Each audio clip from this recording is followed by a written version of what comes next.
Chapter 1. At home, rise and shine. Xiao Yi, wake up. Xiao Yi, get up. Ugh, is it morning already? In a tidy, well-kept room, a single bed cradled an 11-year-old girl with bleary eyes. She gazed at a thrush flitting about on the desk. Sighing, the girl, with her lustrous black hair entangled despite the night, casually tousled it, allowing it to cascade gracefully over her shoulders. She shed her pink pajamas in favor of a snug black t-shirt and fitted jeans, completing her ensemble with sleek black boots. I'm utterly exhausted. Her beautiful, large eyes remain half-closed, the dark irises rolling lazily. I hope Catherine didn't drink all night again. Rubbing her eyes with her elegant fingers, she felt a sense of foreboding. Her skin, pale yet reminiscent of Judea, hallmark of Eastern beauty, boasted a delicate blush, exuding health and charm. Glancing at her pink pajamas, she declared, I detest this color. Pushing open the door, she stepped outside. Wow. She nearly stumbled, having stepped on a wine bottle. Ugh. The stench of alcohol is overpowering. Nevertheless, she hopped over to the sofa in the living room. Sigh. She's completely plastered again. The girl observed the blonde woman sprawled on the sofa, frowning, her entire being reeking of liquor. The woman, strikingly beautiful and seemingly in her 30s, presented a sight that was hard to fathom. A truly wonder who was taking care of whom. Pouting, the girl retrieved her wand and uttered an incantation. Wingardium Leviosa, the blonde floated gently upward. I must have owed you from a past life. Oh wait, I didn't even know you. Then perhaps it was from an even earlier life. Manipulating the inebriated woman, she guided her to her intended resting place, removing the woman's clothing and gently wiping her down with a warm towel before covering her with a blanket. What a fine figure. The girl struggled to divert her gaze, swallowing hard. What a pity. If only I had the means, this would be an excellent opportunity. Ah, that sorceress. A shiver ran down her spine at the recollection of something ominous. Shall you bring me more wine? The blonde murmured in her sleep, still craving alcohol. Sigh. How ridiculous. The girl, known as Xiao Yi, exited the blonde's room and headed to the living room. Let's see, there should still be some left. She rummaged through the cabinet, puzzled. Strange. Where could it have gone? It should be right here. Is truly unfortunate. There are no materials left at home. Must I really go out and purchase them? The girl displayed an expression of despair. Oh my goodness, she exclaimed through gritted teeth. That wretched woman. Her anger surged as she discovered that the item she had been searching for was nestled within a cardboard box in a corner. Had the box been properly sealed, she would have never found it. Humph. I shall relish the look on your face later. The girl retrieved a bottle, shook it gently, and held it to the light to inspect its color. After uncapping it and inhaling its scent, she declared, indeed, it is a hangover remedy, and undiluted at that. Just wait until I force it down your throat. Despite her fierce expression, her adorably youthful visage rendered her menacing demeanor rather ineffective. Upon returning to the bedroom of the golden-haired Catherine, she found the latter still sleeping soundly, akin to the dead. The girl marched over, visibly irritated, and retrieved a small stick she had prepared earlier. With it, she pried open Catherine's mouth and poured the entire bottle of the hangover remedy down her throat. Ugh, where am I? Oh dear, my head aches terribly. Within 10 minutes, Catherine stirred awake. You, once again, have forced a hangover remedy upon me. Indeed, you promised me that today you would accompany me to Diagon Alley. The girl retorted, her irritation palpable. I have no time. You can go by yourself. Catherine replied, curtly. You are not without funds. But what?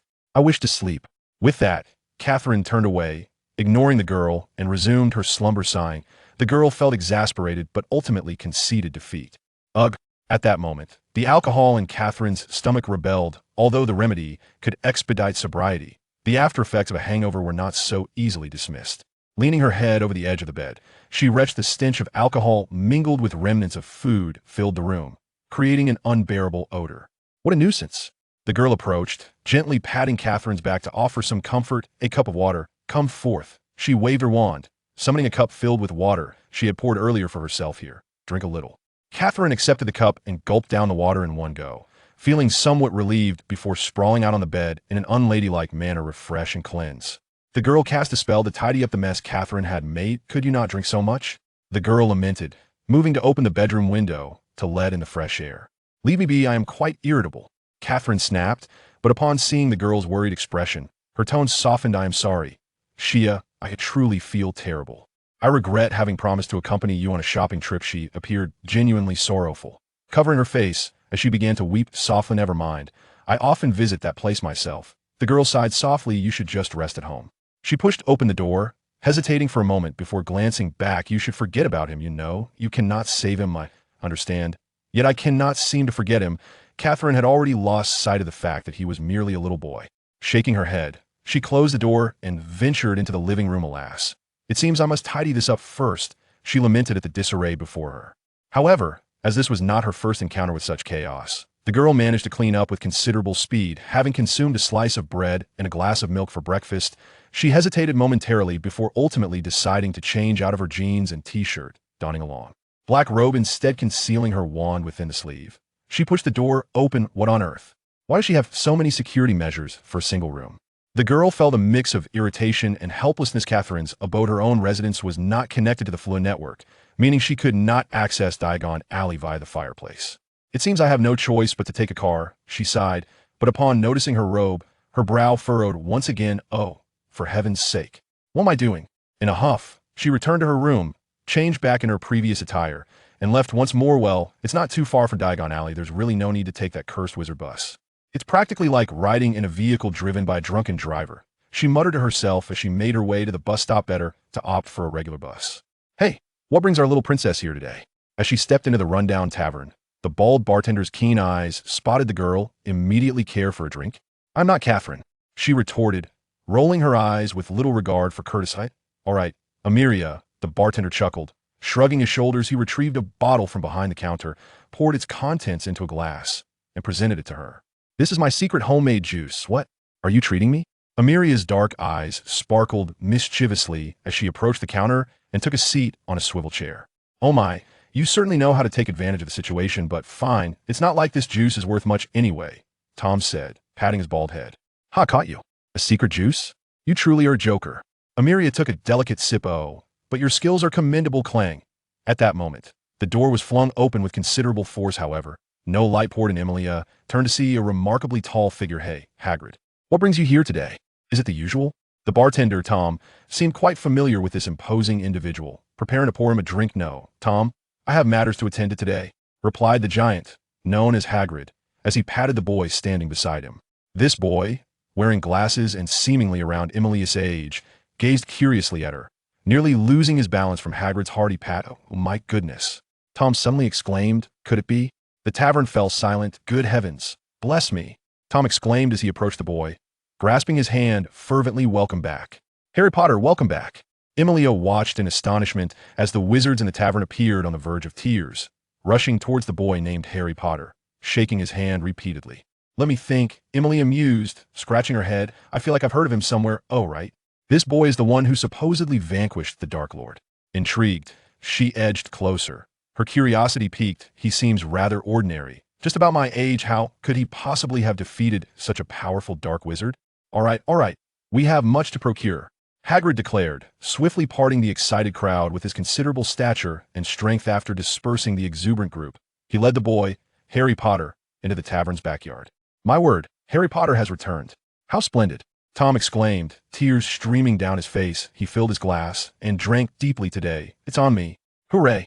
The wizards in the tavern cheered loudly. Long live Harry Potter. How noisy. Emilia pouted, covering her ears. She glanced at the peculiar figure named Quirrell, who was not joining in the celebration. Do you think so too? Oh, I simply dislike cheering, but I truly believe Harry Potter is remarkable, Quirrell stammered, startled, as he uttered these words. Oh, I have matters to attend to, so I shall take my leave. With that, he pulled out his wand and vanished in a puff of smoke. What a peculiar fellow, Emilia remarked, sipping her juice as she observed the excited crowd, feeling somewhat exasperated. Hey, Tom, thank you for the juice, but I must be going. She paused, turned, and left, as the exuberant Tom was oblivious to her departure. Just a kid named Harry Potter, Aimea grumbled as she strode into the tavern's backyard. Upon arriving at Diagon Alley, Aimea pulled out her list. I have the wand and all the potion supplies now. All that's left are clothes and books. Could you not pay attention to the road? While struggling to read her list at the roadside, Aimea nearly stumbled as someone rushed past her. The individual seemed quite preoccupied and disappeared in an instant. Damn it. This is why I detest crowded places. She first purchased all the essential textbooks and packed them into a spacious bag before heading to Madame Malkin's robes for all occasions. Hi. Hello, she greeted. Who are you? Aimea was somewhat puzzled by the bespectacled boy who had greeted her. Do I know you? Oh, I'm sorry, we just met inside the tavern, the boy replied, evidently trying to evade something, although his efforts were futile in Aimea's perceptive eyes. All right, let's walk this way. Aimea smiled invitingly. Oh, I'm sorry, I must be going. The boy, identified as Harry Potter, responded to a nearby chatterbox who boasted incessantly about his illustrious family, strutting like a peacock. In court, whatever, the boy seemed slightly displeased. Just as Madame Malkin approached him, "Dear, your robes are ready." Madame Malkin announced, "I'm Harry Potter," he said. "I know," Imea replied with a smile. Extending her right hand, "I am Imea Young. Delighted to meet you. Thank you for your help." Harry Potter appeared somewhat anxious as he shook Imea's hand. "I can tell, that fellow is utterly insufferable," Imea remarked with a knowing expression. Chapter 2. On the way, all right, I still need to get my robes. See you later. Imea politely bid farewell after a brief conversation with Harry Potter. Oh, goodbye. Harry seemed a bit reluctant, having finally made a new friend his perspective, only to part ways so soon. Goodbye. Imea quickly distanced herself from Harry and approached Madame Malkin. "Madam, I am here for my robes. I'm also a student at Hogwarts." "Oh, splendid, sweetheart," Madame Malkin replied, her stout figure twisting as she came over, measuring tape in hand, ready to take Imea's measurements. "Oh, your skin is absolutely radiant." Madame Malkin exclaimed, "Thank you for the compliment." Imea smiled in response, though she wasn't particularly fond of such remarks. The process of conjuring garments was swift, especially since Madame Malkin was quite skilled. Imea did not have to wait long before receiving her robes. "Thank you," she said, handing over the payment to Madame Malkin and placing her new attire in her bag. "Very well. It is time to return home," Imea remarked as she patted her bag, only to suddenly recall something. Oh dear, she had forgotten to purchase an owl bang. Blast it! Why is Diagon Alley always so crowded? The petite Imea was constantly jostled by the surrounding adults, and despite her incessant dodging, she was perpetually bumped into. Upon arriving at the magical creature shop, Imea was dazzled by the vibrant array of animals within. "Miss, what can I assist you with today?" the clerk enthusiastically inquired.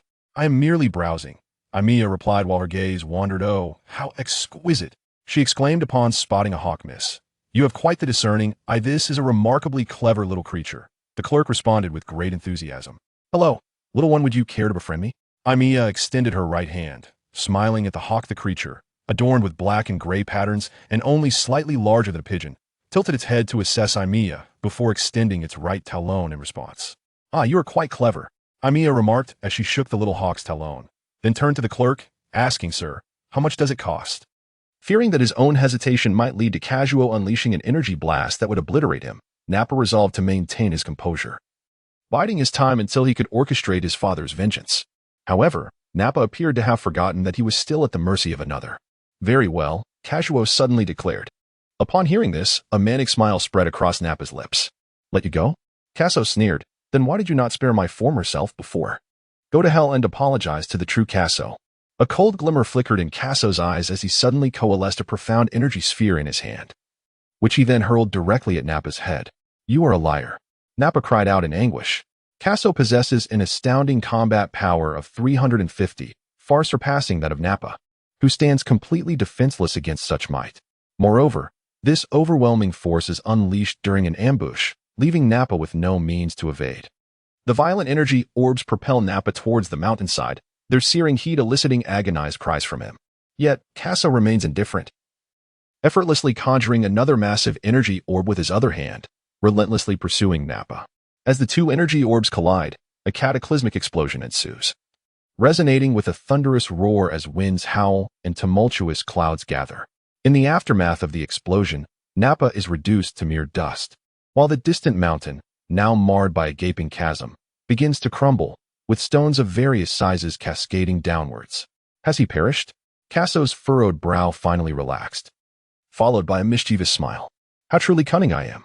Casso meticulously concealed the traces of his activities in the forest and set off homeward with a large fish in tow. Just as he was nearing his abode, he encountered a few individuals approaching him.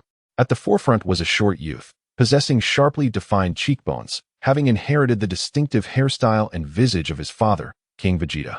He also bore his father's physical attributes and a fragment of his character, with a high, smooth forehead. At that moment, he sported a row of pointed bangs, with prominent features resembling a heart shape on either side of his forehead. His brows were broad, his eyes elongated, exuding an air of coldness, complemented by his fiery, upright black hair. It was Vegeta. Vegeta appeared somewhat puzzled, recalling that Casso had been severely injured by Nappa. How could he have recovered so swiftly? After a brief glance, Vegeta chose to disregard him, coldly inquiring, "Have you seen Nappa?" "No," Casso replied nonchalantly. "Vegeta, unwilling to squander any more time, proceeded to leave with his companions. Phew. Observing Vegeta's retreating figure, Casso feigned composure and exhaled a sigh of relief. Feeling a sense of trepidation akin to that of someone who had just dined and dashed, he had feared that his actions regarding Nappa had been discovered. Darn it. He needed to make a swift exit. Feeling guilty and anxious, Casso dared not linger, knowing that should Vegeta turn back, he would be in serious trouble. Chapter 3. Departure from planet Vegeta. After walking for a while, a small house came into view. Xiaobier, I'm back, Casso announced as he entered his home. Carrying the large fish and made his way toward the kitchen step by step, Osbier emerged from her room, clapping her hands joyfully. Brother Casso, you're back. Well, we'll have fish again tonight. In recent days, every time Casso returned from training, he would bring back some game. He noticed that Osbier was rather thin, her combat power barely exceeding 100, much like his own prior to training. He had previously been oblivious to how she managed to survive, which explained why she was often bullied. However, after just a few days, Osbier had begun to gain weight, her complexion no longer pale, but rather rosy, all thanks to the bounty of his hunts. Casso meticulously prepared the large fish and placed it on the rack to roast. Soon, the fish was grilled to a perfect crispness. The delectable aroma wafting from the fish made Osbier's mouth water profusely. Casso, I'm starving. I want to eat, she exclaimed, standing at the doorway with her brows furrowed in anticipation. It's ready to eat, Casso chuckled, finding her eagerness endearing. After dinner, Osbier nestled against Casso's arm as they sat together on a chair. Casso, I'm so full, she said, patting her slightly rounded belly. Will you continue to catch big fish for me in the future? Of course, Osbier replied with a sweet smile. Casso gently stroked her head, and within the amalgamated memories, he recalled how little Bayer was frequently tormented by those ruffians from Nappa, often returning home battered and bruised, seeking solace from her elder brother Casso in tears. In a quest for vengeance on her behalf, his predecessor had endured a similar beating. It was no wonder that the girl clung to him so affectionately. Reflecting on this, Casso felt a pang of sorrow. How could those wretches from Nappa possibly bring themselves to torment such a delightful child? However, having vanquished Nappa today, Casso felt a measure of relief wash over him, vowing that he would never again allow this sweet girl to suffer. Casso found himself momentarily distracted, reflecting on the recent days of rigorous training. His progress had accelerated significantly compared to before, yet many available training methods here were rendered ineffective, particularly during his training sessions. He was constantly burdened with the concern of being observed by others. It is essential to acknowledge that Saiyans are inherently ruthless. Who could predict the consequences if someone were to discover his current state? Moreover, he dared not venture into perilous territories. This could not persist after several days. His combat power had only incremented marginally. At this rate, how many years would it take to attain Frisia's strength? He needed to devise a plan to escape this planet with Chibi, Casso contemplated. Otherwise, by the time Frisia commenced his surveillance of planet Vegeta, it would be too late. Just having avenged his predecessor, Casso could not afford to relax. He had to remain vigilant against the probing of the Vegeta and Nappa families, while also being wary of Frisia's omnipresent scrutiny over planet Vegeta. After much deliberation, he concluded that leaving planet Vegeta was the wisest course of action. But how could he manage to depart? Suddenly, an idea struck him. He could seek out Bardock. Casso recalled the captain of his predecessor's parents, Bardock. Chibi, I am going to visit Uncle Bardock, he declared. Casso gently set Osbier down beside him, rising to his feet and making his way toward the door. Casso, be sure to return soon, Osbier sweetly called after him. The night on planet Vegeta was exceptionally beautiful. The clouds were absent, revealing a stunning vista of starlight stretching into the depths of the cosmos, vibrant and resplendent. The moon was particularly bright tonight, illuminating the path with clarity, much to Casso's relief that it was not a full moon. For a Saiyan with a tail, the full moon's light would absorb the blood's waves, transforming them into a colossal gorilla and amplifying their strength tenfold. However, one cannot have both the bear's paw and the fish. A typical Saiyan would lose all rationality in their gorilla form, driven solely by a desire to wreak havoc until the moon vanished or their tail was severed, returning them to their original state. Only the Saiyan royalty and certain exceptional Saiyans, like Vegeta, could retain their sanity while in their ape-like state. Arriving at Bardock's residence, Casso knocked on the door. Uncle Bardock, could you please open the door? It's me.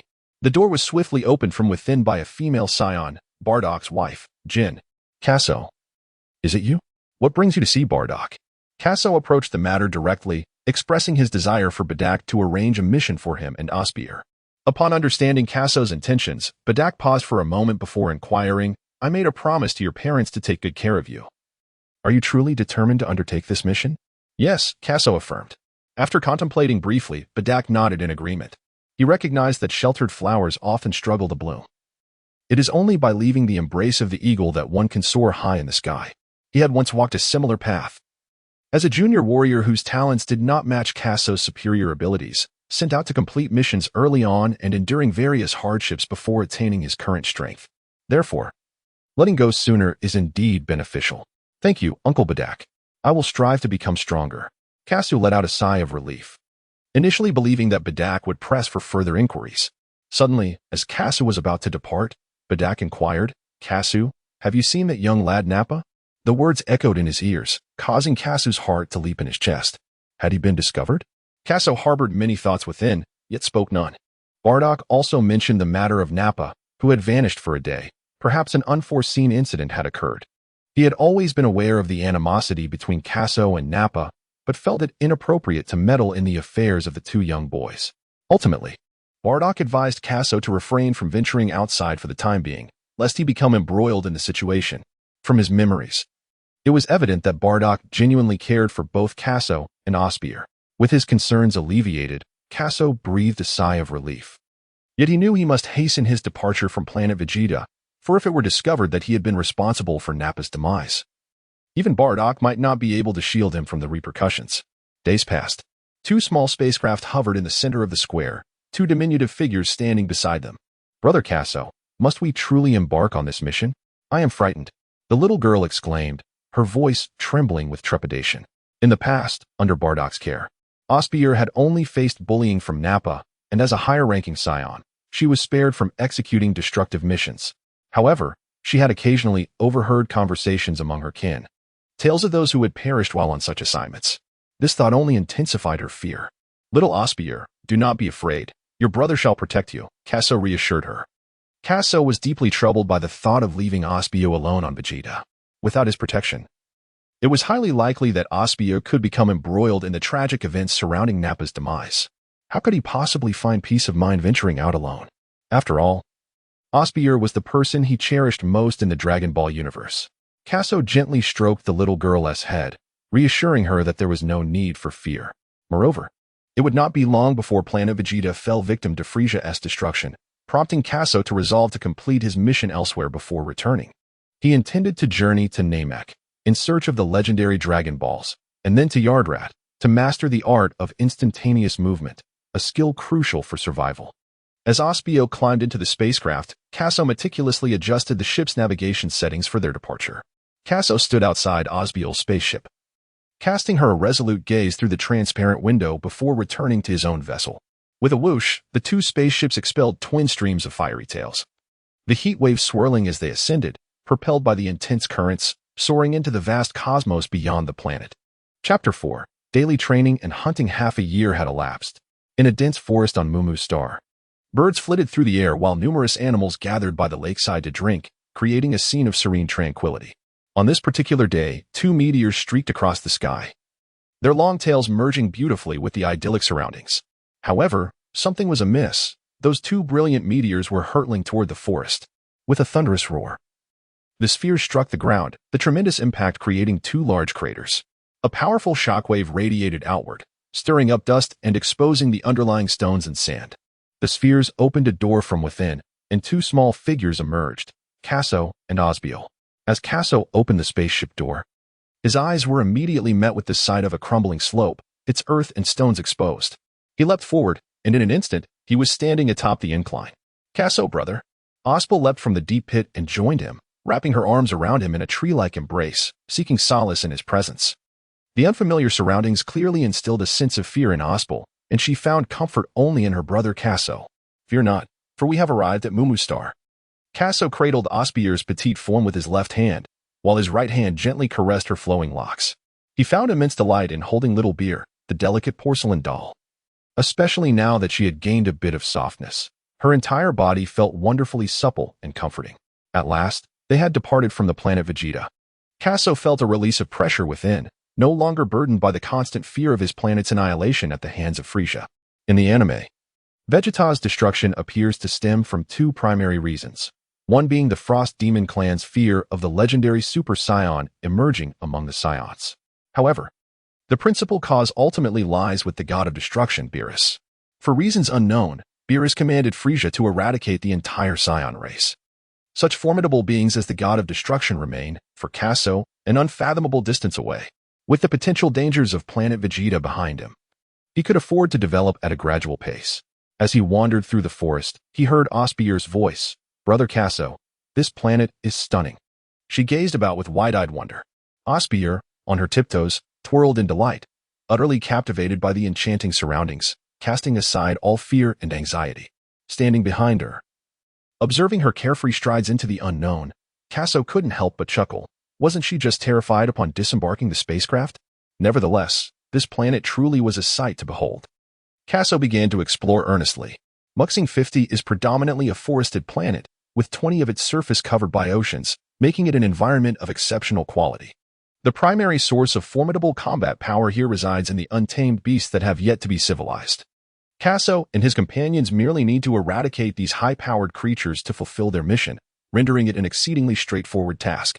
However, Bardak contemplated the potential unforeseen circumstances they might encounter. The planet is orbited by a moon, and in the face of any difficulties, the two of them would only require the ability to transform into a colossal gorilla, thereby multiplying their combat strength tenfold. An adversary possessing 800 combat power would be akin to a mere target before them. Nonetheless, Bardak chose to withhold this information from his companions. Casso grasped the delicate hand of Osbier and led her to a mountainside, where his fingertips glimmered with a faint blue light, releasing a sphere of energy the size of a ping-pong ball. With a resounding thud, a cave 3 meters wide erupted from the mountainside. They tidied up the area, which would serve as their future dwelling. As time silently slipped away, a day passed. In front of the mountainside lay a vast lake, its surface shimmering with golden rays, while fish occasionally leaped into the air, and birds swooped down to seize them amidst the opportunity. Suddenly, ripples danced across the lake's surface, swiftly transforming into tumultuous waves. A small, mobile hill emerged at the water's edge, approximately 10 meters high and 6 meters wide. With each movement of the hill, the ground trembled slightly. As it gradually approached, a diminutive figure emerged from beneath it. It was Casso. Reaching his destination, Casso hurled the small hill aside with a thunderous crash, causing the entire ground to shudder.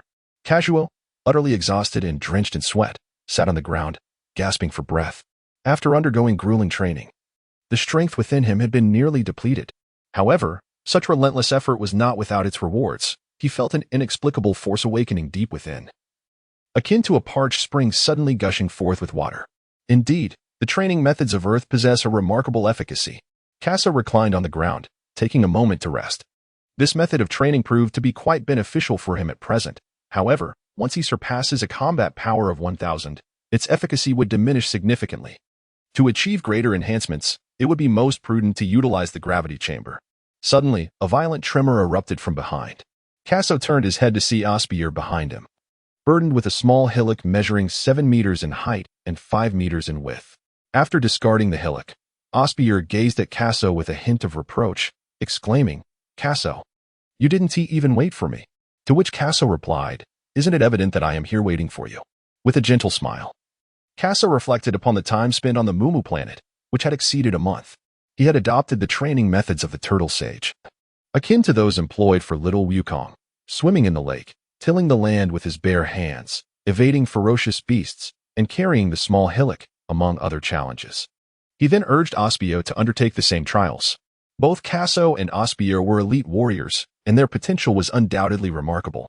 During this period of rigorous training, Casso's combat power escalated from an initial 350 points upon arrival at Mumu Planet to an impressive 500 points. Osbier, too, experienced a significant transformation, advancing from slightly over 100 points to a formidable 300 points, a commendable increase of nearly threefold. It must be noted that Osbier's innate talent is quite exceptional. In contrast, Casso's improvement, while substantial, appeared less pronounced. The remarkable prowess of Casso in battle is largely attributed to that fateful encounter with Nappa, which brought him to the brink of death. "Shalbire, we have been here for over a month now. Do you miss home?" Casso inquired, enveloping Osbier in his embrace. Though she was drenched in sweat, there was no hint of unpleasant odor. Instead, she exuded a refreshing and sweet fragrance, reminiscent of the morning dew upon grass. Yes, I do miss Aunt Jean Nei and Uncle Bada a little, she replied, unfazed by Casso's perspiration as they remained closely entwined. Brother Casso, once we complete our mission, shall we return to planet Vegeta immediately? With our current combat strength, we can surely avenge Nappa. A fierce glint flickered in Osbier's eyes. Return? No, we cannot go back just yet, Casso countered, refraining from revealing the truth about Nappa's demise. Why not? Osbier asked, puzzled. You are aware of Frisia, correct? Yes, I am. We Saiyans have served him for many years. He is the emperor of the universe, possessing immense power and ferocity. And he will annihilate our entire Saiyan race in a year and a half. Casso understood that in order to save the Saiyans, he must transcend into a Super Saiyan. The notion of confronting Frisia in his normal state was utterly unrealistic. Oh, how could this be?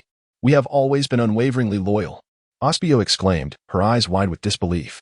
I have a premonition, and it grows stronger by the moment. You must trust your brother, Casso said, gripping her shoulders and resting his forehead against hers with solemnity. Yes, I believe in you, Casso brother, Osbier replied, though still somewhat perplexed, her faith in him deepening. Realizing the gravity of the situation, a cloud of worry enveloped Osbier, her once radiant smile gradually fading away. As they embraced, a sudden growl emanated from Osbier's stomach. Gurgle, gurgle. She blushed and nestled closer to Casso. Is my little princess hungry? Come, let us first take a bath, then we shall go hunt. Casso chuckled warmly. Casso gently ruffled the hair of little Beer. Remarkably, after an intense session of training, he too felt quite famished. The two took a refreshing bath in the lake. A distant roar of a wild beast echoed through the air. Casso and Osbiel exchanged a glance, and lo and behold, the food had arrived. An electric energy surged through their bodies, enveloped in a radiant white glow. With a powerful thrust from their feet, they propelled themselves into the air, leaving behind two luminous streaks that cut through the sky, soon to be reduced to mere specks. Roar, roar. Two colossal tigers, resembling saber-toothed beasts, stood poised, their bodies taut, occasionally letting out a fierce roar as they confronted one another. Casso, my brother, one for each of us. You take the larger one, and I shall take the smaller. No sooner had she spoken than Osbiel darted towards the smaller saber-toothed tiger with remarkable speed. Casso stood with his arms crossed, suspended in midair, a resigned smile gracing his lips at the recklessness of little Bayer.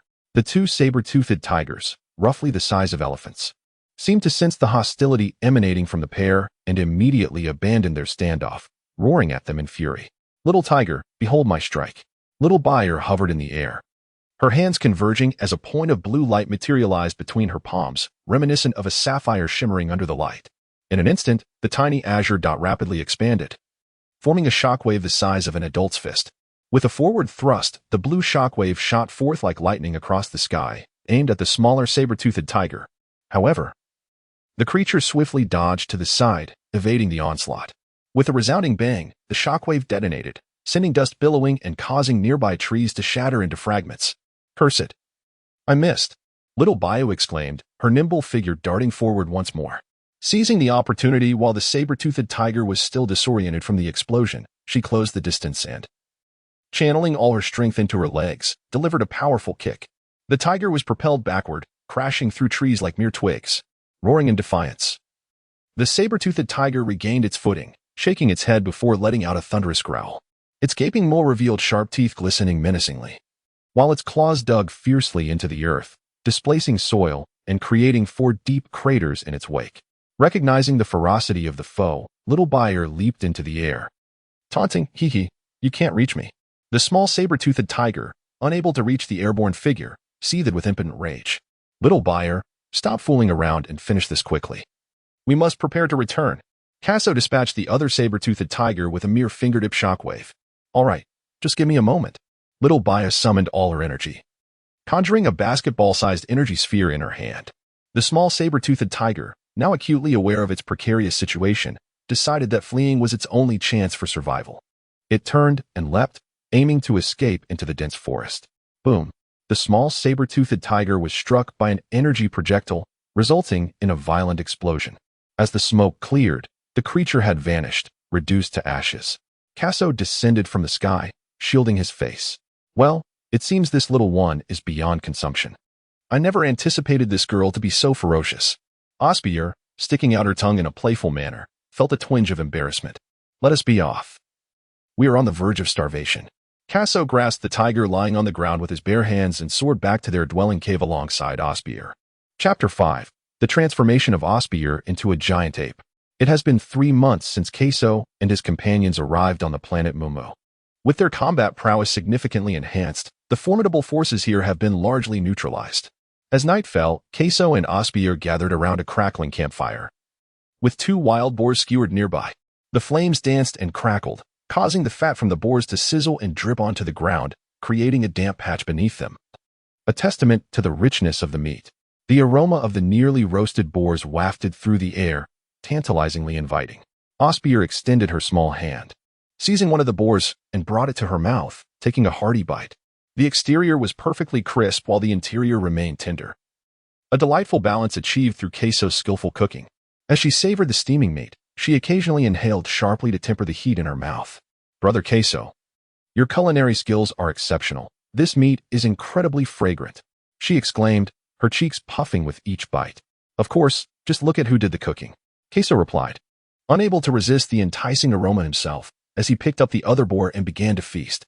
Little beer, our mission is complete. We shall depart from this planet in a few days. Casso held a wild boar leg in one hand, savoring its succulent meat. After a few hearty bites, he felt a slight discomfort between his teeth and picked up a nearby twig to dislodge it. Very well, I shall heed my brother's advice. Osbier, without lifting her gaze, continued to relish the delectable roasted meat. After all, wherever her brother Casso ventured, she would follow. Casso glanced over, amused by the comical sight of Osbier indulging in her meal. Her chubby little legs twirled around the campfire as she incessantly stuffed her mouth with roasted meat. Her cheeks puffed up, illuminated by the flickering flames, resembling a porcelain doll. In that moment, the youthful spirit within Casso, despite being in his 20s, found himself enchanted by her adorable appearance, his old face flushing with warmth. Is this what one might call the cultivation of a loli? Casso continued to savor the roasted meat. After months of arduous training and relentless missions, both Casso and Osbier had shed their novice combatant personas. Throughout their endeavors to eradicate ferocious beasts, they had engaged in hundreds of battles, resulting in a remarkable enhancement of their combat skills. On one occasion, Casso narrowly escaped the jaws of a savage creature, an encounter that significantly elevated his combat prowess, now standing at an impressive 1,000 points.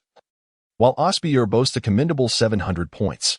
Achieving such formidable strength at such a tender age can be attributed to the rigorous training methods on Earth. Should Casso and Osbier return to Vegeta, it would undoubtedly create a tremendous stir. In the anime, when Raditz invaded Earth, he possessed merely 1,500 points of battle power. A mere fraction for an elite adult Saiyan. Although Raditz may be deemed weak, these 2 6-year-olds are already nearing the strength of some adult Saiyans. Casso cast aside the leftover bones into the distance. With merely a year remaining until the explosion of Vegeta, he needed to elevate his strength promptly. Perhaps by now, the spaceship he had once returned to was already under Frisia's surveillance. Once the mission was completed, the next destination would be Yardrat. Yardrat is situated within the 27th main star system of the Virgo constellation in the northern galaxy, relatively close to Namek. In the Namek saga, Goku triumphed over Frisia there. Yet Namek faced impending destruction. Goku lacked sufficient time to return to his spacecraft. Frisia's ship was nearby, but had its propulsion system sabotaged by Vegeta, rendering it inoperable. Just when everyone believed Goku was doomed, he fortuitously discovered the abandoned spaceship of the Ginyu Force and made his escape. Since the Ginyu Force's next target was Yardrat, the ship's coordinates were set accordingly. After a year, Goku mastered instant transmission on Yardrat. This ability was something Casso had long yearned for in his previous life, enabling him to flee from battles he could not win and swiftly traverse to other planets. As Scions serving Frisia, they possessed the star map of Frisia's dominions, which included the location of Yardrat. Still on Vegeta, before the spaceship's departure, Casso had already pinpointed its location on the star chart. Yardrat lay not far from Namek. He contemplated preparing for their journey to Yardrat in the coming days. Satiated, the two reclined on a makeshift lounge chair woven from vines. Casso gently caressed Osbier's lustrous and beautiful dark hair as they reveled in the tranquility of the night. After a while, Osbier shifted in his embrace, her cheeks slightly flushed. She lifted her head and said, "Brother Casso, I need to go to the bathroom. All right, I shall wait for you here, replied Casso, playfully brushing his fingers against her delicate nose. With that, Osbier carefully climbed off him and gracefully descended from the wicker chair. Casso followed closely behind her along a broad path flanked by dense woods, where the occasional low hum of insects filled the air. This pathway leading to the restroom had been cleared by them. Osbier traversed the path and entered a small structure. From a distance, the building appeared square. Its walls crafted from timber, each side uniformly tall, yet it lacked a roof, rendering it an open-air lavatory. Was such meticulousness truly necessary for a restroom? Casso had thought it sufficient to be rather casual during its construction. In truth, this was not a matter of carelessness. Rather, it was Casso's lethargy that had prevented him from even erecting a roof. After a moment, Osbier's soft voice floated out from within the small structure. Brother Casso, the moonlight is so bright tonight, and the moon is so round. So bright? So round? Could it be? Kakarot swiftly lifted his gaze towards the heavens, where a yoke-like full moon hung in the sky. Alas, it is a well-known fact among all Saiyans, except for Goku, that those with tails transform into colossal gorillas upon witnessing a full moon. How could there possibly be a moon here? Casso spent several months on Muxing, yet he found no evidence of a moon's existence. Badak, what a deceitful trick. Casso soon felt his heart racing violently. Thump thump. This was the prelude to transforming into a mighty gorilla. To Casso's knowledge, only the Saiyan royal family and elite warriors could retain their sanity in such a giant ape state. Although he was an elite warrior, he was still young and uncertain whether he could withstand the overwhelming fury. His heartbeat quickened once more, and Casso's eyes gradually glowed a fierce crimson, resembling those of a wild beast. His face began to contort into a menacing snarl as he bared his teeth and roared a few times, his entire body trembling uncontrollably. Casso's body became uncontrollable, unleashing a formidable aura. The ground trembled under the weight of this force, resonating with thunderous roars, as fragments of earth seemed to defy gravity and soared into the air. Casso struggled against the tempestuous emotions unleashed by the colossal ape. As these feral sentiments assailed his mind like relentless waves, his dwindling reason resembled a fragile skiff amidst the vast ocean, teetering on the brink of capsizing at any moment. Casso dared not gamble on his ability to maintain composure amidst the pain. With a swift motion, he severed his own tail. Gasping for breath, he knelt on the ground. Panting heavily, his face no longer bore the grotesque grimace, and the fur that hinted at his transformation into a gorilla faded away, yet his eyes remained bloodshot, crisscrossed with veins, emanating an utterly terrifying gaze. At that moment, a roar erupted from the direction of the restroom. Roar, roar, roar. A colossal gorilla, towering over 20 meters, materialized before him, its eyes a vivid crimson, akin to rubies, and its body covered in a coat of tawny fur. The gorilla pounded its chest with both hands, as if a pent-up fury within sought to be unleashed. The open-air toilet meticulously constructed by Casso has been rendered into a fragmented state due to Osbier's transformation. With not a single intact piece of wood remaining on the ground, Casso swallowed hard, a slight twitch at the corner of his mouth. If only he had known to construct an enclosed restroom. Why had he chosen to take the easy way out? Witnessing Osbier lose her composure, Casso realized that even elite warriors required training to retain their sanity in their great ape forms. The full moon, a final gambit bestowed upon Casso and his companions by Bardock, meant that once they transformed into great apes, the ferocious beasts of planet Mumu were no different from mere ants. Bardock, far away on planet Vegeta, could hardly have anticipated such a scenario. To think they would transform when it was the last thing they needed, all due to the full moon. This truly threatened Casso's very existence.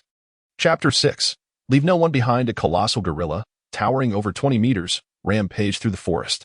The great ape bared its enormous jaws, fangs protruding, unleashing a massive red energy wave. Boom. An explosion erupted, giving rise to a gigantic mushroom cloud, smoke swirling as the acrid scent of gunpowder permeated the air. How terrifying. Casso swallowed again, utterly astonished by Osbier's power. The great ape pounded its chest with both hands, casting its gaze skyward, where the shadow of the moon reflected in its crimson eyes. It reached out, attempting to grasp the celestial body. Yet, the full moon remained steadfast in the sky, indifferent to its efforts. Roaring, Osbier seemed provoked, pounding her chest in response, unleashing a beam of laser light towards the ground. Boom, boom. The earth trembled. A mountain was struck, and in an instant, it erupted, debris scattering in all directions. A vast chasm appeared where the laser had passed. Resembling a rift formed by an earthquake, with stones cascading into the abyss below.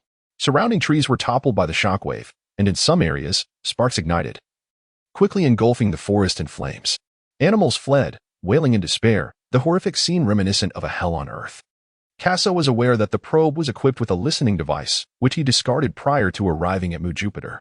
After 6 months of rigorous training, Casso had acquired a modicum of sensory ability. He faintly sensed that Osbier's combat power had surged approximately tenfold, now reaching around 8,000. With such a remarkable enhancement, the giant ape form of Osbier was no longer something he could withstand with his mere combat power of over 1,000. Casso knelt partially on the ground, the veins in his neck prominently visible, his face contorted in a grimace as he gasped for breath. It is unfathomable that Osbier, who moments ago resembled a delicate porcelain doll, could so swiftly transform into a ferocious gorilla, one devoid of any familial recognition. The only course of action is to sever her tail. Casso patted his cheek, striving to regain his composure. On this planet, only he possessed the capability to thwart Osbier. Upon lifting his gaze, he realized with dismay that a dark red energy sphere had materialized in the sky. There was no time for him to defend himself.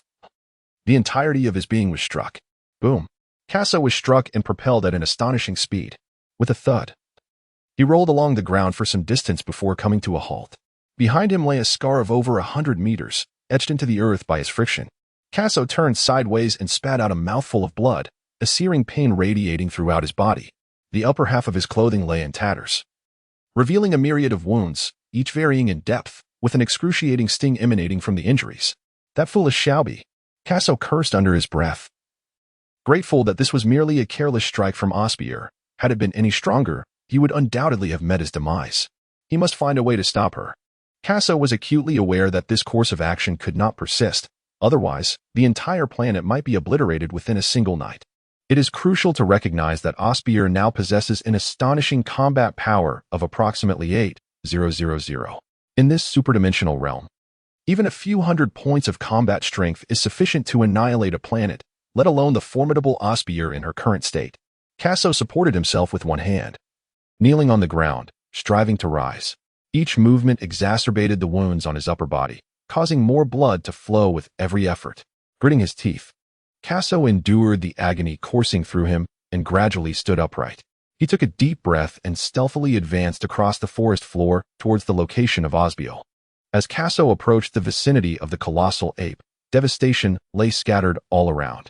He leaped onto a tree, keenly observing Osbier's movements. The giant ape was in a state of furious rage, her left foot stomping down, causing the ground to buckle like soft tofu, unable to withstand her immense strength. With both hands pounding the earth, the giant ape let out a thunderous roar, a sinister crimson glow emanating from her mouth, the energy accumulating with increasing intensity. A perfect opportunity. Casso was acutely aware that Osbier was gathering her ultimate attack, and he knew that a moment of vulnerability would arise when she unleashed her laser projectile. He resolved to seize this fleeting opportunity. The laser projectile, now colossal within the jaws of the great ape, resembled a black hole, exuding a terrifying gravitational force that drew the surrounding air towards it. The pull intensified, causing fragments of the ground to roll toward the laser, while the withered branches and leaves of the forest were irresistibly drawn into its orbit. Yet, before they could approach the source of this formidable energy, these desiccated remnants were instantaneously reduced to mere dust. Casso took a deep breath, acutely aware of the formidable power of that energy projectile. If it were to strike him, he would likely be reduced to mere ash. The colossal ape gathered energy to its utmost limits and, with a tremendous effort, unleashed a massive laser projectile that soared towards a distant mountain, reminiscent of the grandeur of the Kunlun Mountains. Now is the time. Casso unleashed his full strength, propelling himself forward with a powerful leap, moving as swiftly as the wind towards the giant ape's tail. In no time, a figure appeared at the rear of Osbier, their right hand coalescing energy into a blade, poised to sever her tail with a single strike. Suddenly, the giant ape lifted its tail, evading the attack. And then its tail began to thrash violently. From a distance, it resembled a wildly flailing whip, delivering chaotic strikes, while illusory afterimages scattered in all directions. This is troubling. This young girl, no, this young lady, is far too cautious. Casso believed he could successfully sever the tail, yet he had not anticipated that Osbier would remain vigilant of her surroundings. A stark contrast to her usual demeanor. The giant ape's tail lashed ferociously, and Casso struggled to defend himself. However, the transformation of Osbier into a colossal gorilla rendered her beyond Casso's capacity to withstand. In no time, a sharp pain surged through Casso's back as he was struck violently by her tail. A cry of excruciating agony echoed through the heavens. Casso was sent flying, his body hurtling through the air like a cannonball, swiftly colliding with a distant hillock. He soared for several hundred meters before crashing down. Boom! In an instant, the hillock was punctured, creating a gaping chasm. The massive ape's recently formed laser projectile struck the mountain range as well. Thunderous roars echoed. The great mountains were struck by the laser, giving rise to yet another mushroom cloud, one that surpassed even that of an atomic explosion by more than tenfold. Soon, the mushroom cloud began to envelop the surroundings, permeating the shattered vacuum, as dust danced wildly in the air. Within a cave, carved out by the impact several hundred meters away, lay a figure entombed in rubble. Casso propped himself up, the debris cascading down in response to his movement. Cough, cough. Casso coughed up several mouthfuls of blood in anguish. Already battered and bruised, he found his plight exacerbated by a strike from Osbier's tail, adding insult to injury. Before he could regain his composure, a series of heavy footsteps echoed ominously from the ground below. Casso's expression shifted dramatically. Goodness, they have pursued me. At that moment, a colossal hand tore open the cave. It was over. There was no escape. Sitting on the ground, Casso couldn't help but bitterly smile to himself. Dear Shabi, if you do not see me upon your recovery tomorrow, please do not feel sorrow. He truly had no strength left, and several of his bones had been fractured. Casso wished to wipe the blood from the corner of his mouth, but each movement tugged at his wounds, causing him to grimace in pain.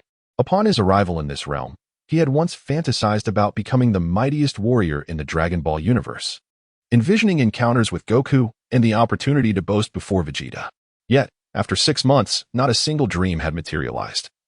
And now he found himself on the brink of death beneath the feet of Osbier. What a disgrace for a traveler from another world. Alas! Casso let out a resigned sigh, envisioning the moment when Osbier would awaken, calling out for her Casso brother, and frantically searching for him everywhere. He then pondered the grim reality of her existence without him, being hunted by Frisia. How could such an innocent girl survive in the treacherous vastness of the universe? Contemplating this, Casso felt a pang of sorrow in his heart. He genuinely worried for her well-being. After emerging from the cave, Osbier paused to glance at Casso and suddenly raised her left foot, intending to crush the tiny creature that had dared to offend her. Casso gradually closed his eyes. Well, perhaps it is time to compromise. Yet, a moment of tea has passed. Why has it not yet been concluded? As Casso opened his eyes, he noticed Osbier's foot suspended in midair, hesitating to descend. Upon closer inspection, he observed Osbier blink, a contemplative expression gracing her features, as if a memory had surfaced. Her gaze softened suddenly, and then her large foot gradually retreated, as she crossed her legs and sat beside him. Is this a recollection of me? Casso's lips curled into a wild grin, and he soon erupted into laughter. Ha ha. However, after just a few chuckles, he quickly became choked with emotion, tears shimmering in his eyes. Casso murmured, My efforts have not been in vain. Little B has not forgotten me. Upon hearing Casso's voice, Osbier glanced down and, with a hint of endearing innocence, gently patted the enormous head of the ape. How peculiar for this little creature to talk to itself, she thought, intrigued. Casso was taken aback by Osbier's actions, fearing she was about to launch another attack, causing him to instinctively shrink away. Upon realizing she was merely patting her head, he let out a sigh of relief. Phew, thankfully, this big fool, little beer, is really infuriating. Once she recovers tomorrow, I shall undoubtedly give her a thorough reprimand. For a moment, the furious Osbier regained her composure, while the distant forest continued to blaze, and the battle came to a halt. Casso observed Osbier leaning against the mountainside, seated with her hands hanging down. A gust of chilly wind swept by, causing him to shiver slightly, and he instinctively moved closer to her. Her body was covered in a soft fur, and resting against her felt warm and comforting. However, being in close proximity to the colossal creature made Casso feel somewhat uneasy. Prompting him to glance up, Osbier's enormous eyes met his gaze for a brief moment, devoid of any reaction, before she turned her attention to the round, luminous moon above. Casso, the forest burned for 2 hours, gradually extinguishing. The sky, once shrouded in dust, began to clear. The ground lay thick with ash-like debris, reminiscent of volcanic fallout. The full moon still hung in the heavens. Hoo. A small child nestled against the leg of a gorilla, both snoring in harmony, one large and one small. Chapter 7. Little Buyer awakens as night slowly receded. The full moon withdrew, veiled by the distant mountains. A glimmer of white light emerged where the mountains kissed the sky, gradually giving way to strands of golden sunlight that filtered through the leaves, adorning the forest floor. Chirp, chirp, chirp. Insects sang their morning chorus, and the leaves were adorned with round dewdrops. Over time, these droplets coalesced and, succumbing to gravity, fell from the leaves. Drip. They landed softly on the ground. Huzizi, a small child, snored, occasionally smacking his lips. Beside him lay a naked girl, her black hair cascading over the boy's chest, her skin fair and plump. She clutched his left hand, her head resting on his shoulder, breathing softly in slumber. Yawn. Little Osbier's chubby hand lightly tapped her mouth. Why am I not wearing clothes? Why do I feel so exhausted? Osbier felt her body slack, devoid of strength. Hadn't she been in the restroom last night? How had morning arrived in the blink of an eye? And where had her clothes gone? Osbier's mind raced with questions. She noticed numerous large footprints ahead. Trees nearby were broken at the waist or uprooted, all blanketed in a thick layer of dust. The distant peaks appeared shattered, resembling remnants of a great battle. Who is this filthy child beside me? Osbier discovered a ragged boy, his upper body marred with wounds, sleeping next to her. How dare this shabby little brat sleep beside me? Osbier frowned, her face contorted in anger as she glared at the ragged boy. She raised her hand, gathering a sphere of energy, the pressure rising, the blue light growing ever more radiant.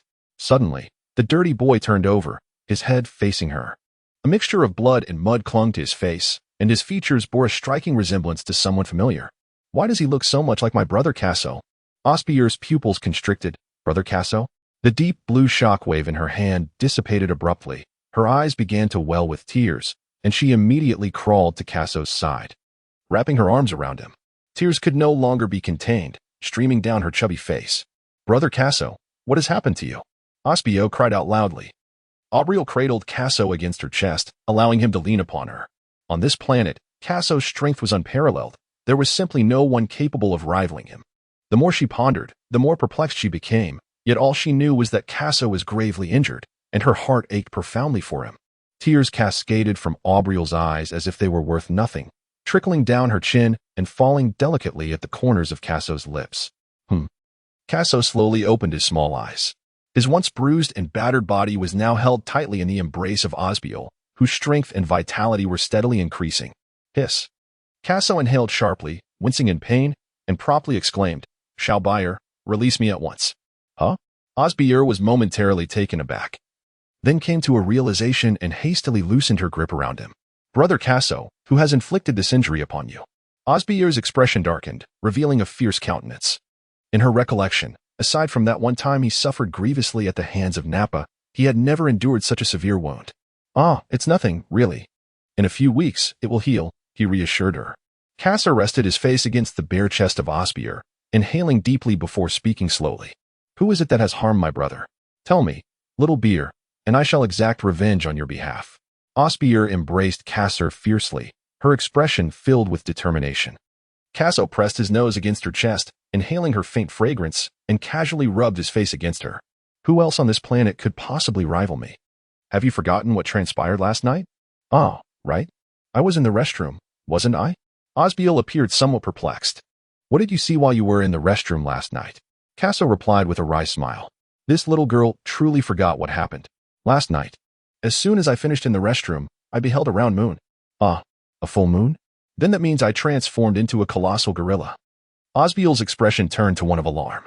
Every Saiyan on planet Vegeta knows that gazing upon a full moon is forbidden, lest one succumb to the primal instincts of a mindless beast. If that is the case, then, Casso, your injury wasn't inflicted by me, was it? Although Casso was reluctant to admit it, he still nodded. Upon seeing his acknowledgement, Osbier burst into tears once more, lamenting her own foolishness for having even attacked her brother Casso. What Osbier was unaware of, however, was that had she not ceased her assault last night and withdrawn that enormous foot, Casso might very well have been reduced to a mere puddle of mud by now. Casso reclined in the embrace of Osbier, recounting the events of the previous night, particularly during the critical moment when she had retracted her kick. To be honest, Casso felt a profound sense of gratitude. It is indeed a formidable challenge for a frenzied gorilla to regain its sanity. Throughout the entirety of the Dragon Ball anime, there are only a handful of instances where a gorilla in such a state could reflect upon its memories. One notable occasion was when Vegeta invaded Earth and Gohan transformed into a gorilla, subsequently turning to attack Vegeta. Another memorable moment occurred in Dragon Ball GT when Goku metamorphosed into Super Saiyan 4. While there may be other instances, these two remain the most vivid in memory. Under Casso's comforting presence, Osbier gradually ceased her cries, though tears had already adorned her delicate nose, and even her soft, rosy lips were not spared. She sniffled, relieved that she ultimately did not lash out at Casso. Otherwise, she would have wished for her own demise. Casso did not hold Osbier accountable. Such occurrences are difficult to avert unless one is forewarned of the full moon's arrival. Had he transformed into a gorilla, Casso could not guarantee that he would regain his sanity at the critical moment. Casso gently wiped away the tears from Osbier's delicate little nose, caressing her chubby cheeks. Brother does not blame you. Please do not weep. If you continue, you will lose your beauty. But I hurt you, she protested. It's nothing. In a few weeks, the injury will heal. Fortunately, all the care I bestowed upon you was not in vain, and at the last moment, you spared me, Casso teased her. You are truly annoying. Osbier pouted. All right, come, help your brother up. Okay. Osbier assisted him as he slowly rose from the ground. Let us hurry back. By the way, you are still not dressed. Why didn't you say so earlier?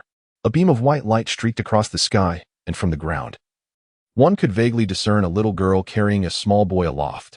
Chapter 8. Arrival at Yardrat Star a month later, within a cave. Two little children hoisted a spaceship that leaned against the wall and made their way outside. Their small bodies bore a vessel much larger than themselves, creating a rather peculiar sight. Yet, Saiyans are formidable beings. Hundreds of pounds feel like mere toys in their grasp. Upon exiting the cave, the uneven ground was evident, revealing that it had once been riddled with numerous pits, likely filled in recently. The rugged terrain was scattered with many stones, and further ahead, several trees lay partially toppled, their tops bereft of leaves. A gentle breeze swept through, causing the desiccated foliage to finally relinquish their hold and drift downwards.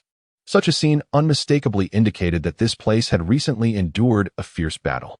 Casso single-handedly carried the spaceship to an open area, gently placing it down. Fortunately, this location remained untouched. Casso set the vessel down and chuckled. Upon hearing this, Osbier's fair face flushed with embarrassment, her demeanor becoming shy and evasive. When Osbier transformed into a gorilla, she wreaked havoc. Yet this place was spared. The spaceship remained unscathed. Had it been otherwise, they might have been trapped here for eternity.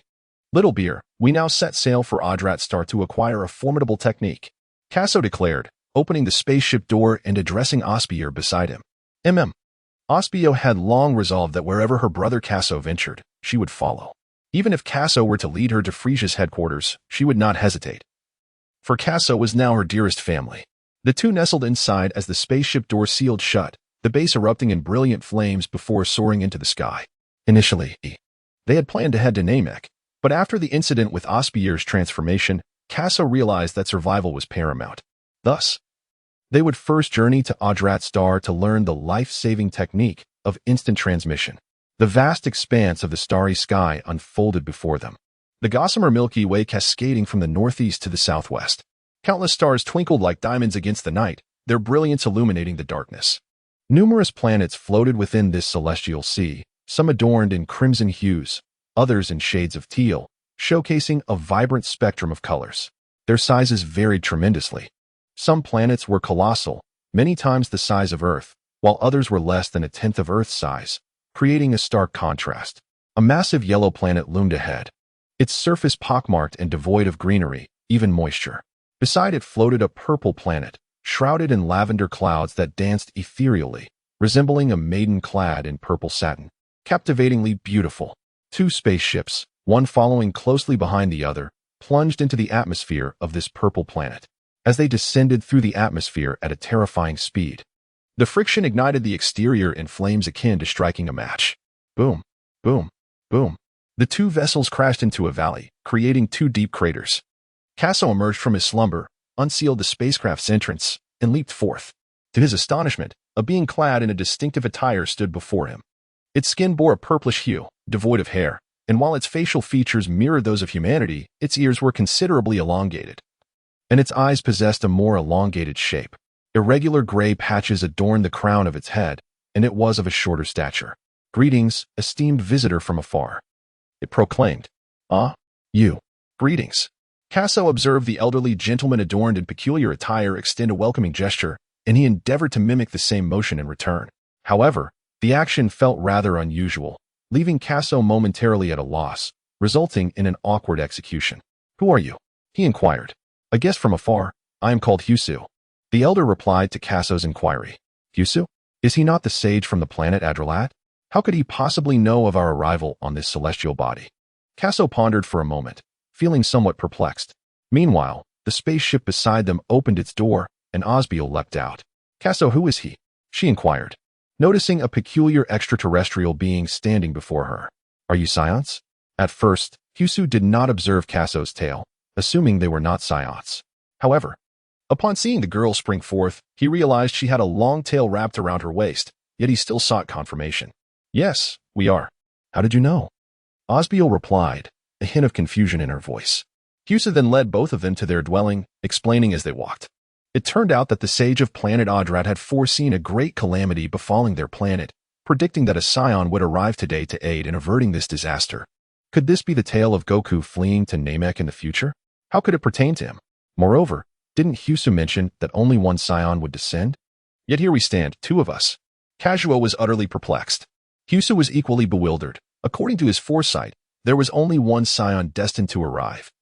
So how could there suddenly be two? Regardless, it mattered little, for they were indeed scions.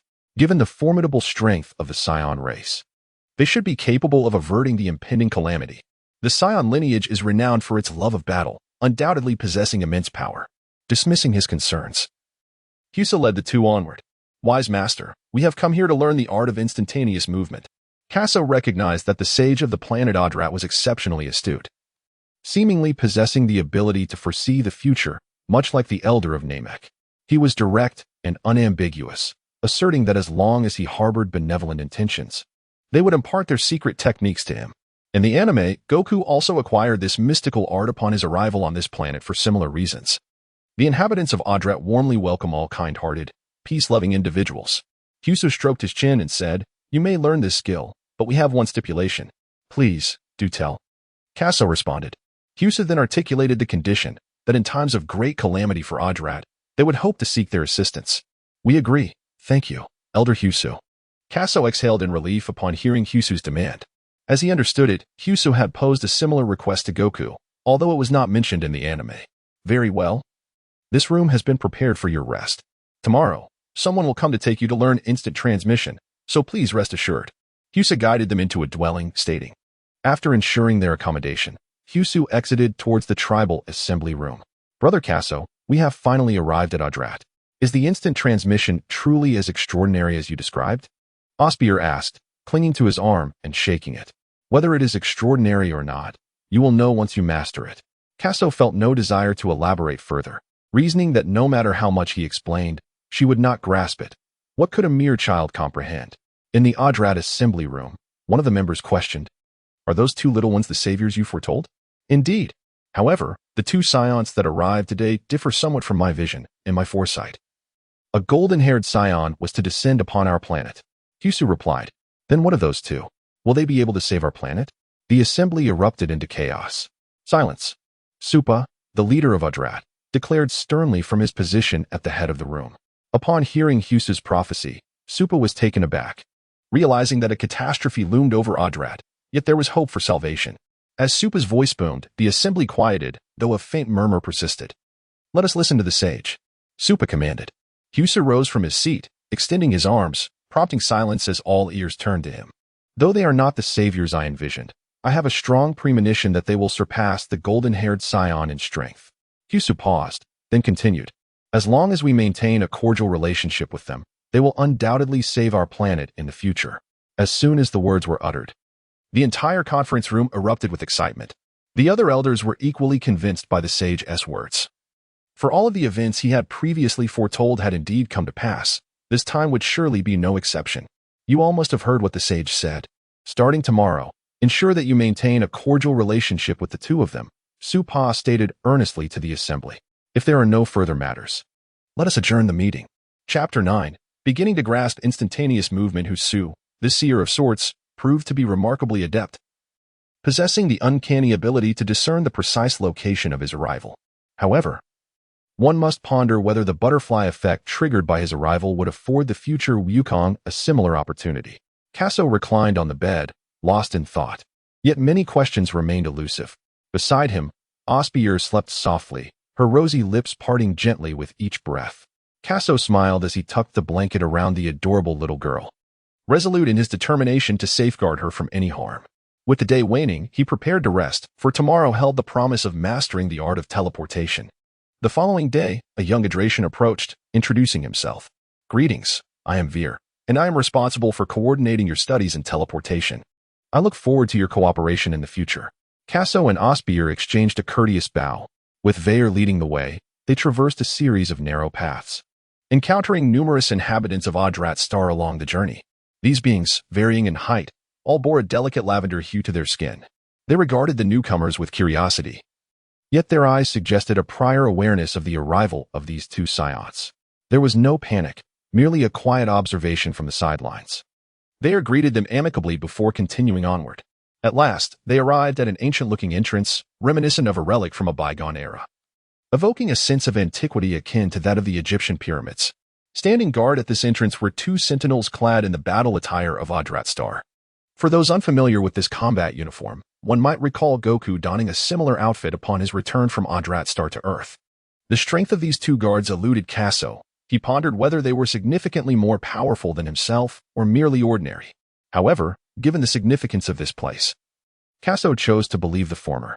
During his final moments on Mumu Star, Casso's combat prowess had not seen considerable growth. 3 months of cosmic travel had merely stabilized his abilities.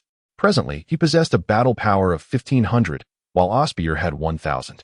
One could only imagine the formidable strength of these guards, likely exceeding 5,000 in battle power. It is noteworthy that a power level of 5,000 in the early Dragon Ball era would allow one to roam the cosmos with relative ease, provided they avoided provoking any formidable forces. Come, follow me, Veer instructed, guiding them through the entrance into a dimly lit corridor. Upon entering, they were enveloped in an eerie silence, the atmosphere heavy with foreboding, as if specters from the netherworld awaited to claim the souls of those who dared to approach. Suddenly, bonfires ignited along the corridor, illuminating the darkness like beacons of hope, leading the way out of the desolate void and towards the light. The flames flickered to life, brightening the entire passageway, which was adorned with numerous frescoes. The vivid images depicted the ancient history of Yardrat star, though Casso found himself unable to decipher their meaning. The stone slabs and azure murals bore the marks of time, exuding an air of profound antiquity. As they reached the end of the corridor, the passage opened up to reveal a vast chamber. This space resembled a secret hall, filled with numerous stone tablets.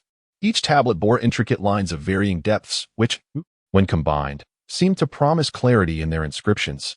Yet, upon closer inspection, they appeared shrouded in a thick mist, rendering the text obscured and elusive. Weir led the two individuals to one of the stone tablets, indicating it as he spoke. This tablet contains the method of teleportation. A person may learn a maximum of 2 secret arts from here throughout their lifetime, while the other can be chosen at your discretion. However, there is a prerequisite. One must possess sufficient mental fortitude. Must one have mental fortitude to learn teleportation? What is mental fortitude? Casso realized, somewhat naively, that mastering the art of teleportation was not as simple as learning a new form of shockwave. Vale and the others had never considered the possibility that Casso and his companions might struggle with teleportation, given that they were prophesied to be the saviors, even if they currently appeared as mere children. While attempting to learn both mystical techniques simultaneously might prove challenging, focusing on one should still be feasible. After imparting the secrets inscribed on the stele to the two, Vale took his leave. By concentrating their minds on the stele, they would discover the detailed methods of study contained within. I understand, Osbier suddenly exclaimed, her laughter ringing out as she pondered over the stele. What? This little fool comprehended it? Is her talent truly that remarkable? Casso thought, taken aback. In truth, Osbier's aptitude was indeed impressive, using the same training techniques as Casso. Her combat prowess had never lagged behind. Gently ruffling her hair, Casso said, then hastened to grasp it. Osbier nodded vigorously. As he observed the young girl begin her training, Casso fell silent, immersing himself in the contents of the steel. How could he focus his mind upon it? Casso endeavored to concentrate fully, his mind unclouded, as he gazed intently at the entire stone tablet. Suddenly, his thoughts were abruptly drawn into it. As if he were powerless to resist, Casso's thoughts drifted into a world shrouded in mist. It was a realm of profound darkness, devoid of pathways. Reminiscent of a fairy tale's sinister forest that devours the unwary, where no route to escape could be found, and no guiding light illuminated the way. In the enchanted forest of lore, a guide often emerges, and in this fog-laden world, a white stream suddenly appeared, gleaming like a silvery brook reflecting the moonlight in the night. It became clear. The etched lines upon the stone tablet represented this white stream, leading the spirit within his heart. Following its course, he inscribed those lines deeply within his soul. Half a year later, amidst a bustling marketplace, a small child materialized out of thin air, only to vanish in the blink of an eye. Exhaling, Casso found himself atop a steep cliff, astonished by the strength of his mental prowess. In less than 6 months, he had mastered the art of instantaneous movement, achieving a profound understanding. Was this due to his soul's fusion with the essence of Casso's very being? When it comes to matters of the mind and spirit, Casso felt somewhat perplexed. Yet, it mattered little. He had acquired the skill of teleportation, and now, who could possibly capture him? Meanwhile, Osbier remained in a secluded chamber, grappling with the concept of instantaneous movement. It was not that her talent was lacking. Even Wukong, the martial prodigy with a heart of innocence, required a year to comprehend it. It was likely that little Beal would need another 6 months to grasp the intricacies of teleportation. Casso sat down, contemplating deeply. It is now the year 736 of the age of the Earth. In merely 6 months, the cataclysmic explosion of planet Vegeta will occur. With his current strength, he is utterly incapable of resisting Frieza. He may not even be able to withstand a mere energy wave from Frieza's base form. Will the Saiyans face annihilation once more? Will the narrative of Dragon Ball unfold as it is destined to? What shall he do? But there is still the Dragon Ball. Casso spent half a year in the secret chamber, nearly losing himself in the comprehension of arcane arts, only now recalling the existence of the Dragon Balls. He estimated that the journey from his current location to Namek would not take long, and he was confident he could summon Shenron before the cataclysm on planet Vegeta. However, having never encountered the Namekians, he was unfamiliar with their energy signatures, rendering him unable to utilize instant transmission. Thus, he would have to continue his journey aboard a spaceship, which conveniently contained the interstellar coordinates for Namek. Osbier, focus on mastering instant transmission on planet Yardrat. The future of the Saiyan race is in my hands, Casso murmured. With his decision made to head to Namek, he set his plans into motion, first notifying Suppa and Husu, who assured him to proceed without concern. He then sought out the spaceship. Casso stood before the spaceship, casting a glance back at the distant town. Osbier, be good and wait for my return. He then boarded the same vessel, soaring into the sky, embarking on his journey towards Namek. Chapter 10, Confronting Shao Nilu. The vast expanse of the starry sky shimmered with silvery light as a small spacecraft navigated through the cosmos. Casso lay in slumber aboard the spacecraft, acutely aware that urgency bore no fruit. He hoped to reach Namek before the cataclysm at planet Vegeta. 3 months elapsed. Namek, a planet situated at the fringes of the universe, boasts a diameter exceeding that of Earth by more than tenfold.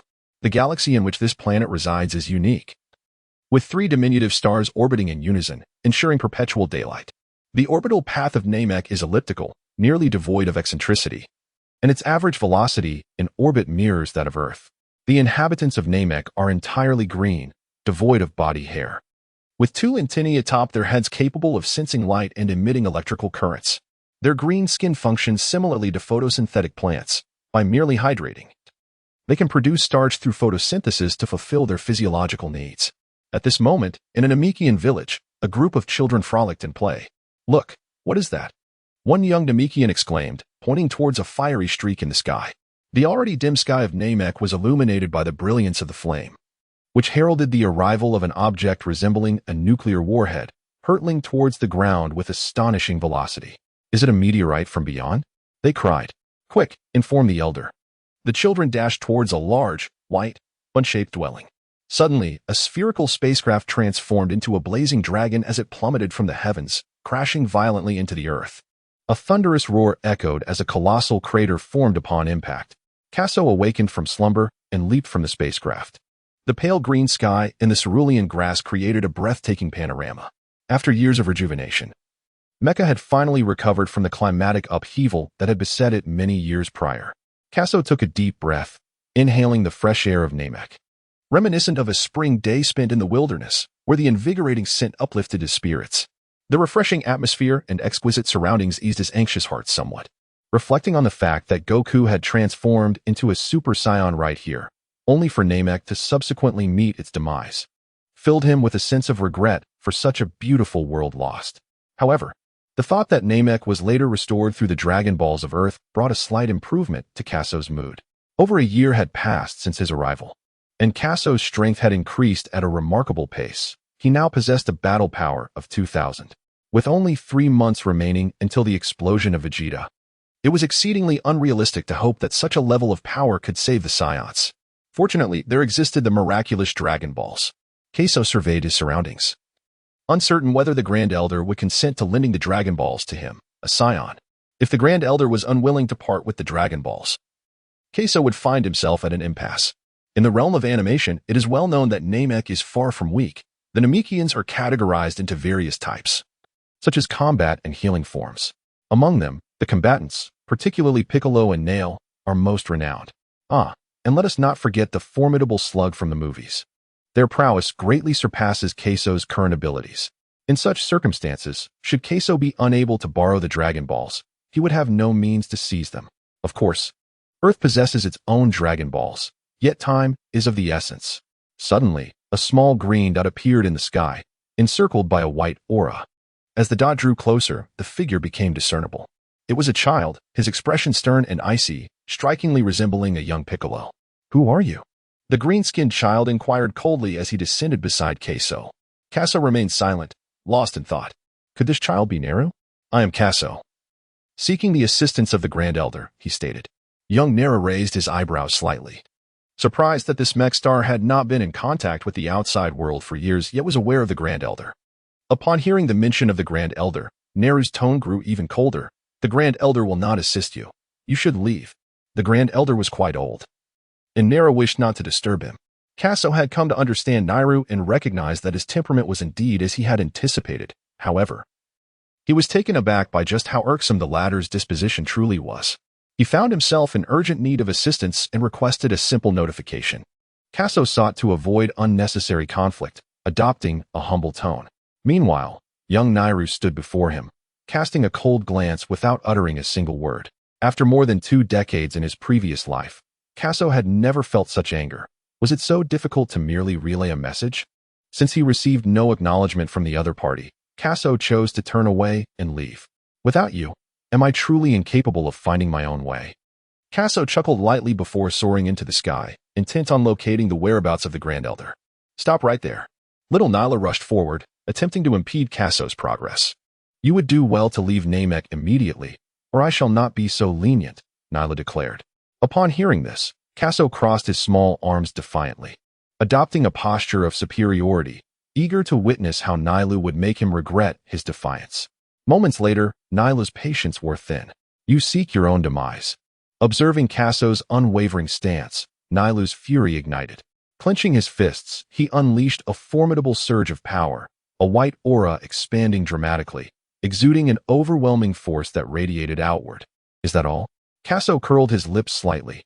To him, the aura exuded by the young Naru was rather unimpressive, if his senses did not deceive him.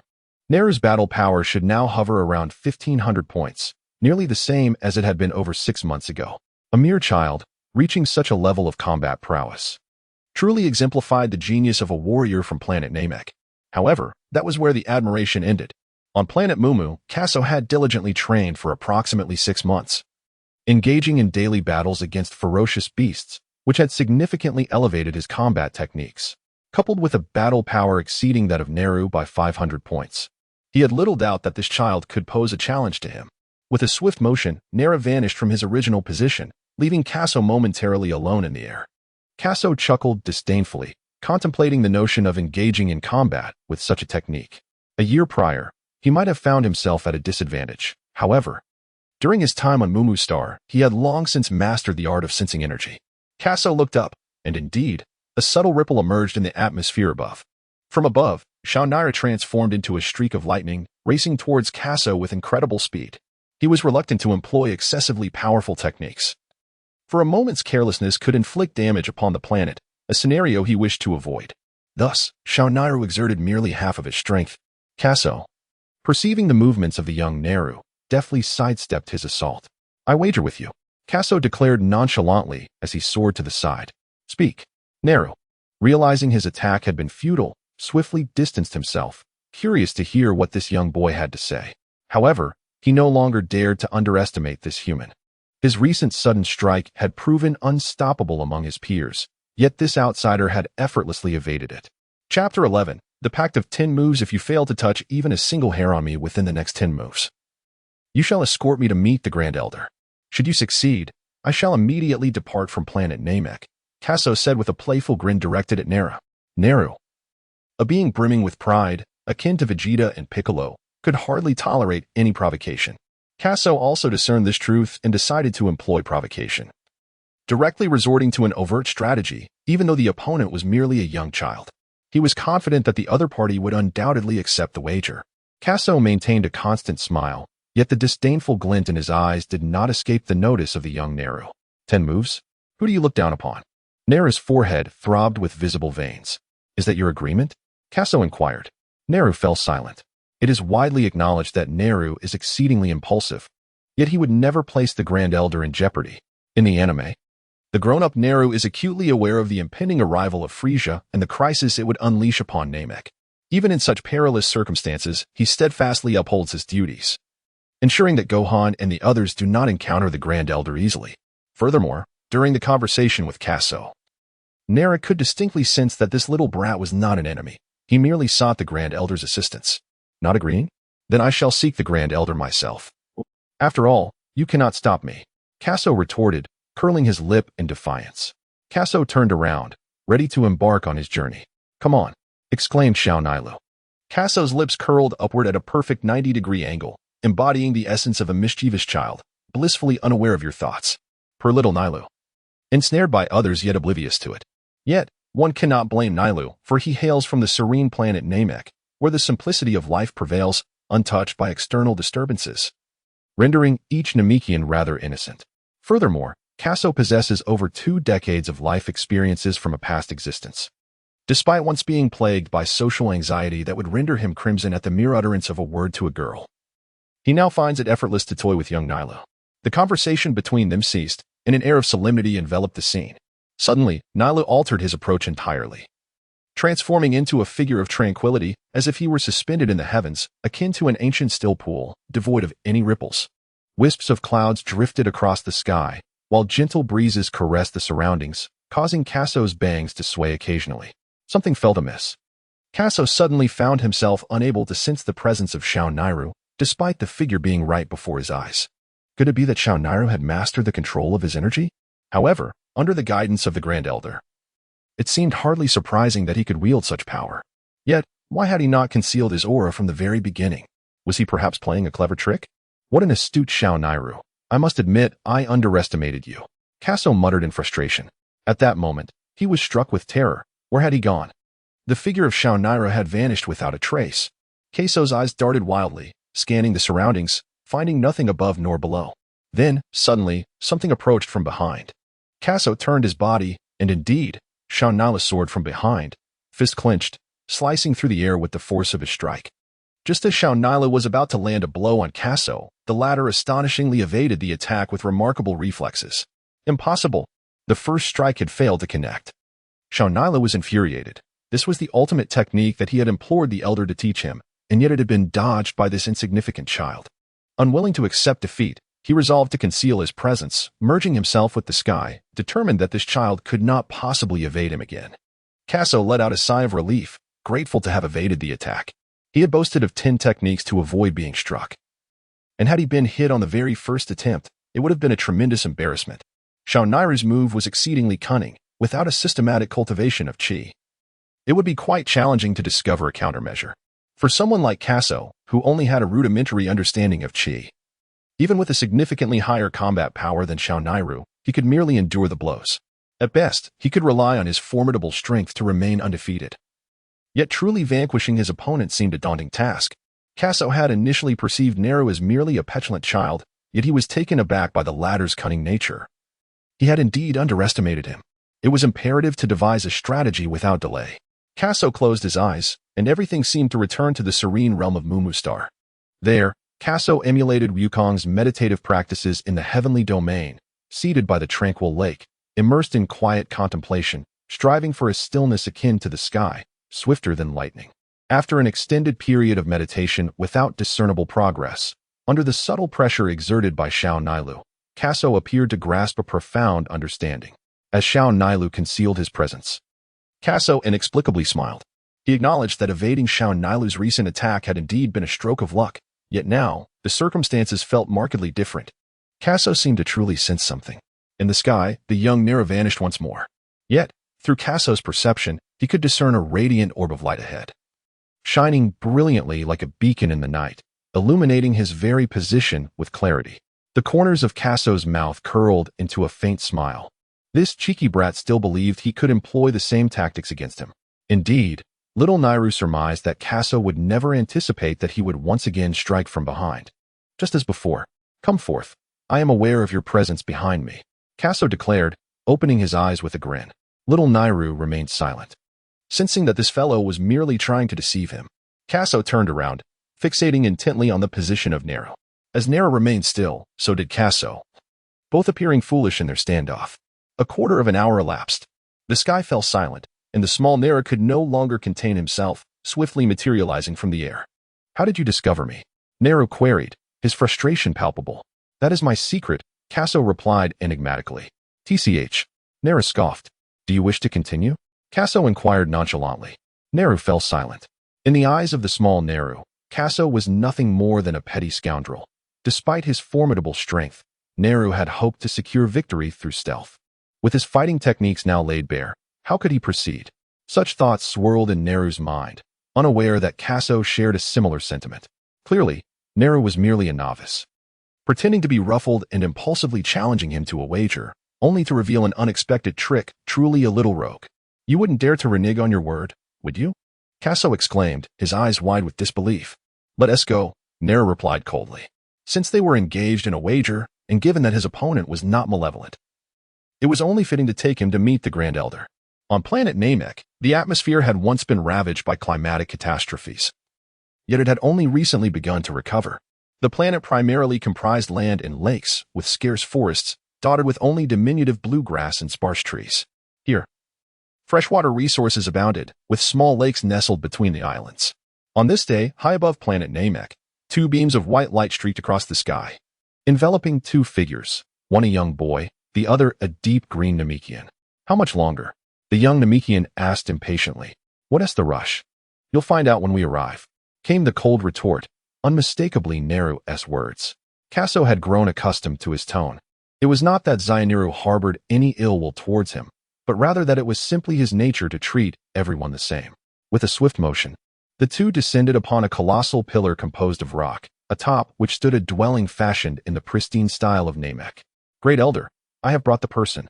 Chapter 12. Unleashing Potential. Casso entered the room and ascended to the second floor, where he beheld an enormous Namekian seated in an armchair. Although familiar with the Elder's formidable stature from the anime, he was taken aback by the reality of his size, seated. The Elder appeared to be nearly 4 meters tall and 2 meters wide. The Elder's appearance bore some divergence from Casso's memories of his past life. He seemed older now, yet not as frail as during the tumultuous times of the Namekian conflict, and his eyes remained capable of opening. "Greetings, Elder," Casso respectfully addressed him. "Ah, Scion. Pray tell, what brings you here?" The Elder inquired, his voice resonating with a deep timbre. Standing beside them, the young Nero was astonished, realizing that he was indeed a Scion. It was said that Scions were a warrior race, which explained his remarkable prowess. Casso was momentarily taken aback, but soon realized that the Grand Elder, as the leader of the Namekians, had survived the cataclysmic climate disaster and had lived for so many years. So possessing prophetic abilities was not surprising. "Greetings, Grand Elder. My name is Casso, and I seek to borrow your Dragon Balls," he said earnestly. Time was of the essence. As planet Vegeta was on the brink of explosion in approximately 3 months, If the Grand Elder refused to lend the Dragon Balls, it would spell disaster. Given Casso's current strength, seizing them by force was out of the question. No, our sacred relics cannot be lent to outsiders. Little Nail immediately objected upon hearing Casso's request. The Dragon Balls were revered treasures of the Namekian people. How could they be so carelessly entrusted to a stranger? What if this individual wished for something malevolent? The Grand Elder, seated in silence, ignored Little Nail's protest. With his eyes closed and motionless, he suddenly opened them, a glimmer of insight flashing within. Very well. I shall lend them to you, but you must agree to one condition. Casso listened intently to the Elder's words. This request is quite simple for you. In the future, our beloved Namek will face a great calamity, and I hope that you will be able to save our people and this planet when the time comes, the Elder declared. Will Namek truly encounter such a disaster? Little Naru was momentarily taken aback, suddenly realizing that the Elder's plea to others implied that he would lack the strength to protect Namek and safeguard the Elder himself. Acknowledging the Elder's formidable abilities, Naru understood that the Elder's words must indeed hold truth. Clenching his fists in frustration, Little Naru vowed, I will certainly make it happen. Casso replied with palpable excitement. Casso pondered to himself, marveling at the formidable foresight of the Grand Elder. Had he foreseen the impending chaos of the future battle? In truth, even without his intervention, Goku would undoubtedly rescue the Namekians in the future. Naturally, he had pledged to uphold his promise, vowing to protect every Namekian from the clutches of Frisia's forces. Very well. I shall have Nail accompany you on your journey to summon the Eternal Dragon, the Grand Elder declared. Thank you, Grand Elder, Casso exclaimed, filled with exhilaration at having finally borrowed the Dragon Balls. With the Dragon Balls in his possession, he felt a wave of relief wash over him. Only 3 months remained until the cataclysmic explosion of planet Vegeta, and there was still time. As long as he made his wish, he could simply use instant transmission to depart from Namek, ensuring his timely return to planet Vegeta. Nail, feeling a tinge of melancholy, snapped back to reality upon hearing the Grand Elder's words. Just as he was about to lead Casso away, he noticed Casso hesitating, seemingly reluctant to leave. What could this little rascal be contemplating? Yet, considering that he would need Casso's assistance in the future, Nail chose to remain silent. I've heard that the Grand Elder can unlock potential without any adverse effects. Might he assist me in developing my abilities? Casso's cheeks flushed with embarrassment. Casso felt a tinge of embarrassment, having borrowed another's Dragon Ball while seeking assistance to unlock his potential. Elder, your health is a matter of concern for me. Given your advanced age, it would be prudent to refrain from unnecessary toil. This was precisely why I previously discouraged Casso from seeking an audience with you.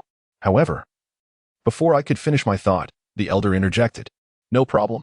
Without hesitation, the Elder expressed his willingness to assist Casso, recognizing that whether it was one task or another, he was always ready to lend a hand. Moreover, aiding others in realizing their potential would not pose any harm to his own health. It merely required a drain on his vitality, which could be easily replenished with a period of rest. Casso recalled the scene in the anime where Gohan and Krillin visited the Grand Elder for potential development, resulting in a dramatic increase in their combat abilities.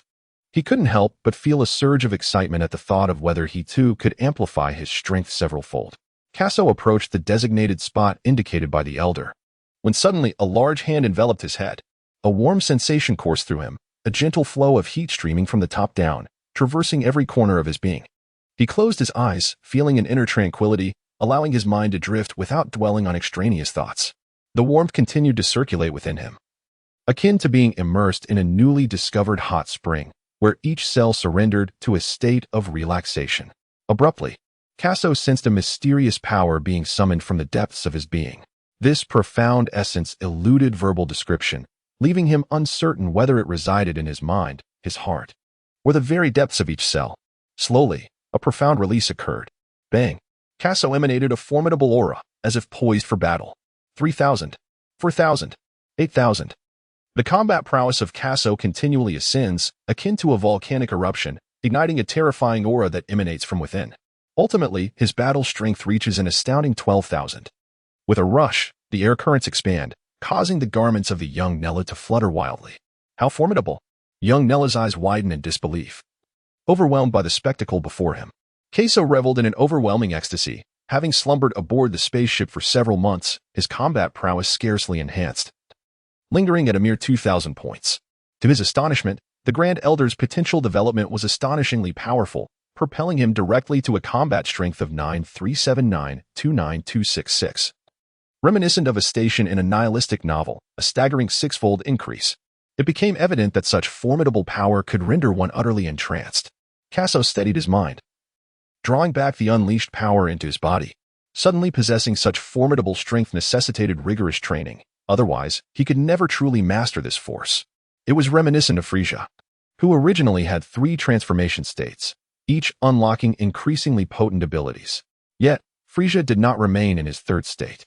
Why, you may ask? The reason lay in the overwhelming nature of that power, which Frisia found unmanageable, forcing him to retreat to his base form. It would be inaccurate to say that Frisia was incapable of mastering it. His innate talent was exceptional, and with dedication, he could easily harness this power. In the supplementary chapters of Dragon Ball Super, Frisia returned from the underworld and, after merely 3 months of training, was able to transform into Golden Frisia. This suggests that it was not an inability to control the power of the 3rd stage, but rather Frisia's own laziness that held him back. Thank you, Elder. Casso sincerely bowed slightly, expressing his heartfelt gratitude. It was but a trivial matter. Very well, go forth and pursue your wishes. The Elder waved his hand dismissively. Come with me. Having spoken, the young Nairu turned and soared into the sky. Casso nodded towards the Grand Elder and hurriedly followed suit, lest he lose track. Given the nature of little Nailu, it was likely that if Casso fell behind, he would not return to seek Sora, and might even wish for Casso to stray. Chapter 13. 3 Wishes. After some time, little Nailu traversed the remaining 6 villages, collecting a Dragon Ball from each. The Namekians, who held a reverence for nature and its powers, were not inclined to employ such transcendent forces. The Dragon Balls were merely sacred artifacts to them and were seldom utilized. The 7 Dragon Balls lay upon the ground, distinct from those on Earth, which were merely the size of an adult's fist. The Dragon Balls of Namek, however, were as large as basketballs. This considerable size endowed them with functionalities dissimilar to their earthly counterparts. While the Dragon Balls of Earth could grant but a single wish, those of Namek could fulfill 3. Yet, the Namekian Dragon Balls bore a unique advantage and disadvantage regarding resurrection. They could revive but one individual at a time, provided the death was not of a natural cause, yet they allowed for infinite resurrections. In contrast, Earth's Dragon Balls could restore numerous lives at once, but each individual could only be resurrected once throughout their lifetime. Come forth, Shinran. Little Nailu stood beside the colossal Dragon Ball and, in the Namekian tongue, recited the incantation to summon the dragon. As he did so, dark clouds gathered, enveloping the sky in shadows, creating an oppressive atmosphere that felt as though the heavens would collapse. The thick clouds billowed overhead, yet no rain fell. Crackling sounds erupted as lightning began to flash within the stormy clouds. The brief illumination brought forth by the lightning revealed the faces of Casso and little Nailu amidst the somber sky.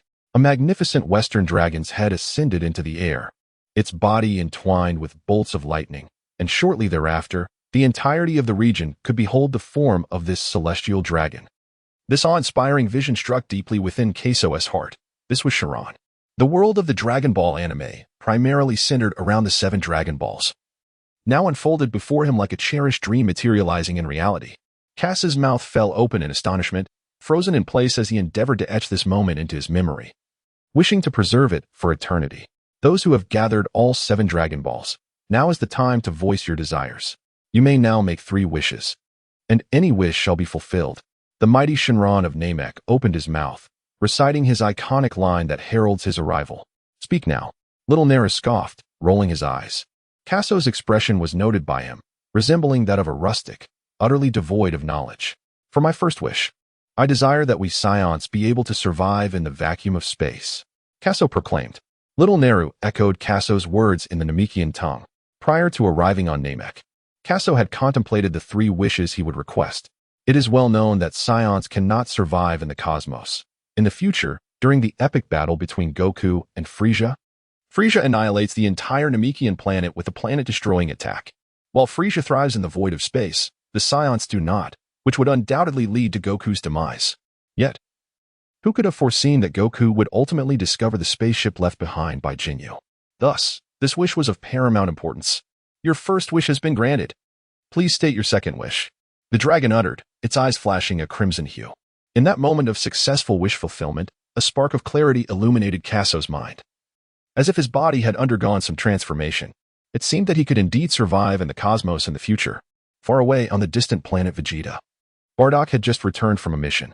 As he journeyed home, a sudden tremor coursed through him. What is happening? A mysterious force penetrated his being, leaving him feeling unexpectedly at ease. Have I been overly concerned? Bardock sensed around him and found no issues with his body, dismissing the sensation. He continued on his way home. Restore the true homeland of the Saiyans, Planet Salad. Little Neru translated the second wish to the dragon. Casso was acutely aware that Planet Vegeta was doomed. The Saiyans would soon be in desperate need of refuge, and their true homeland, Planet Salad, stood as the most suitable sanctuary. Your second wish has been granted, and the location of Planet Salad has now been imprinted in your minds. Please, state your third wish. The third wish was articulated. At the moment of Planet Vegeta's catastrophic explosion, please transfer the remaining Saiyans to the restored Planet Salad. Little Nailu opened his mouth and uttered the final wish. The dragon's eyes glowed red for a moment, followed by a profound silence. The dragon spoke softly. This wish cannot be fulfilled. Upon hearing the dragon's response, both Casso and Little Nailu were rendered speechless, standing frozen in place. How could it be that even the dragon was unable to grant this wish? The destruction of Planet Vegeta and the annihilation of the Saiyans were commands issued by the god of destruction, Lord Beerus. Thus, this wish was unattainable. As the dragon concluded this statement, beads of cold sweat trickled down its scaled face, and it continued, please, state your third wish. Casso had indeed contemplated this dilemma. The god of destruction, being the most formidable deity in the seventh universe, commanded matters that ordinary dragons might hesitate to defy. Perhaps only the super dragon could disregard such a god. It now seemed truly unattainable. Was annihilation imminent? As Casso remained in silence, the dragon spoke once more. Please state your third wish. The urgency in the dragon's tone was palpable. If a wish was not granted soon, the dragon would surely vanish. Xiao Nila glanced at Casso. Create a piece of land on Planet Salad that allows for the immediate growth of the sacred beans. Casso casually articulated a wish. Xiao Nilu then translated, your wish has been fulfilled. With a whoosh, the 7 dragon balls emitted a golden radiance, and the celestial dragon suddenly disappeared. After the golden light flickered, the dragon balls on the ground transformed into ordinary round stones. The dragon had vanished, leaving Casso standing in place, his brow furrowed. Were Planet Vegeta and the Saiyans destined for destruction? Casso pondered for a moment and sensed that something was amiss. Indeed, Beerus had merely instructed Frieza to annihilate the Saiyans, and he had not concerned himself with whether they were completely eradicated thereafter. Kakarot and Vegeta serve as excellent examples of those who have slipped through the cracks. The dragon cannot defy the god of destruction due to the overwhelming authority of the deities. Since it cannot fulfill wishes, can it not be said that Kakarot, through his own efforts, might also rescue Bardock and the others? Casso understood. It seemed that this truly could be the way. With that thought, he sighed in relief. Turning back, he gazed at the young child beside him. Little Nailu, I must take my leave. Please convey my farewell to the great elder. I assure you, I shall uphold the promise I made. The Namekians will forever remain my cherished friends. Are you departing? Little Nyla felt a subtle stir within him. Throughout their time together, he recognized that Casso was no ordinary child. Through the 3 wishes granted by the dragon, he realized that Casso had come to Namek to save his people. Nyla found himself in agreement with Casso. Despite being merely a child, he chose not to flee in the face of his nation's impending doom, instead striving with all his might to rescue his kin, a sentiment truly worthy of respect. In truth, little Nyla was not unlike Casso. In the forthcoming Namekian conflict, he had chosen to merge with Piccolo, relinquishing his own dominant thoughts solely to vanquish Frieza and save his people. Such actions often resonate deeply, even though the battle on Namek had yet to unfold. All right, in the battles to come, give it your all. If you find yourself unable to defeat the enemy, make your escape swiftly. Little Nyla patted Casso's narrow shoulder. Casso shook his head, surprised to discover this side of Nera. However, when little Nera spoke of fleeing, he shared the same sentiment. Given his current capabilities, facing off against Frieza would be akin to an ant challenging an elephant, with no glimmer of hope for victory. To be honest, Casso felt that likening himself to an ant was a gross overestimation of his own abilities. Farewell. With that, Casso soared into the sky. Little Neru gazed at the small white dot above, pondering deeply. He then turned back towards the Grand Elder's residence. Chapter 14. Osbier learns instant transmission. Little Neru returned to the Grand Elder's abode. Grand Elder, I have returned. he said in a subdued tone. The Grand Elder regarded little Neru with a quiet contemplation. After a moment, he smiled and remarked, "Are you perhaps blaming me for not unlocking your potential?" "No," replied Neru. The Grand Elder shook his head, understanding the thoughts that lingered in little Neru's mind. It was simply a matter of his inadequacy and strength, rendering him unable to protect planet Namek in the future. Without delving further into the topic, the Grand Elder began recounting the history of planet Namek. He spoke of a past calamity that had plunged the Namekians into a dire struggle for survival, prompting many to flee. The Grand Elder elaborated on the internal matters of their race, noting that the combat prowess of the Namekians was generally lacking. Even those with exceptional talent in battle did not possess formidable strength. There was once a super genius among us, known as Shiragu, whose combat power exceeded 10 million. He continued. Yet, even he could not contend with the foes of the future. Do you understand, child? Little Neru's eyes widened in realization. Even such a formidable warrior from his lineage could not stand against the impending adversaries. The Grand Elder's lengthy discourse aimed to convey that the Namekians revered nature. And even during that catastrophic event, they refrained from utilizing the Dragon Balls to alter their fate. Thus, unless absolutely necessary, they would not resort to using the Wish Orbs. Moreover, the general combat capability of the Namekians was insufficient to confront future enemies, leaving them reliant on external assistance. Upon hearing this, little Neru nodded helplessly. Casso, you must not disappoint me in the future, he thought to himself, since the Grand Elder had indicated that Casso would be the one to save planet Namek. He could only place his trust in him. Subsequently, little Neru stepped outside and resumed his diligent training, hoping to contribute to planet Namek in the days to come. Watching Neru's retreating figure, the Grand Elder fell into deep contemplation. How had the future changed so drastically? Casso flew to the designated landing site of the spacecraft. He cast a glance back towards the direction of the Elder's residence. Subsequently, he reached out to touch the spacecraft and, aligning himself with the coordinates of Yardrat's star, performed a teleportation. Days passed. Panting heavily, Casso lay upon a peak in the southern region of Yardrat's star, gasping for breath. With a combat power of merely 12,000 and a limited proficiency in sensing energy, he had utilized teleportation over 100 times throughout the cosmos, depleting his energy multiple times along the way and requiring numerous rests before finally returning to Yardrat's star. At long last, he had made it back. Casso took a brief respite. Although the exertion of teleportation was quite taxing, it proved to be significantly swifter than traveling by spacecraft. Consequently, he became more attuned to the fluctuations of energy within himself. Should he encounter little Nella once more, he could likely locate him in less than a second. Furthermore, with the repeated depletion of his energy reserves, his combat prowess had experienced a slight enhancement. The combat prowess of Casso, a station for nihilistic novels, 937929266. A station for nihilistic novels, 193-792-9266. Casso gazed upwards at the sky.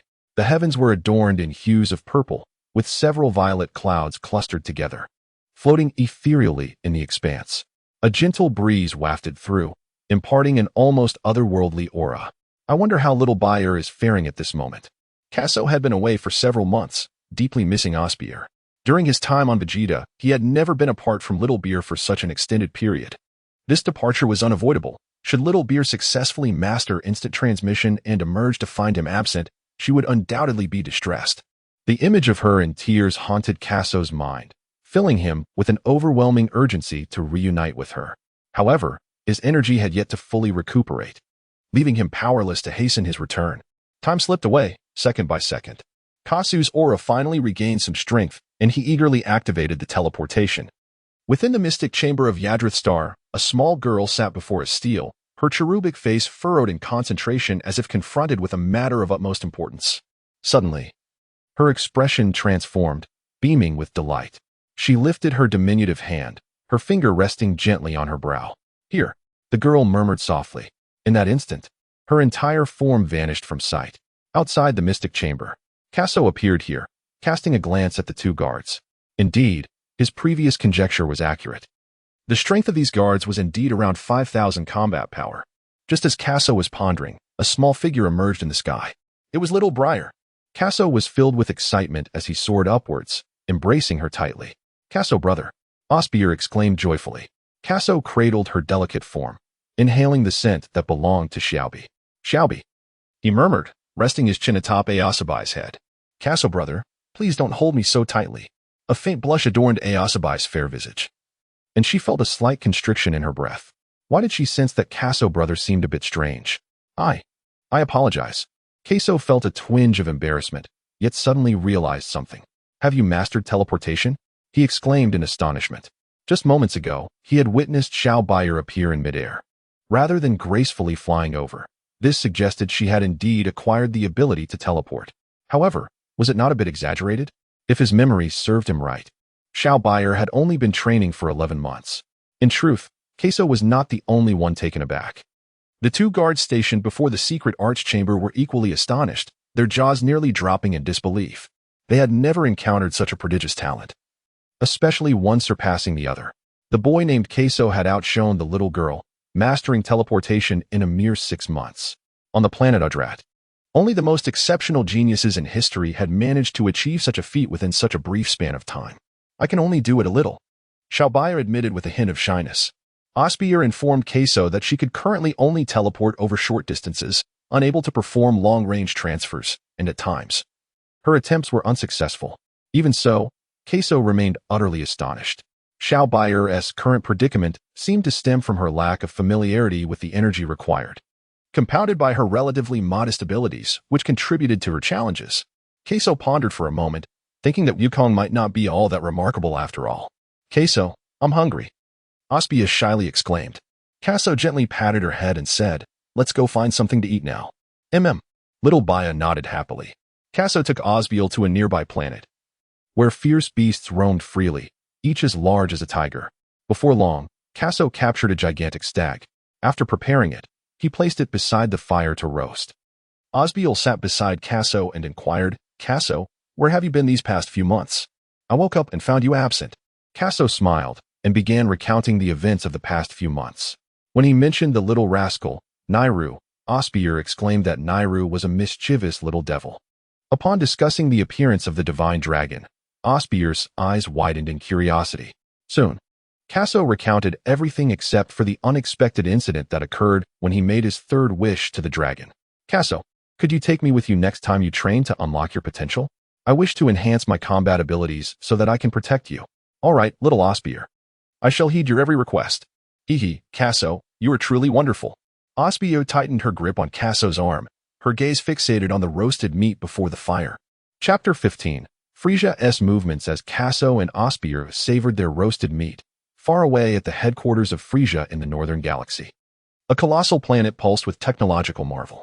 It was encircled by numerous small asteroids, arranged meticulously in an orbit, forming a formidable defensive system centered around the massive planet. Such defensive capabilities were not to be underestimated. Advanced cosmic technology enveloped the surrounding celestial bodies so tightly that not even a fly could penetrate its defenses.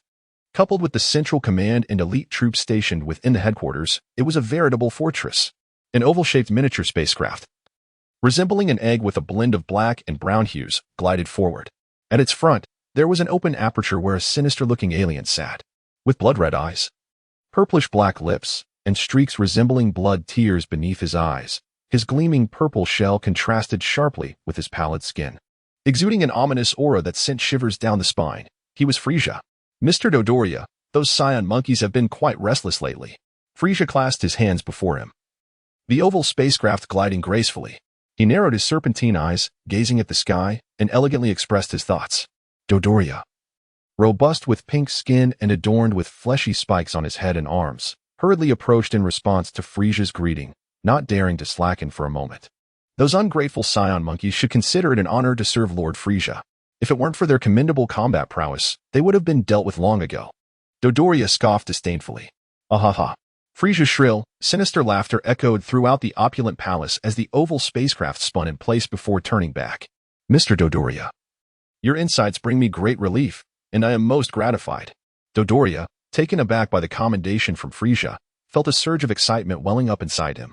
He quickly performed a one-handed bow, pledging his unwavering loyalty. I shall serve Lord Frisia until my last breath. Frisia nodded in satisfaction at his actions. But suddenly his expression shifted, and a terrifying aura erupted from him. Such a diminutive form concealed an unimaginable strength, rendering Frisia's spacecraft as mere decoration. Utterly incapable of withstanding this overwhelming force, The aura permeated every corner of the palace, imbued with an icy chill reminiscent of the depths of the underworld, exuding a sinister coldness. Crack! A thin layer of frost formed in the dark corners. Dodoria trembled, realizing he had perhaps spoken out of turn. Mr. Dodoria, would you care to witness the most exquisite fireworks in the universe? Frisia's cold, raspy voice resonated in his ears. In an instant, Dodoria's apprehension transformed into ecstatic relief. Frisia was not blaming him. He recalled that every time Frisia uttered those words, it heralded the destruction of a planet. If all went as anticipated, Vegeta's planet was doomed. Await your demise, Scion monkeys. Dodoria had long harbored disdain for this proud yet weak breed of Scions.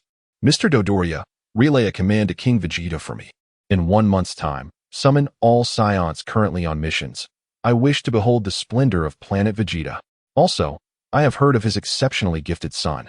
Bring him to the headquarters to serve me, as you command. On planet Vegeta, King Vegeta occupied the central position at the table, surrounded by Scions on either side. They bore tails wrapped around their waists and donned specially designed battle attire, among whom was a Scion strikingly similar to Goku. King Vegeta, what urgent matter necessitated our gathering? Bardock inquired, furrowing his brow. Jine had given birth to Kakarot just 2 months prior, and while caring for her, he had received the emergency summons and hurriedly arrived. Upon reaching the gathering, he discovered he was not alone. Other Scions of high combat prowess had also been summoned. What could compel the summoning of so many formidable warriors? Are we to wage war on a superior planet? Frisia had issued a command for all Scions to gather within a month. Bardock sat in the corner, his mind swirling with confusion. What could Frisia be planning? Was he intending to invade other advanced planets? The remaining Scions began to stir with chatter. Bardock glanced around, realizing he was not the only one harboring such thoughts. King Vegeta raised his hands to silence them. Frisia intends to visit planet Vegeta. We must gather all Scions to welcome him. For now, let us focus on bringing our kin back. King Vegeta then remarked, recently, our Scion race has been thriving. When Frisia arrives, we must ensure that they do not discover our clandestine activities. Well, if there is nothing else, let us adjourn the meeting. With those words, King Vegeta dismissed everyone, as he still needed to arrange for Vegeta's journey to Frisia's headquarters. After the meeting, Bardock felt a wave of unease wash over him. The gathering seemed to have ignited a powder keg, shattering his previously tranquil state of mind, leaving him in turmoil. That evening, once he had settled all matters at home, Bardock and Jine began to rest. Half an hour after drifting into slumber, Bardock was drenched in sweat, his expression one of sheer terror. As if ensnared in a nightmarish vision, he tossed and turned restlessly. Suddenly, Bardock sat bolt upright, gasping for air, beads of sweat cascading down his face. Enough to unsettle even those who suffer from trypophobia. His heart raced vehemently. Frisia was terrifying. Usually, dreams would fade into a blurry haze upon waking, yet this time, the nightmare felt hauntingly vivid, as if he were experiencing it firsthand, each detail etched clearly in his memory. In the dream, Frisia possessed a staggering battle power of 530,000, utterly fearsome. It was crucial to note that within the Scion race, not a single warrior boasted a power level of even 20,000. Transforming into a great ape merely yielded a power level of around 100,000. Such strength was insurmountable. Bardock, what's wrong? Were you having a nightmare? Jine was jolted awake by his frantic movements. I'm fine. Bardock hastily reassured her, not wishing to burden Jine with his worries.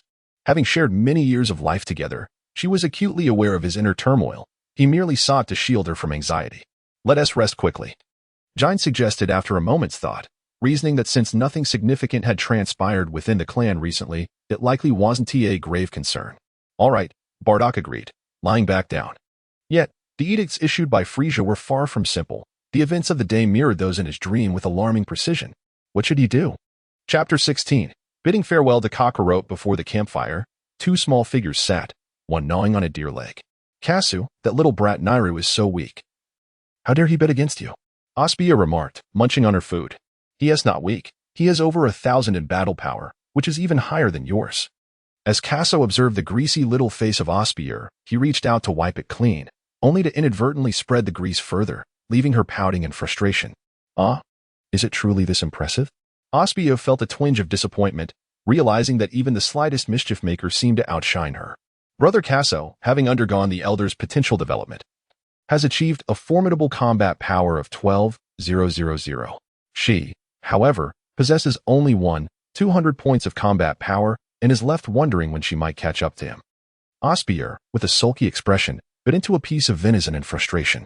Casso smiled quietly, saying nothing. Neru's talent was indeed remarkable, seemingly surpassing that of Piccolo. Though he lacked the inner strength that Piccolo possessed, Piccolo had always aimed to defeat Goku, driven by an unwavering resolve. Even when he could no longer keep pace with Goku, he continued to persevere. Had Neru shared the same aspiration and possessed a similarly formidable spirit, he might have achieved even greater accomplishments than Piccolo. After a while, Casso tossed the bone aside into the adjacent river and reclined on the ground. For several months, he had scarcely partaken of such roasted meat, subsisting instead on the nutrient liquid aboard the spacecraft. At last, he savored the delight of roasted meat once more. Indulging to his heart's content, Casso moved beside Osbiel. Little Beal, you have now mastered instant teleportation. We shall prepare to depart from here tomorrow and return to Vegeta. Wow, we can finally go home. Osbiel exclaimed joyfully. Aunt Jine will surely be astonished by our combat prowess. After saying this, she inexplicably chuckled. Casso raised an eyebrow, surprised to discover that this girl also enjoyed showing off.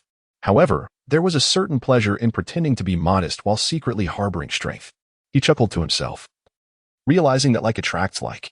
When Bedak witnesses his true combat prowess, the expression on Bedak's face will surely be quite entertaining. Just the thought of it brought him joy.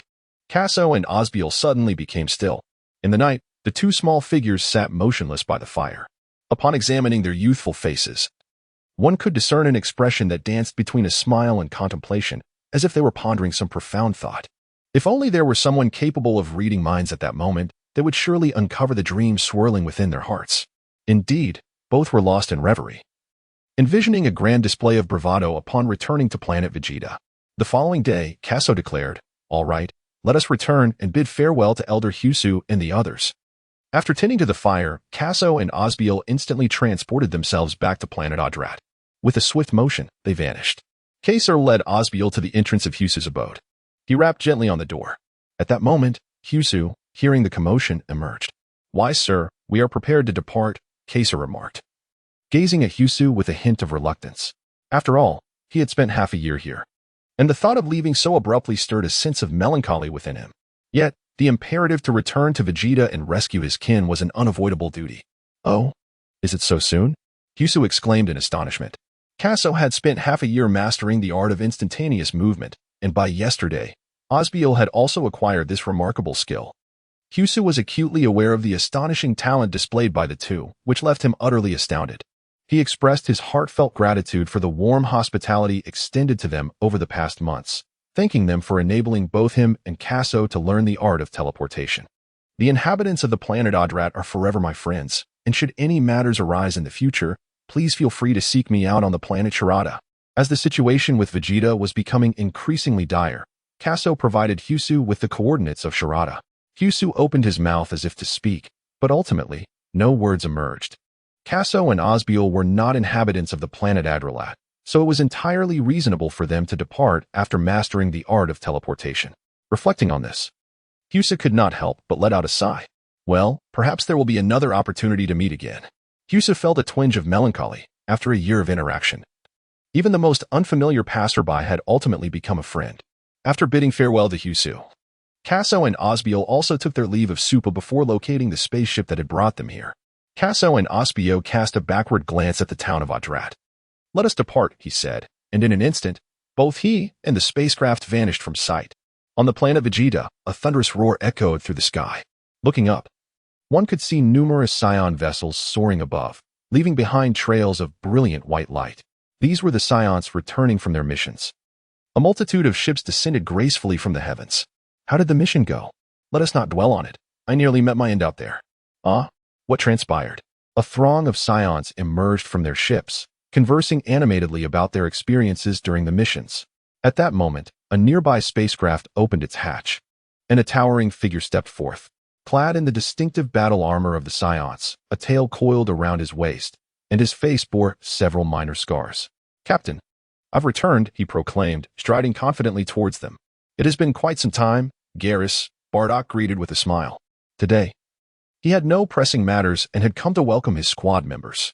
Indeed, And where are Casso and that other little rascal? They have gone on a mission. Weren't we supposed to wait until they matured before sending them out? Garrus's expression darkened slightly. The parents of Casso sacrificed themselves in a bid to save him. Garrus had also vowed to Casso's parents that he would protect Casso with utmost diligence. Due to his frequent missions, he was compelled to entrust Casso to the captain, never anticipating that he would still be dispatched. This was Casso's request. I merely assigned a rather straightforward task. You must understand, Science. Before Bardock could finish his sentence, a thunderous roar suddenly echoed through the sky. This sound was far beyond what a Scion spacecraft's landing could produce. The two gazed upward. What was that? A colossal spaceship. Lord Bardock, is that not a vessel of Frisia's subordinates? Garrus exclaimed in astonishment. Wasn't it said that Frisia would not arrive on planet Vegeta for another fortnight? How could he have arrived so much earlier? Frisia. Bardock glared at the spaceship in the sky, gritting his teeth. Is the tale of our nightmares destined to repeat? Garrus, I will explain Casso's situation upon my return. I have pressing matters to attend to. Bardock turned and hastily made his way home. Garrus, watching the captain's retreating figure, found himself in a state of bewilderment.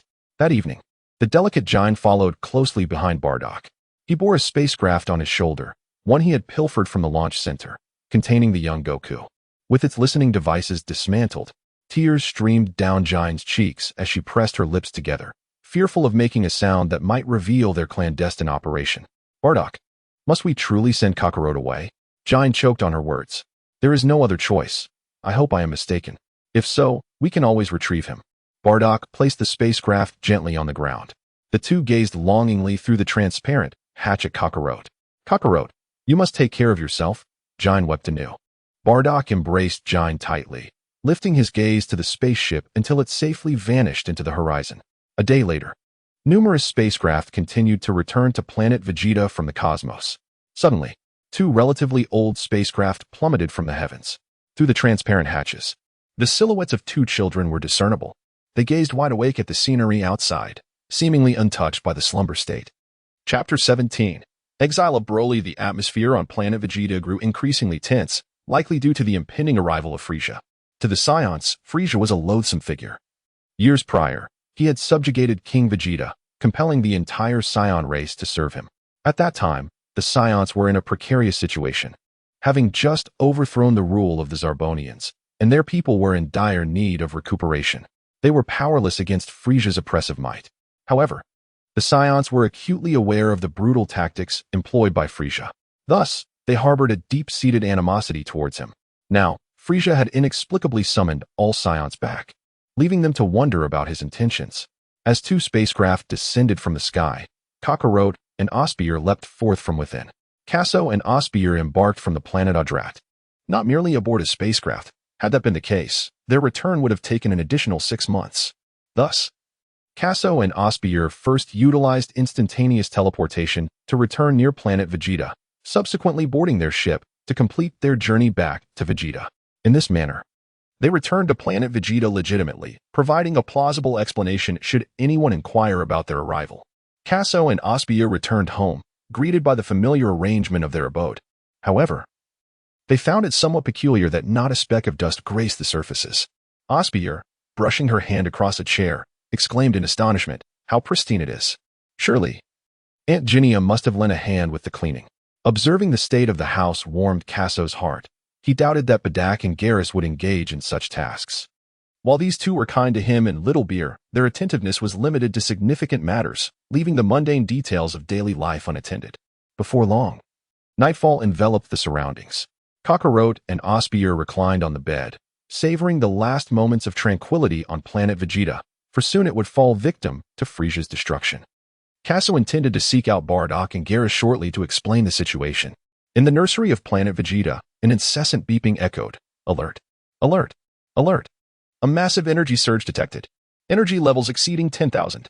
Within the nursery, 2 incubation pods were positioned closely together. One lay empty, its Scion occupant long vanished, while the other cradled a Scion infant whose cries triggered the alarms, red lights flashing ominously in the dimly lit chamber. What on earth is happening? Why is there an alarm? The royal offspring must not come to harm. Otherwise, we are doomed. A group of extraterrestrial researchers clad in white lab coats rushed in. Should anything unfortunate befall the infant Scion within, Even 10 of them would not suffice to appease the Scion's wrath. These researchers were captives taken during Scion conquests. Had it not been for their commendable technological prowess, they would have long been sent to meet their demise. No, this cannot be. Look. They beheld an astonishing sight. The Scion infant named Broly, his battle power continuously escalating, 8,000, 8,500, 9,500. How is this possible? A newborn Scion could possess such extraordinary might? And it continues to rise. The nursery alarms blared. Alert! Alert! Quickly, report to King Vegeta. Within the palace of King Vegeta, disbelief etched across his face, he exclaimed, "What? A newborn Scion named Broly possesses a battle power exceeding 10,000? Impossible.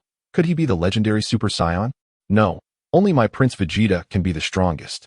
At that moment, King Vegeta's visage twisted with malice, his aura menacing. "Broly, do not blame me. It is your own formidable power that brings this upon you." Vegeta raised his hand, intending to signal his subordinates to eliminate Broly. Suddenly, he inquired, "Whose son is he?" "He is the son of Lord Paragus," came the reply. Paragus' son? King Vegeta turned away from his subordinates, his crimson and azure cloak billowing behind him, clad in battle armor that accentuated his imposing figure. Seemingly lost in contemplation. "Go, arrange a spacecraft to send Broly to a distant desolate planet," he commanded his loyal attendant in a low tone. "Understood." King Vegeta resumed his throne, resting his chin on his hand, coldly stating, "Paragus, do not blame me. I have shown you mercy beyond measure." On the other side, "Lord Paragus, congratulations. Your son has been born with the formidable combat power of 9,379,29266, as noted in the Tales of Existential Despair." A group of researchers, loyal to Paragus, hurried over to celebrate. Paragus stood frozen in disbelief, his mouth agape, unable to comprehend the enormity of the revelation. Could it be true? Is my Broly truly this powerful? "They have already reported to King Vegeta," one of his confidants stated. Upon hearing this, Paragus suddenly realized the gravity of the situation. After years of service under King Vegeta, he understood all too well the nature of the man, ruthless, cold-hearted, and willing to eliminate anyone who posed a threat to his dominion. "Lord Paragus, this is dire news. Broly is to be exiled." A Scion hastily approached, one of his subordinates. "Curse you, King Vegeta. After all these years of loyalty, how dare you?" Paragus glared. Aware of the Scion's merciless nature, yet astonished that King Vegeta would disregard past loyalties. "No, I must intervene." With a thunderous roar, Paragus unleashed a powerful aura, enveloping himself in a white mist, and soared towards the spacecraft launch center. At the launch center, discussions among the lower-ranking Scion warriors echoed, lamenting, "What a pity. King Vegeta cannot tolerate him. If only he could accept Broly, we would surely witness the rise of an invincible deity of war among us." Indeed, the news of Broly's combat power surpassing 9,379,29266 had already spread throughout planet Vegeta. Just then, a middle-aged Scion descended from the sky. With a sweeping gaze, Paragus swiftly pinpointed Broly's location aboard a spacecraft. "Lord Paragus, you cannot go there. Otherwise, King Vegeta will not spare us," the lower-ranking warriors urged, attempting to block his path. As Paragus prepared to dash towards the spacecraft to halt its launch, it began to ascend slowly, disappearing from sight in an instant. "No," Paragus roared, arriving just a moment too late. "Tell me, to which planet has Broly been exiled?" He seized one of the lower-ranking warriors, his eyes ablaze with fury, his body trembling in disbelief at the reality of Broly's banishment. "He has been exiled to the distant planet of Vampa at the edge of the universe." The Scion's face drained of color, fearing Paragus's wrath. "Prepare a spacecraft for me at once." Paragus growled menacingly. Moments later, another spacecraft descended from the launch center. "I must rescue Broly." Paragus's spacecraft closely trailed behind Broly's, fully aware that planet Vampa was utterly inhospitable to human life. Broly could not possibly survive there. "Just wait. King Vegeta, once I return with Broly, you shall regret your actions." Chapter 18. Unveiling Frisia's Conspiracy. Casso and Osbier were preparing to venture outside when they suddenly overheard a conversation emanating from the street. "Have you heard about Broly? That little fellow born with a battle power of 10,000? Indeed, but what a pity." The tone of several Scions conveyed a sense of regret as they continued discussing.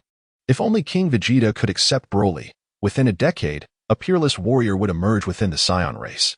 "Broly," Casso murmured. Kakarot's eyes widened in realization. Nearly forgetting about Broly, Broly, a legendary Saiyan, shared a cultivation pod with Kakarot, and whenever Kakarot cried, Broly would instinctively join in his wails. This led to an intense aversion to Kakarot as Broly matured. The mere sight of Kakarot would provoke uncontrollable fury within him. Nevertheless, Broly was also a tragic figure. Having been exiled by King Vegeta from a young age and subsequently subjected to the relentless control of his father, devoid of any semblance of freedom, Casso grasped the Scion's hand, anxiously inquiring, "Excuse me, sir, how is Broly faring now?" Osbier stood silently to the side, somewhat perplexed. She wondered why her brother Casso exhibited such fervor upon hearing Broly's name. The Scion was taken aback. He had never encountered such a courteous young lad. He responded, "That little fellow has been exiled. What of it? Do you know him?" The Scion pressed further. "No. Farewell, sir, we must be on our way." Casso departed from this place, accompanied by Osbiel. As they watched the two little ones leave, the group of Scions resumed their conversation. "Chris, do you know that little fellow?" "Not at all. I've merely never encountered such a polite child before. It is indeed rather peculiar." Casso and Osbier are on their way to the Bedak residence. Osbier looked up and inquired, "Casso, who is Broly?" To which he replied, You will come to know in due time." Casso shook his head. Upon hearing the news of Broly, he had contemplated ways to persuade him to stay. Since Broly had been exiled, perhaps it would be best for him to remain on Vampistar for a while. Casso had more pressing matters to attend to, rendering him unable to extricate himself from his current obligations. Yet, the mere thought of that old man Paragus filled him with a sense of revulsion.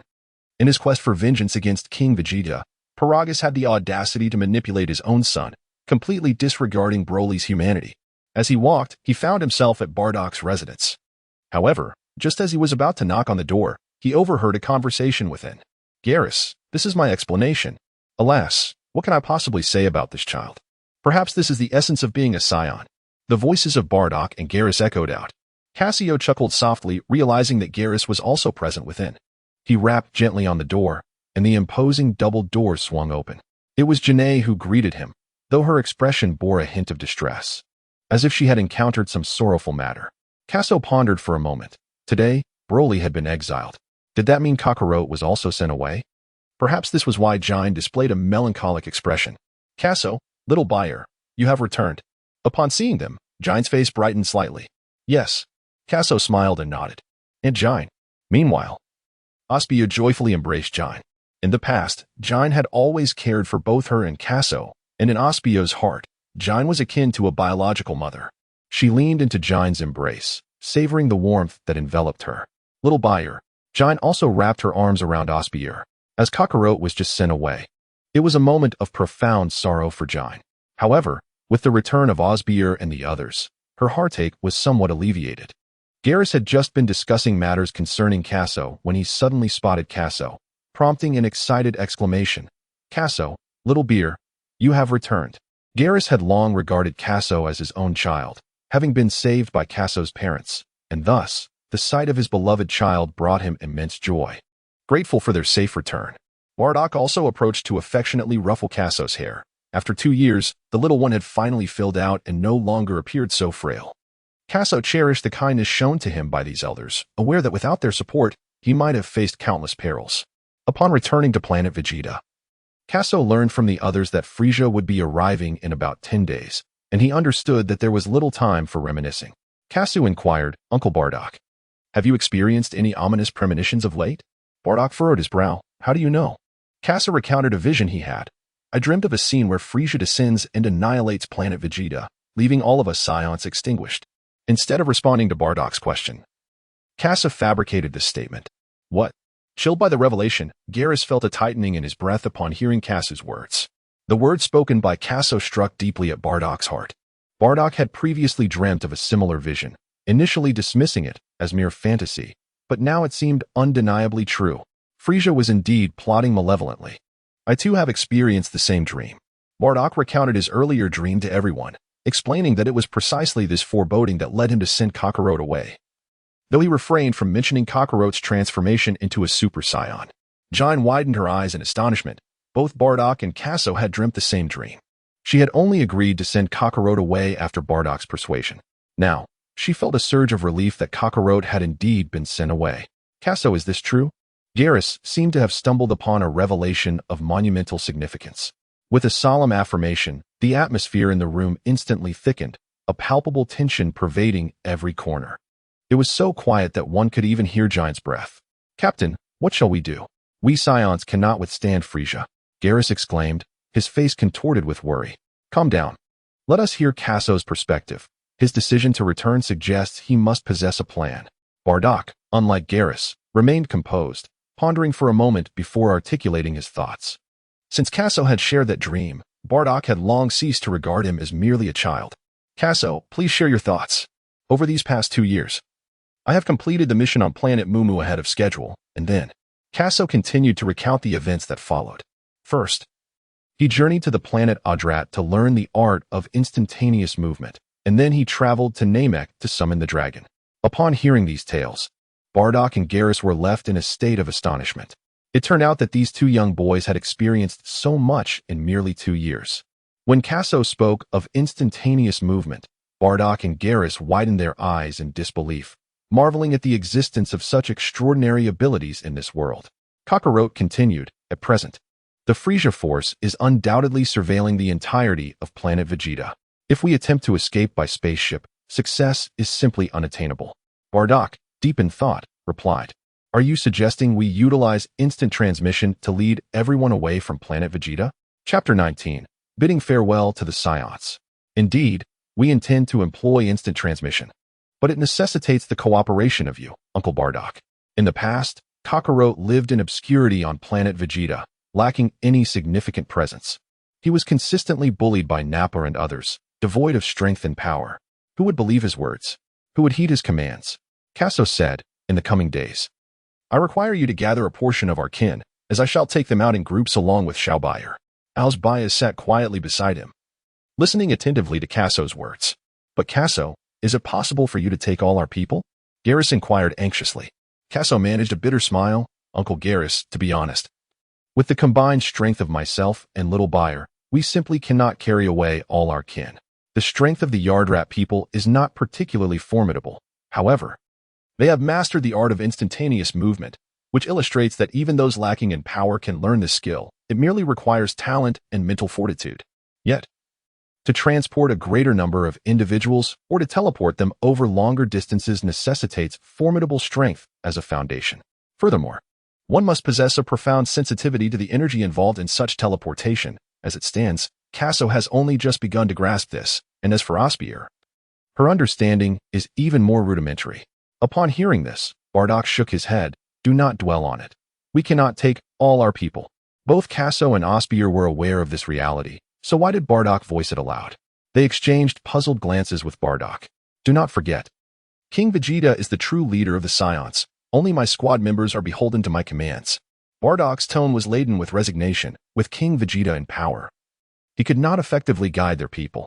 The king was perpetually lost in the dream of overthrowing Frisia's regime, and at this point, he would hardly believe anything Bardock said, perhaps even suspecting ulterior motives. The plight of the Scions is indeed tragic. Liberated from the oppression of the Tuffles, they now find themselves under the rule of a leader who is myopic and fearful of any threat to his position. Regarding Broly's birth, King Vegeta's decision to exile him was a truly foolish act. "The captain is right," Garrus agreed, his voice tinged with helplessness. He had witnessed the captain's struggles over the years. Had it not been for his formidable strength, King Vegeta might have eliminated him long ago. Because of his power, he had been continually marginalized by the king, and now, only about 100 could still heed the captain's orders. "How many of our kin do you two believe you can save?" Bardock inquired once more. Casso and Osbier exchanged a glance, estimating that they could evacuate approximately 150 individuals. Bardock nodded, his capacity for command aligning closely with their estimation. "Uncle Bardock, please gather them. From tonight, Osbier and I shall commence the relocation of our kin." Casso, resigned to the situation, acknowledged that every life saved mattered. Garrus and Bardock rose, prepared to set their plans into motion. In this dire moment for their race, Bardock cast aside all other concerns. Even if Casso suggested they could only rescue a little over 100, it was still sufficient. As long as the Scions were not annihilated, they would rise again. Once Kakarot achieved the transformation into a Super Saiyan, he would surely avenge their people.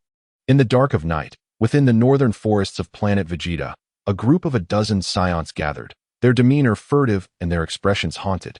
as if still reeling from a dreadful revelation. The murmurs among the Scions grew hesitant. Is this true? I can't believe Frisia has such nefarious intentions. I warned you all not to trust Frisia from the very beginning. At that moment, Bardock's sharp command pierced the air. Silence. Even at this critical juncture. Some still found time for idle chatter. The crowd fell silent at once upon hearing his words.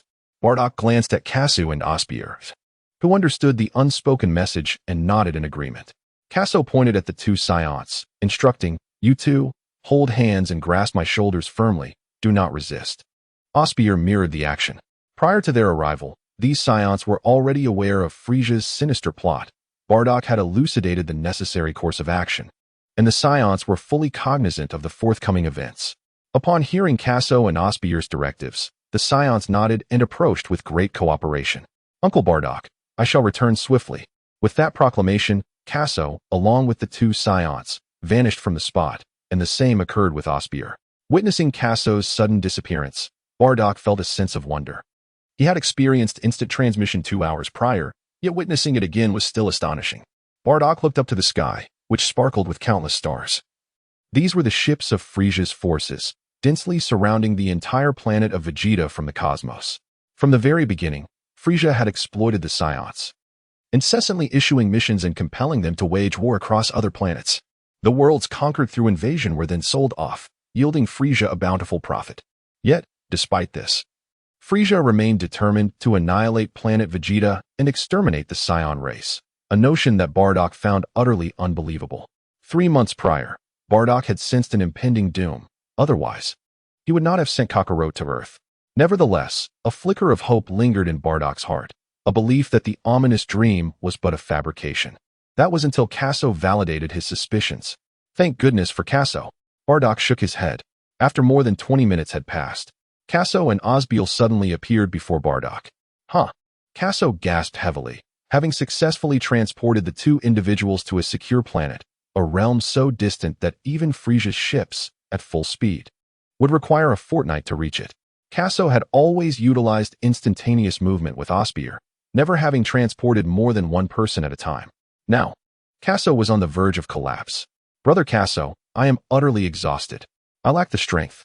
Beside him, Osbier lay sprawled on the ground, tongue lolling out, drenched in sweat, resembling a little worm, completely motionless. "Casso, what has happened to you?" Bardock inquired anxiously. "It's nothing. The energy expenditure is simply too great. Rest assured, I will manage to transport everyone tonight. For now, I need a moment to recuperate. You both take a breather."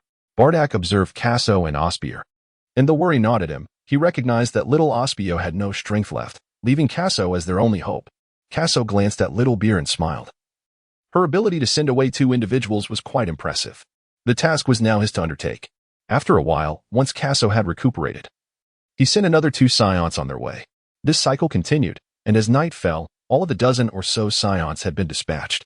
By morning, Casso lay in bed, his eyes vacant and his complexion pallid, as if his very essence had been drained from his body. Kakarot found himself yearning for Earth, and once the matters on planet Vegeta were resolved, he was determined to make a journey back home. It is worth noting that the Senzu beans have always been a peculiar anomaly within the Dragon Ball universe, regardless of the severity of one's injuries. As long as there remains a breath of life, these beans can restore an individual to their peak condition almost instantaneously. However, in Goku's youth, Master Karen failed to grasp the significance of the Senzu beans, allowing the gluttonous Yardrat to consume them all, which left Goku in a position where he wished he could split a single bean in 2 for his use. Days swiftly passed, and the Scions outside had largely returned. King Vegeta was still preoccupied with arranging a grand welcome for Frisia, oblivious to the disappearance of over 100 Scions. Chapter 20. The arrival of Frisia within the palace of King Vegeta. An abundance of flowers adorned the surroundings, leaving a pathway lined with a crimson carpet at the center, creating a jubilant atmosphere throughout the grand hall. As King Vegeta noted that the preparations were nearly complete, he intended to summon all the Scions for a meeting. Suddenly, a Scion emerged from the side, resembling Nappa closely, his expression marred with anger as he approached. "Your Majesty, what progress has been made regarding my son's disappearance?" It became clear that this individual was Nappa's father. 2 years prior, his son had vanished without a trace, and he had not been seen since. As King Vegeta's right-hand man, Nappa's family held a prestigious position among the Scions. Yet the king had failed to provide any clarity on the incident that had transpired 2 years ago. King Vegeta's demeanor grew frosty. I have matters of greater importance to attend to. We shall discuss this later. With that, he turned and departed towards the entrance of the hall. Nappa's father pointed at the retreating figure of King Vegeta, trembling slightly. 2 years had elapsed without any news of Nappa, and he had long since grasped the implications of this silence. Yet, the king's current indifference chilled him to the bone. After years of service to King Vegeta, he was met with nothing but apathy. The bond had grown cold. On that day, just then, a crackling sound echoed through the air. A piercing shriek resonated through the sky, a cacophony of airwaves colliding with metal.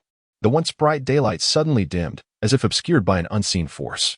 A multitude of spacecraft traversed the void, their formation reminiscent of a locust swarm. The vessels breached the atmosphere of planet Vegeta, ultimately coming to rest upon its surface. Centered around a colossal ship, smaller vessels flanked its ends, rendering them insignificant in this grand spectacle. The large ship hovered majestically, orange flames erupting from its underside. Encased in a ring of obsidian metal that formed a circular corridor, radiant light seeped through specially designed transparent glass, resembling clusters of yellow gemstones adorning its exterior. Within, the control room lay beneath a curved canopy, revealing a figure seated within the small craft. He bore 2 pointed horns atop his head, blood-red eyes, and violet-black lips, with crimson streaks resembling tears beneath his gaze. It was Frieza. He elegantly lifted a goblet of crimson wine, casually inquiring, "Have we arrived at planet Vegeta?" "Indeed, Lord Frieza," responded Dodoria with utmost respect. "Go summon King Vegeta and have all the Saiyans meet me." "As you command."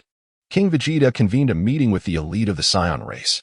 Frieza loomed above planet Vegeta, demanding an audience with all Saiyans. While engaged in his final conference within the palace, Vegeta found Frieza's behavior peculiar. Why not simply descend upon the planet? An uneasy feeling stirred within him. Shall we call Bardock and the others to greet him? Frieza's wrath could have severe consequences. One of Vegeta's subordinates suggested. Indeed, they murmured in agreement. Forget Bardock and his lot. Come, we shall proceed to welcome Frieza, Vegeta declared, raising his hands to signal their departure. But he summoned all Saiyans. Did you not hear my orders? Vegeta scowled, displeasure etched upon his brow at the descent. It was not that King Vegeta wished to exclude Bardock. Rather, he could not locate him amidst the chaos.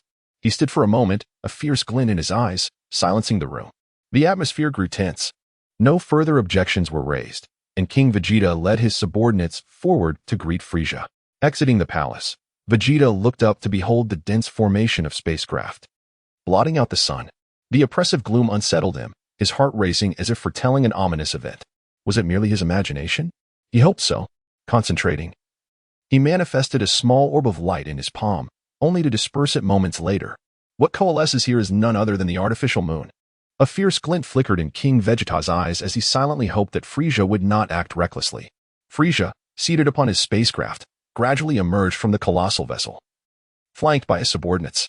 Upon closer inspection, it was evident that Frieza's elite team, the Ginyu Force, was conspicuously absent from such a grand assembly. Long time no see. King Vegeta, Frieza remarked, a faint smile gracing his lips, as if genuinely pleased to reunite with an old acquaintance. Hail, Lord Frieza. King Vegeta ascended into the air, bending slightly to bow in deference. As he did, his followers echoed in unison, Hail, Lord Frieza. Over 2,000 Saiyans congregated, their response resounding, reverberating through the heavens. Upon a single glance, one could see the Saiyans, expressionless, bent at the waist. Regardless of their deep-seated animosity towards Frieza, they meticulously upheld appearances at this moment.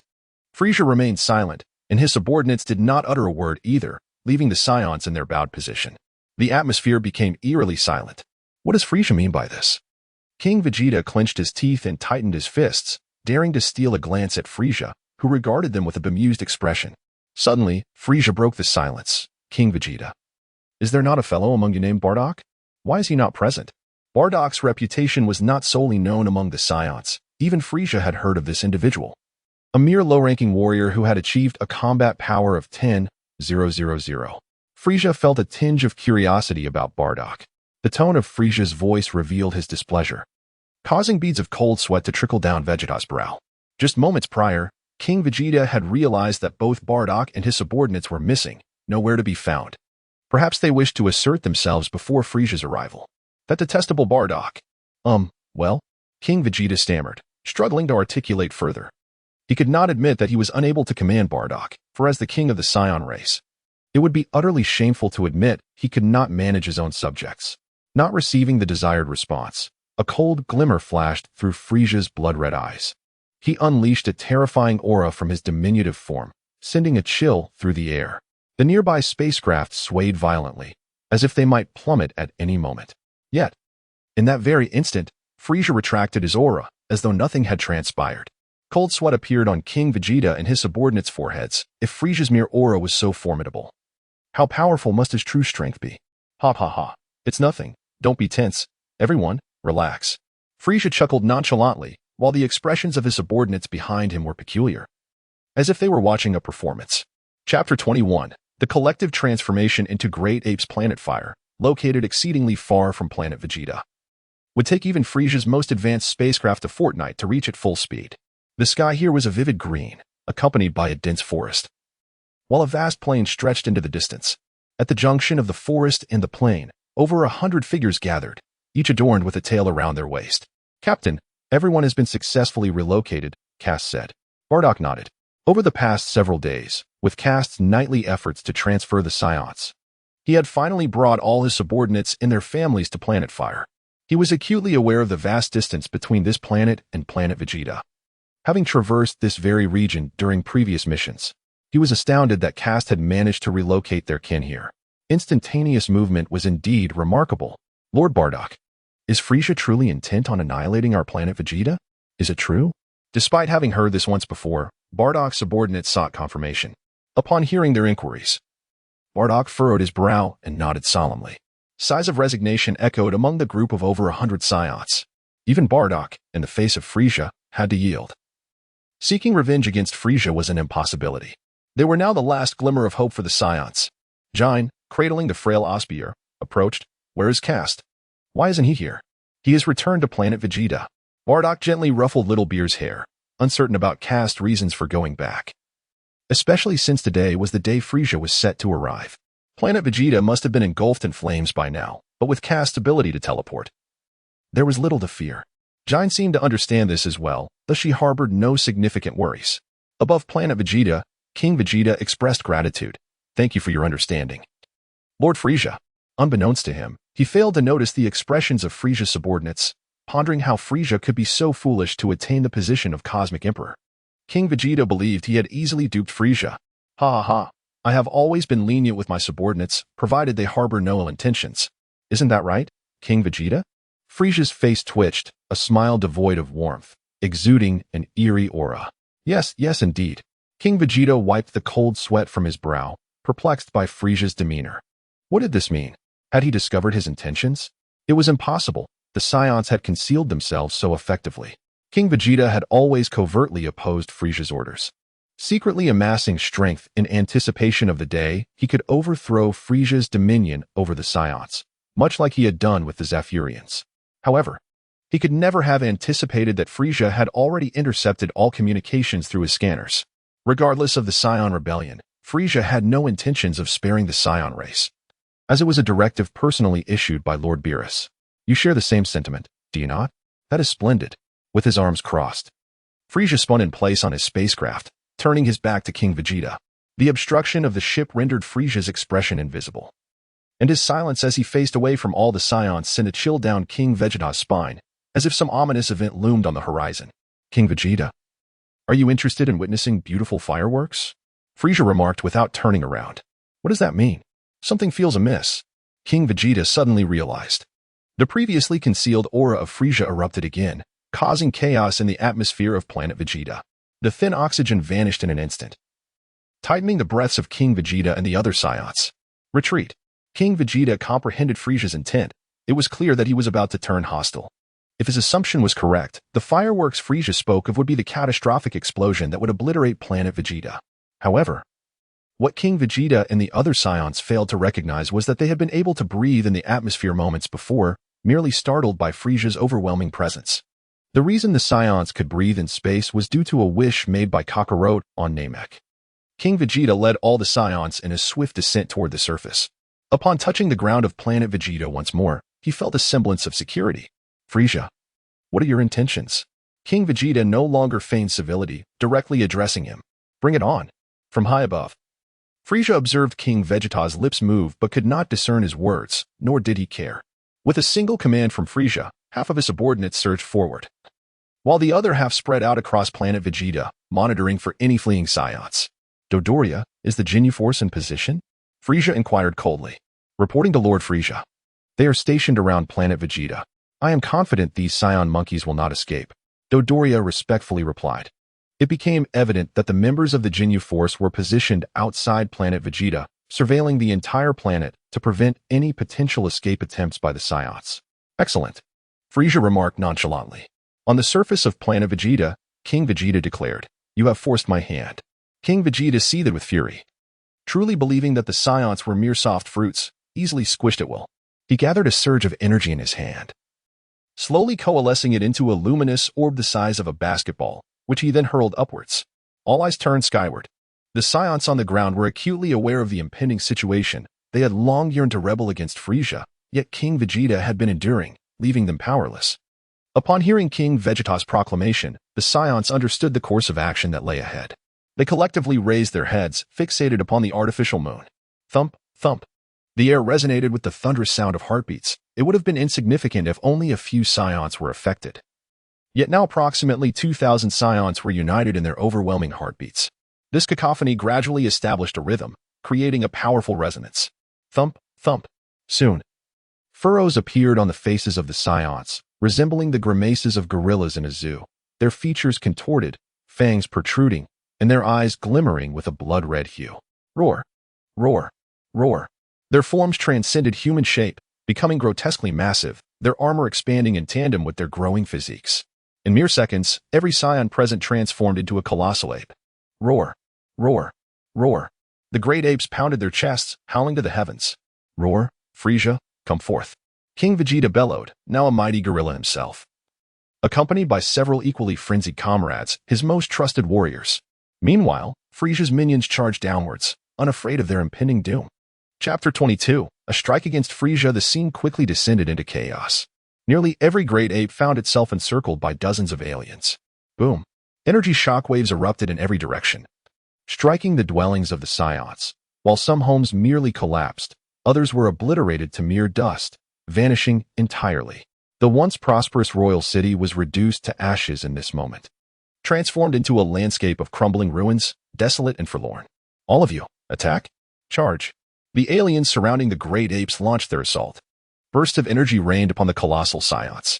Boom, boom. Terrifying explosions reverberated, a brilliance akin to the sun illuminating the ground, while the smoke from the blast shrouded the great apes. We did it. The aliens shouted in exhilaration, believing that the transformation into great apes would render them invincible. Yet they appeared to be utterly vulnerable. Suddenly, what? Look, it can't be. As the smoke cleared, the great apes stood unscathed, without a single mark upon them. Roar, roar. It appears that the gorillas have been thoroughly enraged, each one emitting a fearsome roar while indiscriminately hurling massive stones. Impossible. One of the extraterrestrial beings cried out in terror, yet in the next heartbeat, he was crushed into a mere pulp. Amidst this chaotic scene, several unfortunate souls were struck, their bodies exploding into a gruesome display of blood and flesh, utterly horrifying. Nevertheless, the gorillas did not relent. They began to concentrate laser blasts in their mouths, reminiscent of the transformation Osbier underwent into a colossal ape.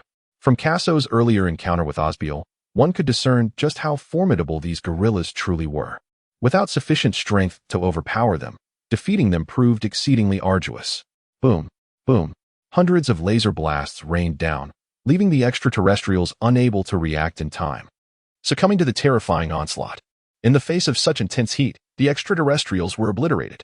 No, nearly a few minutes had elapsed, and the number of surviving extraterrestrials had dwindled significantly, having lost 2/3 of their ranks in that brief span. The remaining survivors began to grasp the gravity of the situation. How could these Saiyan monkeys possess such might? They hastily employed their scanners for assessment. Beep, beep, beep. Battle power, 9379-29266. Battle power, 9379-29266. Battle power, 9379-29266.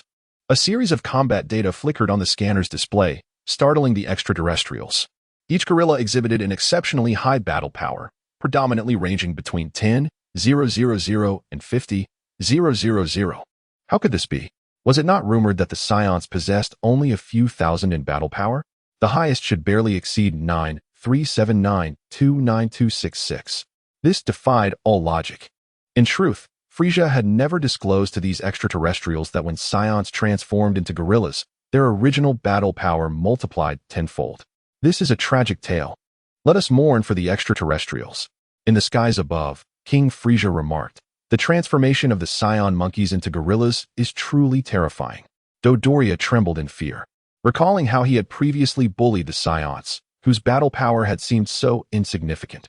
Now, as the Saiyans assumed their gorilla forms, their combat prowess surged dramatically. Dodoria was evidently shaken. The Saiyans possess something remarkable. It seems my decision was indeed the correct one. Frieza rested his chin on one hand, coldly observing the battle unfolding below. He was aware that the Saiyans could transform into gigantic apes, but he had not anticipated such a significant loss. It was a miscalculation indeed. While Frieza mused over this, he remained utterly indifferent to the casualties among his subordinates. Dodoria, witnessing the grim fate of his former comrades, felt a pang of compassion. He glanced sideways at Frieza, who remained impassive, devoid of any reaction, as if the fallen were mere rats in a refuse heap rather than his own troops. Lord Frieza, this cannot continue. If this goes on, all our allies will perish. Dodoria ventured, unable to bear the sight any longer, hoping to persuade Frieza. The Saiyans had transformed into their ape forms, their combat power exceeding 10,000, with some even reaching around 100,000. In contrast, the members of Frieza's Jinyu force were similarly matched, with only Captain Jinyu boasting a combat power that surpassed theirs at 12,000. Those with combat powers exceeding 10,000 could dominate the universe, leaving the lesser minions utterly incapable of contending with such formidable Saiyan warriors. What? Are you questioning me? Frieza's eyes blazed with a venomous glint, malevolent and fierce, as though he might strike at any moment. And no, I wouldn't dare. Dodoria trembled, acutely aware of Frieza's volatile temperament, and hastily offered his apologies. Ah, how utterly boring. Very well, I shall. Frieza yawned lazily, contemplating recalling his forces to intervene personally. Suddenly, with a swift whoosh, a figure appeared before him. Ah, greetings, friend. Who might you be? Frieza inquired, somewhat taken aback, as he had failed to perceive how this child had materialized. Yet, due to his own formidable strength, Frieza felt no fear in the presence of the mysterious child, only a sense of wonder. Frieza, allow me to offer you a piece of advice. This is the first encounter for Casso with Frieza, a figure that evokes an uncanny familiarity, appearing identical to the menacing and treacherous Frieza from the animated series. Oh, what kind of counsel do you offer to this king? Frieza, who typically exudes a sense of gentlemanly composure, found himself somewhat perturbed by the words of this enigmatic child. The serene demeanor he usually maintained faded, his smile vanished, and the pretentious air he often displayed disappeared entirely. No one had ever dared to offer him advice. The last person to show such disrespect being King Vegeta, who was currently embroiled in chaos on his planet. Frieza knew that with a mere flick of his wrist, he could obliterate planet Vegeta in under a minute, not to mention its king. Curiosity piqued, Frieza was eager to see what this little brat intended to do. That is my counsel. With those words, the air thickened. Casso unleashed all his might, moving with the swiftness of the wind, and in an instant, he appeared before Frieza, delivering a fierce punch. Bang! Frieza's eyes widened in astonishment, his lips twisted in a grimace, and the red muscles on his face momentarily sank. A careful observer would notice the slight damage to his skin. Whoosh! As Frieza was still in a daze, Casso had vanished without a trace. Who are you? Frieza bellowed in fury, his power surging to a staggering 530,000. Instantly, the heavens trembled and the earth quaked. The surrounding ships teetered precariously, and the already thin atmosphere of planet Vegeta formed vacuums, as if the very fabric of reality were about to shatter. Dodoria, witnessing the entire scene, felt a pang of fear. Would King Frieza resort to murder to silence him? Zzz. The wrathful aura emitted by Frieza disturbed the surrounding ions, coalescing them into serpentine arcs of silver lightning. Unforgivable. A furious roar erupted from Frieza's lips as he scanned every corner in search of Casso's silhouette. Yet, Frieza realized that the mysterious child had indeed vanished into thin air, just as he had appeared. Where is he? Has he truly disappeared? That child's appearance bears a striking resemblance to a Saiyan. Could he be a Saiyan? Frieza ground his teeth in rage, his eyes bulging with fury, yearning to find that enigmatic child and tear him to shreds. Chapter 23. The Death of King Vegeta Once Upon a Time.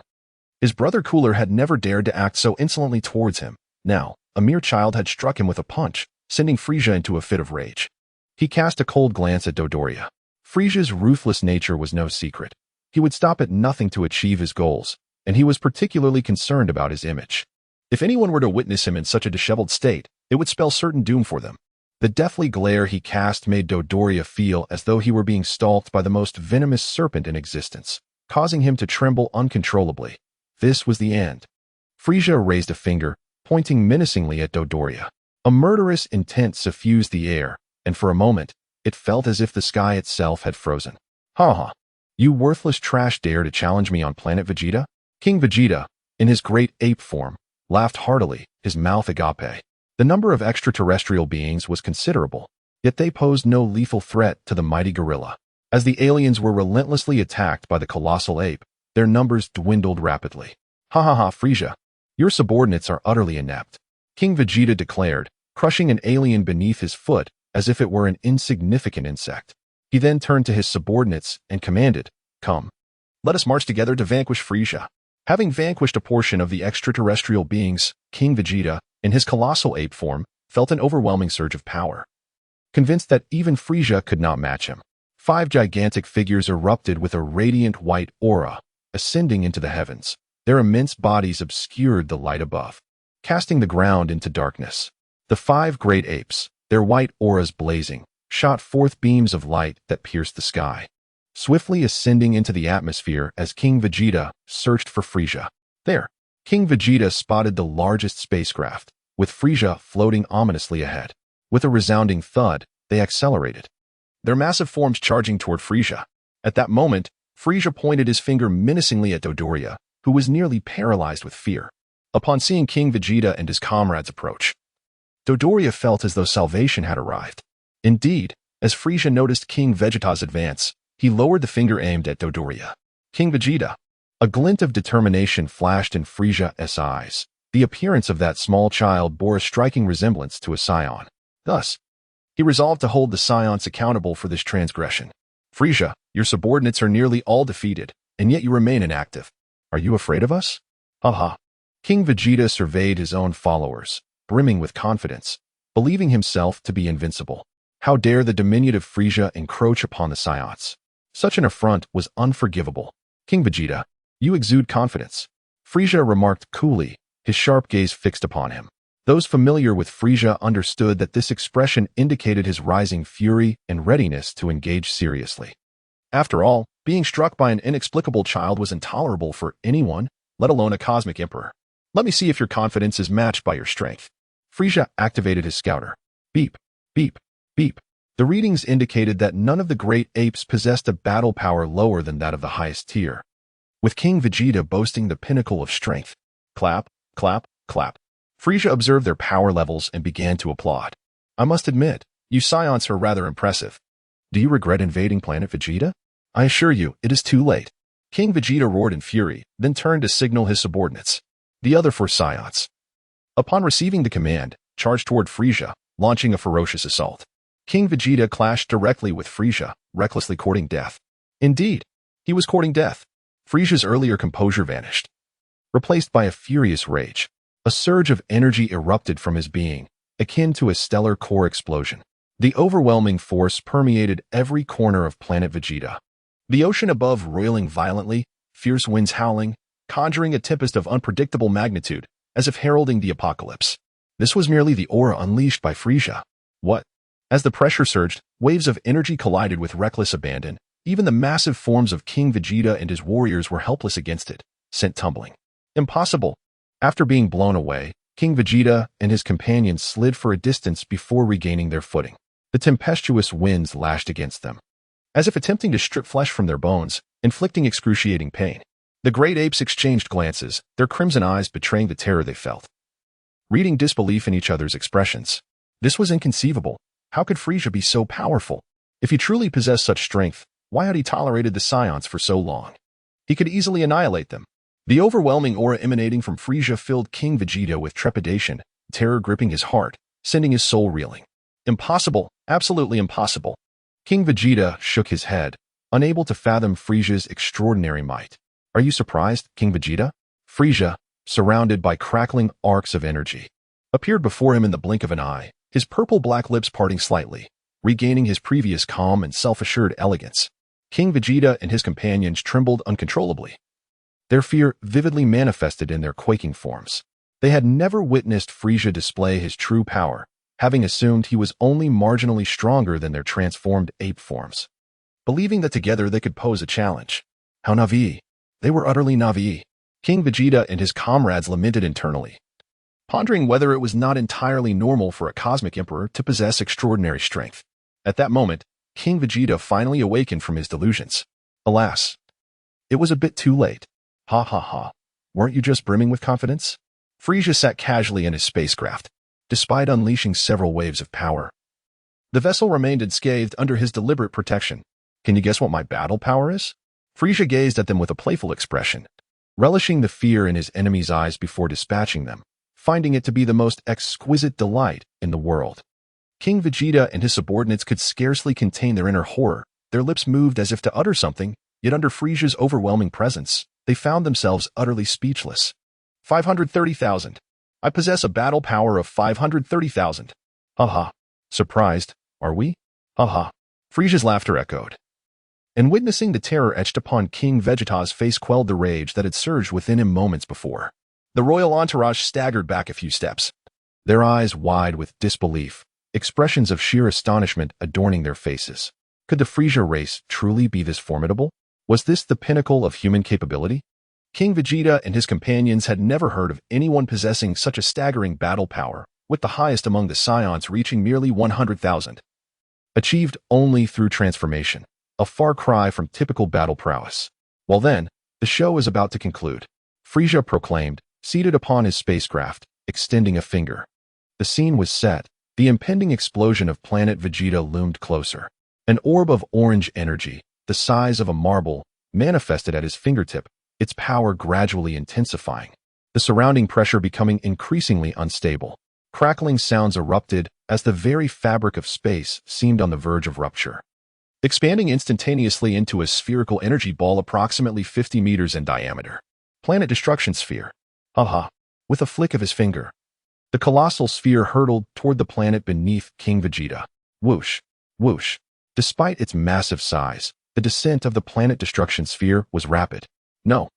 King Vegeta regained his composure just as the sphere loomed before them. In the face of imminent peril, they emerged from their fright, and alongside King Vegeta, they concentrated their energies into 5 powerful shockwaves. The collision of these shockwaves against the Planet Destruction Sphere was akin to ants confronting an elephant. The impact caused an instantaneous surge in pressure, generating formidable gusts of wind that radiated outward from the energy sphere. The fur atop King Vegeta and his companions stood on end, completely defying gravity. The tumultuous energy coiled around them, inflicting agony and eliciting their cries. The shockwaves they had conjured were utterly insufficient to withstand Frieza's Planet Destruction Sphere. As the sphere approached the faces of the 5 giant apes, the searing heat ignited their fur, reducing it to ashes. The unbearable pain compelled them to scream in agony. With the Planet Destruction Sphere descending relentlessly, King Vegeta fixated on the colossal orb, aware that no matter how hard he exerted himself, it would prove futile. He glanced at his subordinates, their fur ablaze as they writhed in torment. In this final moment, a flicker of resignation graced King Vegeta's eyes, and he closed them, as if seeking liberation. Vegeta. Upon uttering these 3 words, the voices of King Vegeta and his 4 subordinates abruptly ceased. They melted away. Thus, the once mighty Saiyan King met his demise. Chapter 24. The Cataclysm of Planet Vegeta. Casso instantaneously teleported to a planet not far from Planet Vegeta and immediately erupted in a surge of white energy, soaring into the vastness of space. The pitch-black cosmos occasionally flickered with glimmers of crystalline light as Casso emerged from the planet. Gazing into the distance, he beheld Planet Vegeta illuminate in brilliance, its glow intensifying. A colossal sphere of energy materialized above the atmosphere of Planet Vegeta, casting a radiant light across the entire land, akin to the scorching rays of a newborn sun. With Planet Vegeta before him, Casso observed the planet-destroying orb gradually descend towards the surface, patiently awaiting the explosion of the world. After 2 years in the Dragon Ball realm, witnessing the impending destruction of planet Vegeta did not incite anger or fury within him. Rather, he felt a sense of tranquility, for he had already fulfilled his past life sentiments. He had first visited Namek to make a wish and subsequently used instant teleportation to relocate a portion of the Saiyans, accomplishing all that was within his power. Perhaps it was the influence of his Saiyan blood or an awareness of the unfolding plot, but even as planet Vegeta faced imminent annihilation, Casso remained emotionally undisturbed. After all, he had preserved nearly 200 Saiyan bloodlines for posterity. Within planet Vegeta, the planet-destroying orb emanated a formidable pressure. The great apes of the Saiyan race, though devoid of rational thought, instinctively trembled in fear as they propped themselves on one hand, struggling to raise their heads. The energy orb passed through the bodies of the 5 great apes, their attempts at resistance futile, the massive forms unable to halt its relentless descent. Boom, boom. The orb plummeted through the atmosphere, its immense energy threatening to shatter the very fabric of space with a thunderous roar. As it descended, the atmosphere compressed further, causing the mountains below to crumble, colossal boulders tumbling down, each roughly 10 meters wide. The ground shook violently as the boulders struck, fissures spreading across the earth until they met more solid ground, where they finally ceased. Roar, roar. As the planet-destroying orb neared the great apes, their terrified cries echoed in the air. Instinct compelled them to flee. They could not linger in place, for their subconscious warned them that to remain was to court death. The transformed Saiyans scattered in panic, some racing towards the forest, others towards the mountains, all desperate to escape this place of doom. Yet, unbeknownst to them, no matter how far they ran, there was no evading their fate. Boom, boom. The planet-destroying orb finally struck the ground. From above, it appeared as though the energy sphere gradually sank into the earth, eventually vanishing, leaving behind only a vast crater. Crack, crack. The soil adjacent to the great pit has begun to fissure, unlike the type formed by the impact of a colossal boulder. These cracks are gradually widening, initially 10 centimeters across, but soon expanding to 50 centimeters and beyond, with no signs of cessation. The winds that had ceased with the tumultuous battle have inexplicably resumed, stirring gentle breezes that whip up the waves, causing them to leap from the surface of the sea. What is that? A tornado has manifested upon the ocean's surface? The towering vortex, rising over 1,000 meters, wreaks havoc upon the waters, lifting the great fish skyward. As a consequence of the tornado, a tsunami begins to form, with towering waves reaching dozens of meters crashing forth, causing the shoreline to collapse beneath the onslaught. 5 minutes pass. A tremendous rumble reverberates across planet Vegeta as colossal tectonic plates float chaotically across the terrain, while searing magma, billowing with smoke, erupts from the depths, splattering in all directions and creating a torrential rain of molten rock that descends back to the earth. 10 minutes elapse. The planet-destroying device has now penetrated the core, leaving no part of planet Vegeta unscathed. Floodwaters surge, tsunamis ravage, and magma spews forth as every harsh element assails the planet. Amidst the eruption, molten rock rises in plumes of smoke, splattering outward, even reaching several kilometers into the atmosphere, enveloping planet Vegeta in a shroud of haze, rendering the interior invisible from the cosmos. Finally, with a resounding explosion, planet Vegeta transforms into a radiant spectacle, shooting forth brilliant light into the depths of the universe. Outside Vegeta, Frieza bursts into laughter, exuding an aura of profound malevolence. Ha ha ha. This is the fate of those who oppose me, he exclaims, reverting to his former elegance, hands clasped as if forgetting the disarray he had just exhibited before Dodoria. Indeed, your fireworks are the most splendid in the cosmos, Lord Frieza. Dodoria responds, his heart racing at the inquiry, feeling as though he had just stepped into the very gates of hell. Even as he witnesses the destruction of his comrades on planet Vegeta, he dares not utter a word. Now is the time to flatter at all costs. Oh dear. The Saiyans were quite useful. What a pity. Now, I must seek another group of free laborers, Frieza muses with a hint of regret. As long as we proclaim the name of Lord Frieza, I am certain many will come to pledge their allegiance. Dodoria continues to ingratiate himself. Let us return home. Frieza nods in satisfaction. As Frieza turns, Dodoria sighs in relief, grateful to have narrowly escaped disaster. Subsequently, Frieza and Dodoria re-entered the interior of the spaceship, with surrounding vessels following in the wake of Frieza's ship as they made their way back to headquarters. From a distance, Jinyu, stationed nearby, called out through the communication device. Let us return as well. Following this, 5 spacecraft swiftly trailed behind the leading vessel. Across the vastness of space, hundreds of ships belonging to Frisia's forces streaked through at light speed, all making their way homeward. At the forefront of this fleet was a colossal starship. Within its confines, Frisia reclined in the vessel, eyes closed in repose, murmuring, "Lord Beerus, I have accomplished the task you entrusted to me," while observing the explosive destruction of planet Vegeta. Casso quietly lingered in the vastness of the cosmos. The Saiyan race had endured the internal strife of planet Salad, resisted the Zuffer aliens, and weathered numerous adversities. Yet they nearly faced annihilation at the hands of Frisia. One must look forward. The past is best left behind. Even if the Saiyans yearned for vengeance, it could only be realized when the Dragon Ball saga commenced. In a mere decade or so, the events of Dragon Ball would unfold. And the thought stirred a wave of excitement within Casso. Was it finally time to begin? He needed to prepare diligently, for he did not wish to meet the same fate as Piccolo and others, relegated to mere background characters. After some time, as the last glimmer of light from planet Vegeta faded away, Casso too vanished without a trace. Chapter 25. Settling the Saiyans on Fair Star. Garrus looked bewildered. "Captain, what shall we do with the surviving Saiyans?" For those who remained, the death of King Vegeta was one loss among many. But the destruction of planet Vegeta by Frisia left them without a place to call home. Were the Saiyans destined to wander the cosmos indefinitely? Hearing this, Bardock paused thoughtfully. Let us await Casso's return and hear what he has to say. Earlier, when he dreamt of the explosion of planet Vegeta, Bardock had merely sent Kakarot away, not contemplating the aftermath. Yet, given the current circumstances, the plight of the Saiyans was dire. Bardock was acutely aware of the legends circulating among the Saiyans. The Super Saiyan was a figure long feared by the Frost clan. Casso had previously mentioned that the destruction of planet Vegeta was ordered by King Cold, and there was also a being even more formidable than Frisia, Cooler. Thus, the Saiyans were not only to evade Frisia's grasp but also the entire Frost clan. Garrus nodded in agreement. The escape of over 100 of their kin was largely thanks to Casso, and it was prudent to heed his counsel. From the moment Frisia's conspiracy was unveiled to the relocation of the Saiyans, Casso had toiled tirelessly for over 10 days, without a moment's respite. The surviving Saiyans had witnessed his unwavering dedication, and unbeknownst to him, Casso had secured a significant place in their hearts. They instinctively turned to him in times of trouble. At that moment, a child appeared on the plains with a swift motion. "Casso, it is Casso returned." The Saiyans seated on the grass stood up, their faces beaming with joy.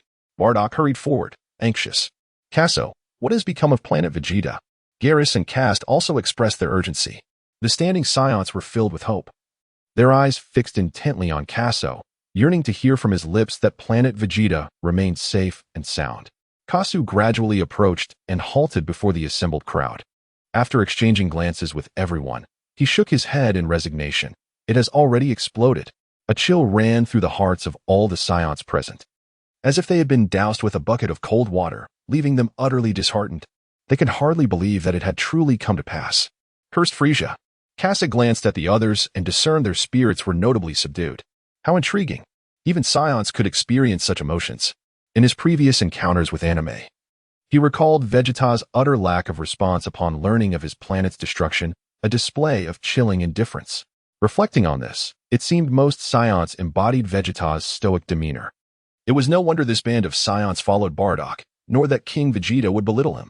After a while, Bardock shook his head and said, "Casso, with planet Vegeta destroyed, what are our plans moving forward?" Casso voiced his thoughts. "I have already arranged for us to rest on planet Fire for a few days, after which I shall lead everyone back to our true homeland, Planet Salad." He had long devised this strategy, having already summoned the Eternal Dragon to restore the Saiyans' genuine homeland, Planet Salad.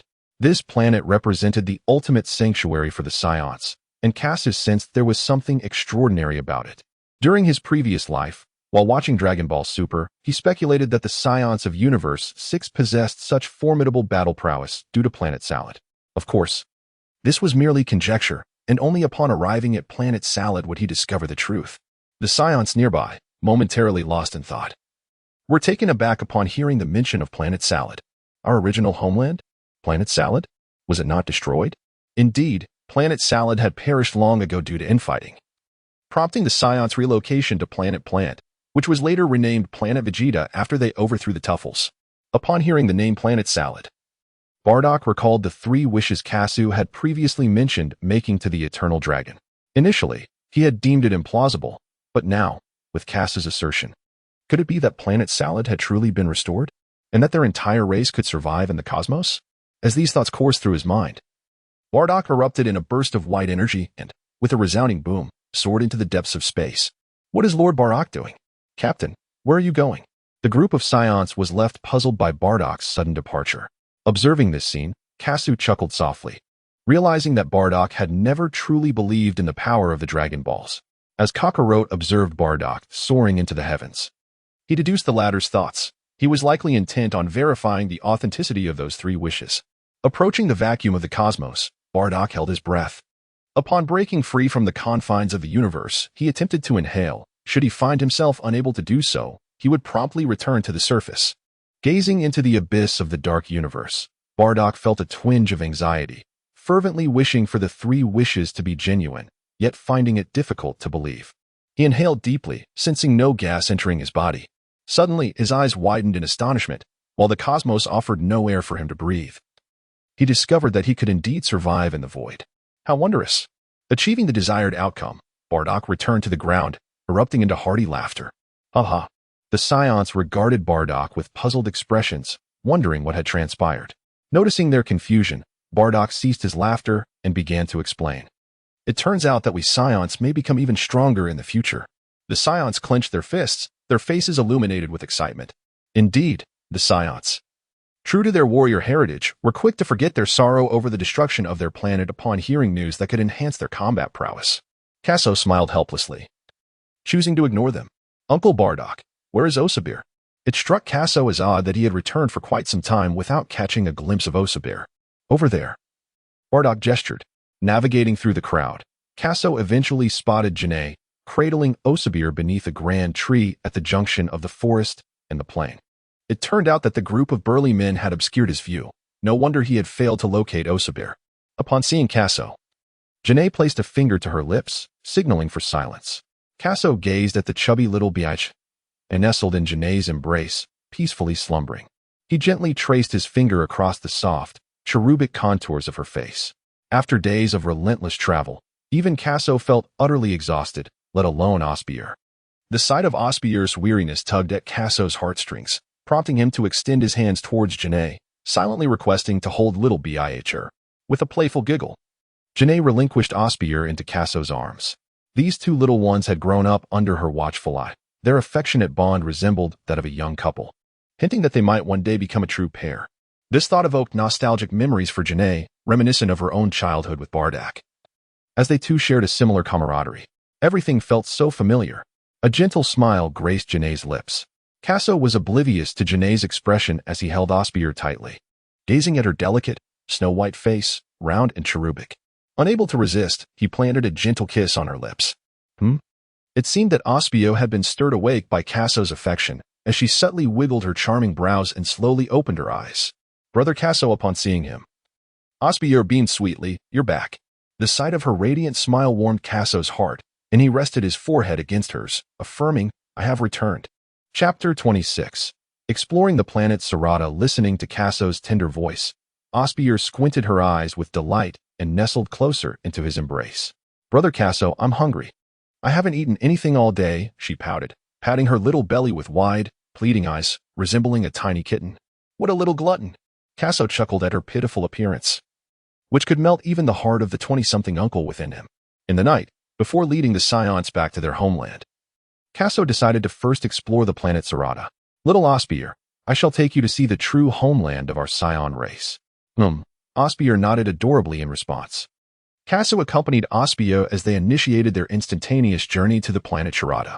The environment of Sharada closely resembles that of Earth, with a composition of 70% water and merely 30% land, rendering it remarkably suitable for human habitation.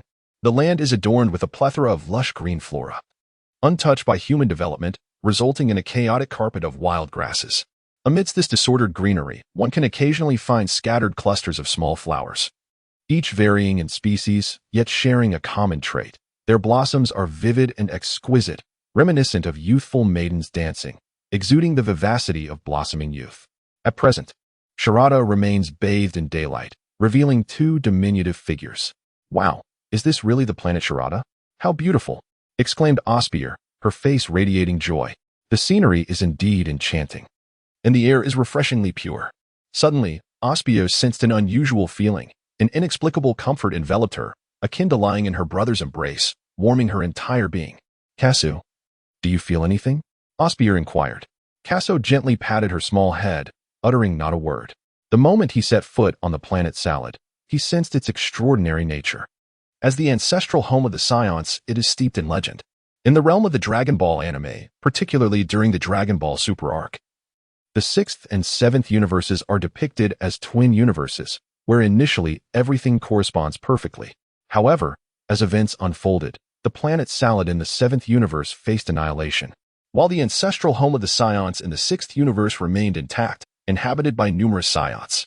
During the tournament between the 6th and 7th universes, Goku and Vegeta discovered that the Saiyans of the 6th universe were unable to transform into Super Saiyans. Yet, their base strength was astonishing, leaving the duo astounded.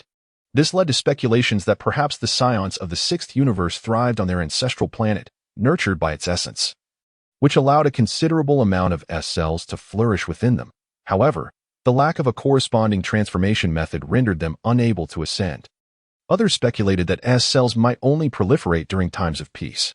After all, the original Saiyans were subservient to Frisia, invading other planets to pillage and destroy, resulting in a scarcity of S cells that inhibited their transformation into Super Saiyans. It was only after the destruction of planet Vegeta and the survival of the remaining Saiyans on the peaceful Earth that their S cells became abundant, ultimately enabling their transformation into Super Saiyans. Of course, there were numerous theories in the past, many of which were rather implausible.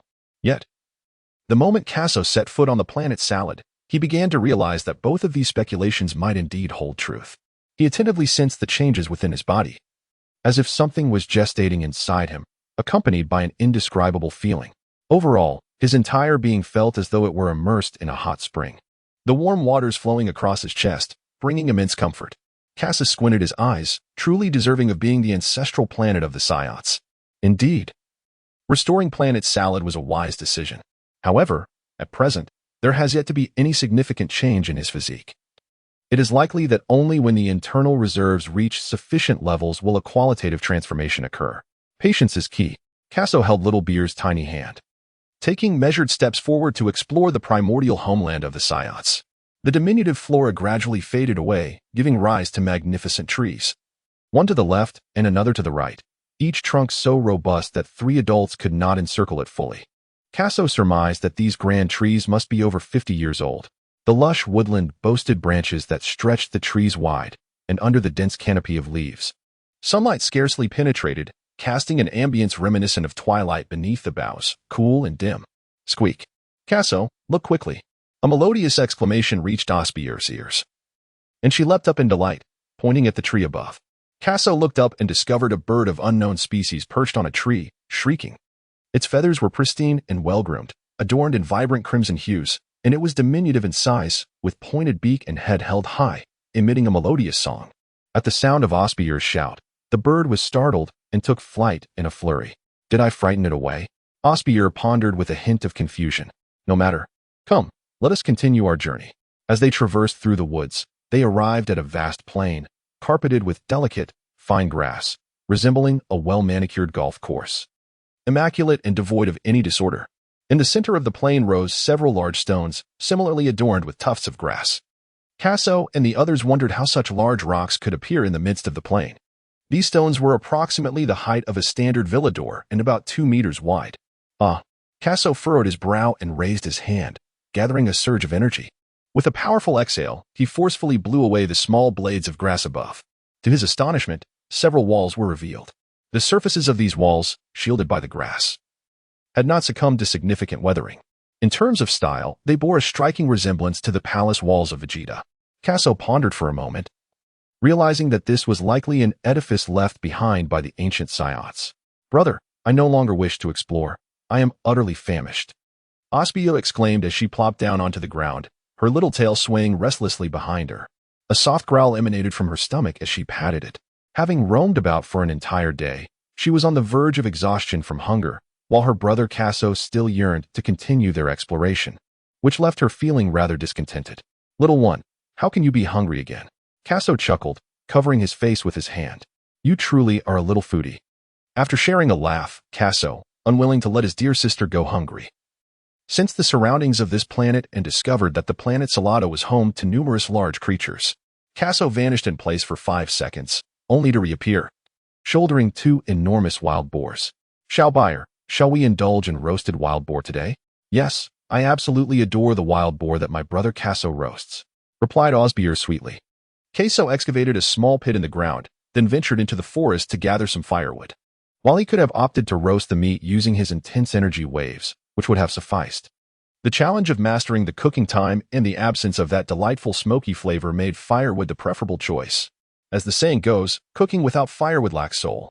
With deft precision, Casso skillfully eviscerated the 2 wild boars, meticulously removing their entrails before suspending them on branches.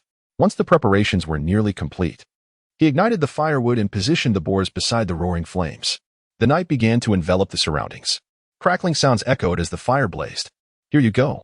Little burr, be careful, it's hot, Casso said, handing her one of the wild boars. Thank you. I'm ready to dig in, Osbier exclaimed, her senses tantalized by the aroma, unable to resist as she took a hearty bite.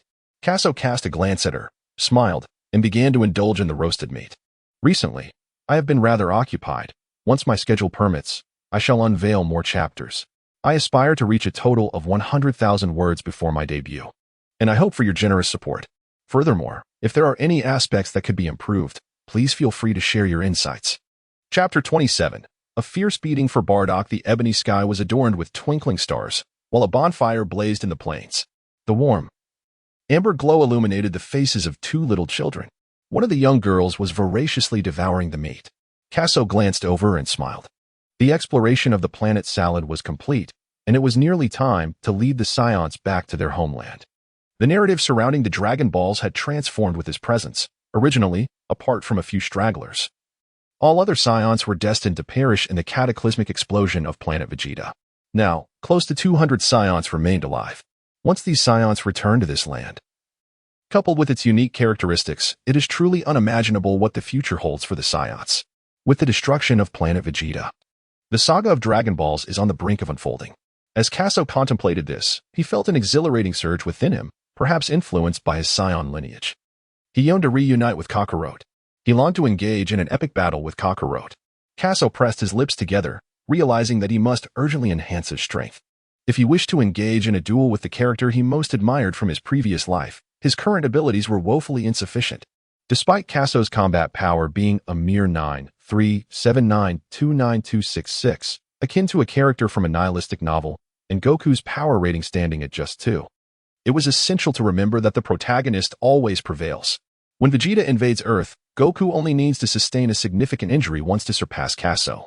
Nevertheless, Casso held no doubts about his own superiority over Goku. After all, he was an elite warrior, with the memories stored in his mind. He was confident that even the protagonist would find it impossible to catch up with him.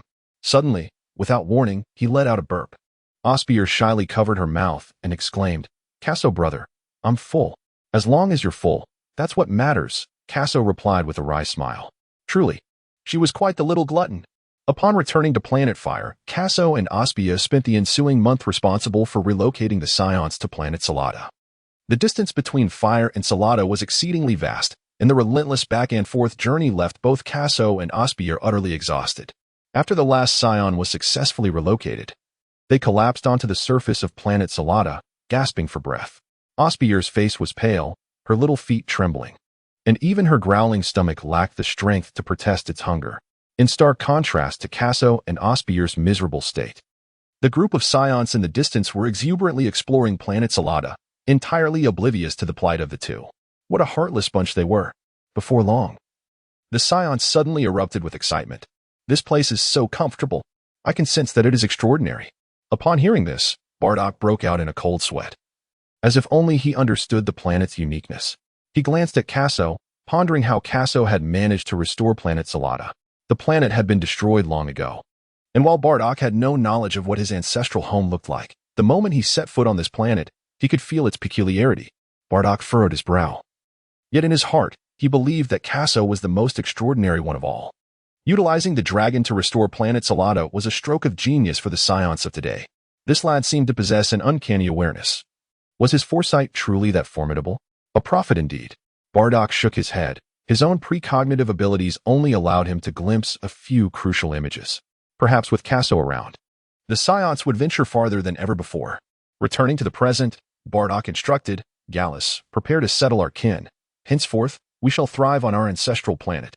After casting a glance at Casso, who lay exhausted on the ground, he noted, at such a young age, he is already so worn out. It seems he needs to train more. Watching Bardock's departing figure, Casso gritted his teeth in frustration. Was Bardock truly blind to his potential? He didn't even acknowledge him. Once he recovers, he will definitely give Bardock a good thrashing. On the planet Salad, Scions can occasionally be seen soaring through the sky, shouldering bundles of timber to construct their dwellings. In a picturesque valley, a river flows nearby, surrounded by numerous wooden cabins. Now that the Scions have resolved their housing situation, they have turned their attention to training. Meanwhile, two figures flash through the sky, one large and one small. "Ha!" Bardock exclaimed sharply, aiming both hands at Kakarot, unleashing a golden shockwave. "Is that all?" Kakarot scoffed. In his perception, Bardock's battle power barely exceeded 10,000. After a month of tirelessly depleting his internal strength, he had now grown to a battle power of 14,000. If he doesn't thrash Bardock thoroughly this time, he will consider it a defeat. Casso, with an expressionless demeanor, charged directly into the oncoming shockwave.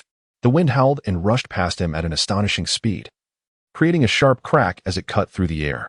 With a resounding thud, just as the shockwave seemed poised to strike him, Casso swiftly sidestepped, evading the blow, and propelled himself once more in the direction from which the wave had come. "I knew you were extraordinary," Bardock observed without any hint of surprise. Ever since Casso's return to planet Vegeta, Bardock had sensed that Casso was indeed exceptional. The data from the scouter indicated merely a few hundred points. Yet Bardock felt that something was amiss. It wasn't until Casso revealed Frisia's sinister plot and later orchestrated the relocation of their kin that Bardock understood Casso was concealing his true power. As Casso advanced, Bardock appeared to have anticipated this very scenario. After unleashing the shockwave, he vanished without a trace. Soon, the sky echoed with the sounds of intense collisions, with each clash shaking the very earth, reverberating from left to right and from above to below. Boom! The energies unleashed by the two warriors enveloped the area, quickly forming a tempest, uprooting towering trees from the ground. Even thousands of meters away felt the impact. As the fierce wind swept through, Garrus and the others glanced towards Bardock's direction before resuming their construction efforts. For days, Bardock and Casso had been engaged in battle, and the Scions had grown accustomed to the spectacle. "Ha ha, delightful." Bardock laughed heartily. Casso hovered in midair, a cold smirk gracing his lips.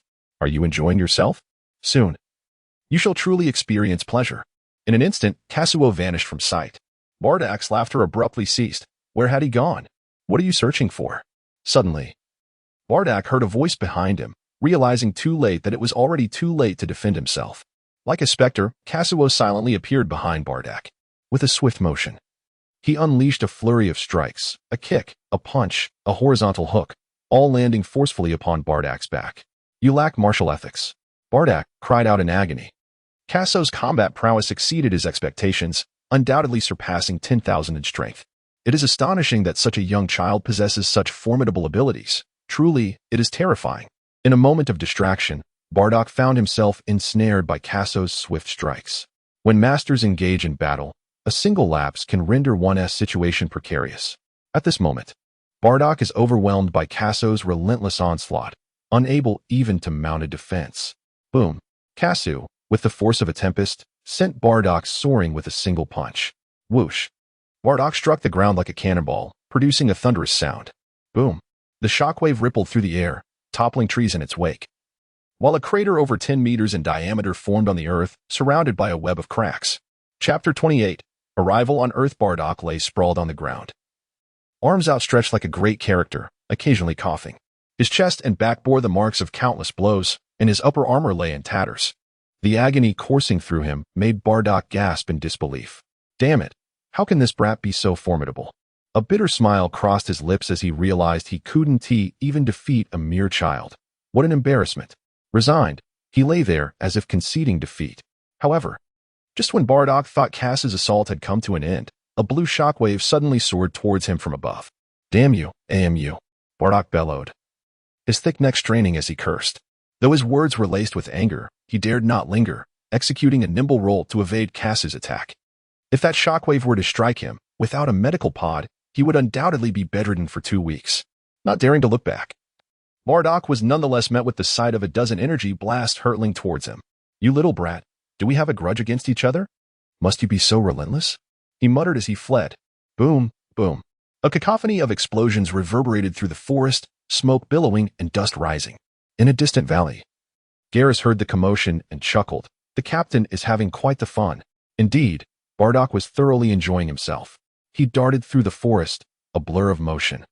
As energy blasts rained down from above, the sounds of explosions echoing continuously.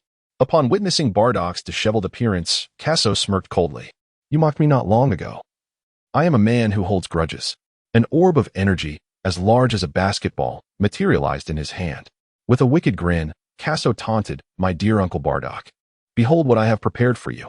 As Bardock heard the ominous voice from above, an unsettling premonition washed over him. Turning around, he was confronted by the colossal energy sphere looming before him. Casso, I shall not share this world with you. Bardock bellowed in fury. Suddenly, with a gasp, Bardock lay sprawled on the ground. Ha! The only sound echoing through the forest was Casso's sinister laughter, devoid of any other noise. At that moment, a radiant light streaked across the horizon. Casso, brother, I am so hungry. Osbier floated over, her expression vacant. Come, let us find something to eat for my little beer. After Casso decisively defeated Bardock, he felt elated and soared into the sky alongside Osbier, leaving Bardock on the ground without a second thought. Coughing, Bardock slowly rose to his feet and brushed the dust off his clothes. Fortunately, that young man knew his limits. Otherwise, he would have been in quite a predicament. Watching Casso and Osbier's retreating figures, Bardock muttered irritably, Two ungrateful wretches, after all the kindness I showed you. Time quietly slipped away, and a month passed just like that. Casso meticulously explored the planet Salada and ultimately discovered a land created by the divine dragon at the northernmost tip of the planet. Before him lay a terrain covered in rich black soil, exuding an exceptionally unique aura. During his wish-making on Namek, Casso had whimsically expressed a desire for a third wish, which had not been fulfilled. He pondered whether it was possible to cultivate the mystical beings here. After a moment of contemplation, he decided not to dwell on it further. To grow the celestial beings, he would first need to journey to Earth to acquire the seeds. Returning to the valley, a grand river meandered gently by, its waters creating a melodious symphony. Towering trees surrounded the area, under which the Scions had constructed their homes, shielded even from the scorching sun. The landscape was a harmonious blend of mountains and water, showcasing its exquisite natural beauty. The ground was meticulously leveled by the Scions, many of whom were engaged in rigorous training. Among them was Bardock, who was performing one-handed push-ups on the ground, muttering to himself. A disenchanted novel transfer station, 937929266. Ever since he had been soundly defeated by Casso, Bardock felt a deep sense of frustration. He dedicated himself to relentless training, driven by the desire to one day confront Casso again, but more importantly, to enhance his strength for vengeance against Frisia. Uncle Bardock, it's time to let it go. You will never reclaim your dignity. Casso approached with a smile, gazing at Bardock as if he had discerned his thoughts. The audacity of today's youth is truly astonishing. Bardock curled his lip in response, disregarding him and continuing with his push-ups. Just wait and see. Casso shook his head. The Scion physique is indeed formidable. Yet without the proper training methods, even with decades of effort, Bardock could never catch up to him, let alone surpass Frisia. Given the current circumstances, the remaining Scions exhibit considerable strength, with most adult Scions possessing combat powers exceeding 1,000. Among them, one named Cress boasts an impressive power level of 4,000. Second only to Bardock, Garrus, and Castor.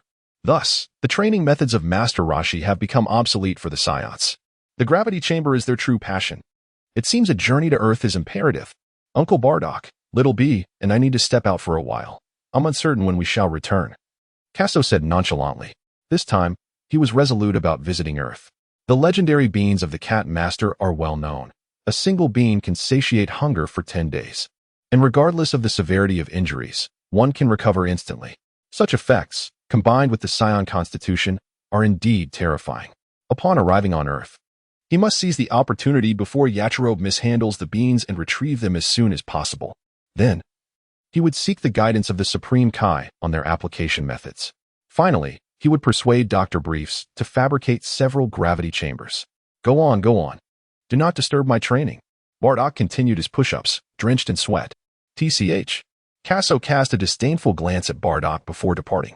Once Casso turned away, Bardock sat up, observing his retreating figure. From the cataclysm of planet Vegeta to the instant transmission of the Science, Bardock had developed a profound appreciation for this young man's extraordinary abilities. Perhaps this venture would yield unforeseen rewards. Bardock shook his head, pondering the futility of such thoughts, and resolved to train diligently. Otherwise, he would face another thrashing from Casso and suffer great embarrassment. With that thought, Bardock shivered and resumed his rigorous training. Cassandra held Osbier's petite hand, and after bidding farewell to Genai and Garrus, they vanished on the planet Salata.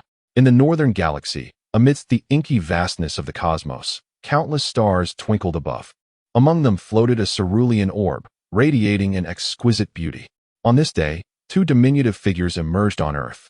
Casso lay on the ground, panting heavily. He had retrieved a star map from the spacecraft he once traveled in and had instantaneously teleported in the direction of Earth. However, Casso did not anticipate that he had overshot his destination and had to teleport back in the opposite direction. Damn it, Casso exclaimed. Are you all right, Casso? Asked Osbier, observing Casso's sweaty brow with concern. I'm fine, he replied. Casso took a moment to collect himself. In his previous life, witnessing Yukong's instant transmission had not been such a strenuous endeavor. Could it be that his understanding of Qi was merely inadequate? Regardless, having arrived on Earth, he was determined to acquire the mystical beings in the gravity chamber. Chapter 29. An audience with Dr. Briefs in a northern forest of Earth stood a towering edifice, its spire piercing the clouds. The tower was adorned with ancient and weathered engravings, suggesting it had withstood the test of time. Legends spoke of its existence in the primordial ages of Earth, while others claimed it was constructed by civilizations from distant universes. Various rumors circulated, leaving the truth obscured. Atop the tower stood a feline creature, upright before three large water basins. The sight of a cat walking on two legs elicited an oddly dissonant feeling. This creature was the tower guardian, known as the Cat Sage, who had lived for over 8 centuries and was tasked with training martial artists who ascended to Karen Tower. The Cat Sage was drenched in sweat, his expression one of terror as he seemed to glimpse something dreadful within the water basins. The aura emanating from those two children was utterly frightening. Pulling a handkerchief from seemingly nowhere, he wiped the perspiration from his brow. Who were those two children? And from whence did they come? The Cat Sage was filled with bewilderment. Never before had he encountered such formidable beings on Earth, although they concealed their energies. Their crude attempts at masking were painfully evident, revealing the terrifying power that surged within them. The Cat Sage speculated that should the energy contained within those two children be unleashed, it could very well bring about the destruction of the Earth. Contemplating this, the feline sage began to perspire slightly. Such formidable beings, should they choose to commit malevolence, would likely be unstoppable. He cast another glance skyward, pondering if even the one above could intervene. Piercing through the clouds, a temple floated at the pinnacle of Kalinta. The temple, semicircular in shape, bore a small indentation at its base, adorned in hues of white and red, with a staircase gracefully cascading down its walls. Ascending the staircase to the temple's apex, one found the ground laid with pristine white tiles, surrounded by verdant flora. A pathway emerged before him, leading to a grand chamber, where a mystical white aura enveloped the temple, exuding an air of profound enigma. An elderly Namekian stood at the temple's edge, accompanied by a coal-like orb dressed in traditional Indian garb, known as Mr. Bobo. The venerable Namekian was the Earth-S deity. Having fled from Namek to Earth in his youth, he endured numerous tribulations before ultimately ascending to the role of Earth-S divine protector. Throughout the years, Earth had been spared from extraterrestrial invasions, facing only natural disasters and human conflict. Suddenly, two young children appeared, harboring explosive power within them, causing the deity to feel a surge of apprehension. His heart raced as he gazed down at the mortal realm. Much like the feline sage, he too was bewildered by the origins of these two youngsters, viewing them as barrels of gunpowder, capable of catastrophic destruction if ignited. Even if his avatar, Piccolo, were to arrive, he would likely kneel in submission. Should Casso wreak havoc upon Earth, the deity would find himself utterly powerless. With a sigh, he could only hope that they would not cause chaos.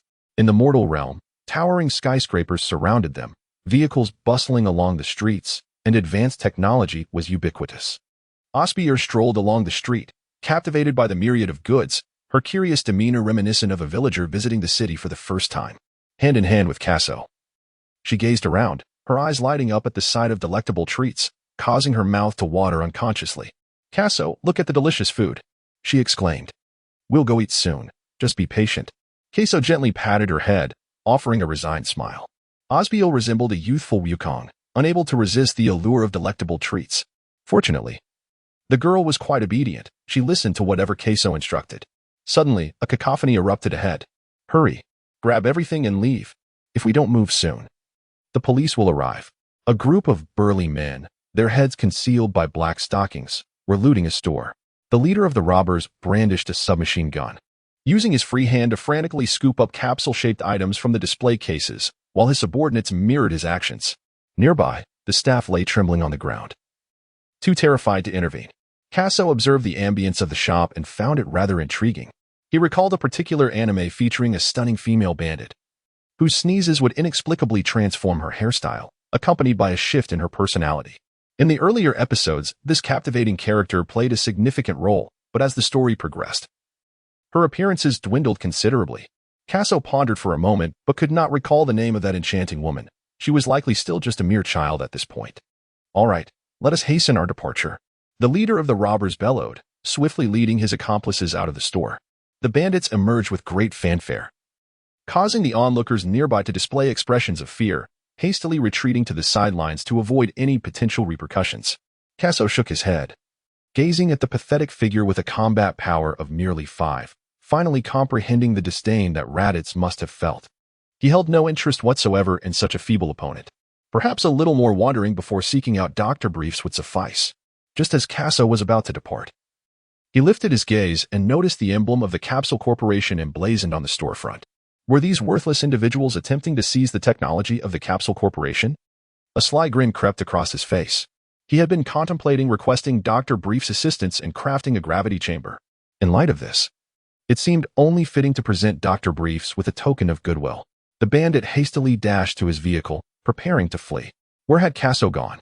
As Osbier realized Casso was no longer by her side, a flash of white light streaked down the street, and a small figure suddenly appeared before the robbers. Abruptly, Casso vanished once again. Thud. A dozen bandits inexplicably tumbled to the ground. The bizarre actions of the robbers caused bystanders to flee even further away. Casso seized a bag brimming with universal capsules from the grasp of the robber. Upon opening it, he discovered an abundance of these valuable little pouches, undoubtedly worth a considerable sum. He gestured to the distant Xiaobi, beckoning her to approach. Overjoyed, Aosi hurriedly followed Casso into the shop. "I have retrieved the universal capsules for you. I wish to speak with Dr. Brevis regarding a matter." Casso assisted in reclaiming the universal capsule, and the manager of the store expressed profound gratitude, subsequently notifying the company headquarters of the incident. Someone wished to pay a visit to Dr. Briefs. Upon learning that a store under his company had been robbed and subsequently recovered with assistance, Dr. Briefs was intrigued by the prospect of meeting this individual. West City stands as the most prosperous region on Earth, home to the wealthiest demographic of the planet. On this particular day, two small figures were positioned in front of Dr. Briefs' grand estate. Chapter 30. The Gravity Chamber. In a mere few years, Dr. Briefs ascended to the status of the world's richest individual, thanks to the universal capsule. The estate of the wealthiest man appeared utterly breathtaking, encompassing a vast expanse of several thousands of acres, divided into residential, working, and research zones, among others. At the center stood a hemispherical villa, surrounded by an abundance of lush greenery, while intelligent machines occasionally traversed the pathways. Gazing upon such opulence, Casso couldn't help but reflect on the past. Countless young individuals had gone to great lengths, incurring debts and loans, just to secure a modest dwelling in a first-tier city, often sacrificing decades to repay their mortgages. The mere notion of owning a small apartment of merely 100 square meters pales in comparison to the grandeur of this estate. Thankfully, he had inherited a building from his parents, enabling him to live comfortably off the rental income. However, now that he had traversed into a different realm, why dwell on the past? Casso regained his senses and pressed the doorbell, informing through the intercom that he was the same person from the morning. They both awaited in anticipation. "Casso, brother, will there be delicious food soon?" asked Osbier, her eyes wide with eagerness as she licked her lips. "You little rascal. Always thinking about food. Have you been diligent in your training lately?" "I have been training hard. for I must protect Casso, brother, she replied with a laugh. Casso gently caressed the little head of Osbier. Over the past month, the young girl had indeed been quite diligent. Before dawn on the planet Salada, she would stealthily venture out to train, and even when night fell, she would not return. Casso had observed Osbier's efforts keenly. In his perception, her combat prowess had already reached an impressive 2,500 points, surpassing the majority of Saiyans. When Bardock witnessed Osbier's combat power, he was left utterly astounded, remarking that she truly lived up to her status as a superior warrior. Aside from her fondness for food, Osbier had little else to her character, though she did have a penchant for being quite clingy. As Casso pondered, a smile crept across his face. Suddenly, the sound of the door creaking open echoed from the entrance of the courtyard. He glanced over to find a stunning blonde beauty with cascading waves standing at the threshold. Her figure was alluringly curvaceous, her skin a porcelain white, clad in a short skirt that accentuated her long, fair legs, which appeared almost ethereal under the gentle illumination. Casso couldn't help but swallow hard at the sight. Wait, are there two little siblings? Taisi pondered, a hint of confusion crossing her features. She had heard from her family that someone had robbed their store and that a martial artist had been passing by to help retrieve it. Logically, such formidable martial artists were typically older gentlemen. Why were there two young children instead? Nevertheless, they appeared quite charming. Hello, I am here to seek Dr. Brevis. Casso instantly recognized the young woman before him. She was none other than Taze, Bulma's older sister. Taze had forsaken her privileged lifestyle to pursue a career as a science fiction writer, leaving home to work and experience life. However, the novels she produced were utterly dismal, each one flopping as spectacularly as the last, much like those of a novice. It seemed that Taze had yet to truly embark on her journey of independence. Her hair still long and uncut. Ah, how lovely long hair can be. Are you the martial artist here to reclaim my family's versatile capsule? Taze walked homeward with two young children in tow. Casso nodded in affirmation. It was rumored that those bandits were armed with submachine guns. How impressive, young lad. Taze was aware that Earth harbored many formidable martial artists, and these two children were likely heirs to their legacies. No wonder they were so skilled. Gazing at the young boy, Taze felt a surge of inspiration for her writing, her mouth running a mile a minute with questions. She inquired whether Casso could master techniques that descended from the heavens, and whether his remarkable aptitude was the reason why esteemed martial artists had taken him under their wing as a disciple. Cassatin was momentarily speechless. Tai's beauty was striking, yet her chatter seemed incessant. Moreover, I am not a mere little brother. Standing beside them, Osbier paid no heed to Tai.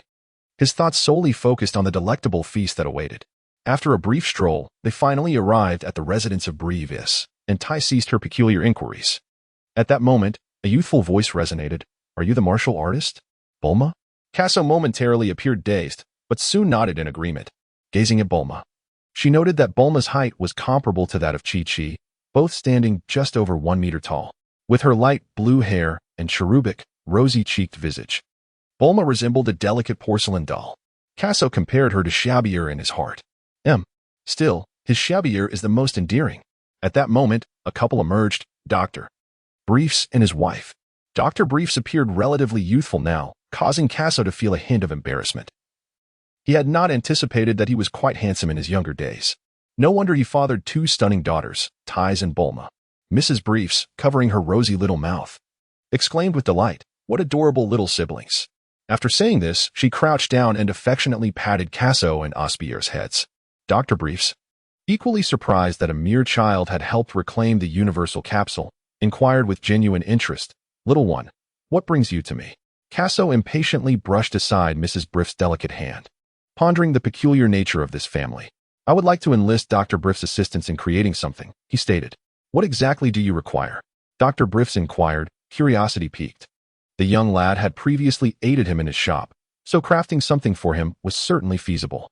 Taiz and Bulma stood nearby, intrigued to see what this little rascal had in mind.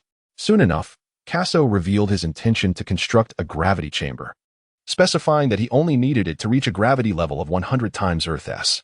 During the Namek saga, Goku had utilized a gravity setting of 100 times, and through a month of rigorous training, he had remarkably advanced from a power level of 8,000 to a staggering 9,379,29266. Although Goku benefited from the mystical Senzu beans and the protagonist's aura, it is undeniable that the gravity chamber had a significant impact on the Saiyans. Subsequently, Vegeta also trained in the gravity chamber, visibly enhancing his strength. Given the current capabilities of the Saiyans, a gravity chamber set to 100 times was indeed sufficient for their prolonged use. Gravity chamber? Dr. Briffs mused, stroking his chin thoughtfully before responding. That should be no issue. You may come to collect it in a month. Upon hearing this, Casso leaped for joy. Since his arrival in the Dragon Ball world, his emotional fluctuations had been minimal, aside from the excitement upon discovering his potential under the Elder Namekian's guidance.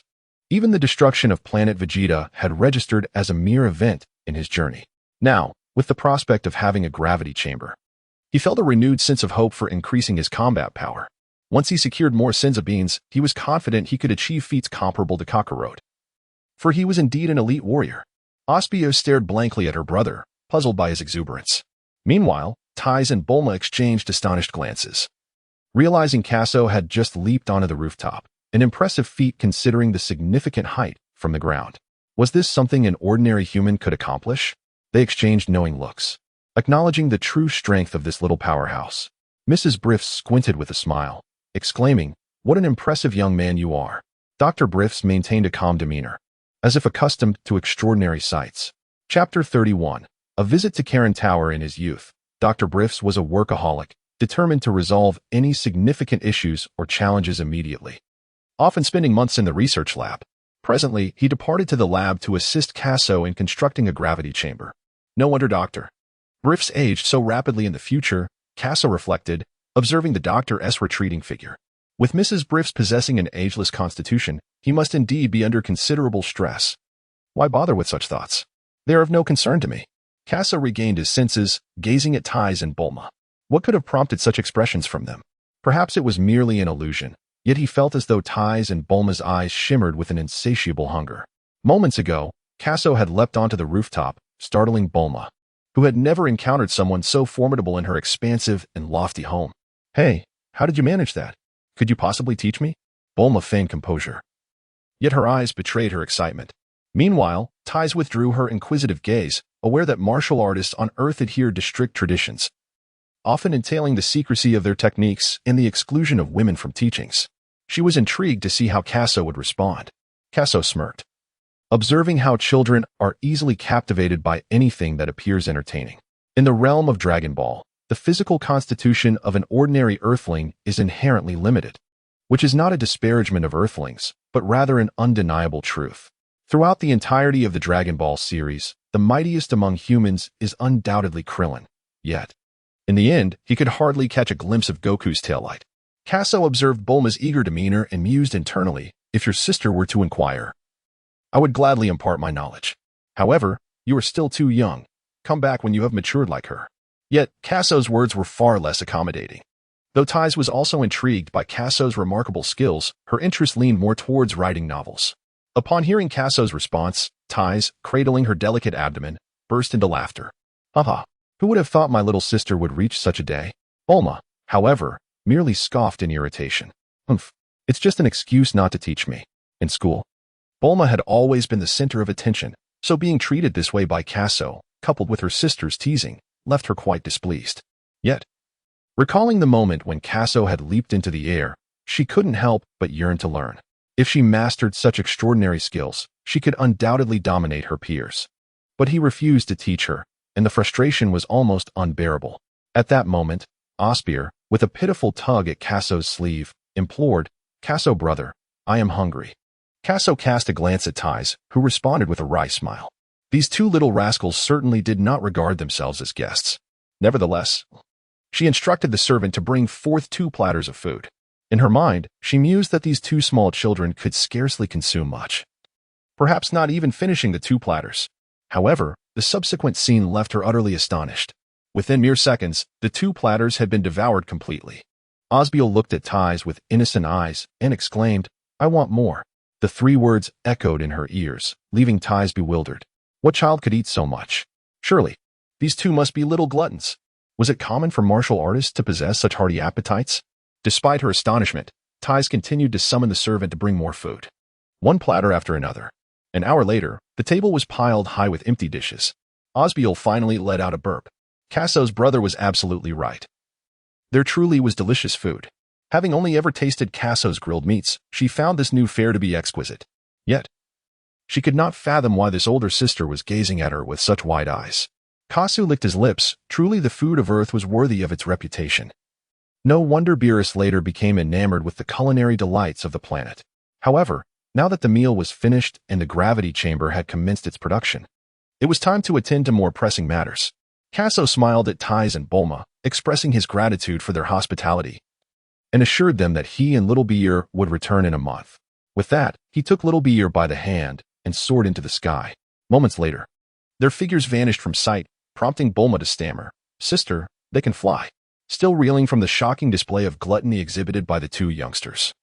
She was now confronted with the astonishing sight of Casso and Little Beer ascending into the heavens, leaving her to question her understanding of this world. Was science still credible? Tais stood still, quietly rooted in place. Bulma tugged at her, exclaiming, "Sister, they can fly?" Tais, in disbelief, responded. Above, two streaks of light traversed the sky at an altitude of 10,000 meters. They soared over bustling cities, crossed desolate deserts, and finally reached an endless expanse of ocean. With a swish, they continued flying northward.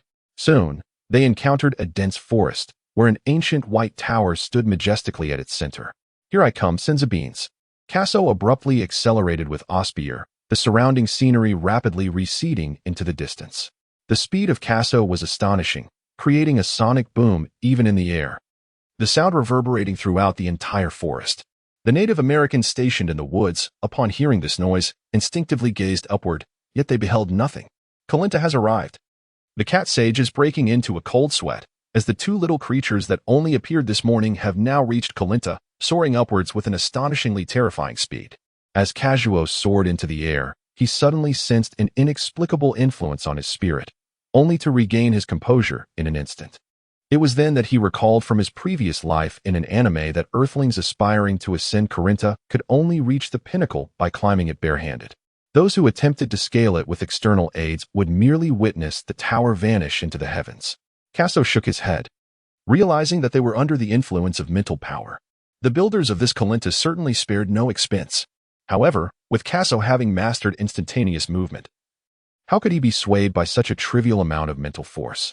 Just as Casso was lost in thought, Osbier awakened and exclaimed, "Brother Casso, Tada has appeared again." Casso chuckled softly, continuing to soar upwards with Osbier. At the pinnacle stood a flattened, spherical structure, supported by a dozen stone pillars, where the cat sage gazed over the edge of the railing at the scene below.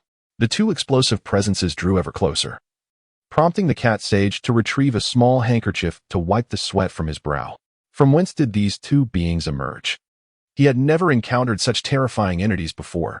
The turtle sage who ascended here over a century ago seemed rather commendable, yet in comparison to these two peculiar creatures, he was but a shadow of his former self.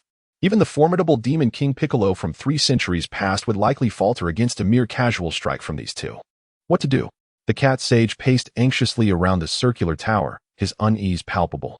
The deity standing upon the temple felt the same, having sensed the impending arrival of Casso and Karinta.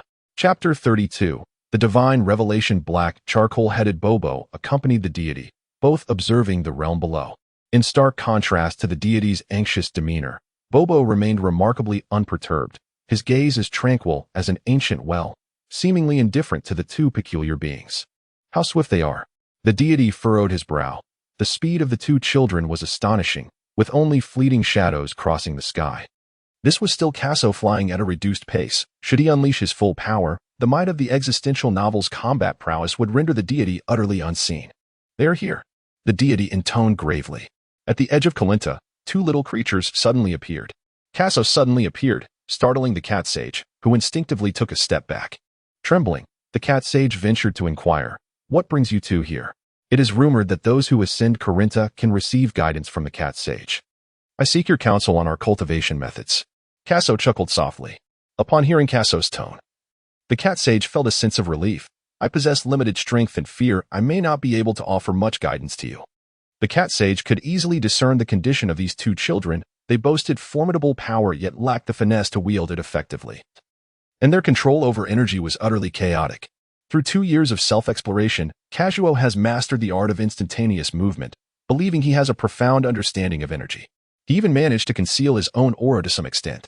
Little did he know that in the eyes of the cat sage, his attempts at concealment were utterly laughable. In 4 words, a sight most pitiful. The cat sage now simply wishes for Casso and Osbier to depart swiftly from this place.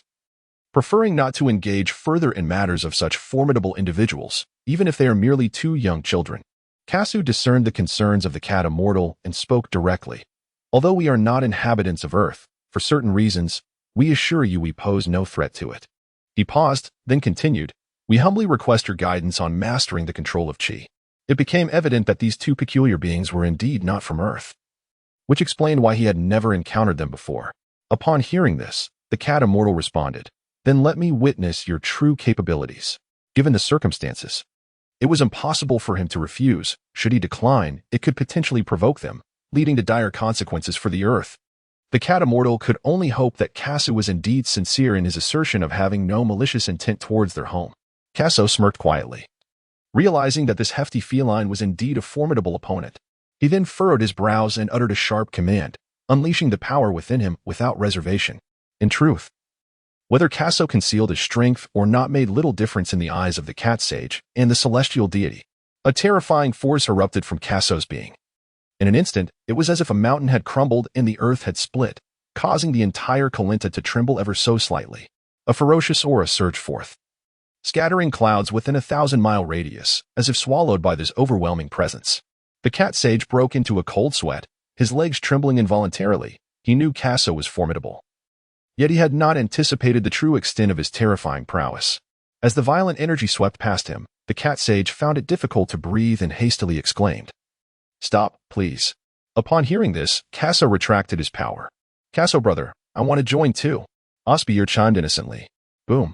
Another wave of colossal energy emanated from Calinta, causing the clouds that had just gathered to disperse once more. That's enough. The little girl's power paled in comparison to that of the boy. Yet it still left the cat sage profoundly astonished. With such formidable abilities, how can you ensure you won't wreak havoc upon the earth? The cat sage inquired once again. Receiving an affirmative response from Casso, the cat sage breathed a sigh of relief, hoping it would be so.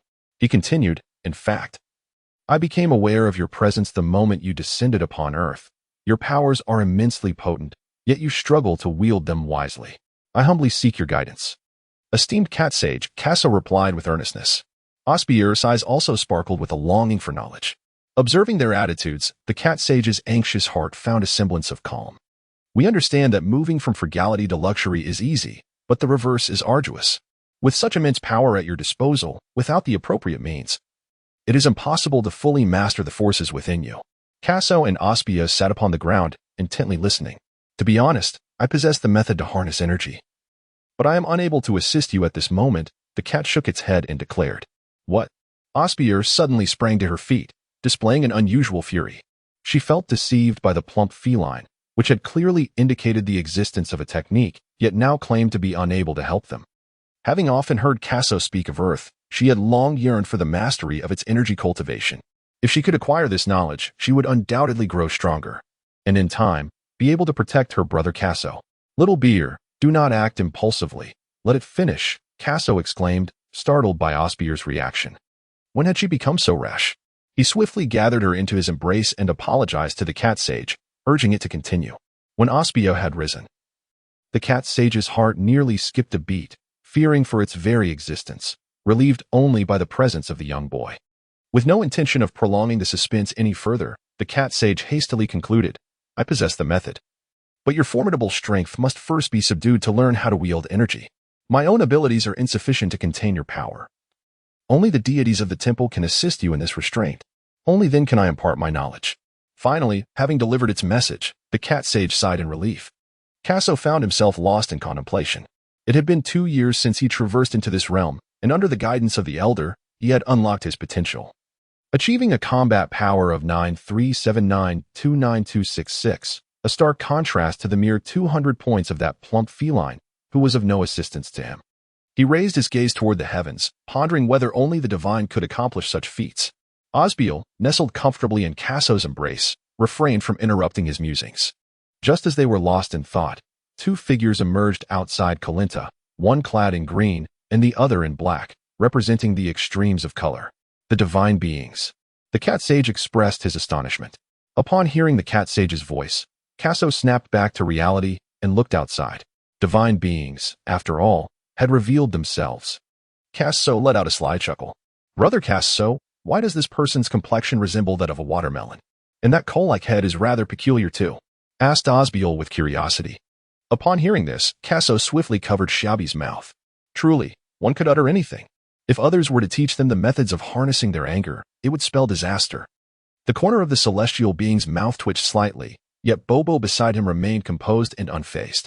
The names of the immortal Karen and Casso bear a striking resemblance. After some contemplation, it seems more fitting to rename Karen the Cat Immortal, as this would provide a more pleasing aesthetic for all. Chapter 33. Donning the weighted garment. If you wish to learn the art of harnessing energy, I am here to assist you. The celestial voice resonated with a certain gravity. Casting a glance at the aged deity, Casso replied with a calm demeanor, "Thank you, Divine One." He refrained from inquiring why the deity would extend such assistance.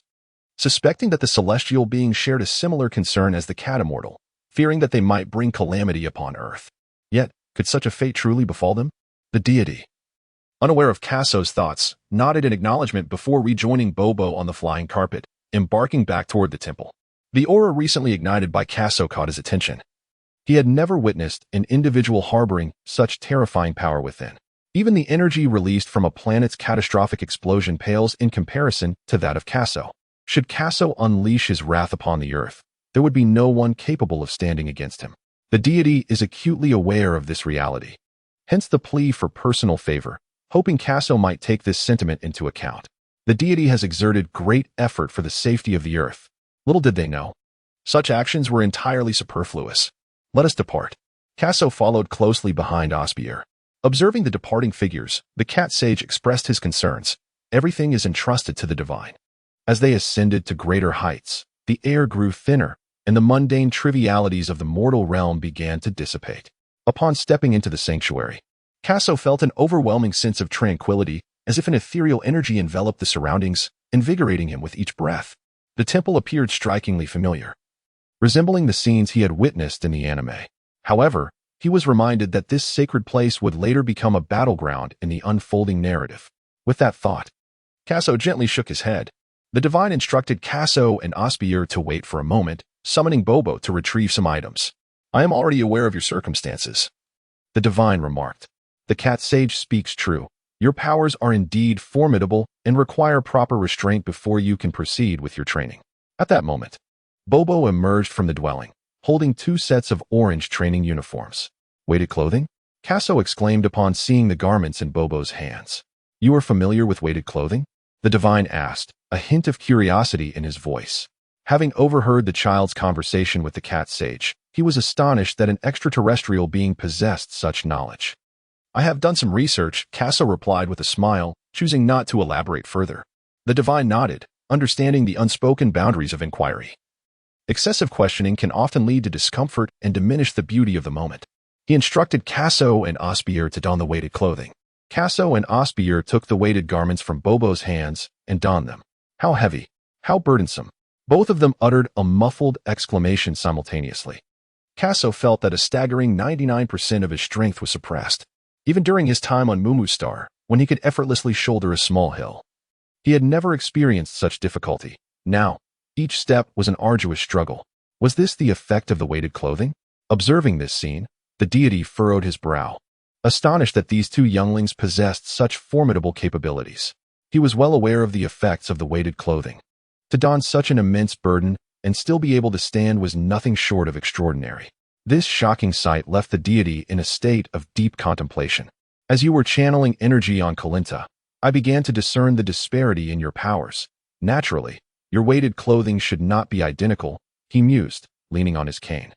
It was impressive enough that this young boy was so powerful, yet he was equally surprised by the prowess of the young girl. "You may call me Casso," the boy said, gesturing toward the little girl beside him. "Her name is Osbier."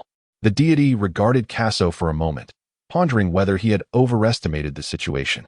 Could it be that these individuals would not threaten Earth? His tone softened as he continued. "Casso, the weighted clothing you wear exerts a gravitational force of 25 times your weight, while Osbier's clothing imposes a 15-fold burden. Take your time to acclimate to your garments. Once you can move comfortably, I shall instruct you in the essence of Qi. With that, the deity leisurely retreated into the temple, deeming his presence here unnecessary. Oni-chan, this is so heavy. Osbier complained, her small face scrunched up in discomfort. This was far more challenging than her previous experience on Mumu's star. Internally, she cursed the green-skinned deity, questioning why one must wear such cumbersome attire to cultivate Qi. Little Beal, stay strong. You promised to protect your brother. Casso encouraged her.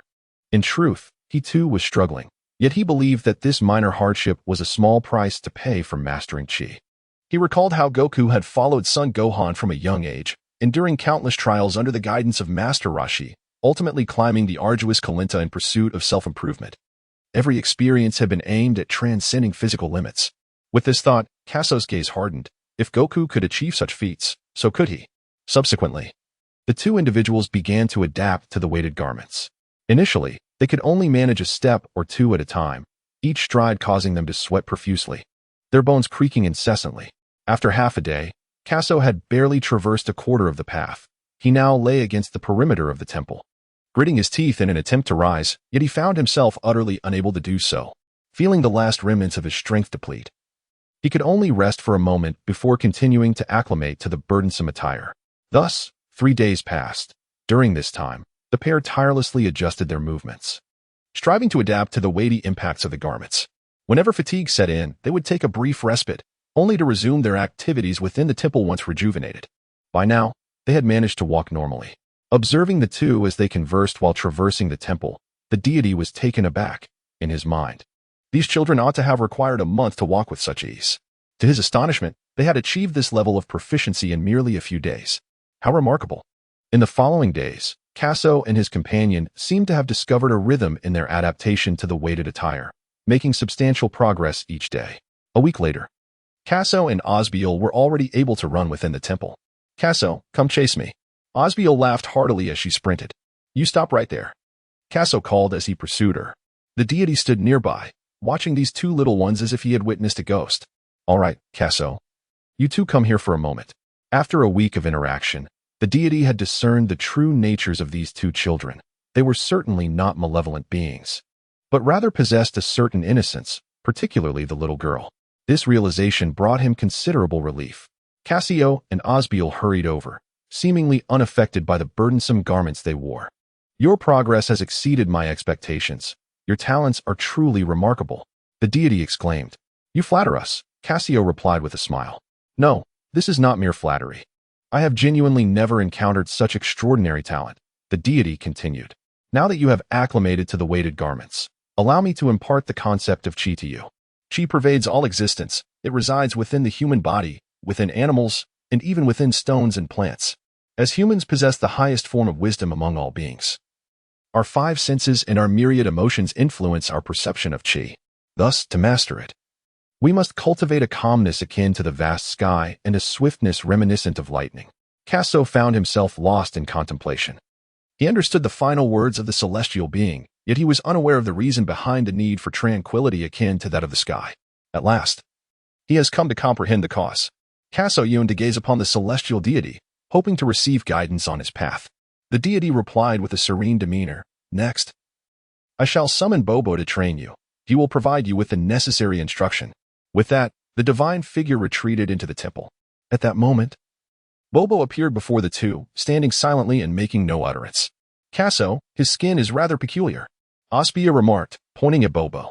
Casso hurriedly pressed down on Xiaobai's hand. To be frank, he found it somewhat difficult to decipher the enigmatic nature of Bobo. Bobo exuded an air of mystery, both in the world of animation and in the present moment. It seemed that nothing could provoke an emotional response from Bobo. Casso recalled that in the anime, Bobo could hold his own against little Goku. By the time of the Buu saga, he surprisingly managed to exchange blows with the transformed Super Saiyan Trunks and his companions. Quite enigmatic. Chapter 34. The first stage of training. Hello, Mr. Bobo, Casso greeted with a smile. Hello, Mr. Bobo, Osbier imitated Casso's words. Is this girl mimicking my speech? Casso cast a displeased glance at Xiaobaier, who met his gaze with equal intensity, the two youngsters exchanging a silent stare. Beside them, Bobo remained silent, the trio standing quietly in the center of the temple. In this profound stillness, Bobo suddenly broke the silence, remarking, You both are quite impressive. Hearing Bobo's voice took Casso by surprise. Since their first encounter, Bobo had not uttered a single word to him, and now his initial statement was a commendation, leaving Casso feeling a mix of astonishment and flattery. Very well, let us commence our training, Bobo stated with a stoic expression. Indeed, Casso nodded in agreement. Moments ago, Casso had attempted to probe Bobo's presence using his rudimentary sensing technique, only to find nothing, which paradoxically deepened the aura of mystery surrounding Bobo. At that moment, Bobo produced 2 small bells from seemingly nowhere, instructing them to tie 1 bell to each of their ankles. He handed a bell to each of them, stipulating that they must seize the apple in his hand without causing the bells to ring. Any means would suffice, and upon successfully obtaining the apple, they would advance to the next stage. Staring at the bells and the apple that had so abruptly appeared in Bobo's grasp, Casso was momentarily taken aback. Was this not the very method employed by Wukong when he first ascended the temple for training? Now, his strength surpassed that of Wukong by an immeasurable margin, causing Casso to question the efficacy of Bobo's approach. Just as doubt crept into his mind, he caught sight of the weighted garment draped over his form. Am I truly not a fool? Casso lightly tapped his forehead, indulging in a moment of self-deprecation. Having donned the weighted attire for a week, he found that he could rely solely on the strength of his own body, rendering him no different from the young Goku. To Casso, the principle was strikingly simple. Methods, it seemed, were universally applicable. Meanwhile, Osbier had embarked on her training.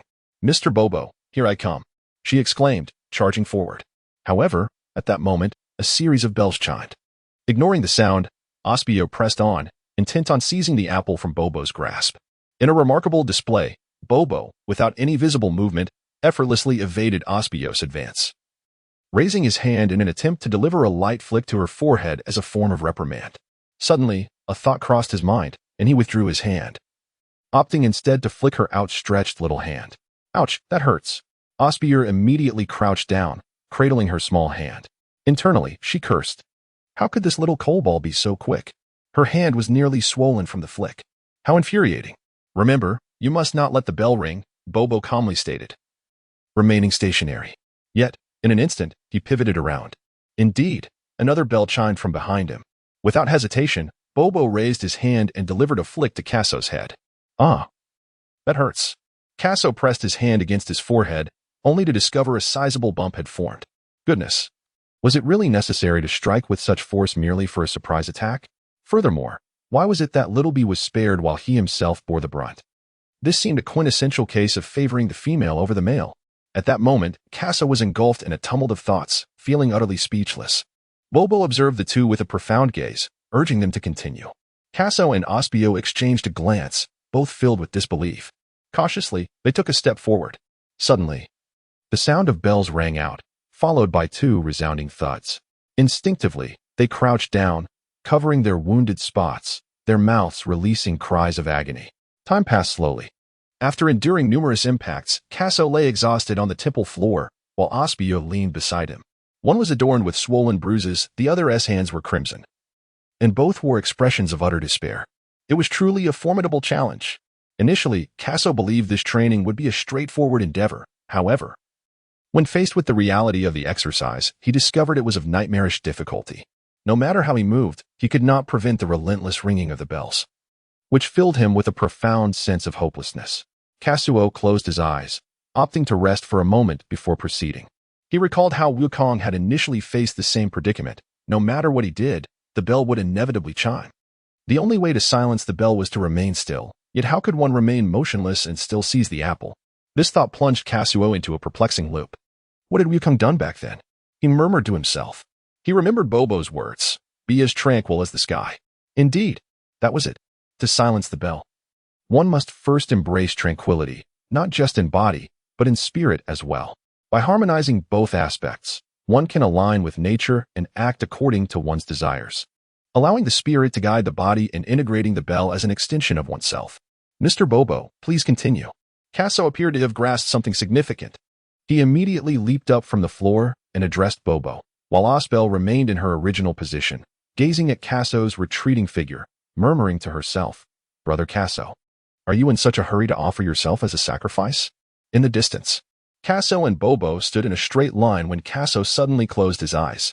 Observing this scene, Bobo's calm eye sparkled with a glimmer of insight. quite perceptive. Soon, Casso's entire being entered a state of tranquility, his mind remarkably clear. As if he could sense the location of the bell. Suddenly, Casso moved. Osbier, lying on the floor, widened her eyes in disbelief. To her astonishment, Casso was swiftly advancing in the distance, managing not to trigger the bell's chime. Casso, brother, is truly impressive, Osbier exclaimed in surprise. Yet, merely 2 seconds later, the bell rang. Osbier curled her lip in skepticism. Who was he trying to fool? After a while, Osbier had also regained her strength, and the two resumed their training. Time flew by, and in the blink of an eye, a week had passed. At the temple, Bobo balanced an apple atop his head while holding a banana in his hand. He peeled the banana and took a bite. Suddenly, 2 figures darted out from nowhere. Silent and swift, they demonstrated remarkable coordination. One attacked Bobo's lower half while the other targeted his upper body. Yet, Bobo remained unfazed, calmly enjoying his banana.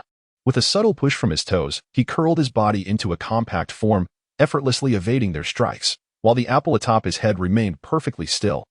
Casso and Osbier leaped into the air, for to observe was to inevitably descend to the ground. Suddenly, Casso inhaled deeply, his entire chest swelling with effort. With a vigorous exhale, he propelled the apple atop Bobo's head directly into Osbier's embrace. Thud! The 3 of them landed simultaneously on the ground. In that moment, the temple was enveloped in a profound silence, as the trio stood frozen, as if time itself had come to a halt. Bobo's hand, poised to stuff a banana into his mouth, remained utterly still. After a few seconds, Bobo, with an impassive expression, uttered a single phrase, "Next challenge." At the instant he turned, unbeknownst to Casso and Osbier, the corners of Bobo's mouth subtly curled upward. "Oh yes, Casso, brother, we did it," Osbier exclaimed joyously, leaping onto Casso's shoulders. Their laughter echoed through the temple. Who knows the extent of the effort he and little Osbier exerted to snatch that apple? Although they ultimately resorted to cunning tactics to seize the fruit, a successful acquisition is always a commendable strategy. As the two joyously bounced, the bells finally chimed. At the temple's entrance, the deity's lips twitched slightly, as if a stampede of wild horses surged within him. Truly, those were 2 little monsters. As Casso and Osbier were still in the throes of celebration, Bobo approached once more, holding 2 pieces of black cloth in his hands. The bells have ceased their ringing, and you have achieved a state of tranquility akin to the serene sky. The first phase of your training is complete. We shall now embark on the second stage of your cultivation, where your movements must surpass the speed of lightning. Chapter 35, the second phase of training. What? Casso and Osbier stared in disbelief at Bobo's approaching figure. Was the second phase commencing so soon? Unfazed by their astonishment, Bobo handed the black cloth to Casso and Osbier, instructing them to blindfold themselves and attempt to seize the bells from his person. Upon hearing this demand, Casso broke into a cold sweat. After spending a week with Bobo, he had come to understand that his identity was far more complex than it appeared. Could he truly engage in a game of hide-and-seek with such an enigmatic being? Casso, with a heavy heart, shook his head in resignation. "Brother Casso, what troubles you?" asked Osbier, as she took the black cloth from Bobo's hands and observed Casso's solemn expression. It had been quite some time since she had witnessed such a countenance on him. "It's nothing," Casso replied, taking the cloth and covering his eyes. "Let us begin." At Bobo's command, Osbier swiftly fell into her role, while Casso suppressed the doubts swirling within him, focusing intently on the sounds around him. With his mind and body in a state of tranquility, he listened carefully to the chime of the bell. Suddenly, a sound from behind startled him as the bell rang out. Casso swiftly pivoted, intent on launching himself towards the location of the bell, and Osbier harbored the same intention. The 2 leaped simultaneously. Bang! "Oh, how it hurts!" Osbier cradled his head and scurried aside, lamenting in agony. Casso clutched his head, inhaling sharply. He had focused solely on the sound of the bell, completely unaware that he would collide with Osbier. How careless of him, compared to the chime of the bell. Ospier's movements were almost imperceptible. He had failed to notice them at all. The second phase was indeed not as straightforward as he had anticipated. Casso began to ponder. Realizing that blindly pursuing the sound of the bell would yield no results, it would merely deplete his energy without enhancing his sensitivity and understanding of the chi. In the first phase, he had already mastered the control of his physical strength, silencing the bell's chime. Now, what was the purpose of the second phase? Was it to be swifter than lightning? It must be so. Casso seems to have grasped the necessity of undergoing the first phase of training before advancing to the second. The initial phase is centered around the self, characterized by a serene mindset akin to the tranquility of the sky, allowing one to act freely without extraneous movements. This is the essence of why the bell remains silent. The second phase, in contrast, shifts the focus to the external world. It is imperative to maintain a calm state of mind in order to perceive the movements of the outside environment. In simpler terms, it involves sensing the energy of the surroundings. The execution of actions, while not as instantaneous as lightning, should be executed with precision and clarity, paralleling the first phase's principle of avoiding unnecessary movements. Casso had begun to comprehend. It turned out he had already reached the stage of sensing chi. Casso remained stationary, while Osbier frantically pursued the sound of the bell from across the way, yet each time she seemed on the verge of capturing it, she always fell just short. Osbier dashed forward once more, but Bobo deftly evaded her small hand, casting a glance at Casso. Has he noticed so soon? Quite perceptive. A faint smile graced Bobo's lips. At that moment, Casso sprang into action. A shadow swept across the temple square, swiftly approaching the sound of the bell. As Casso neared Bobo, his movements were decisive. However, just as he was about to seize the bell, its sound drifted away yet again. Indeed, it was not so simple, Casso mused. Meanwhile, Osbier hurriedly moved to Casso's current position. With his face obscured, Casso seemed to sense Osbier's movements and swiftly sidestepped. Hearing the bell sound shift again, Osbier attempted to chase after it, only to be halted by Casso's grip. Osbier, hold on. Take a moment to reflect on what this phase of training entails, Casso advised. Startled by Casso's sudden hold, Osbier appeared momentarily bewildered, yet upon hearing his words, she began to comprehend. Indeed, our little Osbier is quite clever. She is merely dazed. Not foolish. Bobo observed the two young students crouched on the ground, seemingly pondering something. After considerable contemplation, the two little ones finally stood up. Mr. Bobo, let us begin, Casso declared. Mr. Bobo, let us begin. Osbier echoed in a sweet, childlike voice. Soon, two small shadows flitted past the temple once more. Another 2 weeks had elapsed. At the divine temple, four figures stood, the deity and Bobo on one side, while Casso and Osbier occupied the opposite end. Casso and Osbier pulled down the black cloth before them. Casso, brother. We did it, Osbier exclaimed, leaping with joy. Casso, witnessing the exuberance of his young companion, felt an equal surge of excitement. Over the past fortnight, under Casso's guidance, Osbier had made remarkable progress. They no longer floundered like headless flies chasing the sound of bells, but had gradually learned to perceive their surroundings. Just moments ago, Casso and Osbier had completed the second phase of their training. Yet, a flicker of doubt lingered in Casso's mind. Despite their newfound ability to sense the presence of energy, capturing the bells adorning Bobo seemed an insurmountable challenge. It appeared that Bobo had indeed been lenient. Casso glanced at Bobo, who happened to meet his gaze, and the two shared a bewildering moment of eye contact. Congratulations to both of you, the deity remarked with a smile, utterly astonished by the remarkable talents of these two young children. Having lived for centuries, he had never encountered individuals whose gifts rivaled those of these youngsters, particularly Casso, whose innate understanding was simply astonishing. Generally, it takes prodigies over 6 months to grasp the manipulation of energy, yet Casso achieved mastery in less than a month. At that moment, Bobo suddenly spoke up. There is actually a third stage, known as the state of no mind. He paused before adding, however, given your current levels of understanding, there is little chance of grasping it. After uttering these words, Bobo fell silent once more, standing quietly beside the deity. Upon hearing this, the deity seemed taken aback, as if a realization dawned upon him, yet he chose to remain silent thereafter. Casso pondered thoughtfully. He was aware that such a phase existed in the realm of anime, and it seemed that Goku had indeed undergone this training. As for what transpired thereafter, he was uncertain. You may now remove your weighted clothing, the deity remarked, casting a peculiar glance at the two. He was acutely aware of the effects brought about by this training regimen.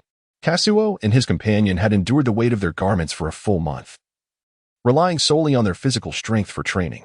Now, having mastered the control of their energy, it was difficult to fathom the transformation that would occur upon shedding the weighted attire. The deity felt a sense of anticipation for the unfolding spectacle. Almost forgot. Casso patted his own head, having completely forgotten that he was still adorned in a weighted vest. From the outset, Casso's comprehension of chi was limited. However, after the divine elucidation of the theory, he gradually began to grasp its essence. Following a month of rigorous training under Bobo's guidance, he has now acquired an admirable mastery over the internal forces within him. achieving a profound enhancement in his perception and understanding of chi. It is only now that Casso realizes the arduous effort he expended in utilizing instantaneous movement was truly a consequence of his inadequate sensitivity to chi. Casso recalled the moment from the anime when Raditz invaded Earth and Goku and Piccolo donned their weighted clothing. Upon removing these garments, their combat power surged dramatically. Unlike those two, the weighted clothing they wore merely suppressed their internal strength to a slight extent. Goku first encountered the tenfold gravity on King Kai's planet, where he was overwhelmed and laid flat on the ground. If Goku could barely withstand 10 times the gravity, then the weighted attire he currently wore, which exerted 25 times the gravitational force, would undoubtedly yield extraordinary results. Contemplating this, Casso eagerly anticipates the moment he will shed his weighted attire. Casso and Osbier exchanged a glance and ultimately decided that Casso would go first. Chapter 36. Shedding the burdensome garment. He slowly lifted the hem of his garment, inch by inch, pulling it upward until the collar slipped over his head and the weighty attire was on the verge of being removed. Suddenly, a palpable tension seemed to envelop the surroundings. The air within the temple, already thin, became increasingly oppressive, making each breath feel laborious. The divine being and Osbier were momentarily taken aback by the charged atmosphere, swallowing hard in response. As Casso fully divested himself of the burdensome garment, a cacophony akin to beans cascading to the ground erupted from his body. Crackle and pop. The heavy pressure was released, and every cell within him pulsated with exuberance, prompting Casso to yearn to unleash a triumphant roar toward the heavens. The long-suppressed force within him stirred, as if awakening an ancient eastern dragon, fully roused with the shedding of the weighty garment. Thunderous rumblings echoed. As Casso's strength gradually unfurled, the temple itself seemed to tremble, and the sky bore witness to a tumultuous energy stirring the air, transforming the previously stifling atmosphere into one of fervent vitality. A formidable presence erupted from Casso, and a terrifying energy detonated instantaneously, enveloping his entire form in a colossal sphere of white flame. As if a diminutive god of war stood proudly at the heart of the temple. How powerful! The divine being's white mantle billowed fiercely backward, nearly toppling him under the weight of the overwhelming force. Brother Casso is truly remarkable, Osbier exclaimed, her feline eyes widening as she fixated intently on him. Bobo remained expressionless, standing still as a statue. At that moment, Casso burst into hearty laughter, clenching his fists as the heavens reverberated with a sudden resonance. Stunned by the display of his own power, Casso sensed an unending surge of strength within him, more than twice as potent as just a month prior. However, lacking a measuring device, he could not ascertain his current combat prowess. Is this what they call chi? Casso mused, gazing at the energy sphere that had materialized in his hand. A month of training had led him to interpret the energy within him as chi. Brother Casso, it's my turn now. Osbier swiftly stepped forward. Hearing her words, Casso immediately dissipated the energy in his hand and reined in his strength. The effortless manipulation of his chi belied the fact that he was merely a novice in its practice. The divine being observed this spectacle, his lips twitching slightly. Surely, this must be a prodigy. As the tempestuous energy subsided, tranquility began to return to the temple. Osbier moved to occupy the space Casso had just vacated. With the burdensome garment now discarded, she exclaimed, "Ha!" With a sharp reprimand, she disrupted the recently restored tranquility, plunging the atmosphere into utter chaos once more. The tempest howled ferociously, as the verdant foliage adorning the temple swayed violently, the leaves rustling against one another, creating a cacophony of sound. An aura of unfathomable terror erupted from Osbier, culminating in a thunderous roar as a plume of white energy ascended into the heavens. Casso was astonished, exclaiming, "She has indeed become twice as formidable." A month prior, under his perceptive gaze, Xiao Baier's prowess could only be deemed adequate. Yet she has remarkably evolved to this stage. The deity remarked, Osbier's innate talent is quite impressive as well. He glanced at Casso and shook his head. The potential of this young lad was beyond dispute. Just moments ago, when Casso erupted with fury, he nearly sent himself soaring. Turning his attention to Osbier, he noted that while her talent may not rival Casso's, it surpassed that of many prodigies he had encountered. Soon, Osbier's aura peaked. In that instant, even Casso felt a tremor of awe. Her combat strength must have reached 6,000. Indeed, the effects of the weighted clothing are extraordinary, Casso mused. If the weighted clothing bears such remarkable effects, how awe-inspiring must the gravity chamber be? In his heart, Casso was elated. he had successfully persuaded Dr. Reeves to construct a gravity chamber. Once he returned to the planet Salada, the expressions on the faces of those Scions would surely be delightful. With this thought, Casso felt an overwhelming eagerness to return to Salada. Suddenly, the energy surrounding Osbier in the center of the temple dissipated, and the cyclone vanished in an instant, bringing tranquility to the surrounding trees. "Brother Casso, am I impressive?" Osbier hurriedly approached, her small face adorned with a glimmer of yearning. Well, it seemed he must offer her some praise. Casso chuckled helplessly as he embraced Osbier, smiling. "My little Osbier is the most impressive." Ha! The deity couldn't help but laugh at the sight. He nearly forgot that these two formidable beings were, in fact, just a couple of little children. Casso cradled Osbier in his arms and approached the divine beings, the god and Bobo. Having spent some time on Earth, he had accomplished two significant tasks. First, he had commissioned Dr. Briefs to construct a gravity chamber, and second, he had ventured to the heavens to learn the art of energy manipulation and perception. However, his purpose for coming to Earth extended beyond these endeavors. He had more crucial matters to attend to. "I am deeply grateful to the god and Mr. Bobo for their care over the past month," Casso said sincerely, bowing slightly as he prepared to depart from the celestial realm. At that moment, Osbier mimicked Casso's words, expressing her gratitude, but afterwards she stuck out her tongue and offered an embarrassed smile. "Are you leaving?" inquired the god. "Indeed," Casso replied, gently ruffling Osbier's hair. "Until we meet again." The god found himself at a loss for words. A month prior, the sudden arrival of these two individuals had nearly startled him to the brink of a heart attack. Yet, through their interactions and conversations, he discovered that these two peculiar beings were not the malevolent demons one might have imagined. Rather, they possessed a certain innocence. Alas, with their departure, it was uncertain when they would cross paths once more. "Farewell." Casso waved his hand twice at the celestial beings, Tian Shun and Bobo. Osbier mimicked Casso's gesture, waving his hand twice as well. Afterward, the two erupted in a blaze of white flames, soaring into the sky and plunging down towards the realm below.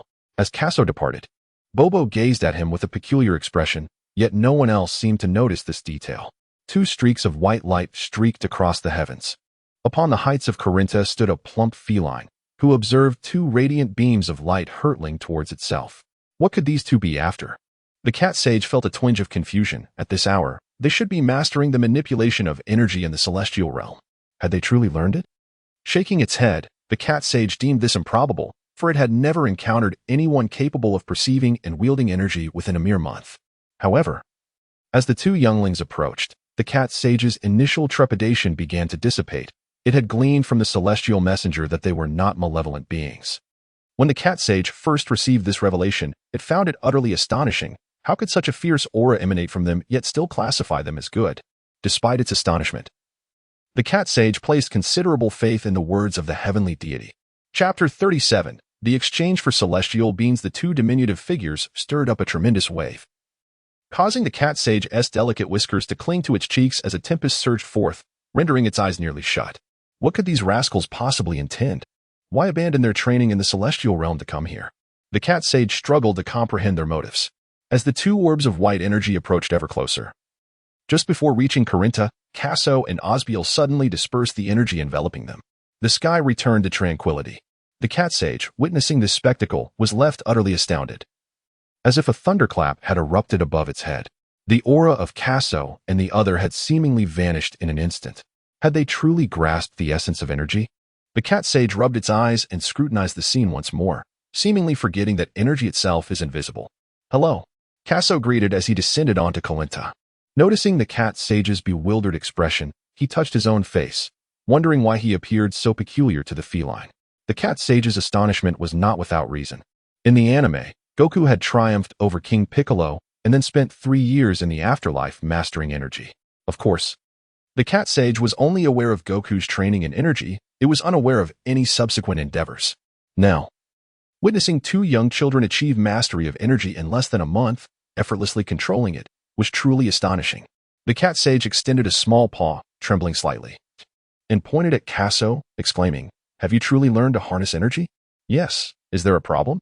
Casso replied, somewhat confused. What was troubling the cat sage? He had not harmed the earth, so why the strange expression? Osbiel widened her eyes, observing the plump cat with intrigue. "Casso, brother, is it foolish?" she whispered, believing her voice to be barely audible. Little did she know. The cat sage, Casso, chuckled softly to himself. The little girl remained as endearing as ever. However, he also discerned a hint of surprise in the expression of the cat sage. Upon his descent to Corinta, he had deliberately suppressed his aura, which likely accounted for the cat sage's astonishment. Throughout the entirety of the anime, no one had grasped the concept of chi with such swiftness. While Casso was still mastering instantaneous movement on the planet Yardrat, he sensed that his comprehension was remarkably profound. Now, on Earth, he was swiftly learning to harness chi. He pondered quietly whether this rapid progression could be attributed to the fusion of two souls. Casso, brother, what are you thinking about? Asked Osbier, noticing Casso's stillness with a hint of curiosity. Nothing. Casso replied with a smile directed at the little girl. In truth, her talent was quite formidable. The time she took to learn instantaneous movement was comparable to that of Goku, and under his guidance, she quickly mastered the application of chi. Is there something you need? At that moment, the cat sage snapped back to attention, regarding Casso and Osbier with a peculiar gaze, as if observing two extraordinary beings. I've heard that you possess a type of bean that, when consumed, allows one to go 10 days without feeling hunger, Casso stated. Are you referring to the spirit beans? The cat sage inquired. Indeed. I understand you have some, but what purpose do you intend for them? These beans are intended for martial artists who ascend to Corinta. And they hold little value for the two of you. The cat sage scratched its head in contemplation. Of little value? Casso chuckled softly. Such miraculous medicinal treasures were invaluable. And as time progressed, Wukong and his companions would undoubtedly wish to divide a single celestial bean in half to make it last longer. How could it possibly claim to be ineffective? Casso's lips curled into a subtle smile. If that is the case, then it becomes manageable. Could you possibly part with some celestial beans for me? Or I could offer something else in exchange. What might that be?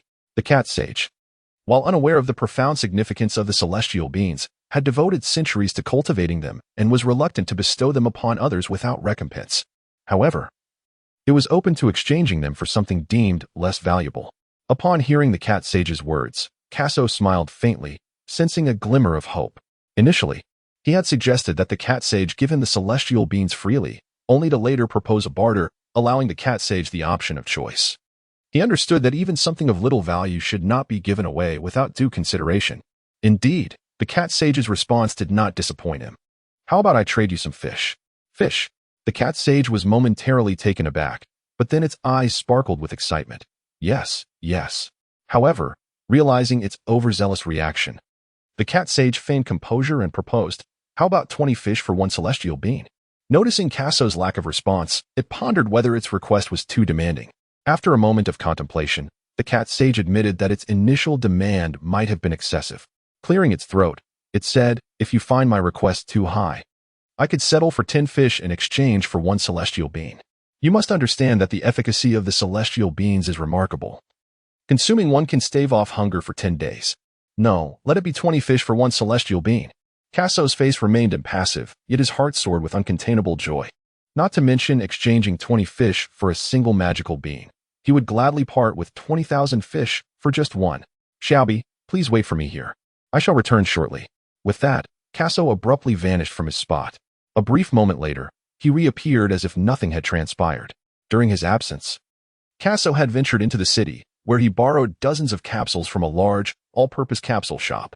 He then journeyed to the depths of the Pacific Ocean, engaging in a frenzied fishing spree until he had filled each capsule to the brim with fish. On Corinta, Osbier stared wide-eyed at the sudden appearance of Casso. She scratched her head, wondering how Casso could have returned so swiftly in less than 10 minutes. Take a look at the fish here, she said. Casso pressed the button on the capsule, and a large box materialized from thin air on the ground. He pointed to the box and remarked, I possess dozens of boxes like this one.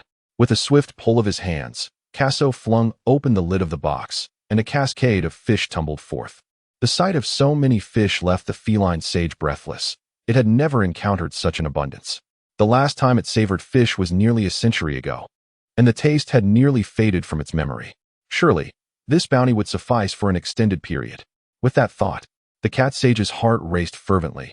Take all those celestial beans. It estimated that this box contained no fewer than 50,000 fish, and Casso possessed several more boxes of the same kind. The sage could hardly contain its excitement, nearly leaping with joy. What a splendid individual! Casso, it was unexpected for him to realize that he was, indeed, A good person. Upon seeing the cat sage reclined atop a pile of fish, Casso smiled and proceeded to the spot it had just indicated. There were 3 wooden vats resting on the ground, each covered with a wooden lid. Upon lifting the lid, he discovered they were filled to the brim with celestial beings. Casso's breath caught in his throat. His reaction mirrored that of the cat sage moments ago, both filled with unparalleled excitement. So many, so very many. Casso was nearly driven to madness. 3 wooden barrels brimmed with celestial beings, likely numbering in the tens of thousands. In his possession was another capsule he had just borrowed from the Universal Capsule Shop. As he prepared to transport the entirety of the contents, he hesitated for a moment. Lost in thought, Casso decided to pour only 2/3 of the last barrel. There should still be a few thousand celestial beings remaining. Chapter 38. Encounter with Wukong. Let them have a few. Casso initially intended to pack all the sins of beings to take with him, for leaving them behind would only allow a Kairobe to consume them all. However, upon reflection, he pondered the consequences of taking them all. What would become of Goku and his companions thereafter? After all, Goku is his most cherished protagonist. Master Roshi, I am certain you are well aware of the miraculous properties of the sins of beings, capable of restoring an individual from a severely injured state in an instant. Casso deemed it essential to convey the significance of the magical beings to the cat sage, for he could not bear to witness the pitiful sight of Goku, in later stages, desperately attempting to split a single being in half. Having spoken, Casso disregarded the cat sage's reaction and, taking Osbier's small hand, soared into the sky. What just happened? The cat sage, observing the retreating figures of the two, felt somewhat perplexed.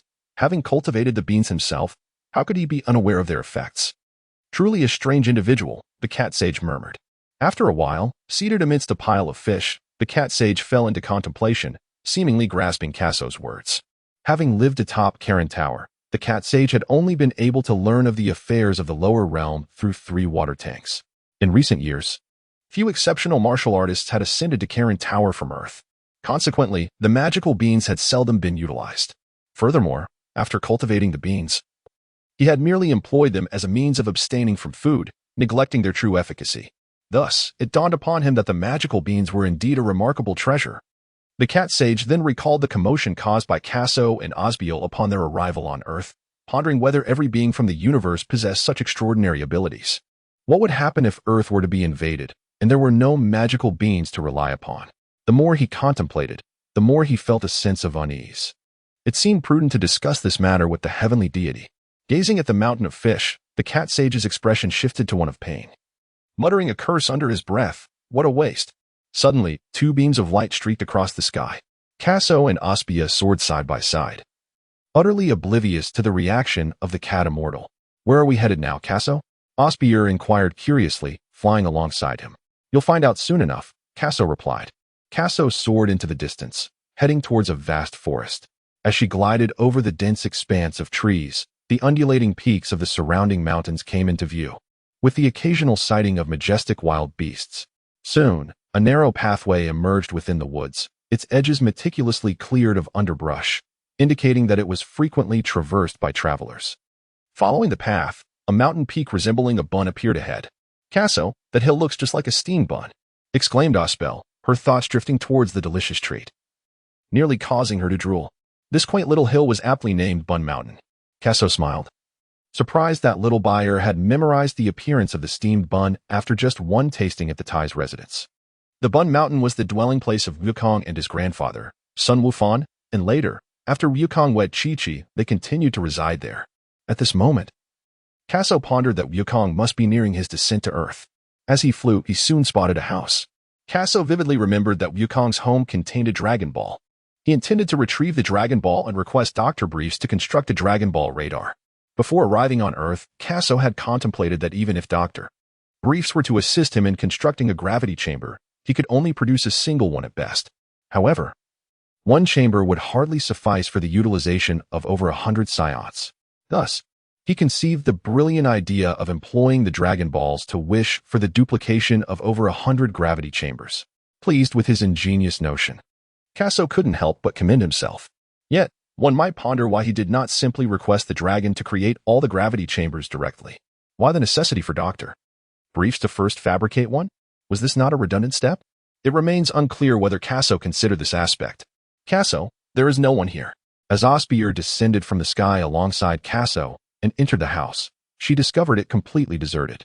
They must have gone out, she surmised. Casso wandered around, finding the surroundings rather unremarkable and devoid of anything particularly special. It was astonishing that Goku, having grown up in such a mundane place, had evolved into someone so formidable. In truth, Casso recognized that Goku's extraordinary prowess was largely attributed to his pure-hearted innocence and unwavering dedication to martial arts. Ah, Casso smiled, exclaiming, "I found it." In a corner, he picked up a Dragon Ball, within which resided 4 shimmering stars. Regardless of the angle from which it was viewed, the shape and position of the stars remained unaltered. How marvelous! Casso sighed and turned to Osbiel, saying, "Little Beal, let us take our leave. Have you found what you were seeking?" Indeed. Casso first borrowed Ryukong's Dragon Ball, intending to return it after fulfilling his wish once the Dragon Ball reverted to its original form. As he soared into the sky, he gazed at the distant sunset, where the orange rays bathed the clouds, transforming them into a stunning shade of tangerine, creating a breathtakingly beautiful scene. Casso gazed intently at the Dragon Ball in his hand and suddenly noticed an elderly man amidst the mountains, who was carrying a newborn baby in a pouch slung over his back. Kakarot? Casso raised an eyebrow, and soon he descended with Osbier. Amidst the mountains, Sun Wukong seemed to be searching for something in the surroundings. Suddenly, he appeared to sense something and looked up. The sky dance technique. Sun Wukong widened his eyes at the 2 children, astonished to witness the legendary sky dance technique. He had previously heard from his master, the Turtle Sage, about this remarkable skill that allowed one to soar through the sky. He recalled asking, "Master, can you perform it?" However, the only response he received was a dismissive roll of the eyes from the Turtle Sage. The silence from his master suggested that he, too, could not perform it. In truth, with the Turtle Sage's formidable strength, mastering the sky dance technique would have been relatively simple. It was merely that he deemed it beneath him, as it belonged to the Crane School. Now, witnessing 2 children capable of this technique left Sun Wukong utterly astonished. "Greetings, old man," Casso called out as he and Osbier landed, offering a friendly salutation. Sun Wukong opened his mouth to respond, "Hello." Observing these 2 children, he sensed that they bore no remarkable traits. Had he not seen them descend from the sky, he might have thought them merely 2 lost little ones. When had such exceptional talents emerged on Earth? Casso looked up at the small basket behind Son Gohan, where he beheld a chubby infant quietly seated within, a fluffy tail dangling over the edge of the basket. However, Casso noticed a strip of cloth wrapped around Goku's head. Had he sustained an injury? He recalled that Goku, in his youth, had fallen from a cliff and struck his head, resulting in a dramatic change in temperament to the point of forgetting his own identity. Witnessing this scene, Casso couldn't help but chuckle inwardly. It seemed the plot was about to unfold. Son Gohan, somewhat perplexed, wondered what this child intended to do. Noticing the silence that enveloped him, as he observed the 2 children, he discovered that the other child also possessed a tail, much like his grandson. Chapter 39. The gravity chamber completed eagerly. Son Gohan inquired, "Are you Goku's family?" He then patted his head, realizing that he had named Goku, and the others might be unaware of who Goku was. Son Gohan continued, "Goku is the baby behind me." It was no wonder he felt anxious. While training in the mountains, he had suddenly witnessed a spherical object descending from the sky, only to find an infant inside it. Now, seeing the tail on the other child, it was highly likely that these 2 little ones were indeed Goku's family. If they were Goku's kin, it would be the best choice to take them back. Yet, the thought of this made Son Gohan feel a twinge of reluctance. Though Goku had initially been rather hot-tempered, he had since become quite well-behaved after the incident with his head. Who could dislike such an adorable little one? Osbier floated behind Son Gohan, gazing at the infant in the basket. "Is this Kakarot?" she mused. When she had returned to Vegeta's planet, she had heard Aunt Gina speak of Kakarot. Now, seeing this little fellow, she found him rather charming, especially with that hair, which was strikingly reminiscent of Uncle Bardock's. Casso chuckled softly. "We can be considered family to Goku. However, some troubles have arisen in his household, and I must trouble you to look after him from now on." Huh. Son Gohan felt a sense of bewilderment. It dawned on him that they truly were Goku's family. What calamity had struck Goku's home? Upon hearing Casso's words, Gohan speculated that perhaps enemies had come seeking vengeance, prompting Goku's parents to send him away. Poor child. Yet, on the brighter side, he no longer had to worry about such an adorable little one being taken away. At this moment, Kakarot remained unaware that within Gohan's mind, an elaborate annual drama of vengeance against his adversaries had already unfolded. He only comprehended that Goku's remarkable achievements were not solely attributed to the halo of being the protagonist, but were also deeply influenced by the martial arts of Earth. From a young age, Goku had undergone rigorous training under Gohan's guidance, later following Master Roshi, and ultimately ascending to the celestial realm. This series of training endeavors laid a solid foundation for him to reach the pinnacle of martial arts in the future. Thus, it was indeed the wisest choice for Goku to remain on Earth. Casso glanced once more at the aged Gohan, who donned a black hat and sported 2 wisps of white beard, his form slightly stooped, exuding an aura of benevolence. Would such an elder ultimately meet his demise beneath Goku's feet? However, Casso had no intention of divulging the fact that Saiyans transform into colossal apes upon the sight of a full moon. Life is often fraught with inevitabilities, and it is best to allow certain matters to unfold naturally. He sighed, reflecting that after the old man's passing, should he find his true love in the afterlife, the conclusion would indeed be perfect. Grandfather, this orb belongs to you, does it not? I shall borrow it for a time and return it to Goku later, Casso declared. Producing the Dragon Ball, Casso mentioned returning it to Wukong, not to himself, and it's uncertain whether Son Gohan comprehended the message. Failing to grasp Casso's intent, Son Gohan stroked his beard and remarked, "Oh, how did this orb come to be in your possession? I found this exquisite gem many years ago and kept it for its beauty. Should it be of use to you, feel free to take it." "Thank you, old gentleman. We shall take our leave now. Farewell." With that, Casso shook his head and departed with Osbier, observing their retreating figures. Son Gohan marveled at their prowess before resuming his search for herbs, as he still needed to tend to Wukong's wounds. "Casso, that is indeed Kakarot. He resembles Uncle Bardock." Osbier clung to Casso's back, her small face nestled against his neck. The warmth from her breath tickled his skin, prompting Casso to pull her closer. Cradling her against his chest, Wukong's appearance indeed mirrored Bardock's. However, it extended beyond that, as even the later-born Goten bore an uncanny resemblance to these two. It was perplexing. Then, that he grew up differently. Amused by this thought, Casso chuckled softly, perhaps having offended Akira Toriyama.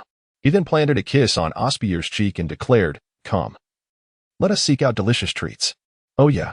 Upon hearing the promise of delectable food, Osbier clenched her tiny fist like a kitten, her eyes sparkling with excitement. Casso soared through the skies, cradling Osbier in his arms. After a month of arduous training in the celestial realm, it was time to indulge in some well-deserved leisure.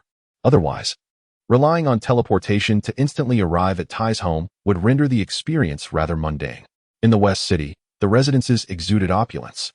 Within one of the grand courtyards stood an inverted bowl-shaped structure, surrounded by numerous designated areas. In the research zone, Dr. Briefs, clad in a white lab coat, wielded an array of incomprehensible tools as he scrutinized a sleek black metallic edifice before him. It was nearly complete. After a month of diligent craftsmanship, Dr. Briefs had finally succeeded in constructing the gravity chamber. Remarkably, the materials required were plentiful, particularly the rare metals, of which he had a modest reserve at home. Should Casso wish to create a second gravity chamber, it would likely prove unfeasible. Suddenly, a cacophony erupted from outside. He turned to see his daughter ushering Casso and the others into the space. They had arrived rather promptly, just after he had finished. Dr. Brief smiled. "Dad, Casso and his friends are here," Tai exclaimed, leading Casso toward him. Trailing behind was a curious little girl, her eyes wide with wonder as she regarded the two before her. Bulma muttered under her breath, "How did they accomplish that?" "Ah, you've arrived just in time. I have just completed the gravity chamber." Dr. Briefs gestured to the side. As Casso gazed ahead, a black metal structure came into view, its form reminiscent of a fortress. The gravity chamber, approximately 40 square meters in size, was encased by metallic walls, with 4 stout pillars embedded within, seemingly designed to ensure the stability of the chamber's operations. The entire gravity chamber shimmered with a dark metallic sheen under the illumination of the lights. "Is this truly the gravity chamber?" Kazuo approached the gravity chamber with measured steps, gently placing his hand upon it. Dr. Brief smiled and remarked, "I have fulfilled all the requests you mentioned." Casso previously suggested that the speed adjustment of the gravity chamber would be best controlled by voice commands, and if temperature regulation could be added, it would be even better. In Dr. Brief's perspective, these requests were merely trifles. His primary focus was to design an exceptional music system. He could not tolerate the idea of a flawless creation lacking a functional music system, thus dedicating a considerable amount of time over the past month solely to develop a music system capable of operating under 100 times the force of gravity. Fortunately, he succeeded, and Dr. Brief silently applauded his own brilliant endeavor. He mused to himself that these two little ones should certainly appreciate it. Indeed, they would absolutely adore it. Chapter 40. You are my little apple. The gravity chamber was immense. Could it be transformed into a universal capsule? Casso was exhilarated upon seeing the gravity chamber. Yet he pondered how to transport such a vast structure. This was merely a fundamental function, so there was no need for concern. At that moment, a glimmer of wisdom flashed in Dr. Brief's eyes behind his black-framed glasses. Would you like to experience the effects of the gravity chamber? He was eager to hear Casso's evaluation of the music system he had designed. All right, Casso replied, a bit excited and oblivious to the intensity of Brief's gaze. He was well aware of the gravity chamber's capabilities. After Vegeta settled on Earth, he spent countless hours within the gravity chamber, continuously keeping pace with Goku, largely attributable to the chamber's influence. Following Dr. Brief's explanation, Casso had gained a certain understanding of the gravity chamber's operations. He slowly opened the door to the chamber, revealing an incredibly simple interior, almost devoid of anything, resembling a typical training room. The only notable feature was a circular box in the corner, the purpose of which remained unknown, as Dr. Briefs had not mentioned it. Never mind that for now. Casso could hardly contain his eagerness to experience the effects of the gravity chamber. A staggering increase of 25 times the gravitational force. As Casso murmured a few words, the entire chamber sprang into action with remarkable swiftness. The gravity chamber roared like a beast poised to unleash its might. Suddenly, Casso felt the air grow oppressive, as a terrifying pressure enveloped his entire being. Fortunately, he had previously acclimated to the effects of 25 times normal gravity in the celestial realm. Otherwise, he would undoubtedly have collapsed onto the ground. Nevertheless, his limbs still felt somewhat heavy, and he could sense that both his body and internal organs had become exceedingly burdened at that moment. Indeed, everything unfolded just as Casso had anticipated. The weighted attire was merely beneficial for the body, offering no assistance to the internal organs whatsoever. The gravity chamber was truly formidable. Just then, a tremendous noise erupted from a small box in the corner. Who could it be? Casso was utterly taken aback, having withstood 25 times the force of gravity moments ago. He now found himself prostrated on the ground, startled. The cacophony of boisterous music nearby blared. You are my little apple, no matter how much I love you. It is never too much. That rascal Briefus. Upon hearing the music, Casso immediately recognized it as the handiwork of Dr. Briefus. He had sensed something amiss with the doctor's demeanor earlier, but he never anticipated such a grand gesture. He cursed under his breath. Cancel the gravity. Casso slowly rose, exclaiming in exasperation. Suddenly, he felt the weight upon him vanish in an instant, replaced by an overwhelming sense of lightness. The gravity chamber was indeed remarkable. In just a brief moment, Casso discovered a newfound ease in his limbs. Is the Saiyan physiology truly this extraordinary? Casso shook his head. Although he had undergone potential development under the Grand Elder on Namek, he had also cultivated in the heavenly realm for a month, undoubtedly enhancing his latent abilities. Under this pressure, his potential was rapidly unleashed. He could not believe that the gravity chamber could infinitely elevate one's strength if it were truly that formidable. Vegeta would have long surpassed Goku. Outside the gravity chamber, Dr. Briefs gazed at the tightly shut door, contemplating that the young lad must surely be fond of his music system. Casso is about to emerge, Osbier exclaimed joyfully. Upon hearing this, everyone turned their attention to the door. It slowly creaked open, and Casso stepped out. How was it? My music system is splendid, isn't it? Dr. Briefs asserted confidently. He held great faith in his musical creation.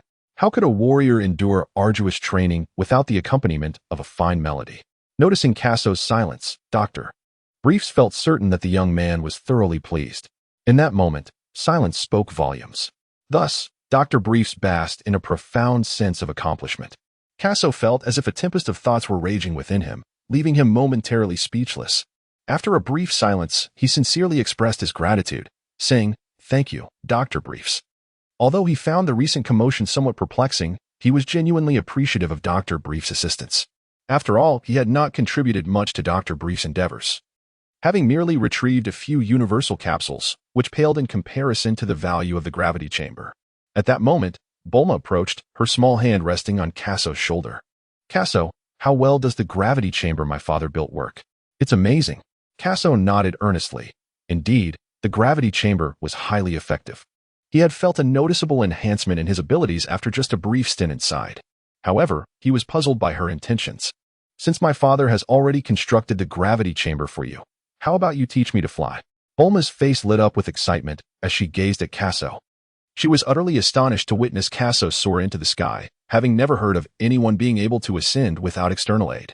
Noticing Casso's silence, she wondered if he was declining her request. How frustrating. Besides Casso, it seemed that the slightly older girl, Osbier, also possessed the ability to fly. With this thought, Bulma moved closer to Osbier, affectionately asking, "Sister Osbier, would you teach me?" She felt compelled to seek assistance elsewhere since Casso remained noncommittal. If Osbier could impart her flying skills to her, Bulma envisioned herself flaunting her newfound prowess at school, and the mere thought filled her with joy. Ties, it was evident to everyone what her sister was contemplating with such enthusiasm. Casso paid no heed to this matter. He instructed Dr.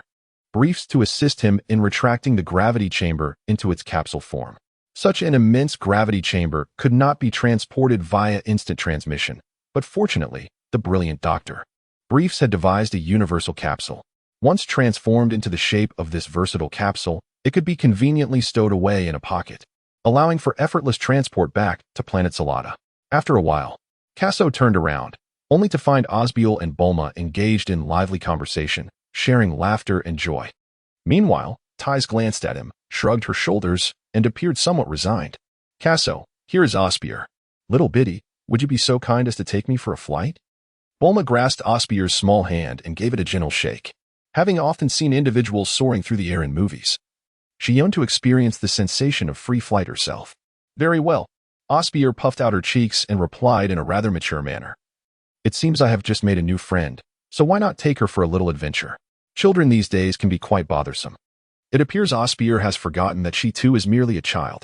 Casso and Taisi, witnessing this scene, Casso was momentarily taken aback. Had little Bayer become possessed by some malevolent force?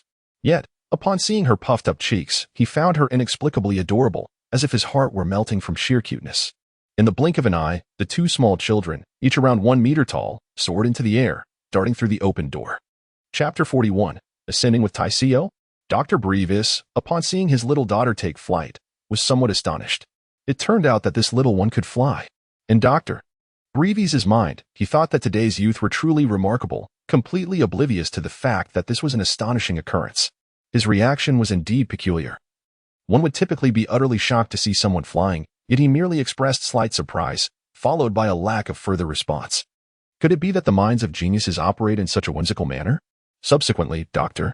Brevis moved to the other side of the research area to embark on a new project. At this moment, Casso had already stored away the gravity chamber, concealing the capsule in his pocket. "Taisi, what are you up to?" Casso pressed against his pocket and then noticed that Taisi was looking at him with a somewhat peculiar expression. He touched his small face, finding nothing unusual. Could it be that he was simply too handsome? "Could you possibly take me for a flight as well?" Taisi asked, her face covered as she lowered her head. Although she frequently traveled by plane, she had never experienced the liberating sensation of soaring through the skies like Casso. Watching her younger sister ascend into the heavens filled her with envy. Feeling slightly embarrassed by the bashful demeanor that Casso had observed, Taisi reflected for a moment. After all, it was merely a request to accompany him on a flight, nothing of great significance. Casso paused momentarily before breaking into a smile, responding with an air of assurance. "No problem at all." He regarded Taisi with earnestness. Her lustrous hair cascaded gracefully behind her, and her fair complexion seemed to blush slightly, perhaps from shyness. Her alluring figure, complemented by her ample and rounded bosom, made him involuntarily swallow. He had not anticipated that this young lady would be so enchanting. If only one had spoken of her beauty sooner. Even without considering the esteemed Dr. Breifus, the sight of such a figure would certainly earn her some measure of admiration. Casso discreetly criticized Ties. The way he shook his head made Ties feel as though he was subtly blaming her for not speaking up sooner, which struck her as rather peculiar. Nevertheless, the prospect of soaring into the sky filled her with unbridled joy. She envisioned the exhilarating sensation of flying freely through the air, a feeling of pure liberation. "Come on." Casso extended his small hand, offering a gentle smile. He had little left to accomplish on Earth, aside from gathering the Dragon Balls, a task that required Dr. Briefs to construct a dragon radar. For now, he decided to take Ties up into the sky for a delightful adventure. "What should I do?" Ties asked, feeling a bit anxious. Just moments ago, she was brimming with excitement, but now she felt somewhat at a loss. "Just do what feels comfortable for you." Casso chuckled. As soon as Casso finished speaking, Ties clung to him tightly, resembling a koala embracing a tree. Casso felt the soft warmth of her embrace against his back, a sensation both comforting and simultaneously nerve-wracking. In his past life, Casso had never experienced the intimacy of a romantic relationship and was entirely unfamiliar with the feelings that arose from close contact with a girl. Now enveloped in Ty's arms, he found his heart fluttering ever so slightly. He remained utterly still, leading Ty to wonder if his lack of movement was a sign of discomfort. "Why aren't you moving?" she pondered, slightly perplexed. "Didn't you say to just enjoy the moment?" As Casso regained his composure, he circulated the energy within him and gradually began to float into the air, carrying Ty on his back. Suspended in midair, Ty, noticeably anxious, clung tightly to his neck, her demeanor reflecting a palpable fear of falling. "Relax, it's all right," Casso reassured her, then gently grasped her delicate, fair thigh with both hands. "Hold on a little tighter. I'm scared." Ty's voice quivered slightly. They soared to a height of 5 or 6 meters above the ground, and the sensation of potentially plummeting instilled a profound dread within her. Casso tightened his grip and declared, "We are ready to embark." With that, the two of them vanished from sight in an instant. Casso and Ty soared swiftly into the sky. The fierce winds whipped against her face. As they ascended to greater heights, adrenaline surged within her, prompting Ty to exclaim, "Ah, Casso, hold on to me." After a moment, laughter erupted from her lips. "How delightful."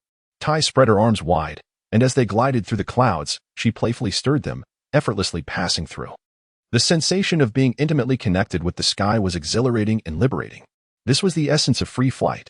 Initially, she felt a twinge of anxiety, but with Casso's protective grasp, her worries dissipated swiftly.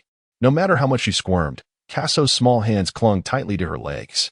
Suspended from his petite frame, she found an inexplicable sense of safety.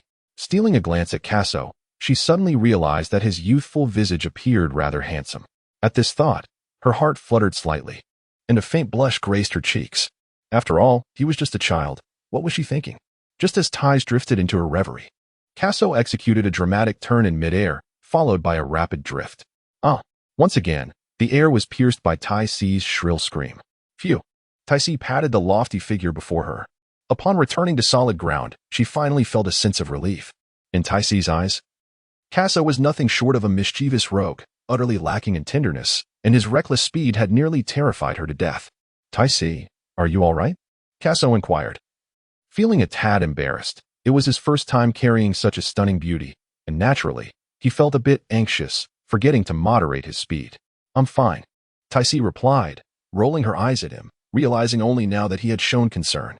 However, as she regained her composure, she found the experience of soaring through the sky quite exhilarating, and thus continued, "Will you take me flying again next time?" Casso raised an eyebrow in surprise. Had she not been frightened just moments ago? Nevertheless, he nodded slightly. "Such a good boy." Ty affectionately patted his head, her face alight with a smile. This little fellow often wore a facade of adulthood, yet it turned out he possessed a certain charm. At that moment, cheerful shouts echoed from the sky. How delightful! It was Bulma returning as well. Osbier descended gracefully from above, accompanied by Bulma. Upon landing, Bulma hastily rushed to Ty's side, chattering excitedly about recent events. Hearing her sister's words, Ty rolled her eyes, as if implying that everyone had not experienced flight. With that thought in mind, she covertly glanced at Casso, who remained blissfully unaware, engaged in light-hearted banter with Osbier. "Bulma, I'm famished," Osbier exclaimed, running over. She had just heard Brother Casso mention delectable treats, and she had yet to eat, feeling as though she might faint from hunger. "Come, let us go enjoy some delicious food." "Yes." Without sparing a thought for Casso, Osbier eagerly followed Bulma. "Casso, this girl has become quite proud, not calling him when there's delicious food." Taze, noticing his expression, found it somewhat amusing. She reached out and gently patted his head, asking, "Are you feeling hungry as well?" Casso cast her a glance filled with annoyance. How could she still inquire when it was so evident? "Come, let us indulge in some delectable food." Ty pulled Casso along as they hastened forward. Upon entering the hall, they found Osbiel voraciously devouring meat, while Bulma sat beside her, observing. Casso swiftly joined the ranks of those indulging in hearty feasting. "Brother Casso, why have you taken my meat?" Osbiel exclaimed in frustration, gazing at him with discontent after losing a piece of her meal. "I have indeed taken it. So you won't call me to join you?" Casso thought fiercely, yet upon seeing the indignant expression on Xiao Baier's face, He found himself somewhat reluctant. I'll return it to you. Casso brother is truly wonderful. Xiaobao laughed again. Chapter 42. The creation of the Dragon Ball radar. Though this was not the same Earth, the food here was equally delectable. And Casso's face was smeared with grease from his indulgence.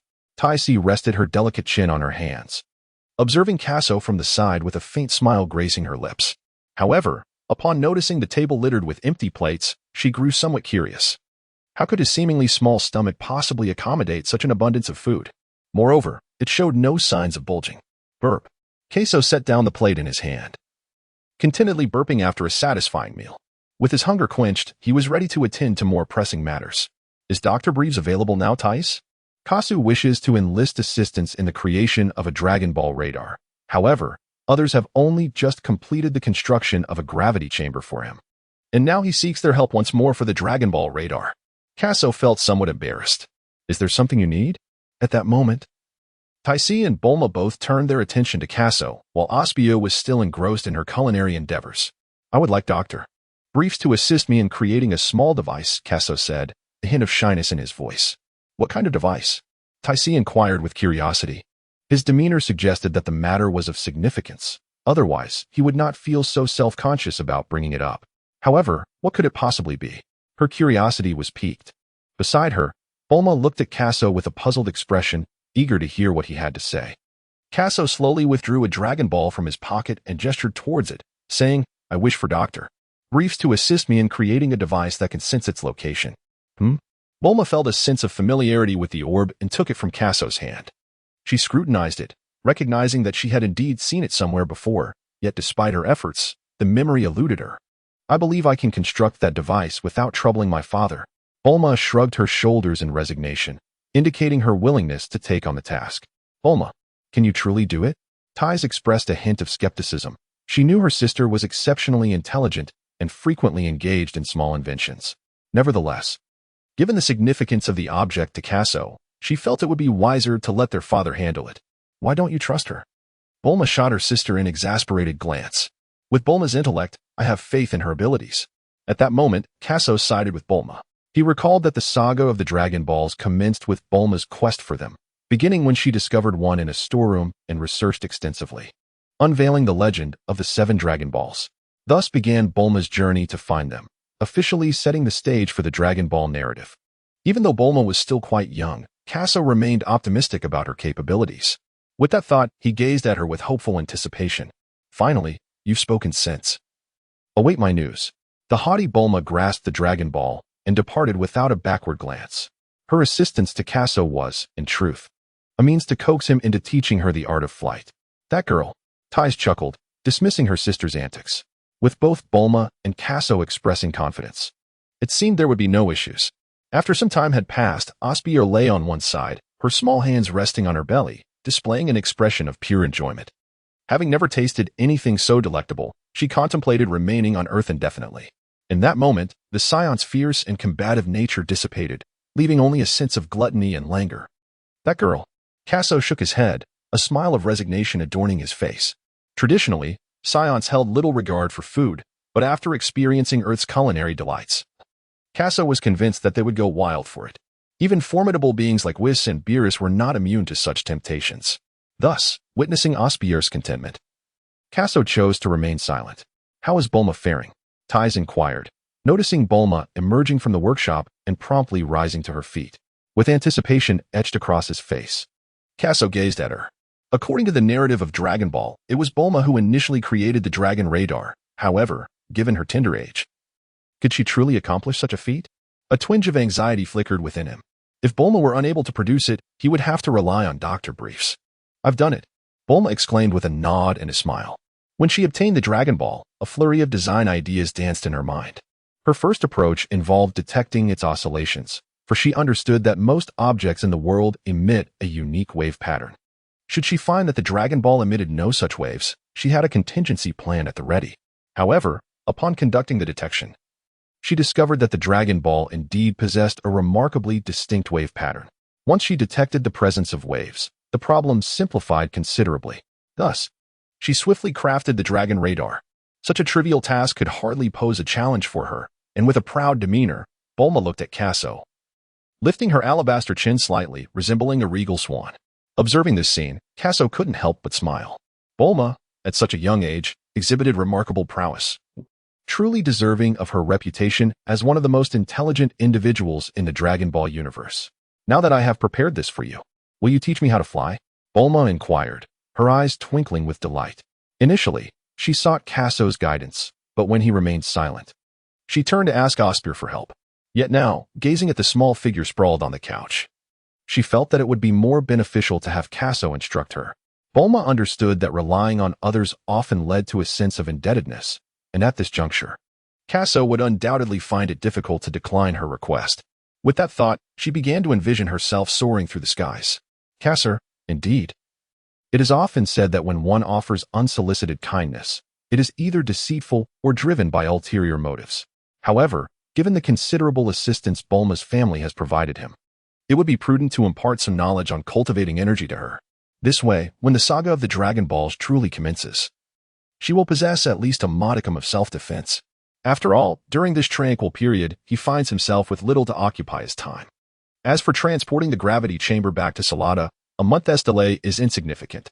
Thus, I shall remain here for another month to teach you the art of energy cultivation.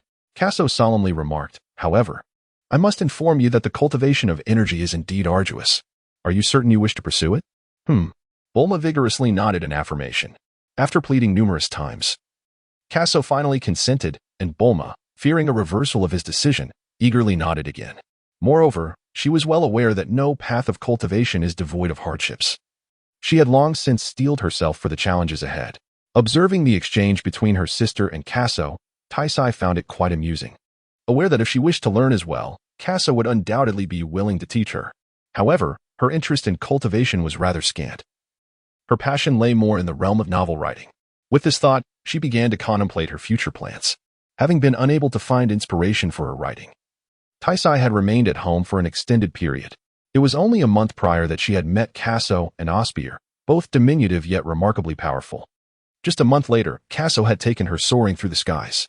The exhilarating speed and thrill of flying had captivated her deeply. Taisai felt as though she had finally discovered the spark for her novel. Chapter 43. Teaching Bulma. Time flew by swiftly, and half a month had passed in the blink of an eye. During this period, Taisai had left her home, proclaiming that she had found her inspiration and sought a tranquil location to immerse herself in her writing. Casso refrained from passing judgment on Taisai's aspirations. Recognizing that everyone harbors dreams, much like himself, who had once fantasized about traversing into the Dragon Ball universe, an aspiration that had surprisingly materialized. Yet, he was aware that Taisai's novels had garnered little popularity within the realm of anime, until she encountered that fellow, Gak, whose tales from beyond the cosmos provided a much-needed boost to her writing. One day, in the courtyard, mind your posture and refrain from fidgeting. Casso pointed at Bulma's small backside. Bulma was in a horse stance, her little face glistening with beads of sweat. Upon hearing Casso's words, she raised her little dairy once more. Casso curled his lips slightly, bemused by the frailty of earthlings. However, to instruct Bulma in the art of energy manipulation, it was imperative to first enhance her physical conditioning, akin to Master Roshi's training of Krillin and Goku. Without a robust physique, one cannot sense or store energy. In the Buu saga, Gohan's guidance of Videl followed a similar principle. Yet, owing to Videl's early initiation into training and her father's financial support, her physique naturally improved, compounded by her innate talent, allowing her to cultivate energy with relative ease. Conversely, Bulma's circumstances differ significantly. Not only is she youthful, but she has also been raised as a pampered princess. The prospect of cultivating energy? A daunting challenge, indeed. Fortunately, the existence of the magical Senzu beans brought a smile to Casso's face. Over the past fortnight, he subjected Bulma to relentless training, rousing her before dawn, making her hold a horse stance for an hour, followed by an hour of weighted running. Several times, he sensed that Bulma was on the verge of collapse. Yet the Senzu beans revived her vigor. Thus, Bulma endured further inhumane trials. Now, upon seeing Casso, she felt a twinge of trepidation. Nevertheless, in pursuit of her aspirations to soar through the skies, she was resolute. There was no turning back. Truth be told, Casso found this transformation astonishing. In his recollection, Bulma had merely been a spoiled princess, initially seeking a handsome boyfriend for the sake of collecting Dragon Balls. To witness her withstand such harrowing tribulations was beyond his expectations. Continue with your stance. I shall return shortly, Casso remarked nonchalantly, placing his finger to his forehead and vanishing in an instant. Bulma, accustomed to his sudden disappearances over the past fortnight, merely shook her head and resumed her stance. At last, he had located the 7th Dragon Ball. Casso discovered it within a castle. A fortnight prior, he had unearthed the first Dragon Ball in Bulma's storeroom, and after several excursions, he had now successfully gathered all 7. As he gazed at the Dragon Ball in his hand, he was suddenly alerted by a commotion emanating from downstairs. Have the Dragon Balls been hidden well? Rest assured, King Pilaf, they are securely concealed in the secret chamber on the 2nd floor. Upon hearing these exchanges, Casso chuckled softly. Realizing that this particular Dragon Ball belonged to Pilaf and his diminutive companions, Casso was aware that these individuals were merely collecting Dragon Balls on behalf of others, essentially functioning as mere laborers. It was only in Dragon Ball GT that they finally made a genuine wish, though that wish, well, it was rather regrettable. Paying them no mind, Casso activated his instant transmission and departed from that place. Upon returning to Bulma's courtyard, he found her still gritting her teeth, steadfastly holding her stance. This young girl certainly possessed remarkable tenacity. Casso nodded, truly impressed by Bulma's performance, which had entirely reshaped his perception of her. Bulma, come here. All right. Bulma sat on the ground, enduring an hour of horse stance that nearly exhausted her. Yet, after being subjected to Casso's rigorous training for half a month, she felt herself growing significantly stronger, able to lift the experimental machinery at home, which weighed over 100 pounds, with a single hand. It was the visible progress that kept her persevering. Otherwise, she would have surrendered long ago. Are you going to teach me how to fly? Bulma struggled to rise from the ground and approached Casso, her eyes sparkling with anticipation. Casso, have you only practiced for a month and already wish to soar? Casso remarked softly, allow me to first instruct you on how to sense the power within your being. In truth, the act of soaring through the skies is not particularly arduous. It merely requires a sufficient reservoir of energy within. Much like the Saiyans, who initially lack the ability to harness ki, they possess an immense strength that enables them to ascend effortlessly. As for the comprehension of ki, that ultimately hinges on her own fortune and aptitude. After all, it took me an entire month of rigorous training to grasp the essence of ki. Casso pondered silently. Subsequently, he instructed Bulma to sit upon the ground, conjuring a sphere of white energy in his hand.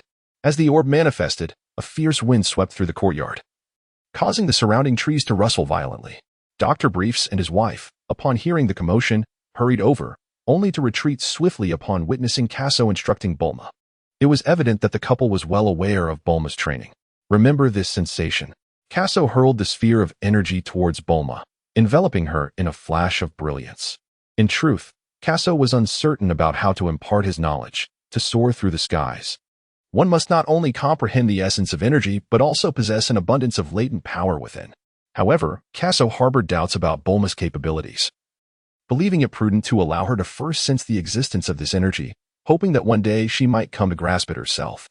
As the energy sphere enveloped her, Bulma felt a soothing warmth, akin to basking in a perfectly temperate hot spring during the winter. The discomfort from her earlier stance dissipated, replaced by a wave of comfort that nearly prompted her to exclaim her delight. How wonderfully soothing! Yet, despite her bliss, she remembered Casso's words, hold on to this sensation. Quickly, Bulma quieted her mind and devoted herself entirely to the experience of the energy sphere. Casso refrained from disturbing her, allowing Bulma to comprehend on her own. For this journey was one that no one could assist her with. Casting a glance back, Casso then vanished into the courtyard. On the opposite side of the yard stood a black metallic structure, from which the sounds of intense training could occasionally be heard. Ha!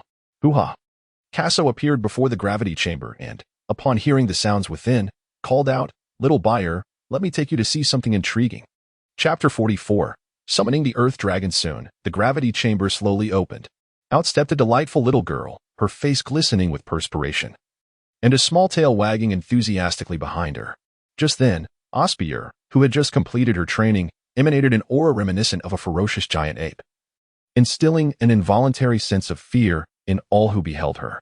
At that moment, it was utterly inconceivable that merely half a month prior, she had been a carefree girl who relished her meals and lounged about.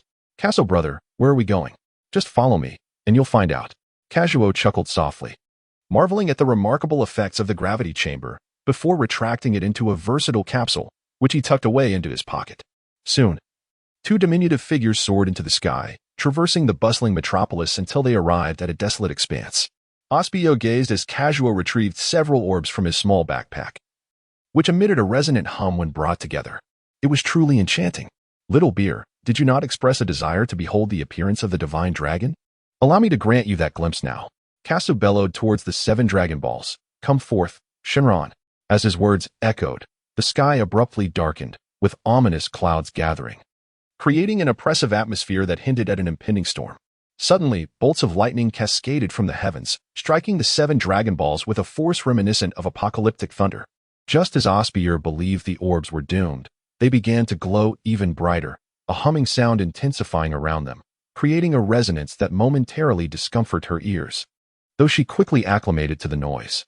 At that moment, a golden beam of light surged skyward, twisting and coiling as it ascended into the clouds. The thick golden light transformed into a magnificent dragon's head, followed by the emergence of its sinuous body before Osbier's astonished gaze. Casso, brother, what is this? Osbier gasped, her small hand covering her mouth in awe. This is Shinran, she exclaimed, her eyes wide with wonder.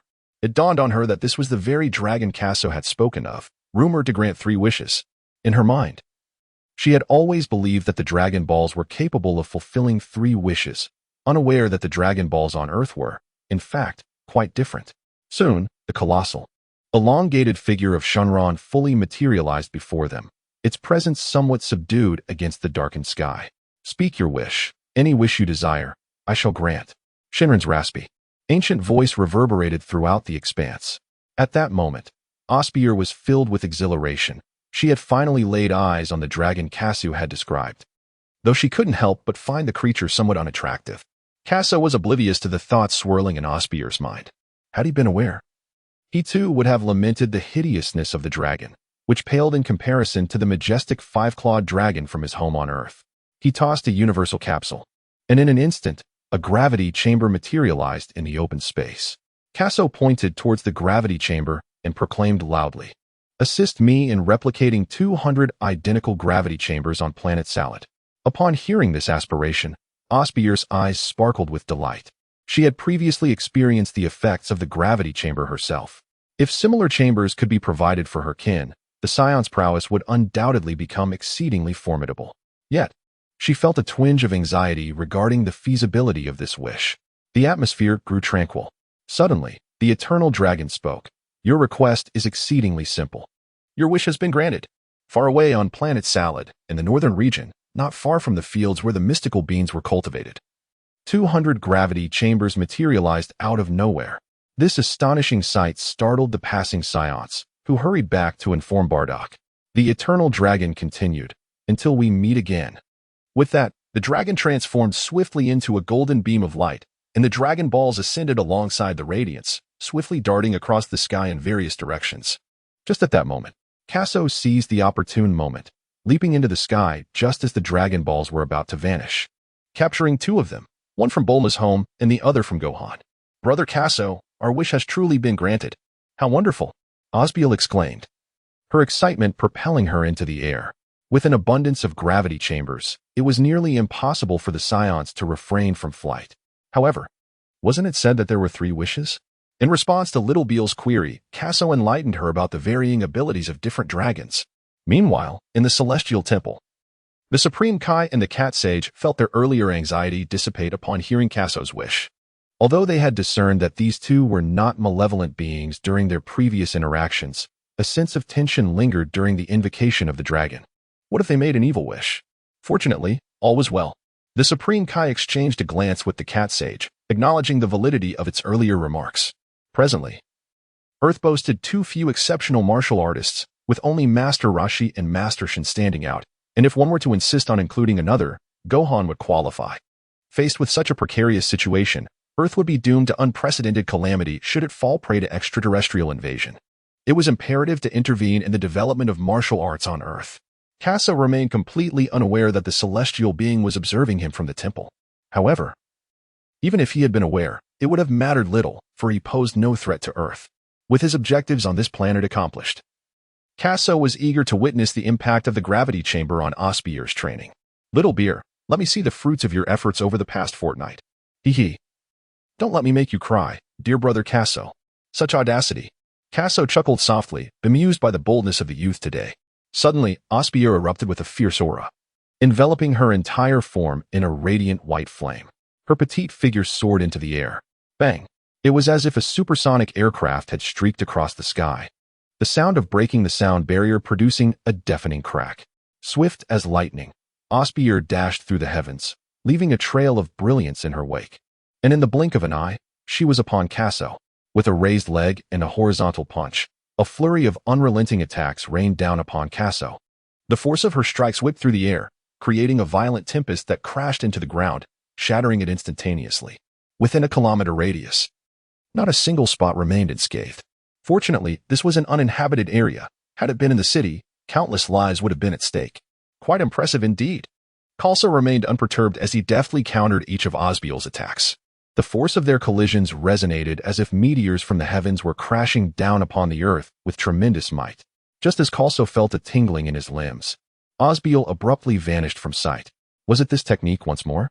Casso swiftly turned around, and indeed, Osbier charged at him from behind. How did you know I was there, brother Casso? Although Osbier was conversing with Casso, her assault remained relentless. A massive energy wave materialized in her hand, and in the blink of an eye, it came crashing down towards Casso's head. At that moment, the Saiyan blood coursing through Osbier ignited with fervor.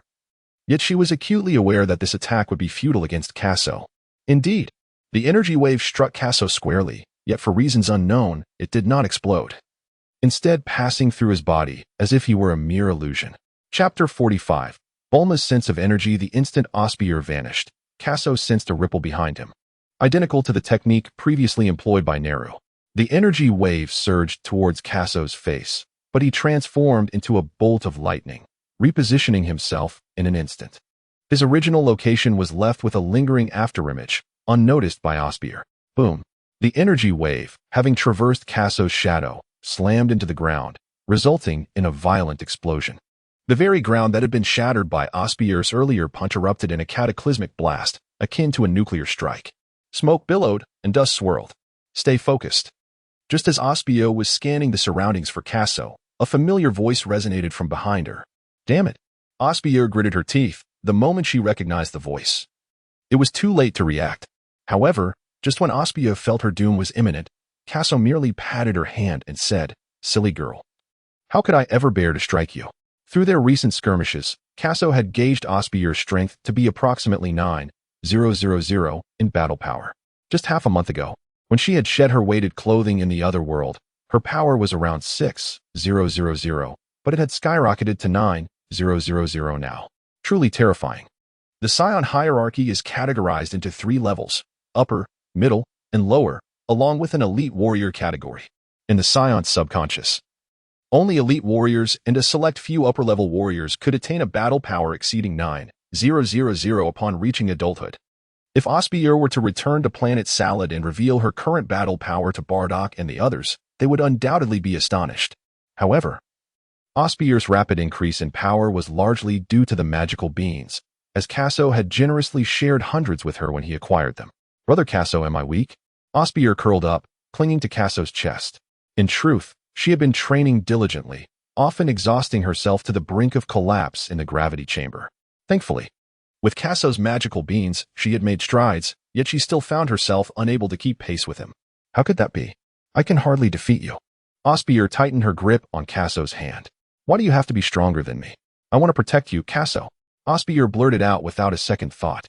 Back on Vegeta, Casso had always shielded her from Nappa's bullying. She had witnessed his unwavering support and felt utterly useless, as though she were a constant burden to her elder brother. Thus, she trained relentlessly, hoping to catch up to Casso, yet the more she trained, the more she found him unfathomable. Even with the newly acquired sensing technique, she could not gauge Casso's strength. With me to protect you, that is sufficient, Casso replied with a gentle smile. Observing Osbier's silence, he was uncertain whether she had truly taken his words to heart. The two gradually soared back to Bulma's home. Meanwhile, in the celestial temple, the god and the cat sage gazed down at the earthly realm, where the ground, struck by shockwaves, appeared as though it had just endured a cataclysmic war. A glance revealed vast craters resembling dark abysses, rendering the depths invisible. The heavenly realm was eerily quiet, as if the two could hear each other's heartbeat, stunned into silence by the devastation. Half a month passed. In Bulma's courtyard, she sat on a small blanket with her eyes closed. As time flowed, she began to sense a faint warmth coursing through her limbs, reaching her heart, leaving a trail of comforting heat in its wake. Upon opening her eyes, she suddenly discovered Casso staring intently at her. Before Bulma could finish her sentence, Casso urgently inquired, "Do you feel a warm sensation within you?" "How did you know?" Bulma asked curiously. Initially, she had intended to question Casso, only for him to directly inquire about her instead. "There's something there," Casso exclaimed in astonishment. He had sensed a minuscule energy within Bulma, faint as a single strand of hair. What does that mean? Bulma was puzzled by Casso's words, but then a thought struck her, and she excitedly asked, "Can I fly?" "What a ridiculous notion," Bulma replied. Cassio's words led Bulma to believe that she could soar through the skies. However, the outcome was quite different. Casso cast a disapproving glance at Bulma, genuinely believing that an ordinary Earthling could soar through the skies with ease. Throughout the entirety of the Dragon Ball saga, only a select few Earthlings possess the ability to fly, all of whom have undergone rigorous training from a young age, coupled with remarkable innate talent. However, the faint presence of energy within Bulma did indeed leave Casso momentarily speechless, astonished to discover that she possessed a modicum of potential. Yet, the journey to flight remained a distant aspiration.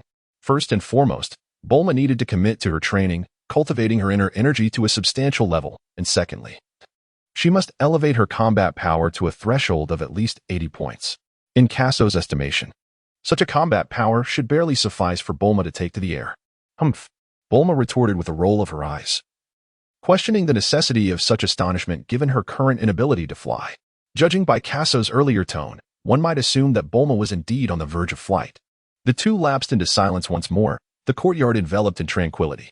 Casso suddenly spoke. "Now that you have cultivated your sense of chi, continue to practice in this manner. One day you shall soar into the heavens." Bulma looked over, pondering his meaning.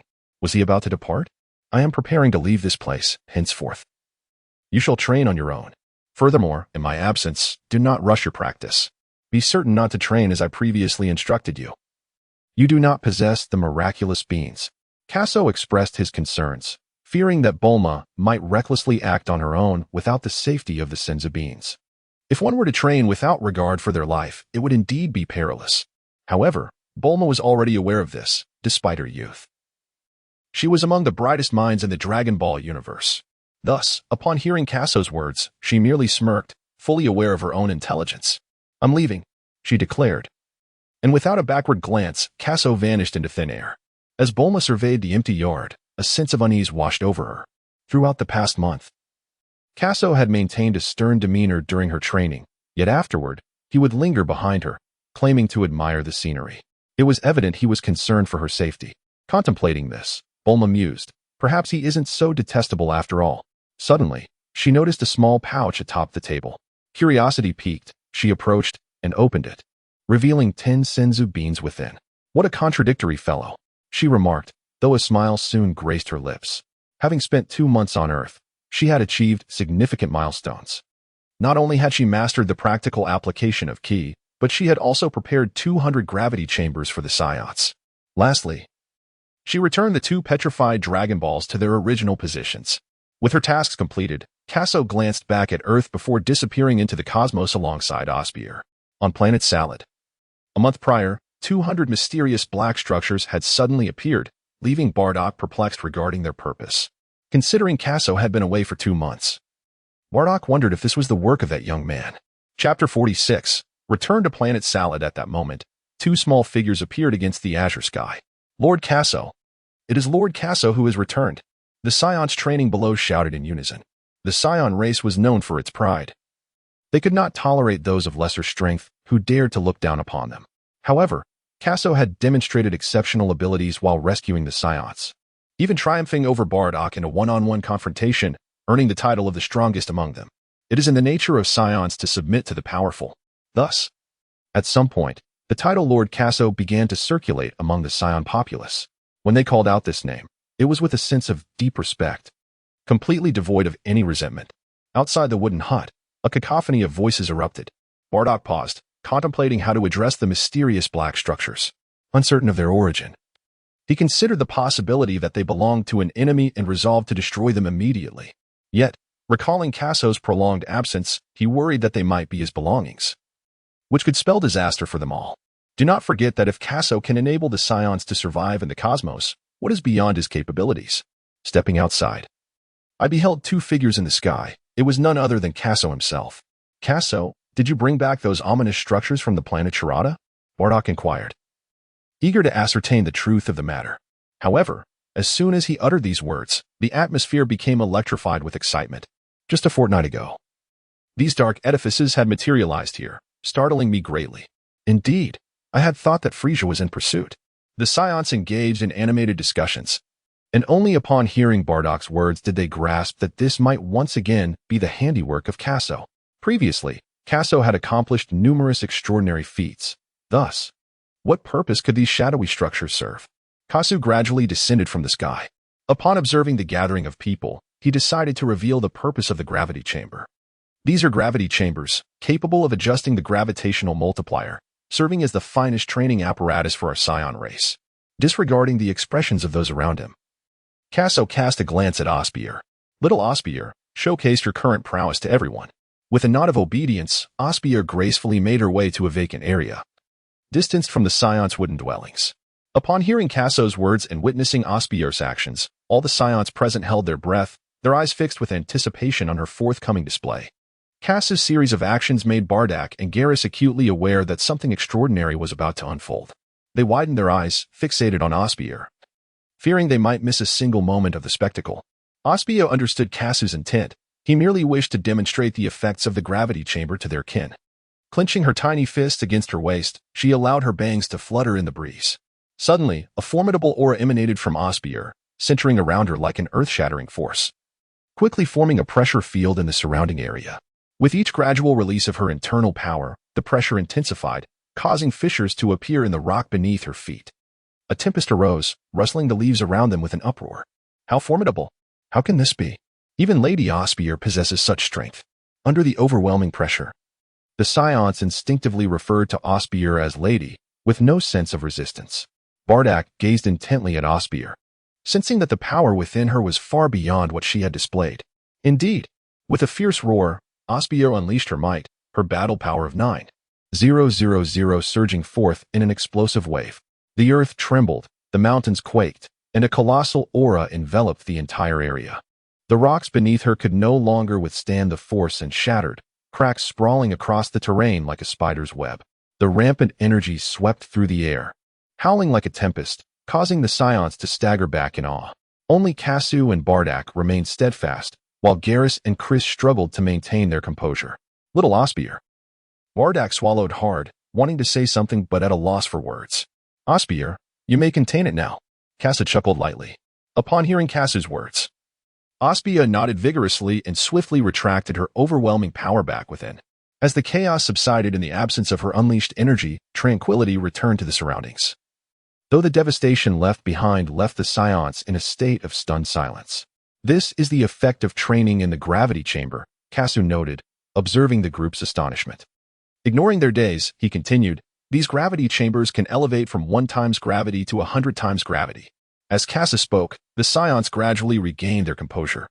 Casso then elucidated the effects and considerations of the gravity chamber, which indeed possesses formidable capabilities, enabling individuals to unlock their latent physical potential in a remarkably short time. Particularly for those who have never utilized a gravity chamber before, their initial experience often yields unexpectedly significant enhancements. However, it is crucial to understand that training within the gravity chamber cannot be rushed. One must not excessively increase the gravitational multiplier in a single session, as this could lead to internal injuries. Such injuries are no trifling matter. Even for Scions, known for their robust physiology, negligence in this regard could result in dire consequences, potentially even fatal outcomes. Nevertheless, Scions grow up on the planet Vegeta, where they are accustomed to tenfold gravity, thus starting at a higher baseline and can immediately commence their training under such conditions. Casso, is the gravity chamber truly that extraordinary? Bardock inquired, gripping Casso's shoulder. Upon hearing about the gravity chamber's capabilities, Bardock found it somewhat hard to believe. Yet the vivid imagery of Osbier's exaggerated demonstrations lingered in his mind, prompting him to seek further confirmation. Indeed, Kakarot glanced around at everyone and nodded. Indeed, it is true. Haha. The Scions present erupted in exhilaration. Although 2 months had elapsed, the images of planet Vegeta's explosion remained etched in their hearts, and they dreamt of avenging themselves against Frisia. Now, with these gravity chambers at their disposal, they felt a glimmer of hope for retribution. Uncle Bardock, these gravity chambers can transform in such a manner. Casso demonstrated how to open and retrieve the multifunctional capsule. Such a wondrous object exists? Bardock exclaimed in astonishment. Having never encountered anything so extraordinary, Bardock was utterly amazed that it could transform into a diminutive capsule shape, leaving him utterly flabbergasted. Casso chuckled softly, observing Bardock's expression throughout the day, reminiscent of a rural dweller encountering the world for the first time. However, it was entirely understandable that a Scion had never encountered such a phenomenon, for it was a technology developed by Dr. Briefs only in recent years, circulating exclusively on Earth. Uncle Bardock, I leave the gravity chamber in your capable hands. I have pressing matters to attend to, Casso stated earnestly. Chapter 47, Cultivating the Sacred Beans. Bardock nodded. Upon first witnessing the 200 black chambers, he was taken aback, bewildered by the sudden appearance of so many dark structures.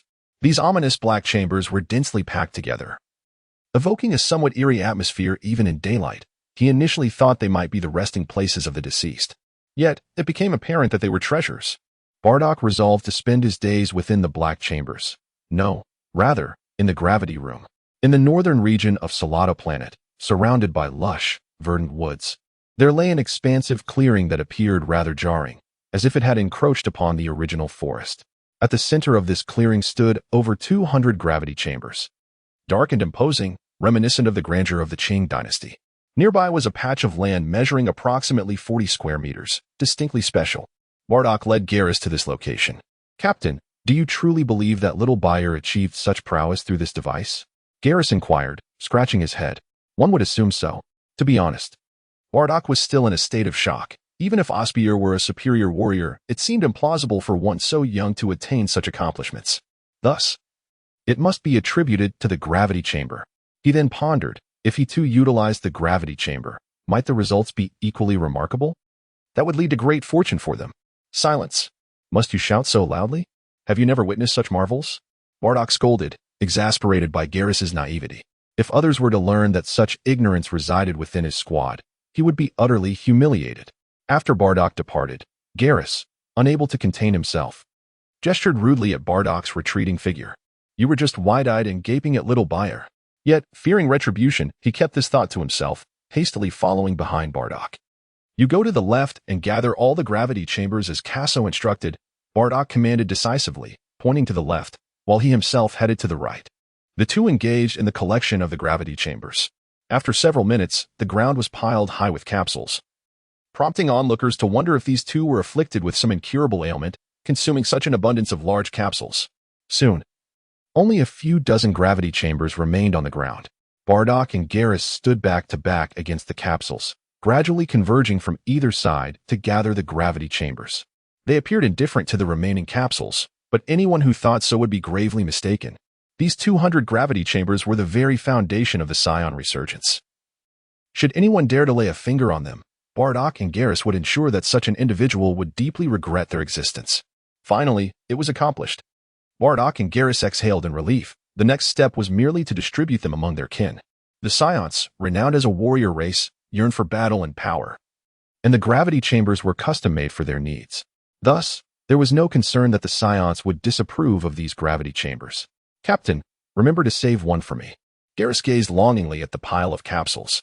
After witnessing Osbier's prowess, he too desired a gravity chamber. What's the rush? There are 200 gravity chambers.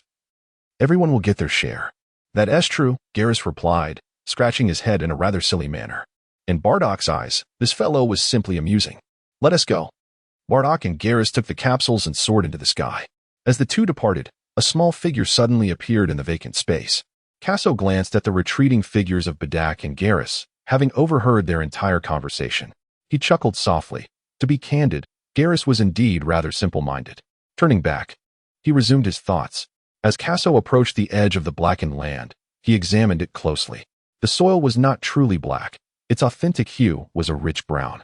This visual discrepancy arose from the accumulation of earth piled together. He reached out and touched the soil, noting its slight dampness. Raising his gaze to the sky, he marveled at how, despite the sweltering heat, the ground remained moist. Furthermore, he could discern a subtle mist emanating from the land, exuding an air of remarkable uniqueness. When Kakarot made his wish on Namek, an unexpected turn of events occurred with his third wish, leading him to utilize the dragon's final wish to create this land.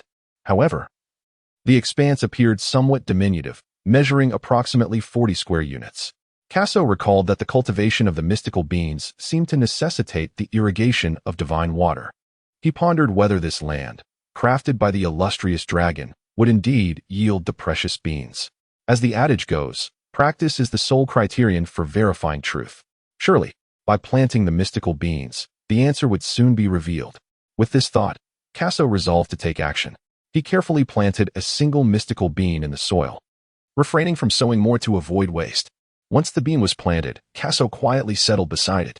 Half a day passed, and at noon, the sun blazed high above. Casso remained motionless in place, initially filled with anticipation. If the magical beans could truly sprout, the rise of the Saiyans would be unstoppable. However, as time passed and the heat intensified, Casso wiped the sweat from his brow, feeling as if he were being roasted alive. Yet, there was not a whisper of movement from the ground. Surely, this dragon was deceiving him. Curse it all. Casso muttered a curse under his breath, so incensed that he felt the urge to stomp his feet into the ground. However, recalling the precious celestial bean nestled within, he refrained from such wastefulness. Just as he was about to excavate the bean, an unexpected sight caught his eye. The brown clod of earth, for reasons unknown, suddenly shifted, and fine particles of soil tumbled away from its edges. Before long, a hint of green graced his vision. Could it be? Had his cultivation succeeded? Ha! Casso laughed heartily towards the heavens.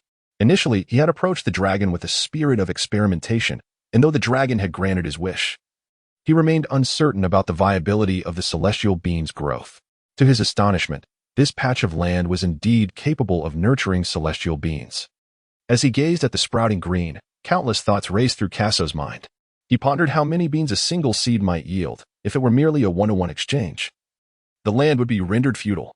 Yet, should it produce 2 or even 3 in return, he would not suffer a loss, transforming the celestial bean from a rarity into a more abundant resource.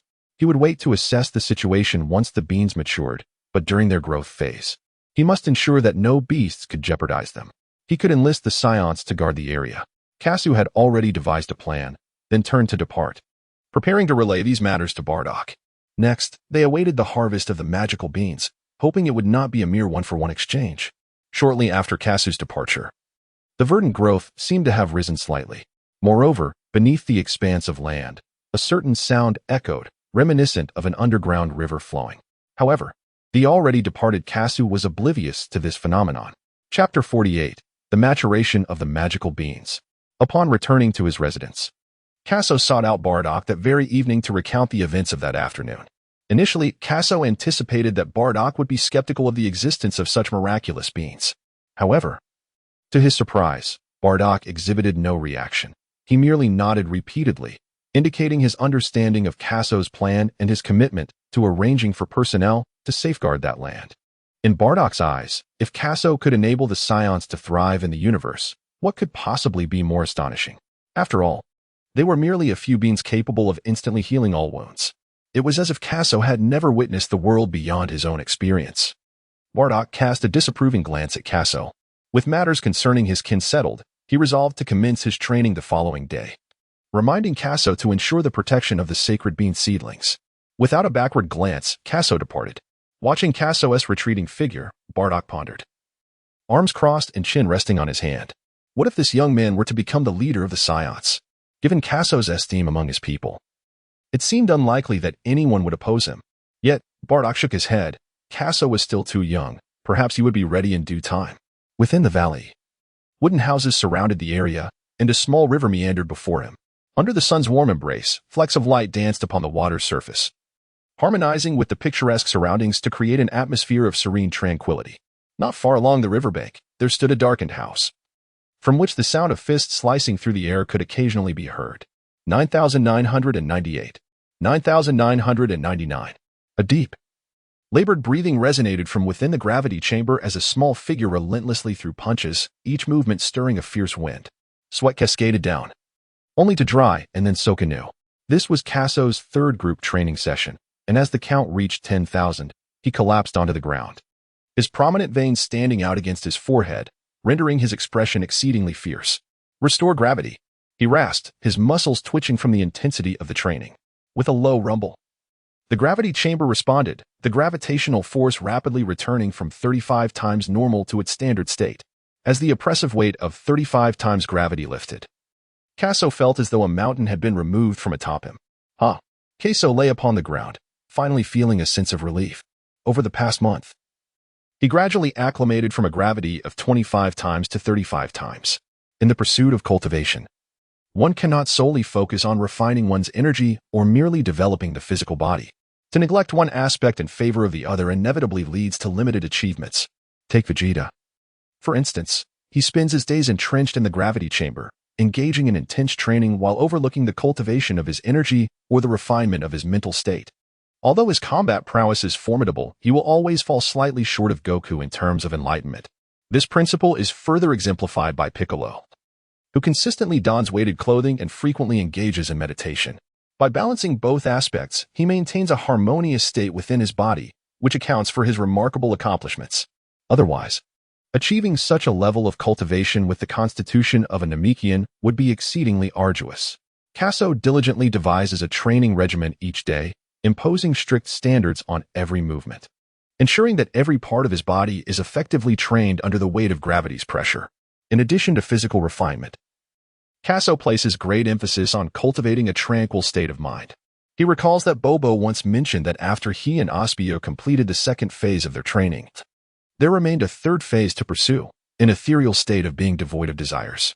Casso pondered the essence of the state of no mind for an extended period, yet remained perplexed. However, in Dragon Ball Super, Goku had once transcended into the realm of no mind, achieving the state of complete freedom and ultimate mastery. It remains uncertain whether there exists any connection between the two concepts. Casso recalled that Goku had undergone training under Bobo during his childhood. Perhaps it was this cultivation of the state of the heartless that enabled Goku to later transcend into the realm of ultimate freedom. However, given Casso's current strength and level, that state of heartlessness remained far beyond his reach. At that moment, a voice suddenly echoed from outside the gravity chamber. "Lord Casso, Lord Bardock requests your presence." Casso knocked on the door of the gravity chamber and was greeted by a Saiyan standing before him. This Saiyan was named Castor, the captain of one of the 8 squads recently formed by Bardock.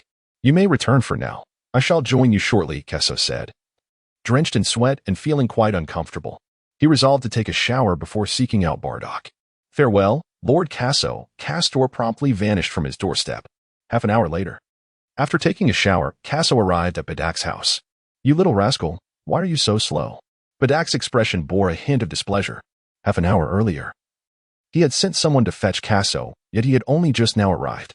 What happened? Casso raised an eyebrow, inquiring if there was an urgent matter. Observing Bardock's demeanor, it seemed indeed that there was a pressing issue. "The senza beans have borne fruit," Bardock remarked, rolling his eyes in exasperation. "What? The senza beans have yielded?" Casso exclaimed in astonishment. Just a month prior, they had only been sown, and he had presumed it would take at least half a year for them to mature. He never anticipated that they would bear fruit in such a brief span. "Uncle Bardock, hold my hand tightly." Before Bardock could fully comprehend the situation, Casso grasped his hand and they vanished from their location, reappearing instantaneously in the northern region of Planet Salad. Gazing at the familiar scenery, Bardock opened his mouth in surprise. So swift. He glanced at Casso and then shook his head. Such rapidity is not suitable for the youth. Casso was oblivious to Bardock's expression as he twisted his body, suddenly appearing at the edge of the dark soil.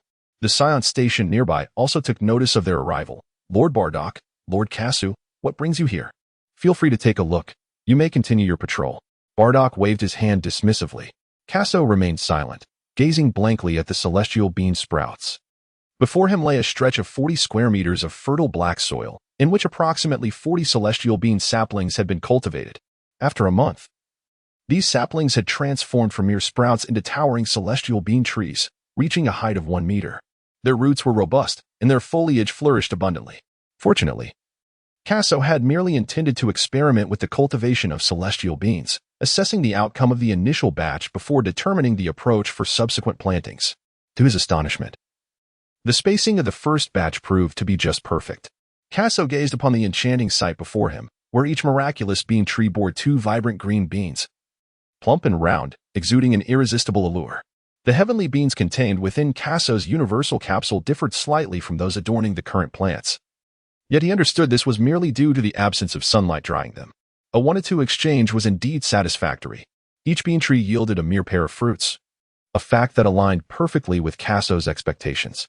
In the animated tale, the cat sage had previously remarked on the remarkably low yield of the divine beans, stating that in later stages, a harvest would amount to only a handful. The myriad celestial beans upon Casso are the accumulated treasures of the cat immortal, amassed over the course of several centuries. Chapter 49, Osbier's Duel with Bardock. Casso, these celestial beans seem somewhat different from those you provided, Bardock remarked, pointing at the celestial bean tree, a hint of confusion in his voice. It's nothing to worry about. They simply haven't been sun-dried yet. Casso paused momentarily before continuing. Even if the magic beans have yet to dry, I believe their efficacy remains unchanged. They are merely less convenient to store. That's splendid, Bardock exclaimed, clenching his fist. He had nearly lost his life during the intense training in the gravity chamber, but fortunately, Casso had provided him with the magic beans. With just 1 bean, his body had restored itself in an instant.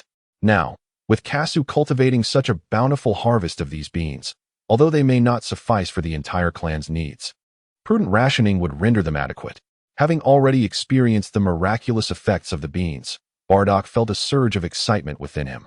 In truth, when Casso had gifted him over 100 magic beans, Bardock had sensed that there were likely more where those came from. However, why would one share all of their treasures with others? Empathy suggested that if he possessed such a wondrous item, he might choose to keep it a secret himself. From the catastrophic explosion of planet Vegeta, which had saved the Saiyans, to retrieving over 200 gravity chambers, Casso had accomplished much already. Now, gazing upon the verdant expanse of magic bean trees, Bardock felt a fervent passion ignite within him. With these extraordinary beans, the resurgence of the Saiyans was no longer a mere fantasy. Bardock's excitement was entirely understandable. As the current leader of the Saiyans following the devastation of planet Vegeta, he bore the immense responsibility of guiding his people back to their former glory, a burden that weighed heavily upon him. Thus, witnessing Casso's endeavors and his formidable combat prowess led Bardock to contemplate entrusting the Saiyans' fate to him. Yet, Casso was still quite young. Casso, what is your current combat power? Bardock inquired, swiftly regaining his composure. Are you eager for a one-on-one match with me again? Bardock remarked, refusing to engage in self-degradation. He sighed. I witnessed Frisia's true power in that dream. Oh? Casso was somewhat astonished that Bardock would dream of the true strength of Frisia. Indeed, his power was formidable. 530,000. Bardock suddenly became exhilarated. With a battle power of 530,000, did the Saiyans still have hope for vengeance? Currently, the mightiest among the Saiyans was Casso. Yet Bardock speculated that Casso's power could at most reach 50,000, a mere fraction of Frisia's might, not even 1/10. How could he possibly be a contender against Frisia? Bardock cast a glance at Casso. His talent was undeniably exceptional. With the support of a gravity chamber and the magical beans, perhaps he could one day achieve revenge. Yet, that seemed a distant prospect, as Bardock contemplated the prolonged confinement on planet Salad. A sense of melancholy washed over him at the thought of their once formidable warrior race, now reduced to such a pitiful state. Uncle Bardock, vengeance cannot be rushed. Casso shook his head, offering a wry smile. In Bardock's mind, Frisia's battle power was merely 530,000, but did he truly comprehend Frisia's actual strength? A staggering 120 million. Frisia's true battle power was indeed 120 million. Casso now finds himself at a loss for how to defeat Frisia, contemplating that perhaps transforming into a Super Saiyan is the only viable option. Let us proceed. But ensure they safeguard the Senza beans. It appears they will not be ripe for several more days. Casso waved his hand and then vanished without a trace. Bardock, watching the disappearing figure, momentarily stood in stunned silence before erupting in rage. Casso, you scoundrel. You brought me here, but failed to return me. Previously, Casso had employed instant transmission to transport him to the northern regions of planet Salad, and now, as he departed, Bardock was left fuming at the thought of being abandoned. The Scions patrolling nearby, upon hearing Bardock's furious exclamations, quickly distanced themselves, wary of becoming embroiled in the matter between the two. Half an hour later, Bardock, finally exhausted from his tirade, turned to instruct the station Scions to diligently protect the Sinzabeans before begrudgingly making his way back to his dwelling alone. Another month passed. In the arid southern desert of Planet Salad, under the scorching sun, the sand radiated heat, and upon closer inspection, one could observe waves of heat shimmering above. Suddenly, a little girl directed her energy towards a figure in the sky, launching an energy blast. The terrifying force of energy stirred up a storm of yellow sand, enveloping the air in a haze that obscured visibility. The adult figure above, however, darted away with remarkable speed, effortlessly evading the incoming blast. Little girl, your uncle is not so easily defeated. Bardock chuckled before swiftly vanishing from sight. Uncle Bardock, do not get too cocky. I will send you flying, Osbier retorted, her expression less than endearing as she turned sharply and delivered a punch towards the space behind her. With a resounding boom, their fists collided, unleashing a violent shockwave that sent the surrounding sand exploding into the sky, soaring to heights of 10,000 meters. Sand filled the air, swirling in tumultuous clouds. You've changed, you little rascal. You've become quite unlikable, Bardock joked, shaking his head. He recalled when Osbier used to trail behind Casso, often coming to him in tears whenever they were bullied. Now, she was intent on delivering a beating to him. Truly, she had become rather unappealing. Bardock stepped forward, utilizing his ability to shift positions rapidly through the air, yet Osbier remained steadfastly in pursuit, unable to break free. Raising his hand, Bardock unleashed a shockwave towards her. The explosive energy tore through the air, creating a fierce whirlwind that barreled towards Osbier's position. Humph! With a swift clap of her small hands, Osbier redirected the shockwave as if struck by an unseen force, sending it crashing towards the ground instead. A thunderous boom resonated through the desert. The vast desert, stretching for thousands of miles, appeared as though it had been struck by hundreds of miniature nuclear bombs. In that moment, the entire expanse of yellow sand was propelled skyward, swiftly forming swirling sandstorms driven by the cyclone, engulfing the entire battlefield. Bang! Bang! Bang! Two dark shadows darted through the air, moving from left to right and from top to bottom. Each collision unleashed a tempest of ferocious winds, shaking the very earth. Bardock lunged forward with a punch, only to suddenly realize that his fist had struck nothing but air. Alarmed, he recognized too late the danger that loomed. There, above him, stood Osbier, her small hands clasped together, descending with the force of thunder, poised to deliver a crushing blow. Infuriatingly, Bardock found himself unable to react in time, bracing for the impact. In battles between masters, a single moment of vulnerability can plunge one into dire straits. This scene felt all too familiar to Bardock, reminiscent of his previous encounter with Kakarot. How could he be outmatched by a mere little girl? Curse it all. Chapter 50, The Celestial Visitor. Bardock gritted his teeth in frustration, caught off guard and left to endure the punishment without a chance to retaliate. Despite her tender age, Osbier possessed strength that rivaled Bardock's own, each blow landing with a painful thud against him. Uncle Bardock, prepare to eat dirt, she proclaimed, channeling her inner power and concentrating it in her calves. Spinning in the air a staggering 82 times, each rotation amplifying the force in her legs. At the culmination of her rotations, Osbier's calves shimmered as if imbued with radiant light. With a mighty effort, she unleashed a kick that struck Bardock squarely in the back. Ack! Under the weight of such terrifying force, Bardock plummeted like a cannonball into the sands below. Boom! The recently settled sands erupted once more, swirling into the heavens. After a moment, the hot wind swept away the airborne sands, restoring visibility. There lay Bardock, half buried in sand, with only a furry tail protruding, twitching occasionally. Giggle. Uncle Bardock. Are you all right? Osbier laughed, gently descending beside him. The tail twitched a couple of times, yet the figure beneath remained still. Moments later, Bardock emerged from the sand, spitting out grains with irritation. You little brat, help me up. Wincing at the pain coursing through his body, Bardock reflected on his fortune. Osbier had been considerate enough not to strike too hard, or he would have been forced to consume a precious healing bean.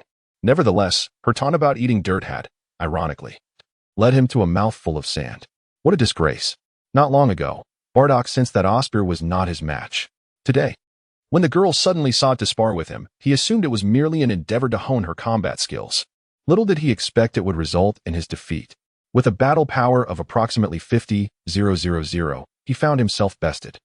This led him to ponder the true extent of Osbier's combat prowess. A shiver ran through him at the thought. Were elite warriors truly this formidable and audacious? Bardock glared at Osbier with the indignation of a wronged soul. With a playful giggle, Osbier helped him to his feet, her innocent demeanor rendering Bardock's frustration impotent. How could he possibly demand, "Little girl, allow me to pummel you so I might vent my anger"? His pride would not allow such a request, and observing her naivety made it all the more difficult to act. "Let us be off," Bardock sighed, spitting out a mouthful of sand in resignation. In the valley, a gentle stream meandered, and beneath the towering trees, the silhouette of a small cabin appeared as two figures materialized. Osbier had utilized instant transmission to bring Bardock back beside the cabin. "Welcome back, Captain," Garrus greeted with a smile upon seeing the two suddenly appear. Who emerged victorious? Bardock felt that Garrus's inquiry, though seemingly innocuous, held a hint of mockery that he could not shake off. Kakarot and Osbier are formidable opponents. Yet can this young man truly be bested? Bardock spoke coldly. "Garrus, I believe your training today has been insufficient. Return to training under Kakarot's regimen for another 10 sets. "What?" Garrus retorted. "What do you mean by that?" "Complete an additional 20 sets. If you cannot, let me." Before Bardock could finish, Garrus vanished from their sight, muttering curses under his breath as he departed. Listening to their exchange, Osbier couldn't help but stifle a giggle. "Jine, where's that rascal Kakarot?" Bardock inquired as he entered the house, finding Jine preparing lunch. Without looking up from her task, Jine replied, "I do not know." Bardock nodded. It was not uncommon for Kakarot to disappear without a trace.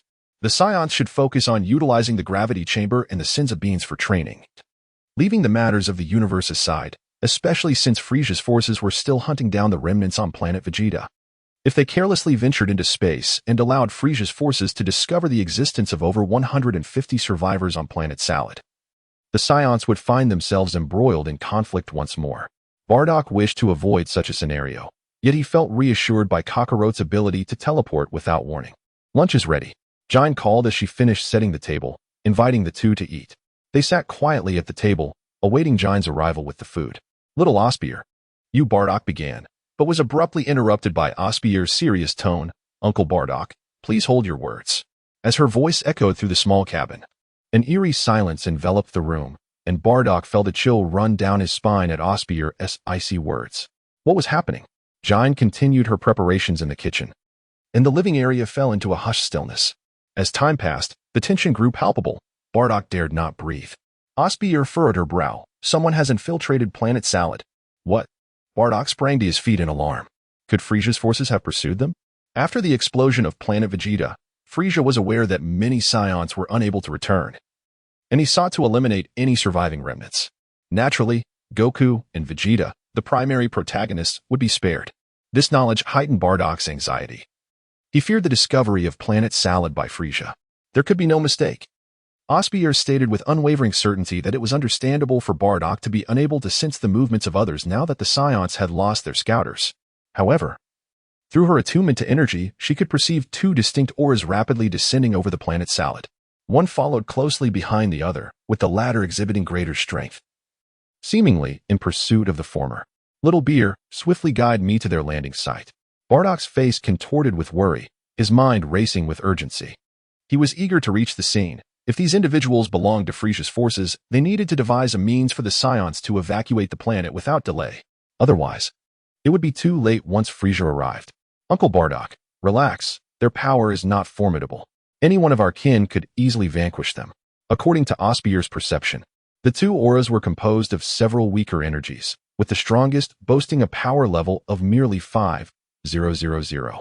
The Saiyans had trained in the gravity room for 2 months, while not every Saiyan possessed the extraordinary potential of Goku, who could elevate his power from 8,000 to a staggering 1,000,000 in a month. They had nonetheless made considerable improvements.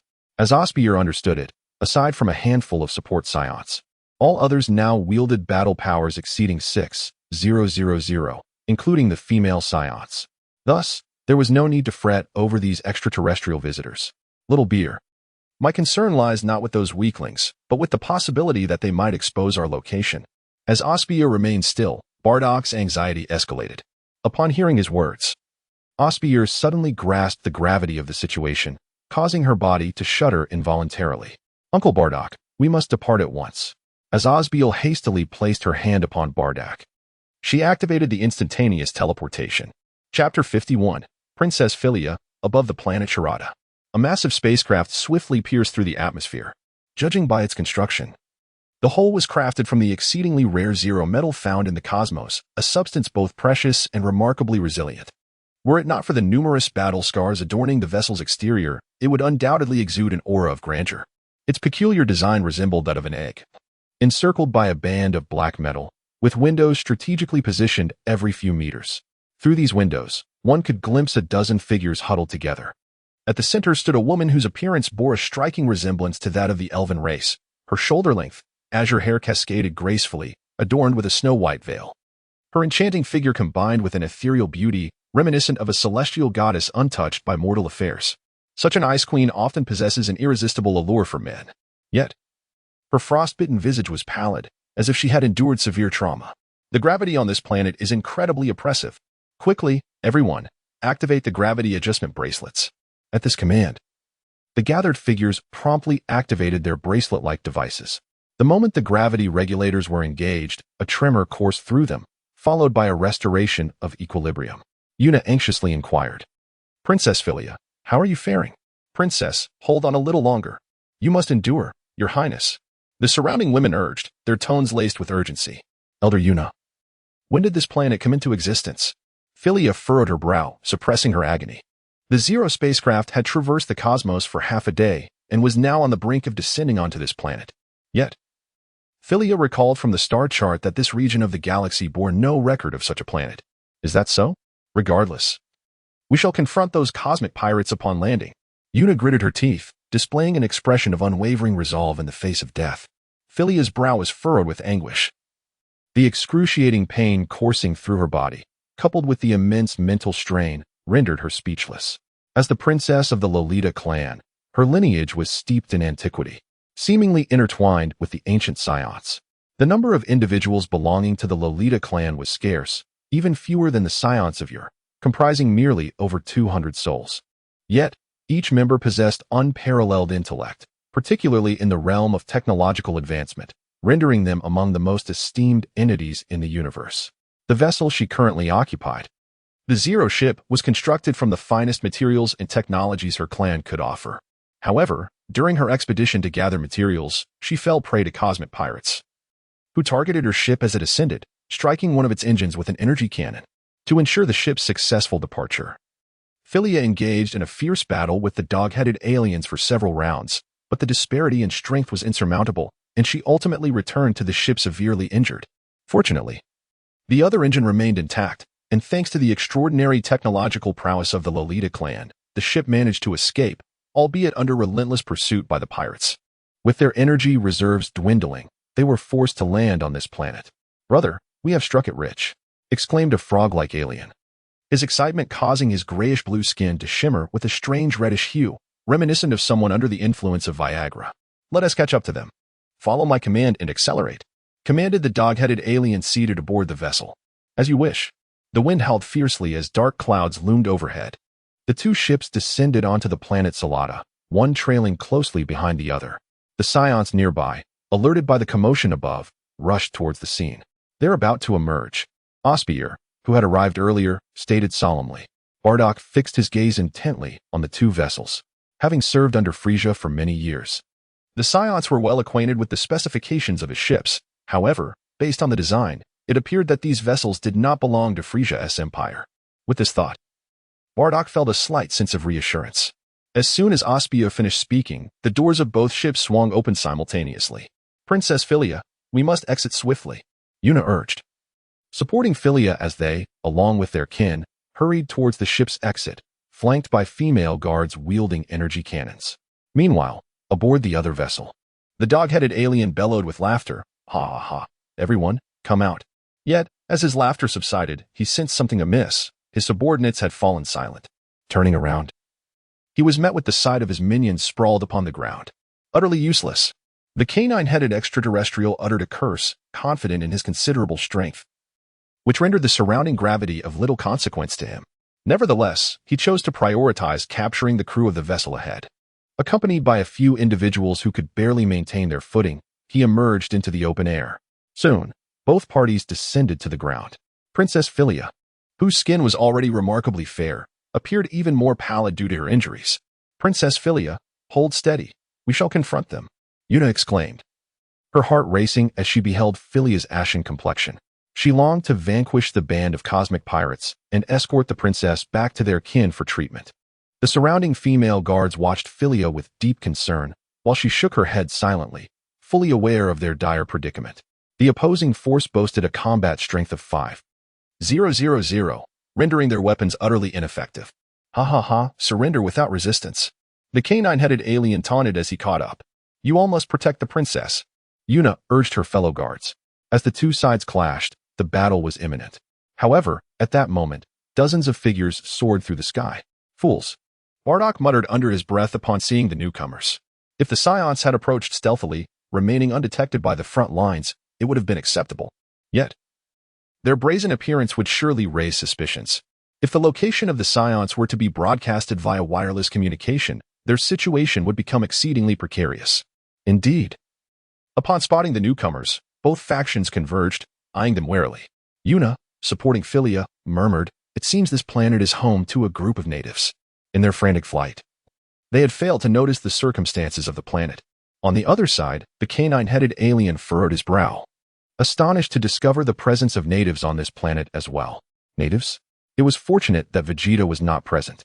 Should he hear anyone refer to his kin as natives, his prideful nature would undoubtedly lead to both factions being obliterated. Seeing his compatriots approach, Bardock, concealed behind the mountains, sighed, "Little Biddy, we should emerge. Lingering here serves no purpose."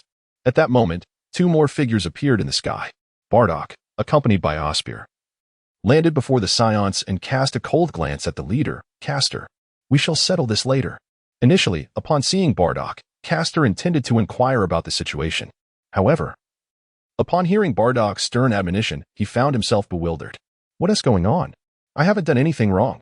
Bardock paid him no heed and hastily descended to the ground, followed closely by the Scions, leaving Castor suspended in the air, perplexed. Castor.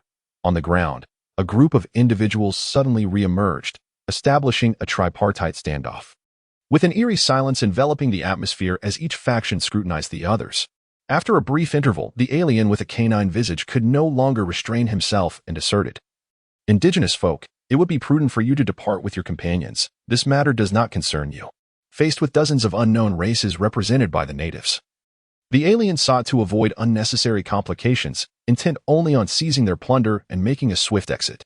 As a matter of inquiry, may I ask the audience to indicate their sentiments towards Osbier? Those who hold affection for Osbier, please signify by a 1.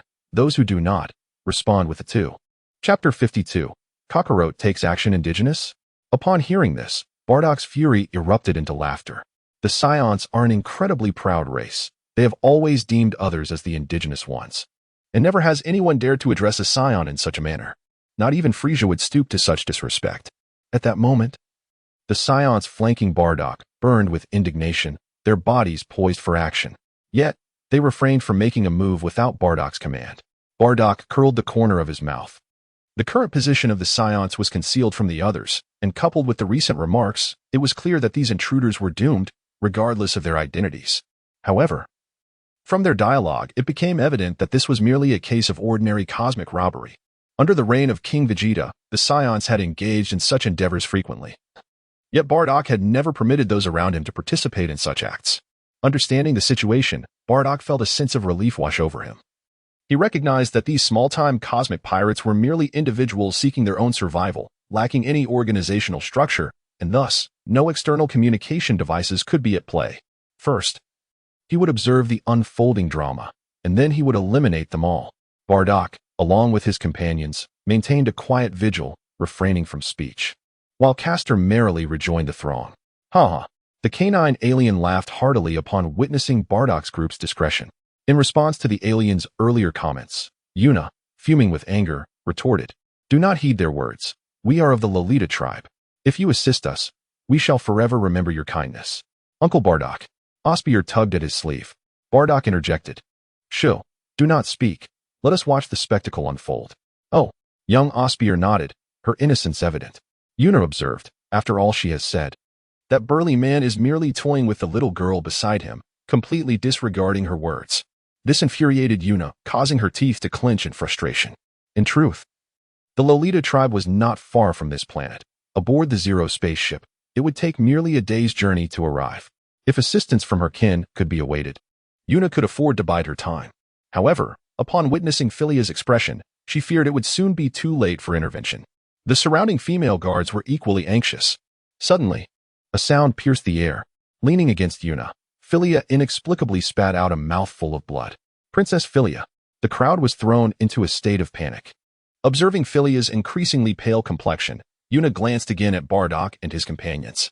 At that moment, she noticed that the waists of the individuals ahead were adorned with fluffy tails. Yuna exclaimed, "Science?" Upon hearing her words, Philia's dim gaze brightened slightly as she struggled to lift her head and look at the shadows before her. Bardock raised an eyebrow. It was surprising that these two women recognized them as Scions. Following Yuna's line of sight, he realized that the tales of his kin had inadvertently revealed their identities. Intriguing. Yet ultimately inconsequential, they still had to die. Bardock's eyes were devoid of emotion as he coldly regarded Philia and the others. He could not allow the news of surviving Scions to escape. On the side of the cosmic pirates, the dog-headed alien seemingly ignored Yuna's words, arrogantly declaring, "No one can save you now. Surrender." Having drifted through the cosmos for so long, he had never encountered such a plump target.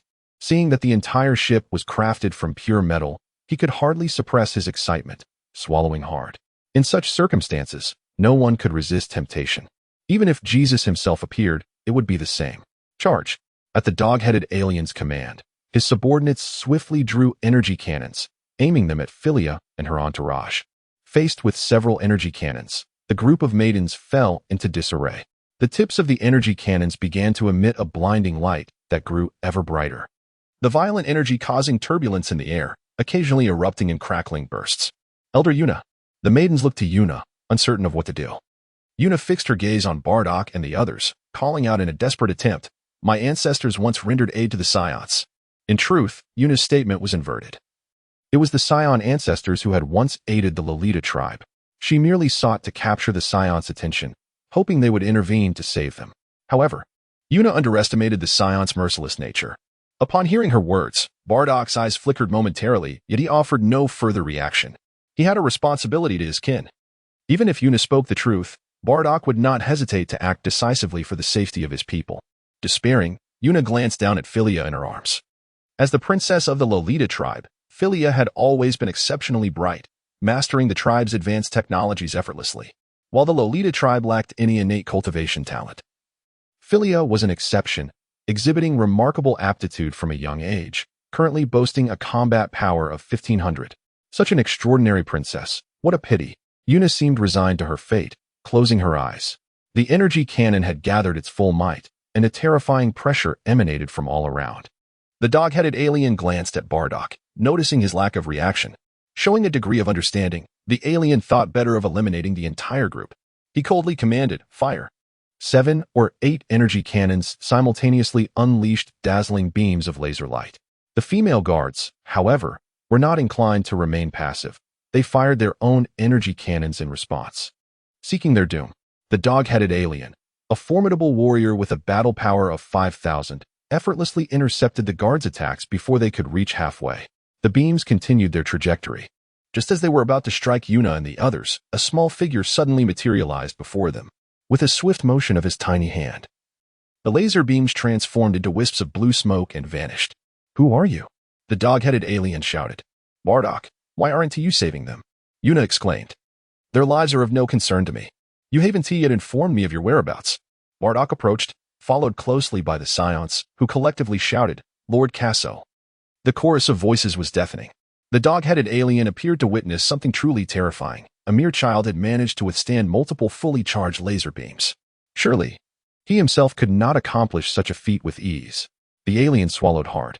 Meanwhile, the group of female guards who had closed their eyes now opened them, feeling themselves unharmed. "It was this child who saved us," Yuna remarked in disbelief, having thought her demise was imminent. Could this child also be a Scion?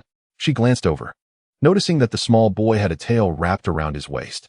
Chapter 54. Another healing being lost. "I'll speak with you later," Casso said nonchalantly. Bardock nodded. reflecting on how the collective shout of Lord Casso had stirred the crowd into a frenzy. Even he could not help but marvel at the rising esteem Casso held among the Scions, likely surpassing his own.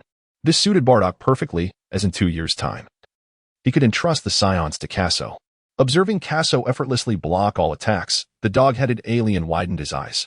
Not only was this child extraordinarily powerful, but his identity also seemed to be of great significance. The dog-headed alien demanded sharply, "Who are you?" as the question echoed in the air. Casso heard it, but chose to ignore him. He approached Yuna's side. A stunning beauty with flowing blue hair and an alluring figure was draped over Yuna, exuding an aura that seemed to repel all but the most daring, embodying the essence of an ethereal ice queen. Casso could not help but marvel. The only women who could be compared to her were Bulma and Android 18. Yet, her complexion was far from healthy, resembling that of a lifeless corpse. It was evident that she was on the brink of collapse. The woman leaning against her bore a striking resemblance to the icy beauty, exuding a mature charm, particularly accentuated by her prominent curves, a sight that would undoubtedly captivate any admirer of feminine allure. As for the remaining female guards, their subservient status was unmistakable at a mere glance. "You mentioned that your ancestors once showed kindness to the Scions?" Casso inquired, raising an eyebrow. The history of the Scion race is extensive, with many events shrouded in obscurity. Casso only had knowledge of the migration from planet Salad to planet Vegeta. Anything prior remained a mystery.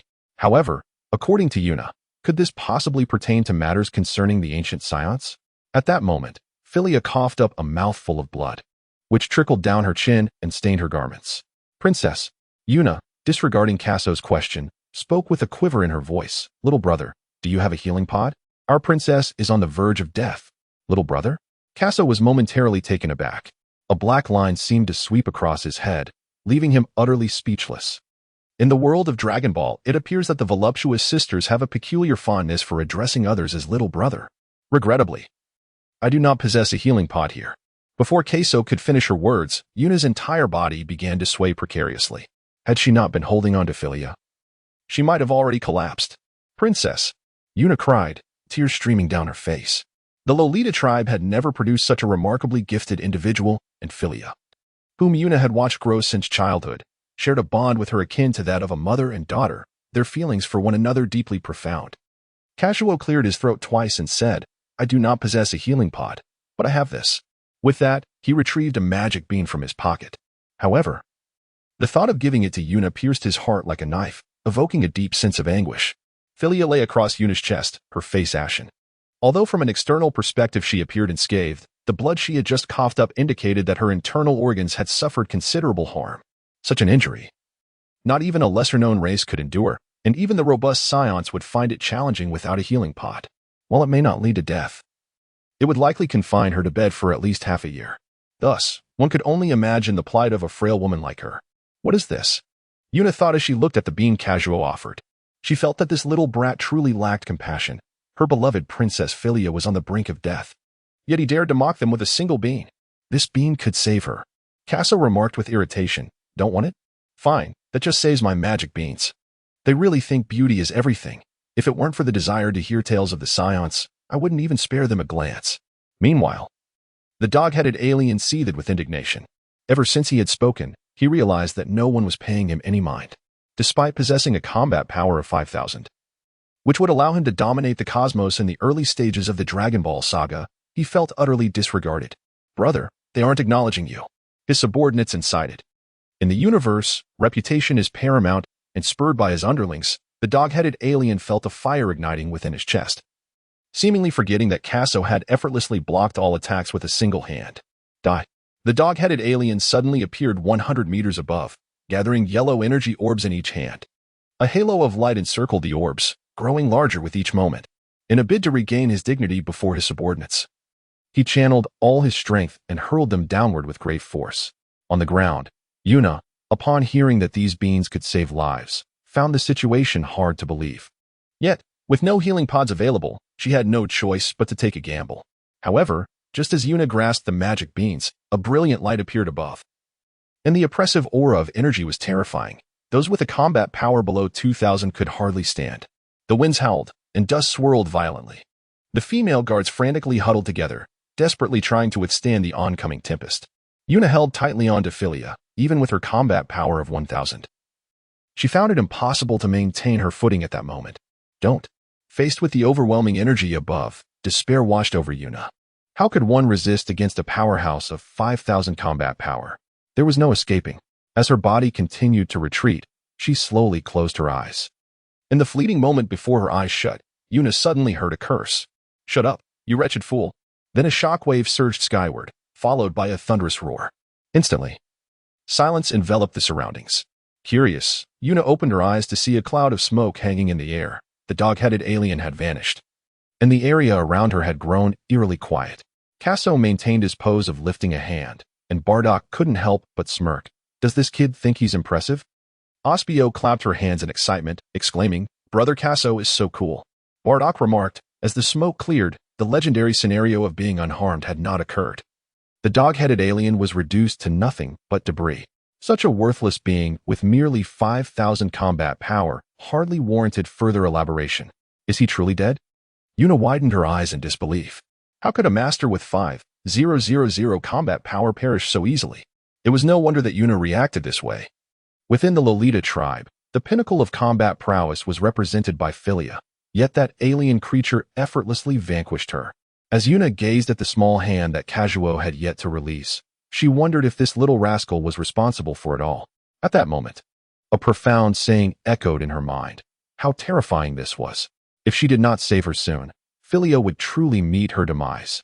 Casso spoke nonchalantly. Yes, indeed. Yuna hurriedly placed the bean into Philia's mouth, hoping that such a remarkable little being would not deceive her. In that moment of despair, she glimpsed a flicker of hope.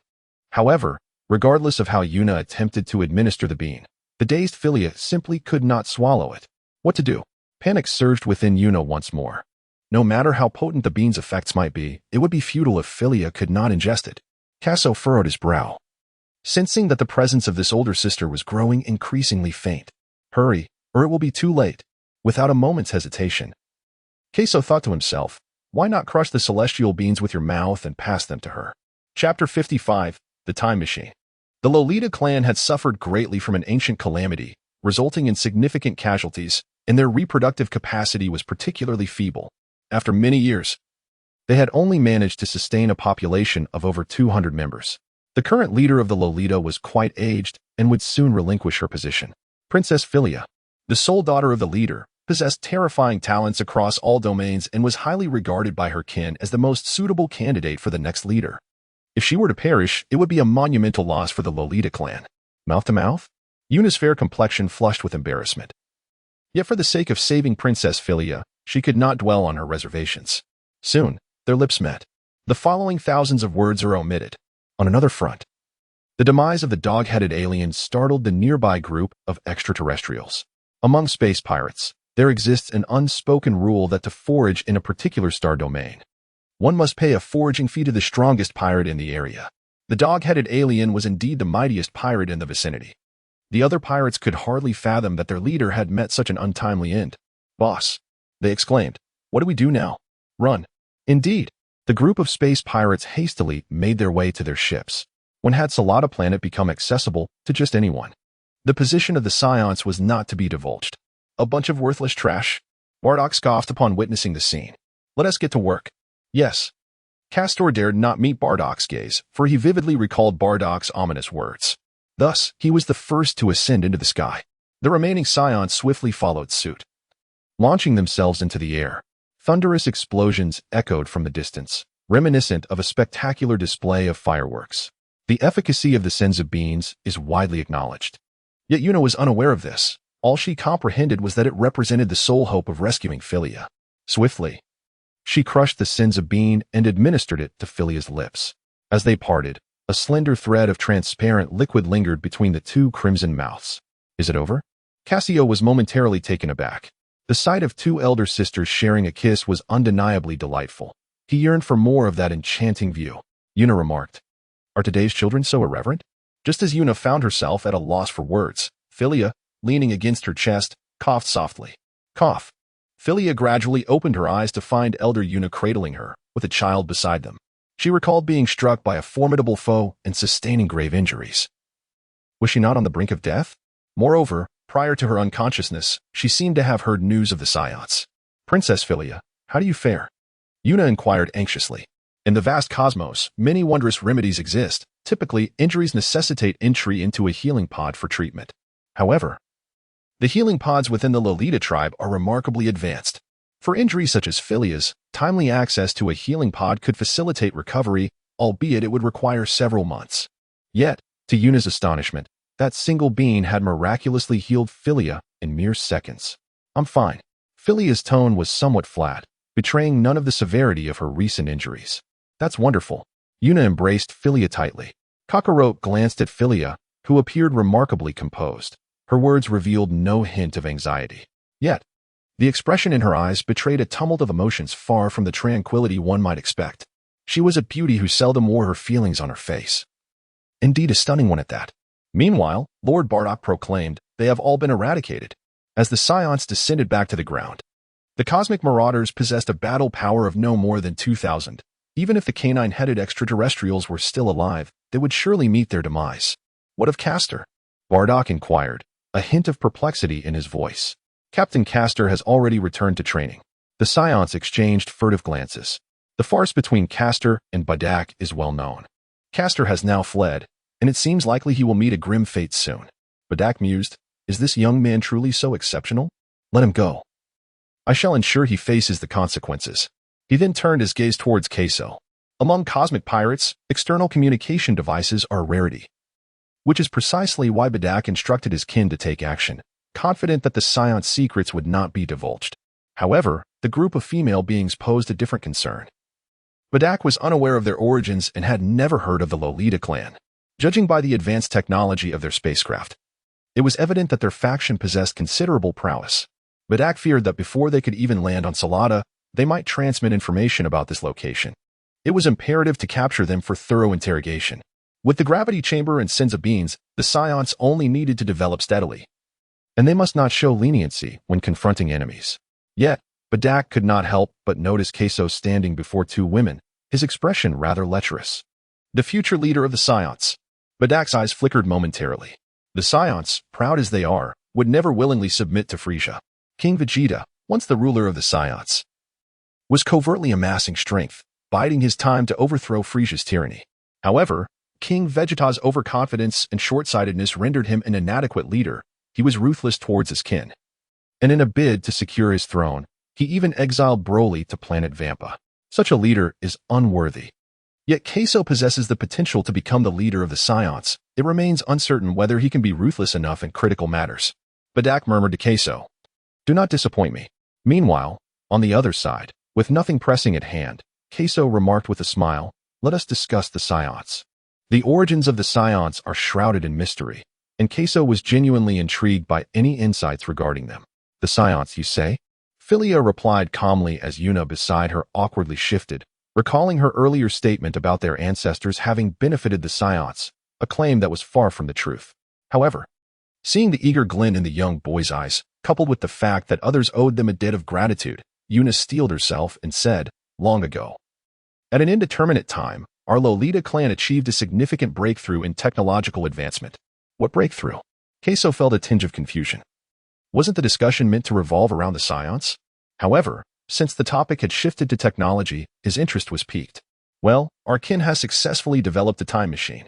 Casso widened his eyes, realizing that the time machine used by future Trunks was indeed remarkable. It seemed that the Lolita tribe possessed something extraordinary. Although the time machine had been successfully developed, it could only teleport individuals randomly across time and space, without the capability of precise destination selection. Furthermore, once a person was sent through, there was no way to return. Yuna felt somewhat awkward. TCH. Casso curled his lips in disdain, realizing it was merely a half-finished product. Indeed, his Bulma was the most formidable. Chapter 56. The Recruitment of the Lolita Clan. Philia blinked her beautiful eyes, remaining silent. For she was well aware of this segment of history. Yuna, maintaining her resolve, continued, it was precisely because they developed the time machine that they were discovered by others, ultimately leading to a relentless pursuit across the entire universe. It was not surprising to be hunted down after being discovered. But the idea of being pursued throughout the universe seemed somewhat exaggerated, Casso mused. The time machine first made its appearance during the Cell Saga, where the timeline of events was quite intricate. Nonetheless, It was clear that the time machine was an extraordinary invention. Thus, Casso found it understandable that so many were keenly interested in the time machine. Casso continued to inquire, and then, at that time, the most powerful race in the universe was the Scions, among whom there was a Scion named Demosi who took us in. Yuna paused and said, later, our Lolita clan followed Lord Demosi, and with our technological support, the Scions ascended to their pinnacle. So, it can be said that the Scions owe you a debt of gratitude. After listening for a while, Casso realized that the ancestors of the Lolita clan had not bestowed any favors upon the Scions. Rather, it was the Scions who had extended their benevolence towards them. Indeed, at this moment, Philia subtly nodded her head. Accompanied by her icy blue hair and the crimson stains adorning her chest, she emanated an air of aloofness. Yuna also awkwardly nodded in agreement. They had been left with no choice in that situation, for had they not spoken as they did, Princess Philia might very well have perished. However, the technological advancements of the Lolita clan had significantly influenced the Scions, as the Scions equipped with technological support were entirely different from those without it. Continuing on, Yuna hesitated briefly before stating, later, for reasons unknown, a great internal strife erupted within the Scion clan. Lord Yamoshi led our Lolita clan to flee, relocating us to a planet not far from the planet Shalada. What transpired thereafter remains a mystery to me. Nevertheless, our Lolita clan suffered considerable losses, and even now, we have yet to recover. Yuna's voice carried a hint of sorrow. She too struggled to comprehend why such a formidable clan as the Scions could fall into disarray. All right, I understand now. Casso smiled helplessly. Having heard only a fragment of the tale concerning the Scions amidst the multitude of stories, nevertheless, he could infer the subsequent narrative. Yamoshi, a kind-hearted and righteous Scion, experienced his inaugural transformation into a Super Scion while valiantly resisting the malevolent Scions alongside his 5 companions. The astonishing transformation and formidable combat prowess of Yamoshi left the other Scions in utter astonishment, although he was ultimately vanquished by overwhelming numbers. This marked the inception of a legend. Subsequently, Yamoshi's spirit roamed the realms, persistently seeking 6 Scions imbued with a sense of justice in pursuit of a more powerful savior, the Super Saiyan God. In the saga of Dragon Ball Super, it was Yamoshi's spirit that compelled Beerus to descend upon Earth in search of the Super Saiyan God. Casso glanced at Philia and the others, surprised to discover that they had once followed Amoxie. How intriguing. Casso, little brother, he remarked. We have said all that needs to be said. Shall we not leave this planet now? From the earlier address of Lord Casso, Yuna had already discerned his name, and she gazed at him anxiously. Philia's bright eyes sparkled, clearly eager to return to her own planet. Where to? Casso's expression turned serious. Did you not say that if we spoke of the Scions, you would allow our departure? Yuna's urgency was palpable. Despite her youthful appearance, she possessed formidable combat prowess. And if he disagreed, there was no escaping. Although she had just deceived the Scions, her ancestors had indeed aided them. How could he behave in such a manner? I never made such a statement, Casso replied coldly. As Bardock had asserted, the Scions must not venture outside, nor should their presence on Sarada be revealed. Yuna pondered, realizing that Casso had not, in fact, uttered those words. Philia furrowed her brow. The might of the Scions was indisputable. The Lolita clan had once followed Amoxie and recognized the Scion's strength. However, after the great upheaval, the Scions began their descent from the celestial pedestal. Even so, the Lolita clan had contemplated realigning with the Scions, only to find that they had significantly changed. The Scions had become malevolent, committing heinous acts. And now they were allied with Frisia, invading other planets with impunity. Yet, the current Scions still proclaimed themselves as a warrior race. Yuna was aware that this title had originated from the era of Amoxie, and she believed the present Scions were unworthy of such a claim.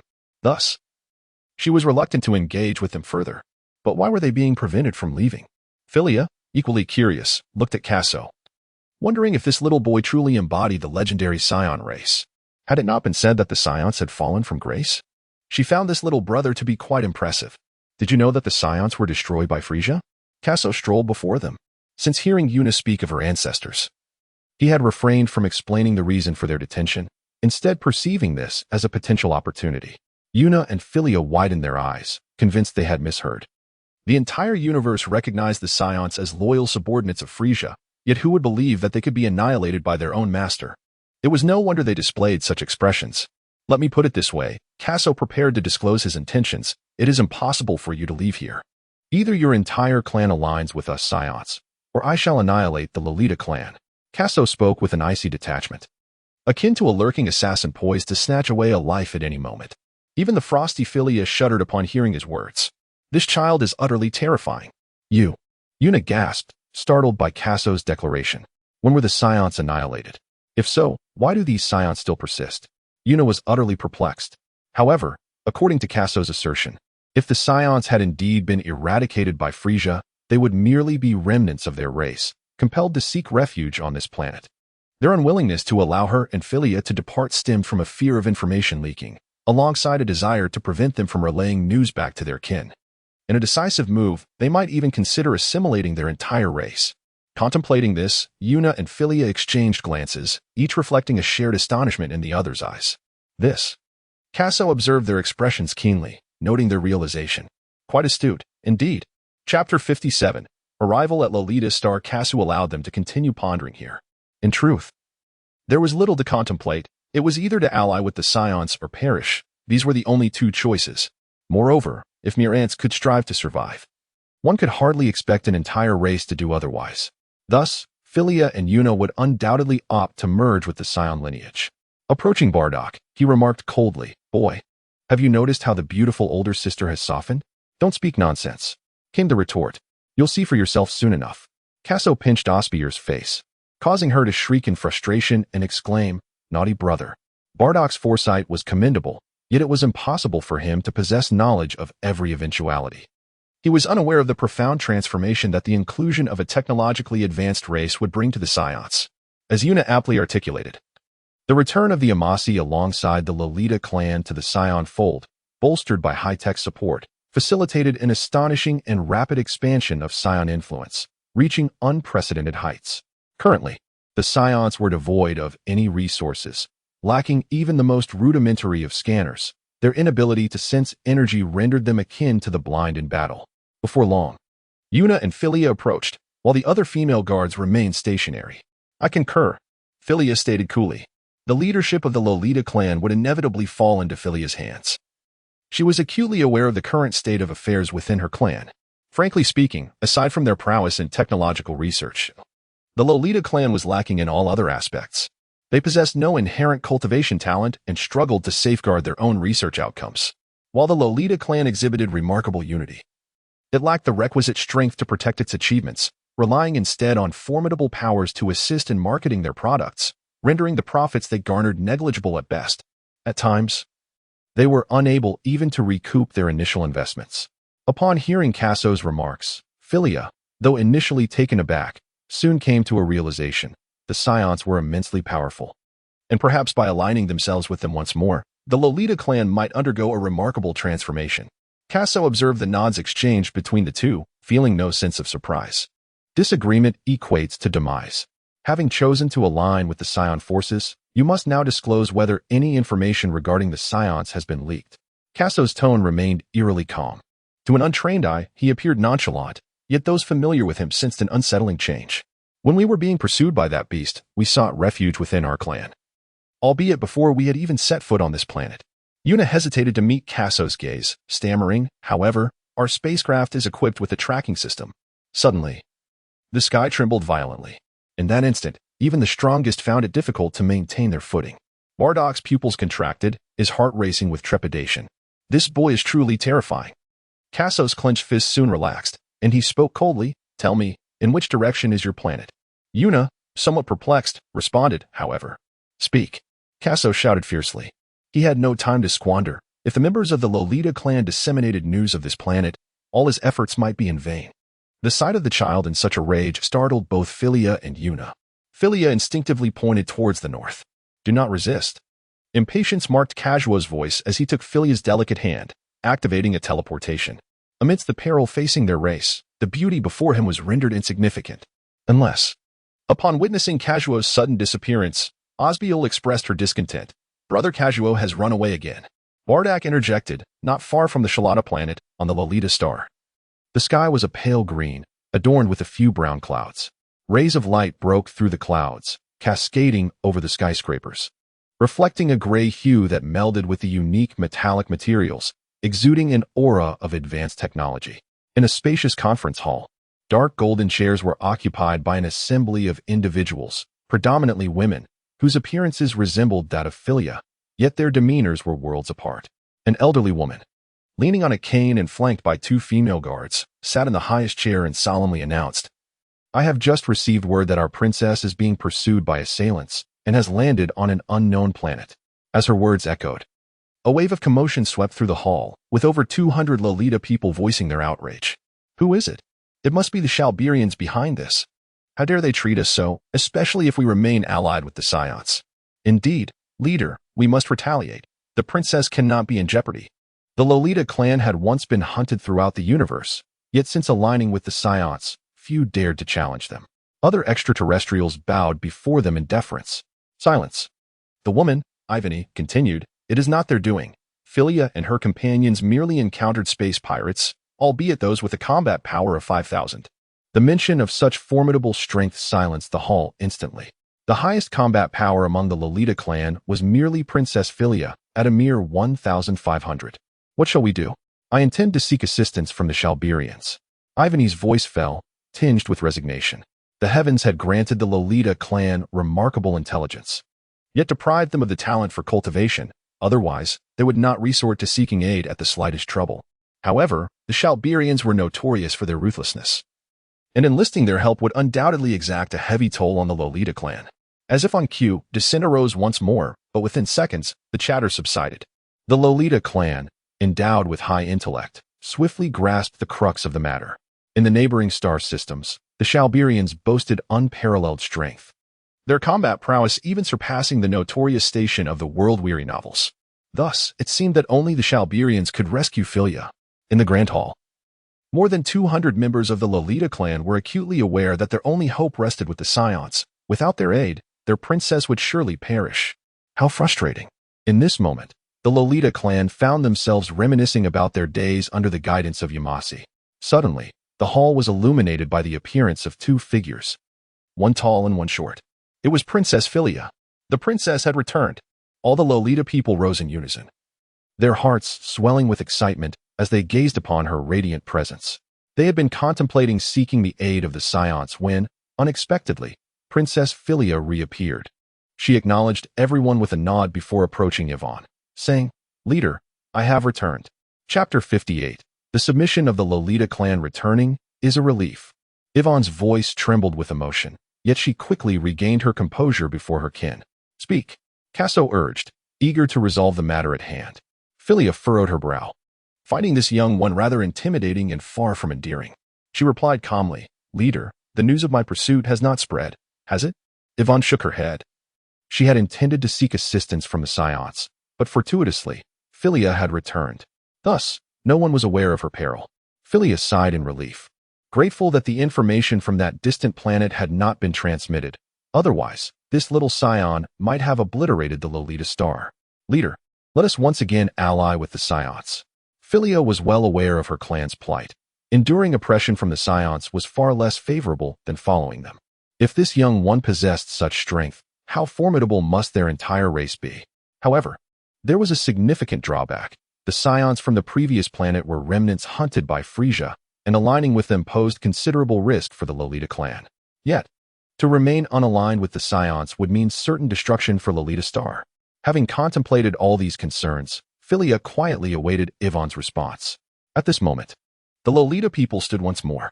"Princess, you propose we follow the Saiyans again? But have they not turned wicked? It seems that following the Saiyans could have its merits."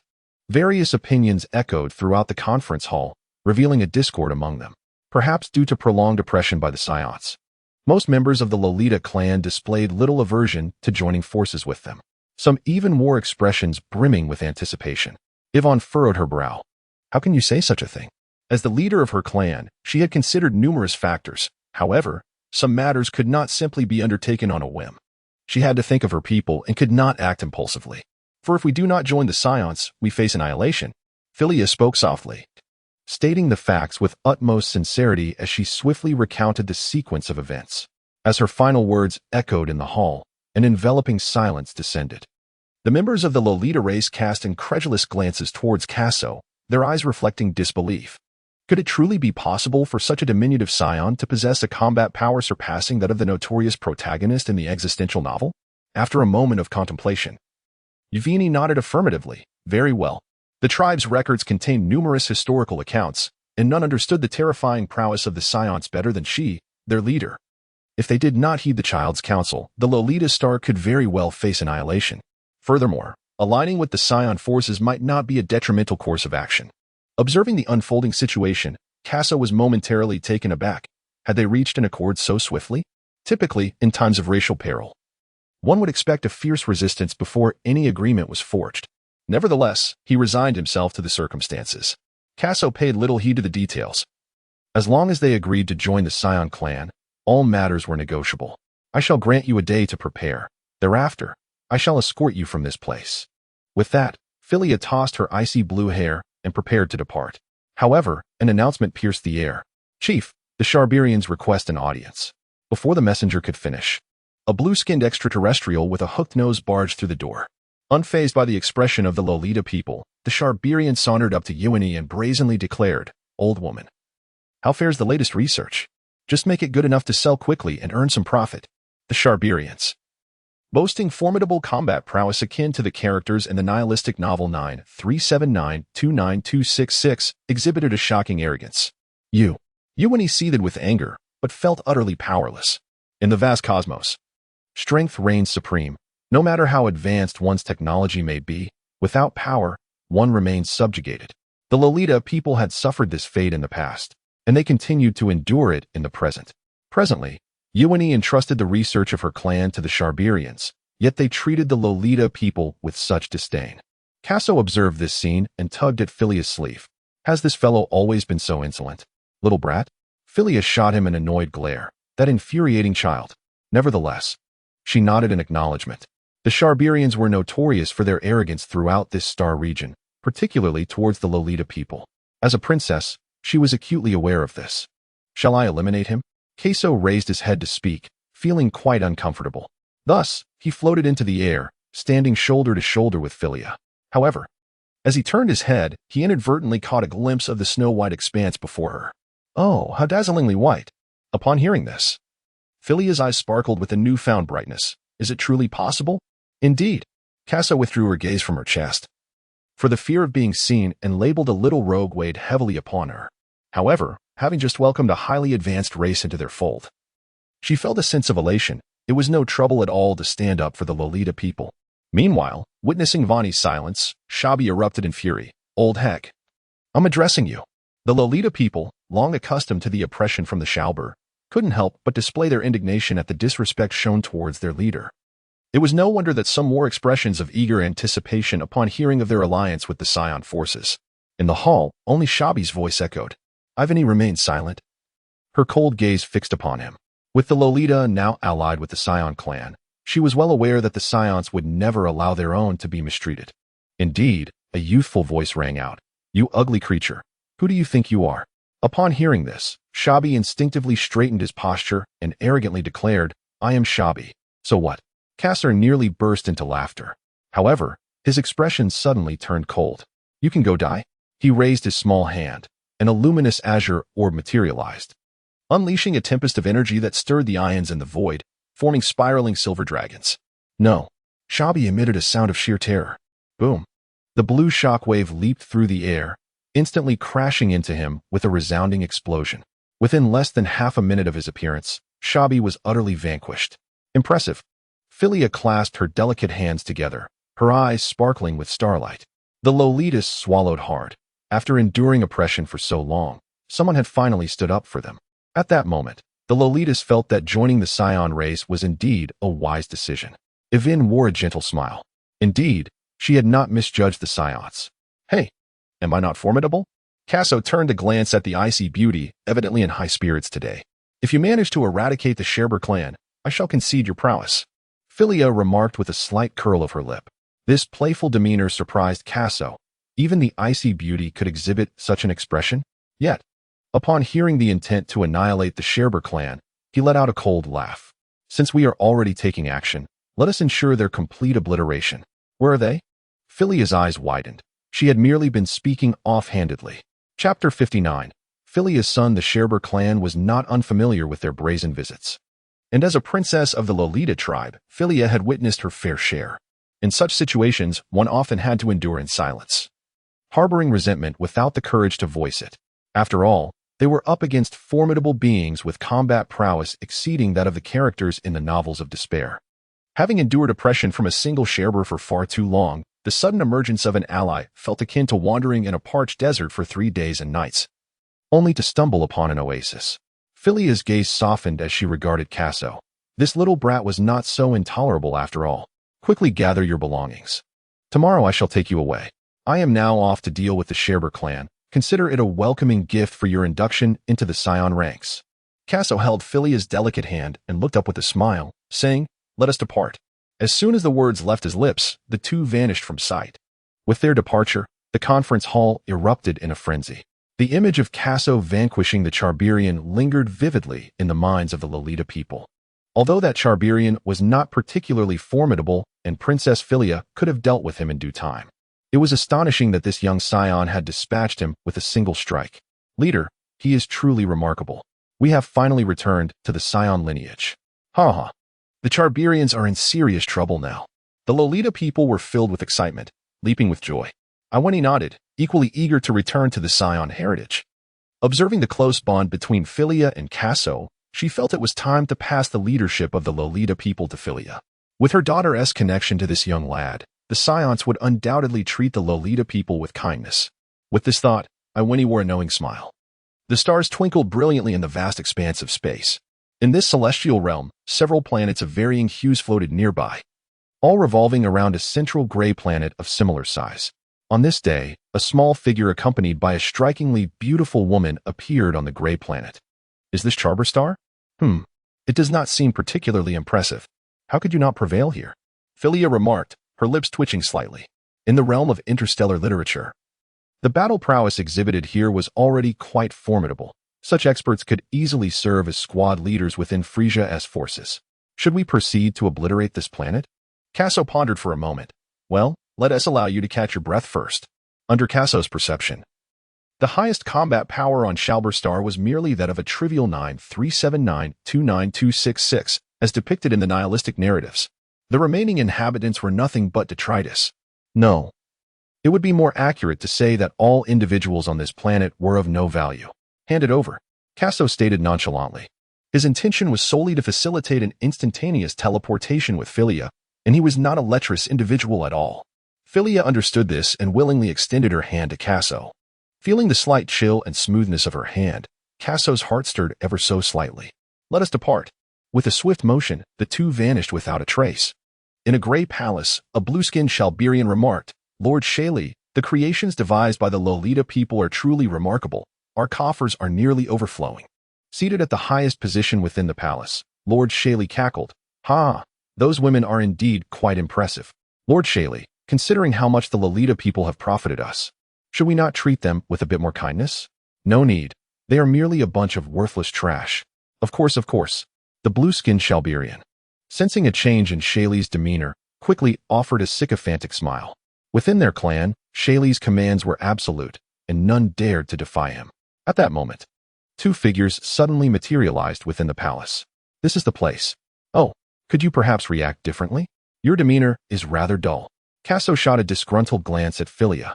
Noticing her indifference, he was accustomed to it, and turned his attention back to the uppermost part of the palace. In his perception, the highest combat power of the Shalberians resided there. Looking upwards, he saw a towering figure, standing 2 meters tall, with skin that was a blend of blue and gray, most notably accentuated by an exceptionally prominent nose that curved more than those of other Shalberians. Who are you? Shaley inquired, his gray eyes darting towards the unexpected intruders. Startled by their sudden appearance, the speed of these two, Shaley realized he had not sensed their entrance at all. Quite terrifying. However, the blue-skinned Shalberian recognized Philia, who stood beside Casso. Aren't you the princess of the Lolita tribe? Is this the latest research you've brought? In the eyes of the Shalberians, the Lolita people were mere free labor, and their inventions were exceedingly practical. Yet, she had come accompanied by a child. The blue-skinned Shalberian suddenly barked. What business do you have bringing your son along? Upon uttering this, the atmosphere shifted sharply. Casso widened his eyes as he witnessed a dramatic transformation on Philia's frosty visage, shattering the image of the icy beauty in that very moment. Meanwhile, Shaylee, seated nearby, offered a faint smile, realizing that they belonged to the Lolita clan. Drawing from his understanding of the Lolita people, he concluded that their capabilities were rather unimpressive. He must have been momentarily careless to have overlooked their actions. Indeed, that seemed to be the case. Shaylee regarded the two with a chilling gaze and commanded, "Put down the new research. You may take your leave." Casso snapped out of his bewilderment and glanced at Philia's face, one side flushed with color and the other pale. "Am I truly your son?" Casso's expression twisted into a sardonic smile. The Shalberians were indeed amusing. Finally, Philia regained her composure, raising her hand to tremblingly point at the blue Shalberian. "You." The flames of indignation surged within Philia, a maiden untouched by the world, utterly infuriated by the audacious claim that Casso was her son. "I deeply regret not obliterating this planet at the very first opportunity." Casso released Philia's hand, his entire being suspended in midair, exuding an aura of chilling malevolence. The palace instantaneously transformed into an icy realm, as if Shaylee had entered a millennia-old ice vault, finding breath increasingly arduous and blood circulation impeded. Who was this child? Suddenly, he noticed a furry little tail entwined around Casso's waist. "A Scion," Shaylee exclaimed. Previously, during Frisia's campaign against the Saiyans, he had been fortunate enough to learn of their plight, but he never expected to encounter one now. "Oh," Casso smirked. The audacity of this individual to recognize a Scion was amusing. What Bardock cared about was also of paramount importance to him. The secrecy surrounding the Scions must not be compromised. Nonetheless, it was of little consequence. As long as he eradicated the threat completely, all would be well. Suddenly, Shaylee vanished from his seat. He understood that when confronting a Scion, one must not harbor any illusions. They were an exceedingly formidable race, growing stronger in the face of adversity. Thus, Shaylee opted for a preemptive strike. Chapter 60. Destruction of Shalber Star. Shaylee's ascendance to dominance in this star system was not without justification. He would never underestimate any adversary, especially one who was a Scion. A bolt of blue lightning streaked across the palace's sky, as if chasing the very wind. The aura radiating from Shaylee disrupted the tranquil atmosphere, unleashing a torrent of energy. In an instant, he appeared behind Casso, raising his fist with the intent to crush him.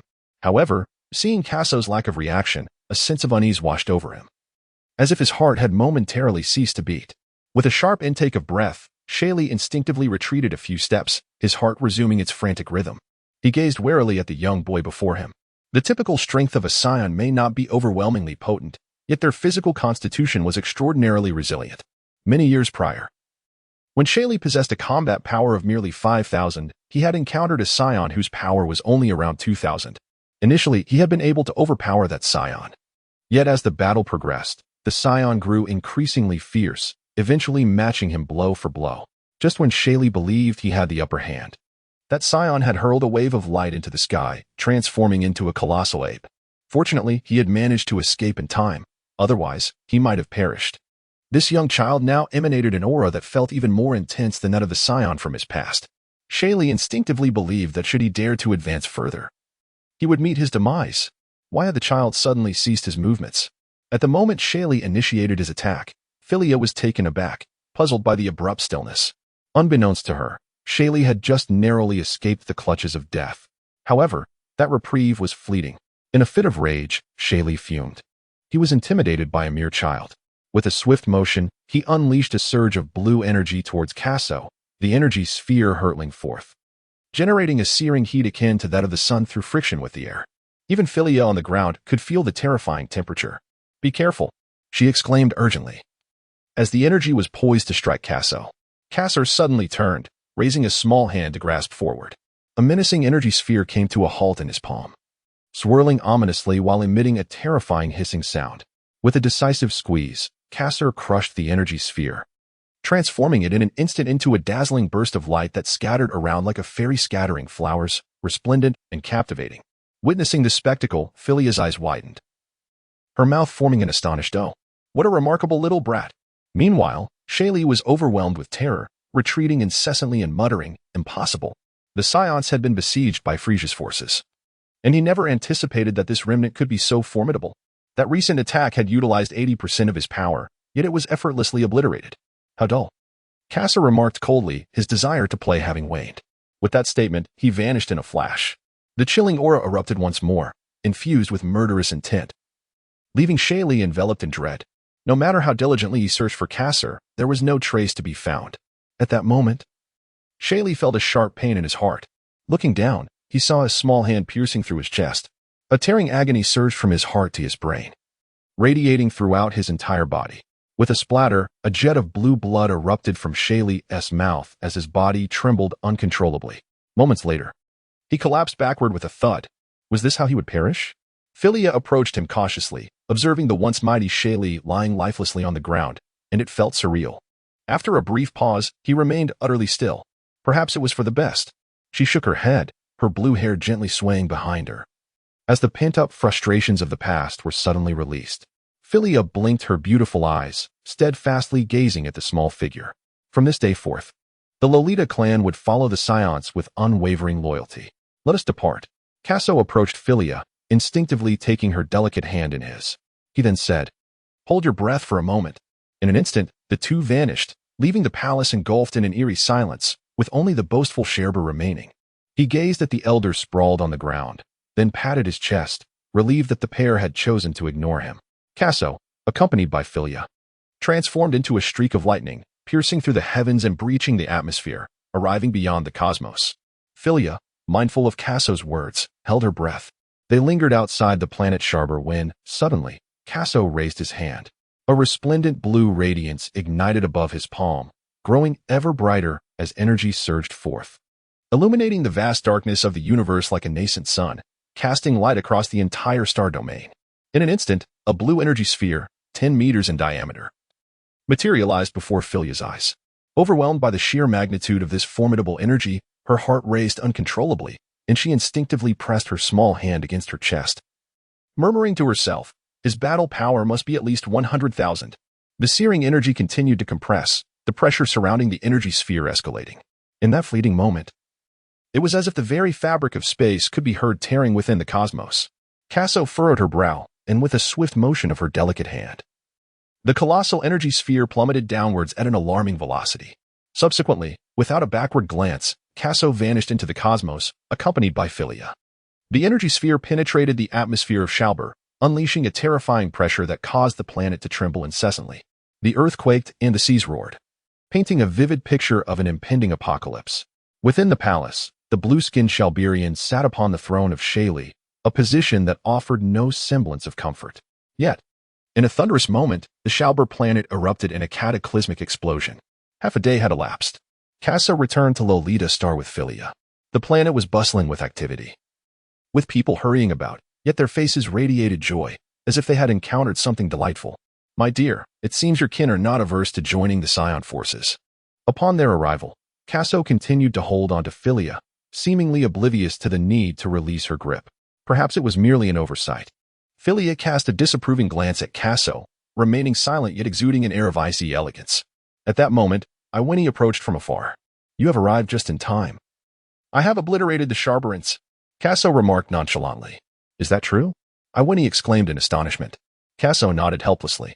He mentioned that he had once followed the Scions, yet he found himself questioning their abilities.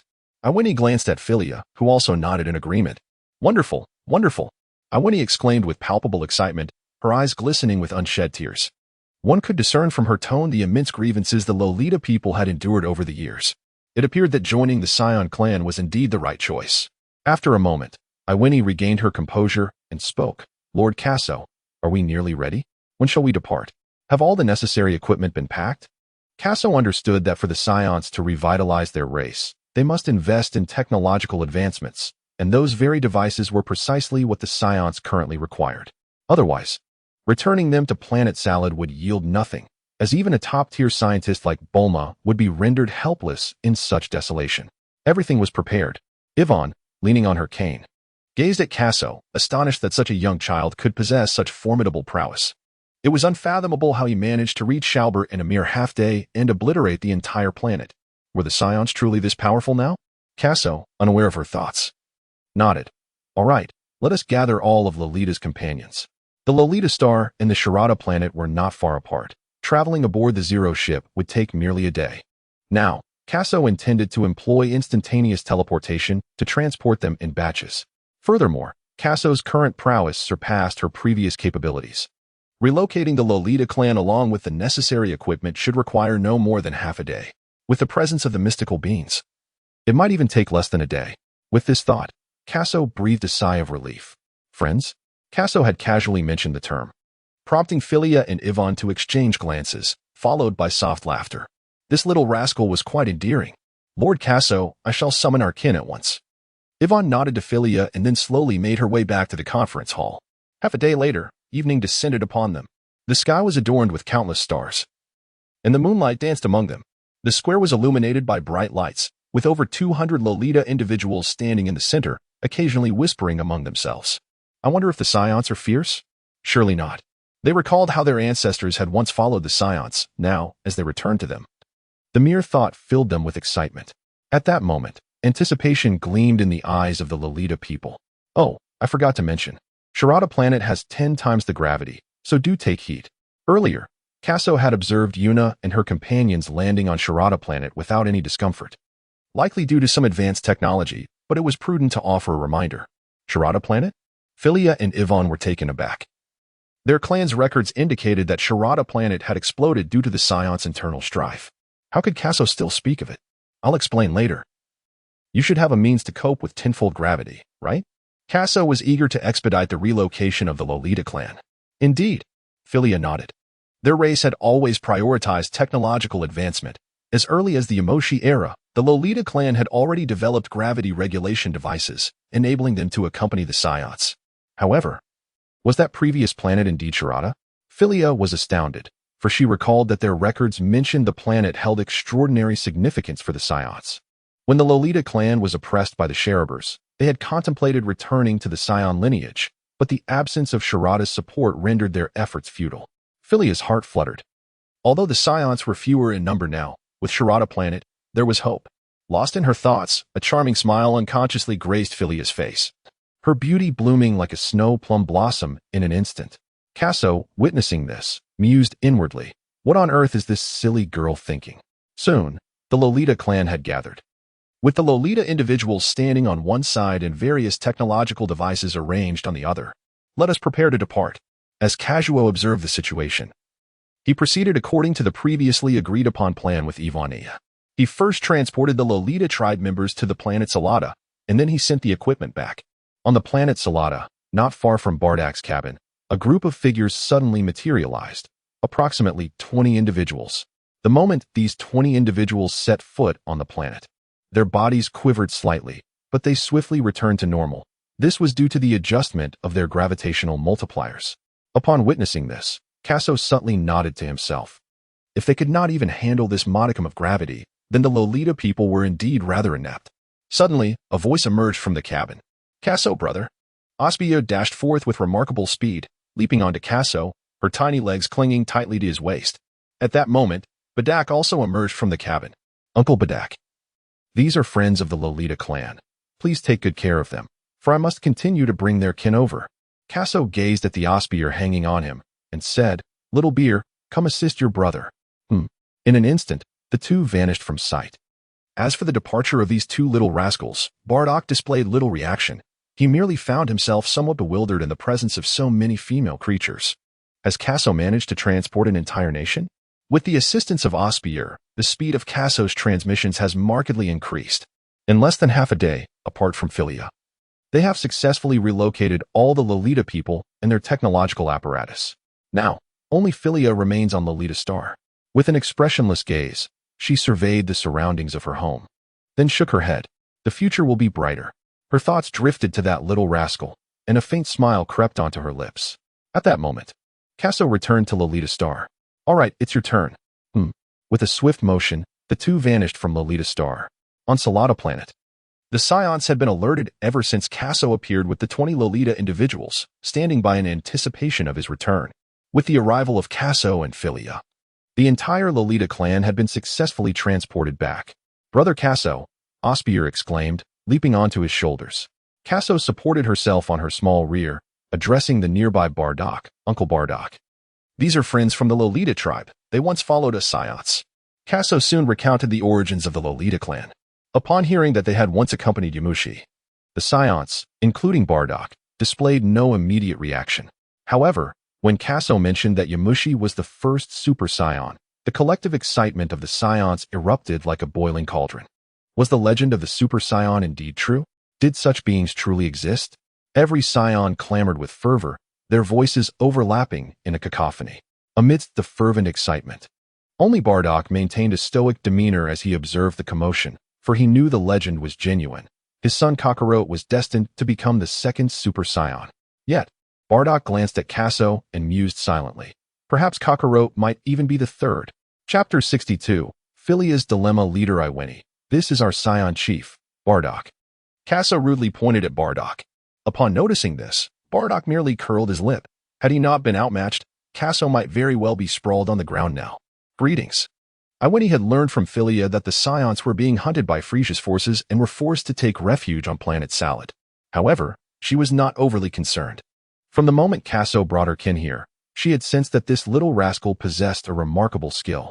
No matter the circumstances, Frisia could never capture the Saiyans. Hence, she felt no trepidation regarding the safety of the Lolita clan. Moreover, planet Salad seemed to have inexplicably rejuvenated. Iweni held a rather optimistic view of the Saiyan race.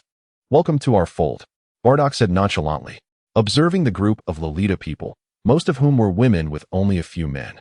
He understood why Yuna had remarked on their low reproductive capabilities. Initially, he had presumed Casso would eliminate Yuna and her kin, yet to his surprise, Casso had returned with all of Yuna's tribe. While this could prevent the leakage of Saiyan information, Bardock still pondered Casso's motives behind such actions. Bardock called out to Cast, who was hiding at the back of the crowd. Cast, come here and arrange accommodations for our friends from Lolita. I'm coming, Cast replied, dodging while glancing at Bardock. He vividly remembered the last time Bardock had trained him alone, and now the mere sight of Bardock caused him to involuntarily shudder.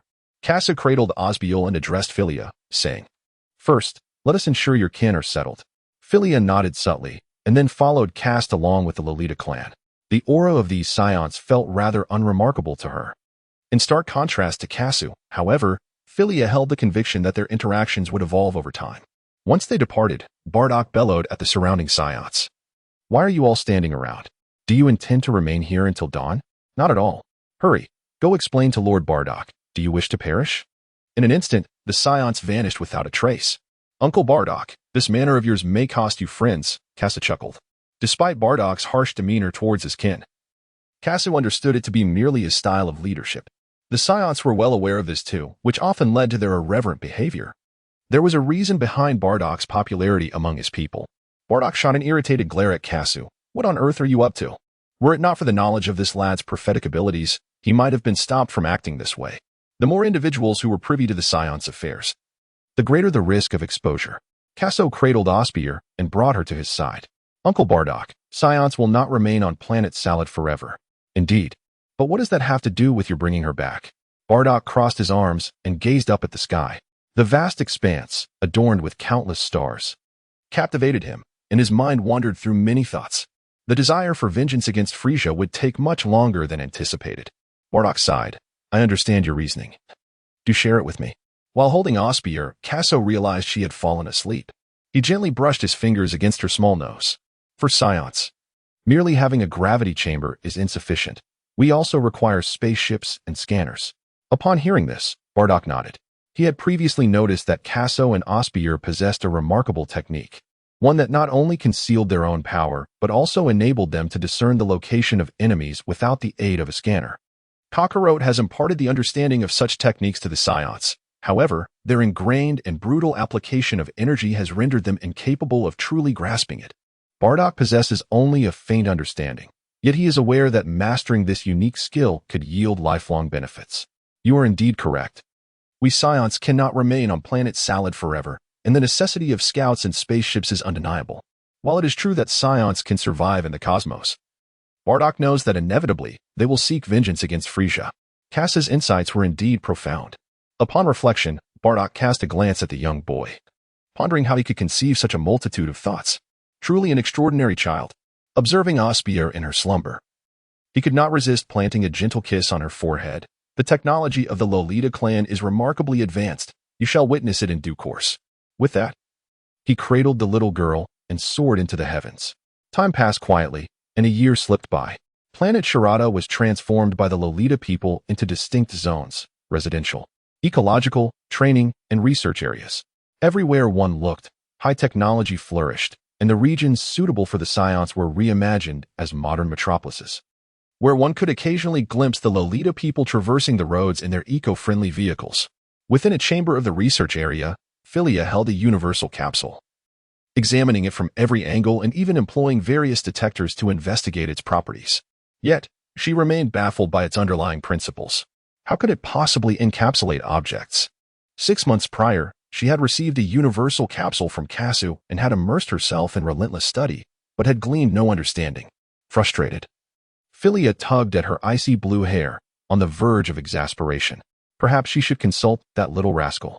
Taking a deep breath, she resigned herself to the situation. Exiting the research building, she unleashed a burst of white energy that soared skyward, propelling herself from the research area toward the training zone. Passing through the ecological sector along the way. The ecological area was a complete biosphere, replete with plains, forests, oceans, and a variety of wildlife. The Lolita people had wisely ensured that planet Sharada retained some of its original character, rather than being solely comprised of training and residential zones. Before long, Philia arrived at the training area.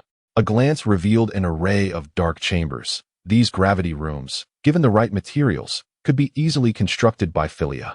Yet she remained perplexed by the enigma of a universal capsule. Thud, thud, thud. Philia landed before one of the gravity rooms, just as the door swung open from within. A young boy emerged, wiping the sweat from his brow, and was momentarily taken aback by the sight of the strikingly beautiful woman before him. Casso, filled with confusion, inquired, "What do you want from me, little girl?" Philia brandished a universal capsule before him, shaking it with fervor, and through clenched teeth demanded, "Where did you acquire this? You do not intend to study it, do you?" Casso furrowed his brow, observing Philia's exasperated demeanor. It was evident that she had indeed conducted some research on the universal capsule, but could the creation devised by Dr. Brevis be within her realm of study? This girl was clearly not thinking rationally. Chapter 63. The Purple Cat. It is not that Casso wished to crush Philia, but rather that this universal capsule was something not easily manufactured by ordinary beings. Throughout the entirety of the anime, it became apparent that no one in the cosmos beyond Earth had the capability to create such an item. "Where did you obtain this, little brat?" Philia arched her brow and reiterated her question. "A fellow named Brevis devised it. Do you know him?" Upon hearing this, Casso could easily discern her intentions. Casso let out a sigh and remarked, "I shall introduce you at another opportunity." Despite Philia's alluring figure and striking beauty, Casso was well aware of her aloof demeanor and stubborn nature. Should she not achieve her objectives, she would undoubtedly pester him incessantly. At that moment, another gravity chamber opened, and a young girl emerged. "Oh, Philia, you've come as well?" "Indeed." Philia nodded at Osbier and then addressed Casso, saying, "Little brat, this is settled then." Subsequently, she soared into the sky, quickly vanishing from sight. "Brother Casso, what does Philia seek you for?" Osbier approached him, her tone tinged with curiosity. "Just a minor matter," he replied. Casso gazed at Osbier. Nearly 2 years had elapsed since the cataclysmic explosion of Vegeta, and at this juncture, Osbier had reached the tender age of 9. Her stature now exceeding 1 meter. Casso understood that Scions would remain in their youthful state for an extended period during their early years, only to experience rapid aging as they approached their twilight years. Her lustrous, ebony hair was tied back with a crimson ribbon, and through her starry eyes, one could see glimmers of celestial light. Her complexion radiated like exquisite jade, reminiscent of a new moon halo, and though still young, her cheeks bore a delicate blush, giving her an air of graceful elegance.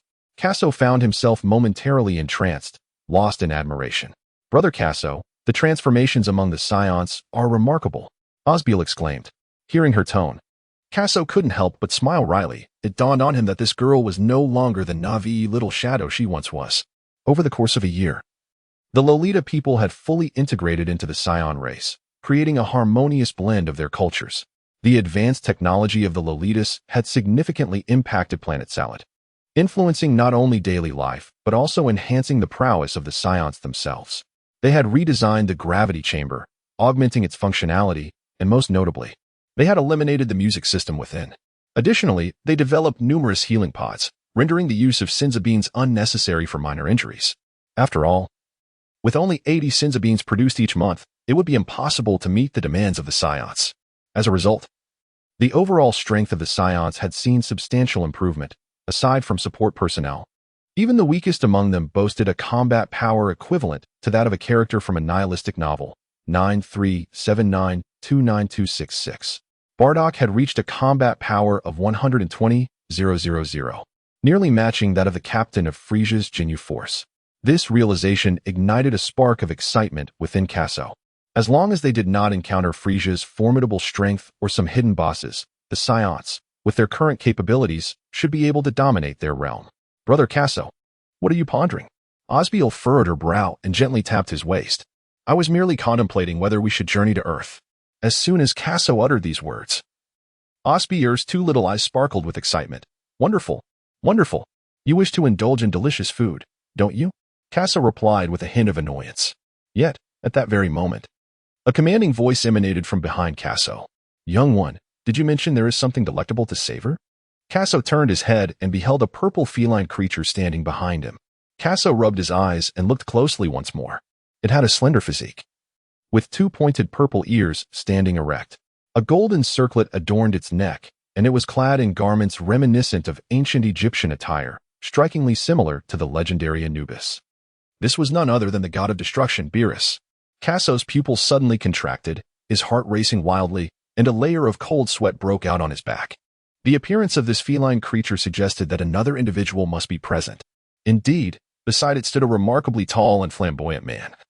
His pupils and lips a striking shade of purple, adorned with a large, light blue halo around his neck.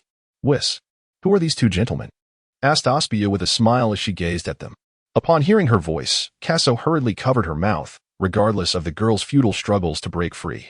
How did these two deities suddenly materialize on the planet Salad? As per Casso's understanding, Beerus had returned to the god of destruction's planet to slumber after giving Frisia his orders years ago. I'm asking you a question. Beerus's gaze towards Casso was frigid, akin to that of one observing mere ants. Meanwhile, Whis regarded the two children with keen curiosity, astonished to discover that they were Saiyans. Hadn't the Saiyans been annihilated by Frisia over a year ago? Beerus also noticed the tails at Casso and Osbier's waists, his tone laced with amusement. Oh? Saiyans. Upon hearing this, Casso felt as though he had plunged into an eternal ice cavern, a chill enveloping him as if he were on the brink of losing his life. However, with Beerus addressing him, he knew that failing to respond could very well lead to his disappearance from existence. Casso hurriedly replied, Indeed, Lord Beerus. I have discovered a culinary delight of remarkable taste. Surprised that he was recognized, Beerus squinted his eyes, however, recalling his prior visit to planet Vegeta. He was not entirely astonished that this young fellow knew of him. Yet, he pondered, had not the Saiyans been annihilated by Frisia? With this thought, Beerus furrowed his brow, realizing the audacity of that scoundrel Frisia to defy his orders. Suddenly, a wave of destructive energy enveloped the entire planet of Salad, causing it to tremble as if it were on the brink of annihilation. Meanwhile, far away at Frisia's headquarters, the tyrant sneezed while seated in his spacecraft. Who is thinking of me? He wondered. Now that the Saiyans had come to Beerus's attention, concealment was no longer an option. If action were not taken, the Saiyans would surely face extinction once more, and it was feared that even Goku on Earth would not escape such a fate. Casso recalled that Beerus had commanded Frisia to annihilate planet Vegeta simply because King Vegeta had hidden his most comfortable pillow. Contemplating this, Casso felt a glimmer of hope for the Saiyans. Lord Beerus, the delicacy I mentioned is truly exquisite. Would you care to sample it? Upon hearing Casso's words, the destructive aura surrounding Beerus receded. Even Whis revealed a look of eager anticipation. As the most formidable beings in the seventh universe, their duties aside, they relished culinary delights above all. With a frosty gaze, Beerus warned Casso, should you dare to deceive me, the consequences will be dire. Chapter 64. The temptation of the food stall. As Beerus spoke, a dangerously flickering light glimmered in his eyes, and a violet aura surrounded him. The last individual who dared to deceive him was King Vegeta. His grave was likely overgrown by 2 meters of grass by now. Whis, staff in hand, smiled benignly at Casso, exuding an air of harmlessness. He was unconcerned whether Casso spoke the truth or not. If the food failed to meet their expectations, Beerus would take action, leaving no need for his worry. Casso timidly remarked, Lord Beerus, The delicacies originate from a planet known as Earth. The exquisite flavors of Earth's cuisine are undoubtedly exceptional, especially since the little gourmand, Osbier, has experienced them firsthand. One can discern from her expression that this is indeed a rare culinary delight. Moreover, I recall from the anime that Lord Beerus has a particular fondness for Earth's food, which leads me to believe that this might persuade him to spare the Scion race. Whis. Beerus responded coolly. Upon hearing this, Whis promptly tapped his staff against the ground. A sacred halo emanated from the orb atop the staff, resembling a treasured night pearl, radiating a dazzling brilliance. After gathering the information, Whis respectfully announced, Lord Beerus, the planet you refer to as Earth is quite distant, approximately 3 seconds away. Among the 12 universes, Beerus is notoriously indolent, only awakening for brief periods of work, while spending the remainder of his time in slumber. His current awakening was merely due to hunger. As expected. 3 seconds? Beerus exhaled 2 streams of frustration from his nostrils, seemingly incensed by such a considerable distance. When he first laid eyes on the Scions, he briefly harbored an impulse to annihilate both the Scions and Frisia. But upon hearing Casso mention delectable food, he restrained himself. Yet, he hadn't anticipated the journey taking an entire 3 seconds. Contemplating Whis' words, Casso pondered whether to utilize instant transmission to expedite their arrival. Given his current strength, he would need to rest before employing instant transmission to reach Earth. Thus, it would be wiser to let Whis facilitate their transport. Young one, should I not behold the culinary delights you speak of in 3 seconds? You are aware of the consequences, Beerus coldly warned. Let us proceed. A vibrant beam of colorful light enveloped the four, ascending skyward. As the radiance gradually dissipated, the 4 figures vanished without a trace. 3 seconds later, 4 silhouettes materialized near Karen on Earth. Is this the Earth you spoke of? Indeed, Casso nodded, realizing upon encountering Kalinta that they were indeed on Earth. However, how had Whis managed to transport them here? As Casso pondered this, he heard Lord Beerus say, Whis, take a look at this structure. Whis appeared puzzled, having merely teleported them randomly to Earth. How could there be something so familiar here? Upon arriving on Earth, Beerus found himself surrounded by a desolate forest, devoid of the delectable cuisine he had anticipated. He felt deceived, a surge of anger simmering within him as he contemplated obliterating Casso and his companion. Yet, upon hearing Whis' words, he paused in surprise. If even an angelic being such as Whis was astonished, what could be the origin of this ancient tower? Stealing a glance at Casso, Beerus approached and touched the surface of Kalinta. As the gaze of impending doom shifted, Casso exhaled in relief, having feared for his life. After examining the tower for a while, Beerus nonchalantly remarked, there's nothing particularly special about it. Whis, however, furrowed his brow, ignoring Beerus as he continued to delve into his thoughts about Kalinta. How peculiar that I cannot recall, Whis murmured. In the cosmos, each angel serves a god of destruction, and should the deity perish for any reason, the angel would fall into a slumber, only awakening with the birth of a new god of destruction. Angels are not meant to die, allowing them to live for eons and gain vast knowledge. Yet, Whis found himself at a loss. This was indeed curious. Never mind, he decided. Turning to Casso, he smiled and said, Young one, lead us to some delicious food. Observing the pair of master and servant as they touched Kalinta, Casso found it strange. After all, they were among the most formidable beings in the universe. What could possibly elicit such curiosity in them? Nevertheless, it was best to take them for a delightful meal first, lest the Scions truly be destroyed. Please, may I ask you both to place your hands upon me? Upon reaching Earth, Casso believed that this close-range teleportation would be more convenient with instant transmission. Whis immediately discerned Casso's intent regarding the instant transmission from Yardrat. Beerus, however, remained unfazed, considering a mere teleportation technique insignificant. True power lay in one's own strength. To him, if Casso attempted to escape using this method, he would crush him in an instant. Let us proceed, Beerus remarked. Subsequently, the 4 figures vanished from sight. However, above them stood a coal-black sphere. Babidi gazed at the 4 below, and for a fleeting moment, his eyes flickered with emotion, only to quickly revert to their former indifference. On the opposite side of West City, where it adjoins, this area appeared starkly impoverished compared to the bustling metropolis. A broad street was lined with dining tables, where numerous patrons sat on adjacent chairs, engaged in lively conversation. If Bulma were to witness this scene, she would undoubtedly exclaim, street food? Indeed. Casso had brought Beerus and the others to this humble eatery. After all, these 2 individuals were rather unworldly. It was prudent for them to start with the most basic fare lest they become accustomed to overly extravagant dishes. Casso, I'm hungry. Osbier lamented with a pitiful expression.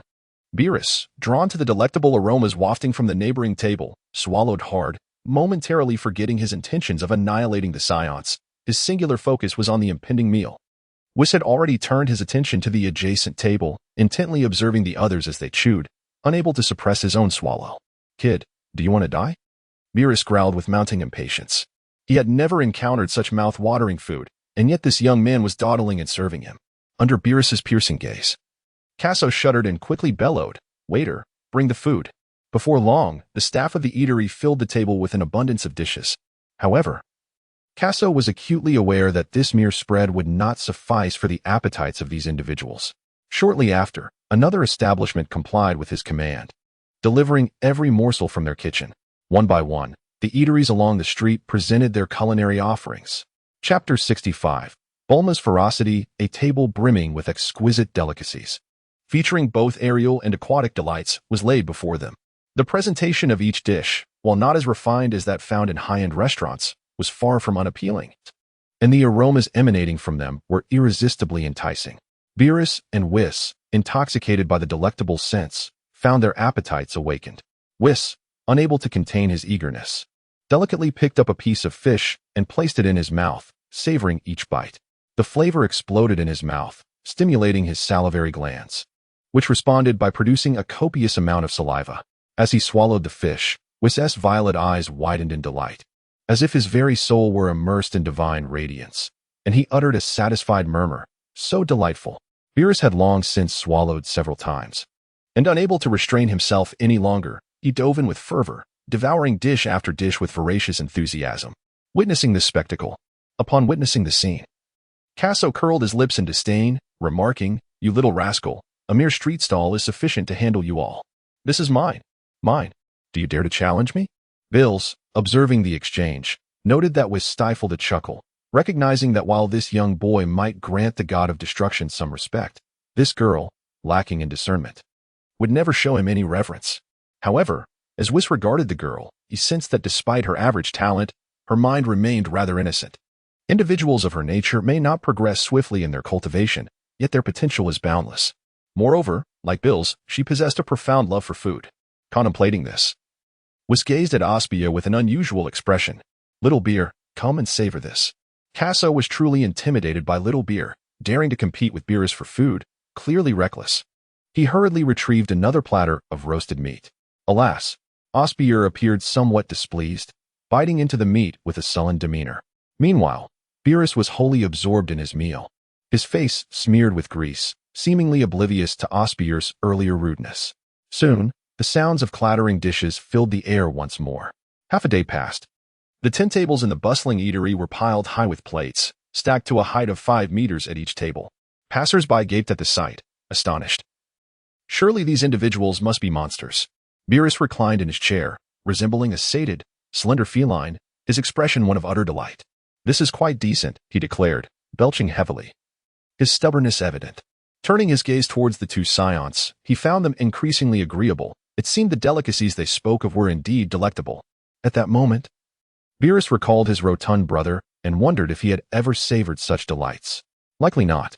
With that thought, he chuckled, marking yet another splendid day. "Lord Beerus, do you still wish to annihilate the Scions?" Whis elegantly dabbed the grease from his lips with a handkerchief. If not for the towering 2-meter-high stack of plates before him, he would indeed appear quite refined. Upon hearing this, Casso perked up, his heart racing with anxiety. It was no wonder he felt this way. After all, King Vegeta had chosen to provoke a deity of destruction rather than any other, and even if he had incited the entire Frisia clan, Casso would not have been afraid. But who is the god of destruction? He commands the annihilation of the universe, wielding destructive energy with unparalleled mastery. In the realm of anime, only a select few could withstand the destructive power of a god of destruction. Of course, this excludes the likes of angels and other elite beings. Enough of this, Beerus said, placing his hands behind his head and casting a disdainful glance at Whis. Whis chuckled softly, already aware of Beerus's decision. The actions taken by King Vegeta had led to the annihilation of planet Vegeta by Frisia, and as an angel, Whis would not contest the will of the god of destruction. even now, although Casso had brought them to Earth for a delightful meal. Should Beerus decide to eradicate the Scions, Whis would remain in agreement. Angels must not interfere with the affairs of the world. Casso was well aware that the strength of the angel surpassed that of the god of destruction, yet he remained merely a servant to the latter. To persuade Whis to act against the rules, one would need to cultivate a favorable relationship with him, much like Bulma did in the anime. Bulma cleverly used her culinary skills to bribe this peculiar duo, resulting in a remarkably amicable bond between them. When Whis and Beerus discovered that Bulma had created a time machine, a contraband invention, they merely forbade her from using it, allowing her to escape unscathed. Previously, King Vegeta had foolishly dared to hide Beerus's pillow. For a deity like Beerus, annihilating an entire race was a trivial task. Upon hearing Beerus's tone, Casso finally felt a sense of relief. The lives of the Scions were preserved, as were his and Little B's. Whis, let us depart. We shall return another time. Beerus rose, casting a glance at Osbier. This audacious girl had the audacity to compete with him for food, had it not been for his good mood very well. Lord Beerus. Sated in content, Whis and Beerus vanished from the dining table in an instant. Within the transport pathway, Beerus, exasperated, shot a glance at Whis. You two gluttons must have been starving in your past lives. An entire street would not suffice for your appetites. Bulma exclaimed, hands on her hips, pointing at Casso. A year had passed, and Bulma diligently practiced every day, feeling the warm flow of energy within her growing ever thicker. She believed that soon she would be able to unleash that energy and flaunt her prowess to Casso. However, on this particular evening, Casso unexpectedly appeared before her, leading her to a bustling street and requesting her assistance in settling the bill for their meal. It would have been manageable if it were just one food stall, but these two had devoured their way through the entirety of the street's eateries. Such a terrifying spectacle. Casso and Osbier stood quietly, acknowledging their misdeeds. Observing the two diminutive children, slightly taller than herself, Bulma found herself at a loss for where to direct her frustration. Never mind, Bulma said with a hint of irritation. It was that she truly cared about the trivial amount of money. To her, it was merely a figure. Rather, Bulma seized the opportunity to chastise Casso, recalling how sternly he had trained her before. Indeed, after venting her anger, Bulma felt a warm sensation envelop her entire being.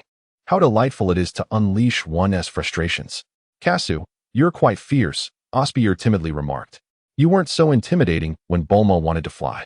Witnessing Bulma's demeanor, Casso swallowed hard. It was clear that she had always possessed such fierceness, which perhaps explained why Vegeta later feared her. Chapter 66. The hyperbolic time chamber far from Earth. A colossal inverted purple pyramid floated in the void, adorned with various blue flora and surrounded by an aura of sanctity. After more than 20 minutes, Whis finally returned with Beerus to the realm of destruction. How was the meal, Lord Beerus? Mediocre, he replied nonchalantly. Shall we visit Earth again? Yes, Beerus answered without hesitation, not even glancing back. Whis stifled a chuckle. It was no secret that Beerus was stubborn. Yet, the cuisine of Earth was indeed delectable. The role of a god of destruction is to obliterate underperforming planets within a designated time frame. Otherwise, these subpar worlds would hinder the overall strength of the universe. While the other gods of destruction diligently fulfilled their duties, the god of destruction of Universe 7 was notoriously lazy. Watching Beerus depart, Whis smiled faintly, knowing that Beerus would likely retreat to his temple for another slumber. It was uncertain how long this hibernation would last. As Beerus was about to enter the palace, Whis casually inquired, Lord Beerus, what are your thoughts on that little girl? Beerus paused, about to step inside, but then reconsidered, his foot returning to the ground. Interesting, he said solemnly before entering the palace to sleep once more. At Bulma's residence, Casso, facing Bulma, remarked, Bulma, a year has passed, and you have only cultivated this meager amount of energy? Bulma stood her ground, her head drooping slightly, resembling Casso's earlier chastened demeanor. Indeed, fortunes do turn. Observing Casso's stoic expression, Bulma felt a twinge of defiance. She had exerted considerable effort in her training, having consumed 3 senzu beans. Moreover, her strength was formidable.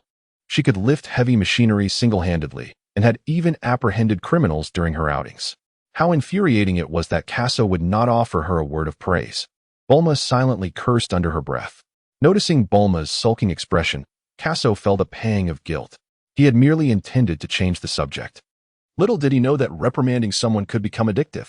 Nevertheless, Bulma's talent was indeed remarkable. Casso sensed that her energy level was approximately 30 points of combat power. Should she manage to elevate it beyond 80 points, she could emulate Videl and learn to channel her energy. Once she reached that milestone, her dream of flight would soon be within her grasp.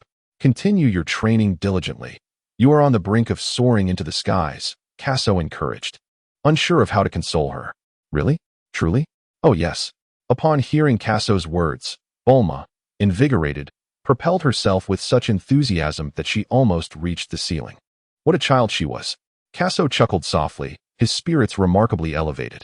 The greatest fear of the Saiyans had been vanquished, leaving only the formidable Frost clan to contend with. This clan comprised 3 members, Frieza, Cooler, and King Cold, each possessing an extraordinary level of combat prowess, with one surpassing the other.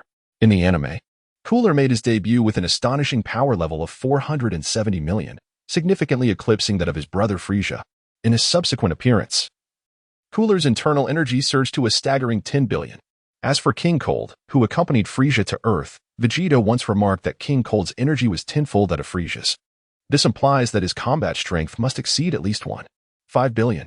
Reflecting on this, Casso felt no trepidation despite his foreknowledge of their power levels. Rather, a fervor ignited within him. Perhaps this was the essence of being a Saiyan. Bulma, you utilized 3 sins of beans, correct? I shall now provide you with 3 more, bringing your total to 10. Dedicate yourself to your training, and I hope to witness you soaring through the skies in due time. Casso expressed his intention to visit Earth while on the planet Salad, but his true purpose was to reach the Spirit Time Room within the Divine Temple. It is now time to confront what Saiyans dread the most. Thus, a journey there is imperative. The Spirit Time Room, located atop the temple, functions such that 1 year within its confines equates to merely 1 day in the outside world, making it an unparalleled sanctuary for cultivation. In the anime, it was precisely this chamber that enabled the Z warriors to significantly enhance their prowess in a remarkably short period. Furthermore, it is well equipped with ample food and water, though the air within is thin and stifling, with temperatures fluctuating between 50 degrees Celsius and minus 40 degrees Celsius, and gravity exerting 10 times that of Earth. All within a space as vast as our planet. However, the Spirit Time Room is not without its drawbacks. A person may only enter for a maximum of 2 days in their lifetime, lest the exit vanish, trapping them indefinitely. Of course, individuals of considerable strength, such as Majin Buu or Gotenks, possess the capability to breach the dimensional barriers within. Are you leaving again? Bulma exclaimed, her eyes wide with disbelief. Throughout the year, each time she trained, she recalled Casso's infuriating visage, and now, upon finally encountering him again, he was preparing to depart once more. Was his purpose for coming here merely to make her cover the meal expenses? Ugh, what a cad. Little girl, dedicate yourself to your training. Little Bulma, focus on your cultivation. Osbier remarked with puffed cheeks before vanishing alongside Casso. In the Divine Temple on Earth, 2 small figures appeared with a swift motion. As Casso and Osbier were contemplating a visit to the celestial beings, a voice suddenly emerged from behind them. What brings you here? Who goes there? 2 years prior, Casso had mastered the art of sensing energy, and upon arriving in the celestial realm, he detected only the presence of the deities, failing to discern any other beings. He was startled by this revelation and quickly turned around. It was Mr. Bobo. Osbier tugged at Casso's sleeve. Indeed, it was Mr. Bobo. Casso wiped the sweat from his brow. Bobo remained as enigmatic as ever, and Casso was not at all surprised by his silent approach. Are you here for a specific purpose? Bobo inquired, his expression unchanging. We wish to enter the time chamber, Casso stated plainly. Although he wished to express his request more delicately, he felt it best to be forthright in the presence of such a mysterious entity as Bobo. Very well, Bobo replied, not questioning how Casso knew of the time chamber's existence or its function, merely nodding in acknowledgement. Casso glanced at Osbier, feeling somewhat bewildered. If the celestial realm consisted solely of deities, Casso would find it relatively easy to gain entry into the spirit time chamber. However, the presence of enigmatic beings like Bobo complicated matters. Nonetheless, he believed that even if he were to brazenly invade the celestial realm, Bobo might not react at all. Still, Casso deemed it more courteous to proceed with caution. To his surprise, he succeeded with such ease. Chapter 67. A day later, the celestial temple lay in profound tranquility. The atmosphere notably thin. The surrounding greenery rustled softly in the gentle breeze. On this day, 2 young children accompanied a figure with a head as dark as coal, making their way towards a peculiar abode. The structure above was round, adorned with a clock, flanked by 2 large hourglasses at its sides, while a faint, mysterious aura occasionally seeped through the cracks of the door. As Casso approached the dwelling, tendrils of a peculiar essence enveloped him, seeping through his skin and into his very being, evoking a sensation akin to a passage through time. Upon entering, he found himself in the spirit time room, a place he knew would one day serve as a battleground, with the formidable Majin Buu breaching its confines. In that fateful moment, after Piccolo obliterated the entrance, he had contemplated a mutual demise alongside Majin Buu, yet little did he realize that the creature would find a way to escape from within. Casso pondered to himself. With his current capabilities, should he become trapped inside, he could hardly fathom how long it would take to emerge. Meanwhile, Bobo walked alongside, explaining various precautions regarding the room of spirit and time to Casso and Osbier. Casso was well aware of the room's functions and limitations, yet he felt it prudent to attentively listen to Bobo. After all, if there were nuances in the anime that had gone unmentioned, it could prove detrimental. However, upon concluding Bobo's discourse, Casso realized that his understanding was largely congruent with what Bobo had articulated. "You both must remember to exit before the sands in the hourglass run out," Bobo remarked nonchalantly. "I will keep that in mind," Casso nodded. Having only arrived in the Dragon Ball world a few years prior, and with the plot still unfolding, he had no intention of jeopardizing his safety. "Now, let us proceed." Casso led Osbier inside. Observing their retreating figures, Bobo stood still, lost in contemplation. As they stepped through the threshold, the first sensation that struck Casso was an overwhelming whiteness, immaculately white, exceedingly white. It was as if they had entered a realm devoid of color, an endless expanse where boundaries eluded perception. The atmosphere was stifling. Even after only a few paces, Casso and Osbier felt their throats constricting. He recalled how Goku had exited the room of spirit and time shortly after entering, unable to endure the oppressive environment. If someone as zealous for martial prowess as Goku could not withstand it, the severity of their surroundings was evident. However, now that they had entered the Dragon Ball universe, Casso was resolute in his determination not to falter. "Can you endure this, little Bio?" he inquired with a hint of concern. "I can manage." Osbier responded with a determined little fist, her resolve unwavering. The path of the strong is seldom smooth. They were merely upper-tier warriors, not endowed with the legendary Saiyan physique of Broly. If they could not endure such minor hardships, how could they ever hope to defeat deities like the God of Destruction, let alone the formidable Frieza? Yet, from the unwavering glint in Osbier's eyes, it was clear that she too was fearless. A heart of innocence, unyielding courage. These commendable martial virtues were evidently present in Osbier, which explained Whis' high regard for her. Time swiftly passed.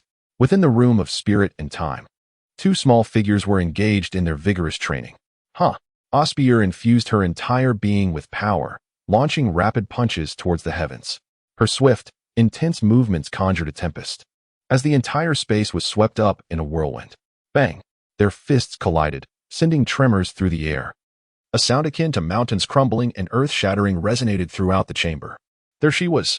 Osbier transformed into a flash of light, soaring into the sky, soon becoming enmeshed in combat with Casso. In a heartbeat, the sky was filled with countless afterimages.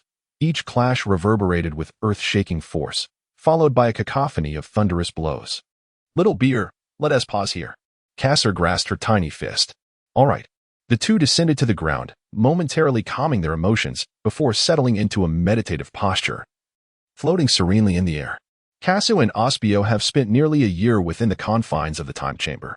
The environment inside is exceedingly harsh, and those with feeble wills and spirits are prone to hallucinations. When the two first entered the chamber, each second felt unbearably long. However, both possessed formidable resolve and mental fortitude, particularly Casso, whose mental strength is extraordinary. He merely experienced a slight discomfort in his body, while his mind remained largely unaffected, even finding the ordeal somewhat manageable. Of course, Casso did not emerge empty-handed. He utilized this year to meticulously refine his combat techniques and deepen his understanding of energy manipulation. He believes that now, even a mere shockwave unleashed by him would surpass his previous capabilities significantly. In the Celestial Temple, the deity gazes down upon the mortal realm from the temple's edge. A year prior, he was astounded by Casso's earth-shattering prowess, especially since he is not of earthly origin. Had Casso harbored malicious intent toward Earth, it would have spelled disaster. Fortunately, Casso harbored no ill will, merely taking some trivial magical beans from the Cat Sage. However, the Cat Sage later expressed his concerns, Without a powerful martial artist like Wu Tai Do on Earth, should an extraterrestrial invasion occur, the planet could face utter ruin. The deity pondered this and recognized the validity of the concern.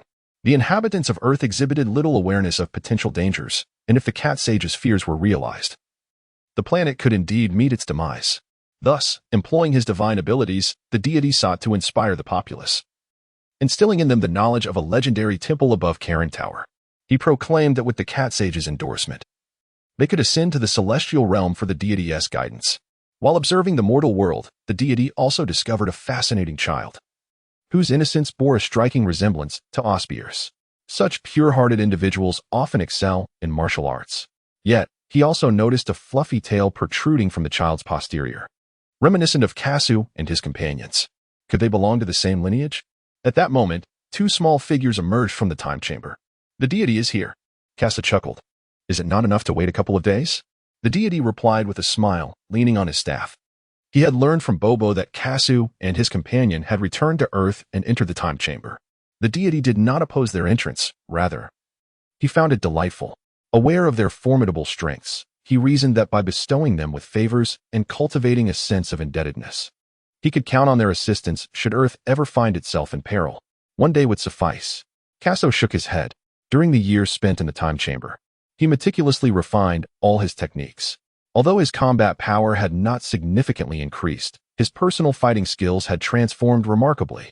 Fortunately, they harbored no ill intentions towards Earth. The deity nodded to himself, increasingly unable to discern the true extent of their abilities. Chapter 68, The Battle for the Senza Beans Deity. We have matters to attend to, so we shall take our leave for now. Casso came to Earth for a singular purpose, to enter the room of spirit and time. However, en route, he encountered Beerus, compelling him to bring the deity along, which fortuitously mitigated the latent threat posed by the Scions. Now that both objectives have been accomplished, it is time to return to Planet Salad. Well then, until we meet again. The Supreme Kai nodded in agreement. Under his influence, the martial arts on Earth have flourished remarkably, and in the years to come, one can expect to see some promising talents emerge.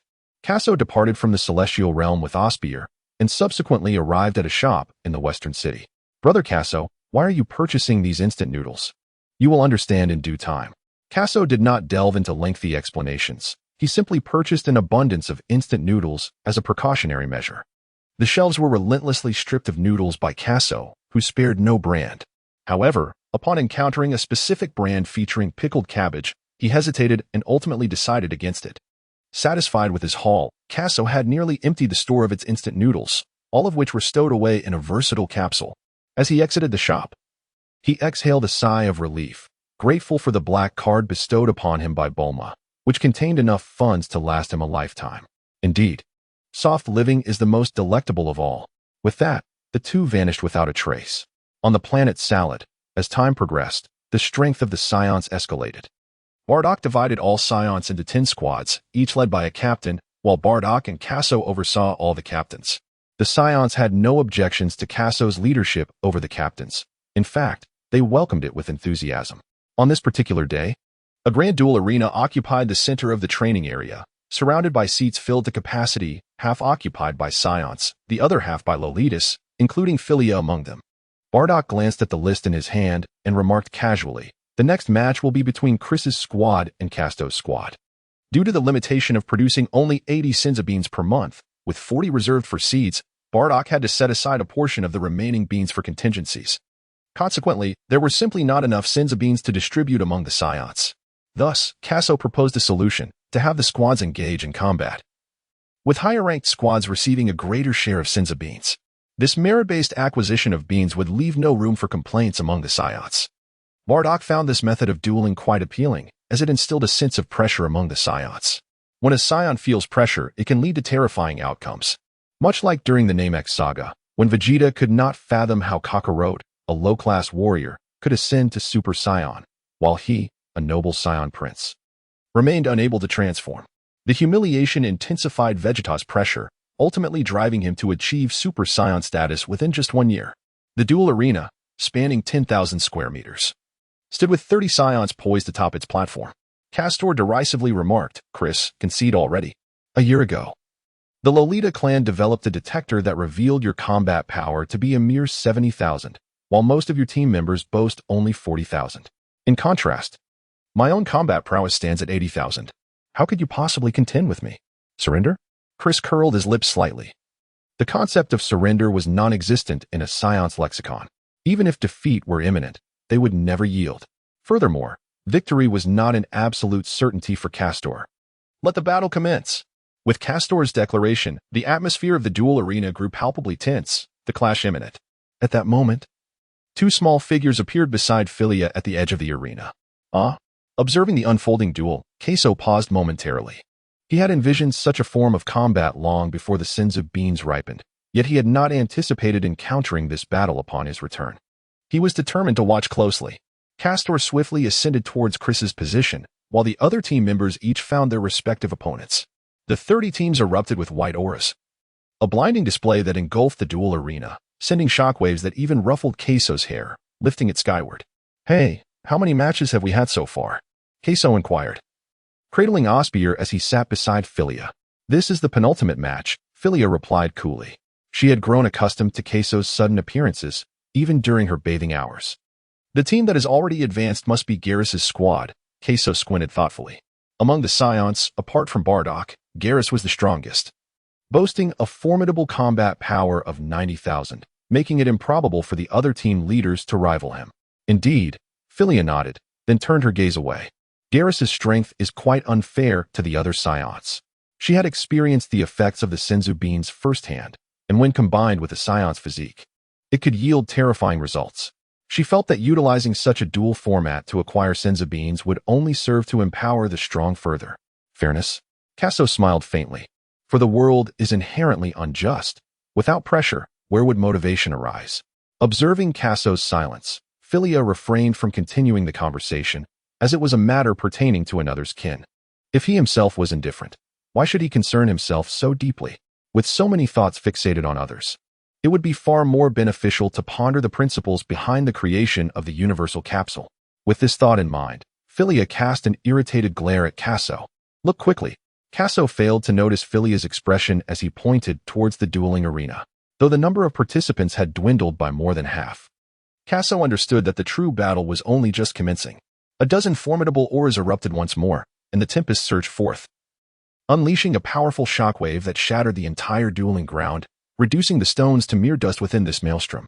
Castor soared into the air, bringing his hands together. The energy within him was harnessed and rapidly condensed into a dazzling energy sphere. Chris, brace yourself. The ferocious energy orb hurtled directly toward Chris. Get out of the way. The Scions on the ground, witnessing the impending danger, immediately ascended into the sky. If struck by Castor's attack, it would be weeks before one could rise from their bed. I can't block it. I can't even evade it. Chris gritted his teeth, fully aware of the daunting challenge of defeating Castor given his opponent's formidable battle power of 80,000. That 10,000 battle power gap was neither insignificant nor trivial. However, it would not be so simple for Castor to vanquish him solely based on that disparity. Boom. Chris swiftly dodged the energy sphere, which then collided with the dueling arena, resulting in a violent explosion. In an instant, the entire arena was shattered, enveloped in smoke, obscuring the view even for the Scions hovering above. Observing the unfolding situation, Casso chuckled. Chris is about to lose. Philia furrowed her brow, questioning how Chris could lose after evading that attack. You'll see, Casso replied. Chapter 69. Announcing an important decision, the smoke generated by the explosion continued to spread, reminiscent of a dark fog emerging from the abyss, shrouding visibility. We must dash out. Quickly. The arena was engulfed in smoke, and all the Scions were eager to escape at once. In such a murky environment, the threat of ambush loomed large. Both sides shared this sentiment. Chris realized the gravity of the situation. Their team was already at a disadvantage, and if he, as the captain, fell victim to Castor's stealthy assault, their team would be doomed. Yet, a voice echoed from behind him. Chris, lie down for a moment. A flash of light pierced through the mist, akin to a beacon in a dark forest, guiding lost lambs back to the right path. To the onlookers, this light was breathtaking, but for Chris, it sent a chill down his spine. When did this happen? After being hammered by Lord Bardock so many times, did Castor think it would have no effect? Castor had appeared behind Chris, now wielding an energy orb even larger than the last. Before the Scions relocated to Salada, Chris and Castor were nearly evenly matched. But Castor's penchant for recklessness often provoked Bardock's wrath. His current superiority over Chris stemmed from the frequent tender ministrations he received from Bardock. "Prepare to receive my attack." Cass let out a cold sneer. The colossal energy orb soared from his hand, piercing through the sky's gray haze to unveil a radiant passage of light. With unparalleled might, the energy orb hurtled towards Chris. No. Chris's pupils constricted sharply as the orb traversed swiftly, conjuring colossal waves and unleashing a tempestuous wind that howled mercilessly. Appearing before him in an instant. Boom. A golden brilliance erupted from the very spot where Chris stood, detonating with a cataclysmic roar that reverberated throughout the entire arena. In that fleeting moment, the gray mist was violently dispersed by the shockwave that radiated outward. As the battlefield's clarity returned, only Cast remained at the pinnacle of the sky, while the rest were comprised of 2 team's members. Lord Cast is truly formidable. How astonishing. The members of the Castor squad shouted fervently. If their captain could eliminate the opposing captain, victory would undoubtedly tilt in their favor. Over the past few months, apart from their encounter with Garrus's team, they had consistently reached the final match. Now, the Castor squad once again glimpsed the prospect of triumph. Meanwhile, the Lolitas also erupted in cheers. Truly, Lord Castor is remarkable. Lord Chris was so close. The Lolitas had long merged with the Scions and were elated to witness their growing strength. How do you know? Philia fixed her beautiful eyes intently on Casso. The battlefield was ever-changing. She did not believe that Castor's strength surpassed that of Chris and maintained that victory was not assured until the final moment. No one could predict what might transpire. That rascal Castor is nothing but a troublemaker. Even if Chris evades his strike, Castor will surely have other tricks up his sleeve. Casso shrugged. Who is Cast? He is someone who dares to provoke even Bardock. How could he possibly be a virtuous individual? Were it not for Cass's formidable combat prowess, he might not even have the audacity to challenge Bardock himself. After all, Bardock is the father of the protagonist in the Dragon Ball universe. Philia furrowed her brows, remaining silent. Ever since Cass proposed this method of dueling, she has been captivated by each exhilarating match.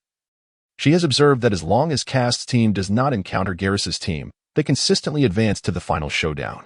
Moreover, she has noted that Cast employs rather unscrupulous techniques during these duels, including moves as outrageous as the infamous egg grab. At this thought, Philia's lips twitched uncontrollably. You are quite similar. What did you say? Kazuo could not quite discern what Philia was saying, so he turned his head. He beheld her gently sweeping aside her blue tresses, and in that fleeting moment, her usual aloofness vanished without a trace, leaving behind an enchanting shyness. Oh. Philia's gaze fluttered with evasion. Oh. As Casso observed Philia's fidgeting demeanor, he chose to disregard her and continued to watch the competition on stage. Indeed, Chris had failed to rise after that last strike, and his team members were swiftly defeated by the Castor squad. After a day filled with duels, the confrontation among the 10 teams had finally reached its grand finale. Bardock allowed the members of the Castor squad a brief respite of 15 minutes before promptly commencing the next match. This one is a foregone conclusion, Casso remarked with a smile, cradling Osbier. Why is that? Osbier inquired, lifting her head and rotating her round little eyes in confusion. Philia, regaining her composure, turned to Casso, eager to say something. Garrus was once a member of Uncle Bardock's team. Casso replied nonchalantly. Although the Scions were now divided into 10 teams, Garrus could be considered Bardock's most trusted subordinate. For this reason alone, Bardock would undoubtedly provide Garrus with special attention during training. Hence, it was not surprising that Garrus possessed such formidable combat prowess, giving Garrus experience and strength surpassing that of Castor. It was exceedingly unrealistic for Castor to rely on his usual underhanded tactics. Philia was momentarily taken aback, realizing Garrus' impressive background. However, as Casso had noted, in previous team duels, Castor had never managed to best Garrus even once. It seemed that this time Garrus would emerge victorious yet again. Philia mused. She glanced at the 2 little brats beside her. The prowess of the Scions on stage did not astonish her greatly, considering they were all adults. Yet, the strength of these 2 children far surpassed that of the Scions in the arena, which was quite absurd. While Philia had not witnessed Osbier's strength, she was well aware of Casso's capabilities, having seen them a year prior. At that time, Casso had effortlessly conjured a massive energy sphere with a single hand, obliterating planet Sharber in the process. After witnessing so many duels, Philia concluded that none of the Scions present could be compared to Casso. She pondered extensively, unable to grasp why these 2 little children were so extraordinarily powerful.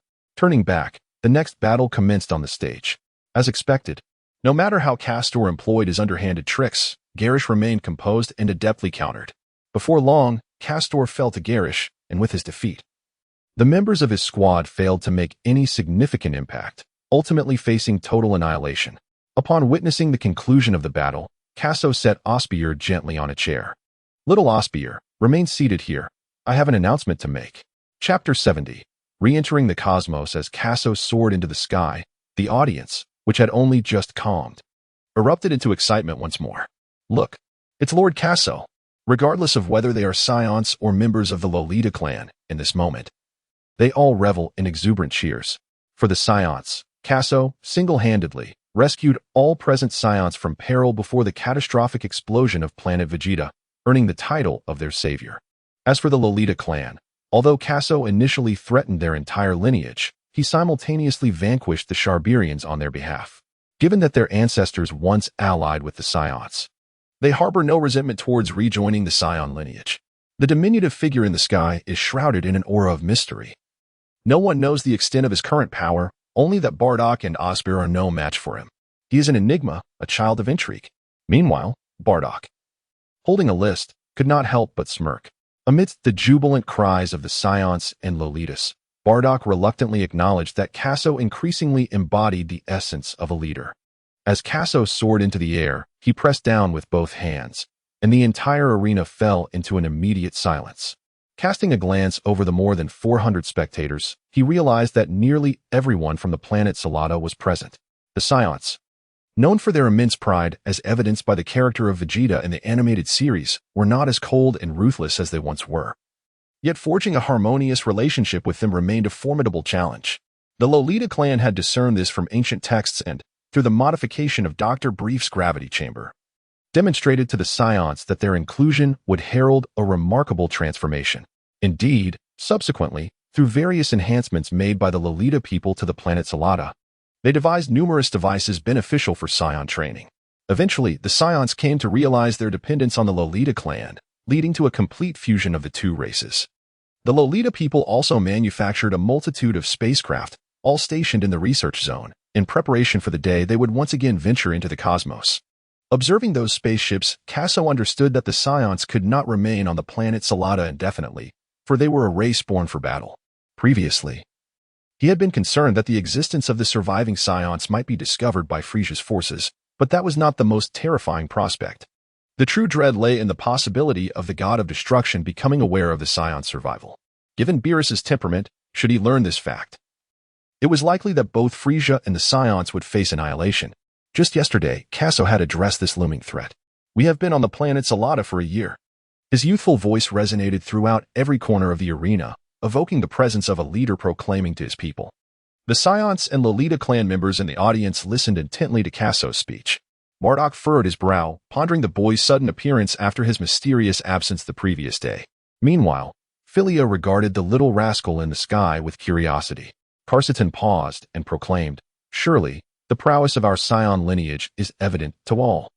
During the reign of King Vegeta, the pinnacle of our warrior strength was merely around 937, 929, 266, a feat attainable solely by elite fighters. Those present among us have long believed that this was the ultimate limit of our capabilities, akin to the level of King Vegeta.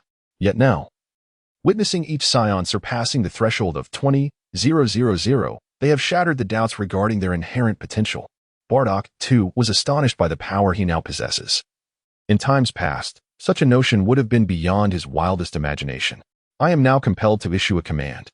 Carsa cast a glance at everyone and said with a calm demeanor, "Starting tomorrow, the Scions will be divided into groups for training." Upon hearing this news, all present were momentarily taken aback. Bardock, in particular, was utterly astonished and immediately soared into the sky, bellowing, "What do you intend to do, you brat?" Casso remained silent, casting a glance at the Scions, only to discover that they bore neither fear nor anger. Instead, they exhibited a spirited eagerness. Witnessing this scene, Casso could not help but smile, affirming their reputation as a legendary warrior race. "Uncle Bardock, do you think the Scions fear anyone besides Frisia?" Bardock paused momentarily. In his mind, Frisia possessed a formidable battle power of 530,000. and he had always believed that only when Casso surpassed that threshold or when Kakarot transformed into a Super Saiyan would they no longer need to fear Frieza. However, upon hearing Casso's words, Bardock began to reconsider. Over the course of a year, through intensive training in the gravity chamber, Bardock had achieved a battle power of 120,000, nearing the strength of the captain of Frieza's Ginyu Force. And let us not forget, the Saiyans could also transform into great apes. A battle power of 120,000 multiplied by 10 results in 200,000. Could it be that he would surpass Frieza in this manner? The thought sent Bardock's heart racing with excitement. Observing Bardock's expression, Casso surmised the thoughts swirling in his mind. Yet, the true might of Frieza was a staggering 120 million, a stark contrast to Bardock's assumptions. However, it mattered little. Given the current strength of the Saiyans, unless Frieza personally intervened, the Saiyans on planet Salad would remain unscathed. Frieza's decision to spare Goku and Vegeta indicated that he was merely intent on fulfilling the task assigned by Beerus, showing no interest in those with a mere few thousand battle power. Moreover, as long as the Saiyans concealed their tails, who could discern their true identity? At this moment, Bardock fell silent, seemingly acquiescing to Casso's resolve. Witnessing this, the Saiyans present erupted with fervor, their weariness of the endless training on planet Salad evident. For them, combat was their true passion. However, not all shared the same excitement. The Lolita tribe expressed considerable concern, while the Saiyans remained sheltered on planet Salad. They believed that if someone could attain the legendary realm described in ancient texts, Frieza would be but a trivial threat. Yet, regarding the current capabilities of the Saiyans, the Lolita people held little hope that anyone could achieve such heights. With this thought, Philia soared into the sky. She had been appointed the new leader by Iwani a year prior, and she could not allow the Lolitas to risk their safety alongside the Saiyans. "You little rascal. This cannot happen," Philia said, her brow furrowed in cold disapproval. "Silence." At that moment, Casso's voice was frigid and devoid of warmth, a stark contrast to his usual demeanor. This girl was utterly oblivious. "You." Philia's chest heaved as she trembled, pointing an unsteady finger at Casso. Why was this rogue so obstinate? He had not been this way before. However, an elderly member of the Lolita clan took flight into the audience. Yvonne pressed down on Philia's small hand and shook her head. She had heard Casso's words with perfect clarity, given the haughty nature of the Saiyans. It was implausible for them to heed another's counsel. Nevertheless, Yvonne was certain of one thing. Cass must have had his reasons for acting as he did. After all, he had rescued the Saiyans during the catastrophic explosion on planet Vegeta. Chapter 71. Demonstrating strength, little rascal, I shall no longer pay you any heed. Philia exclaimed with a cold glare before turning on her heel and leaving. "Brother Cass, if she ignores you, I shall not." Osbier flew up from below, wrapping her arms around Cass's neck and adorably squinting her eyes. As he watched Philia's retreating figure, Cass affectionately ruffled the top of little Osbier's head. He paid no mind to Philia's departure. Since Bardock had chosen to remain silent, it indicated his tacit approval of Cass's actions. With the duel concluded, the Gallus team earned 3 sins of beans, the Cass team received 2, and the Chris team obtained 1. Cassidon paused for a moment before continuing. "The matter I just mentioned will soon be implemented. I hope everyone is mentally prepared. If there is nothing further, we may disperse for now. Uncle Badak, please follow me." Cassis soared into the sky with Osbier in his embrace, while Bardock followed closely behind, returning to the courtyard of their living quarters. Casso elaborated on the detailed plan once again. Although Frieza did not exert much effort in the extermination of the Saiyans, it was still unwise to openly roam in his presence. Therefore, when the Saiyans ventured out, they must conceal their tails. As long as Frieza refrained from intervening, his subordinates would undoubtedly stand no chance against the Saiyans. This fact was beyond doubt. Casso contemplated the increasingly improved state of the planet Sarada, recognizing the significance of each region. With only the diminutive Lolita clan sustaining the diverse technological operations of Sarada posed a formidable challenge. Presently, the Saiyans were organized into 10 squads, yet they could not all venture out simultaneously. A portion needed to remain to ensure the planet's continued functionality. Particularly in the northernmost region, the Sacred Bean Fields, a contingent of Saiyans was essential to safeguard this invaluable healing resource. "Uncle Bardock, do you have anything to add?" Casso inquired. "You may proceed as you see fit, but what is your primary intention in sending the clan members out?" Bardock clasped his hands tightly. Reflecting on the young one's decisions, which always seemed to carry their own rationale, this occasion would likely be no different. Over the past year, as they progressed, The resources of Sarada had dwindled significantly. It was unreasonable to expect him to be the sole one to procure resources. Casso cast a displeased glance at Bardock. In truth, Casso's assertions were not without merit. Initially, the combined populace of the Scions and the Lolitas barely exceeded 400 individuals. With such a modest number, coupled with the transformation of planet Shalata, he was able to procure the necessary resources. However, as the transformation of planet Shalata expanded, Casso found himself increasingly occupied with his own training, leaving little time to gather resources. Indeed, he was stretched thin. Thus, Casso resolved to send the Scions out to earn their keep. Yes, this was the true essence of Casso's intent. Bardock, feeling somewhat guilty, regarded Casso. He too comprehended the considerable resources required for the development of planet Shalata. Yet, Casso had never broached the subject with him, and Bardock had assumed it was a trivial matter for Casso. Let Garrus and Castor's team venture forth first. Allowing them to familiarize themselves with the current state of the universe, Casso proposed. Very well, Bardock nodded in agreement. Among the Scions, apart from Bardock himself, the strongest were undoubtedly Garrus and Castor. Bardock was confident that with these two accompanying him, they would encounter no unforeseen difficulties. By the way, there is a planet relatively distant from us that is particularly affluent. I previously went there to borrow money. I shall provide you with an interstellar coordinate. Arrange for them to depart at a suitable time, and do ensure they bring back some resources. Kakarot waved his hand at Bardock, and then soared out of the house. That troublesome child. Bardock shook his head, feeling quite exasperated.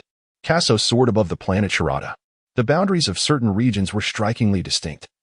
The ecological zones preserved the original characteristics of Sharada, adorned with towering trees and expansive plains, all untouched by development, radiating a lush verdancy.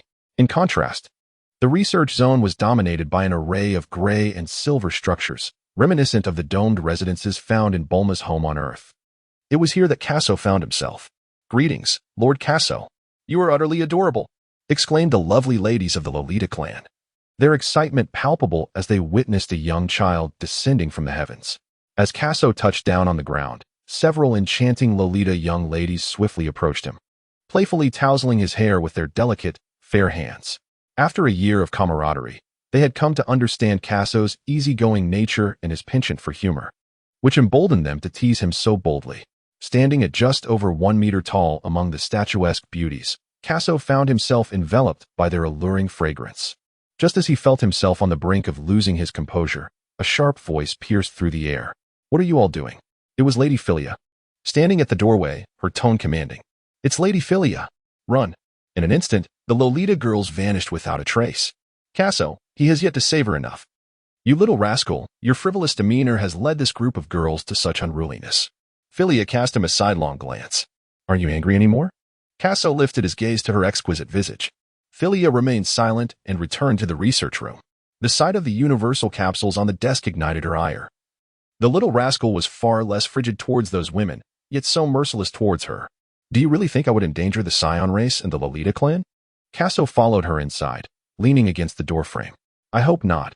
Philia gritted her teeth, feeling that Casso was jesting with the fates of two races. How could he not grasp the immense power of Frisia's forces, especially after having just witnessed the cataclysm of planet Vegeta? With the nurturing of planet Salad, the Scions would inevitably rise again. Could they not wait until he transformed into that legendary state before venturing out? Contemplating these thoughts, Philia felt as though she might explode with fury. "Come with me." Upon seeing the expression on Philia's face, Casso understood that she undoubtedly harbored disbelief towards him. Suddenly, a shadow flitted through the research room, and in an instant, Casso reappeared beside Philia, after which the two vanished from sight. Not far from the planet Shalata, there lay a vast azure orb, situated on a plain. "What have you brought me here for?" Philia glared at him fiercely. "I wanted you to see something." "What?" Philia asked, momentarily taken aback. Casso gazed upon the icy beauty before him. As the newly appointed leader of the Lolita clan, her tranquility was essential for fostering harmonious relations between the Scions and her people. "Don't blink." With Casso's declaration, the atmosphere shifted dramatically, as if a 100-fold gravity were suddenly imposed, creating an oppressive heaviness.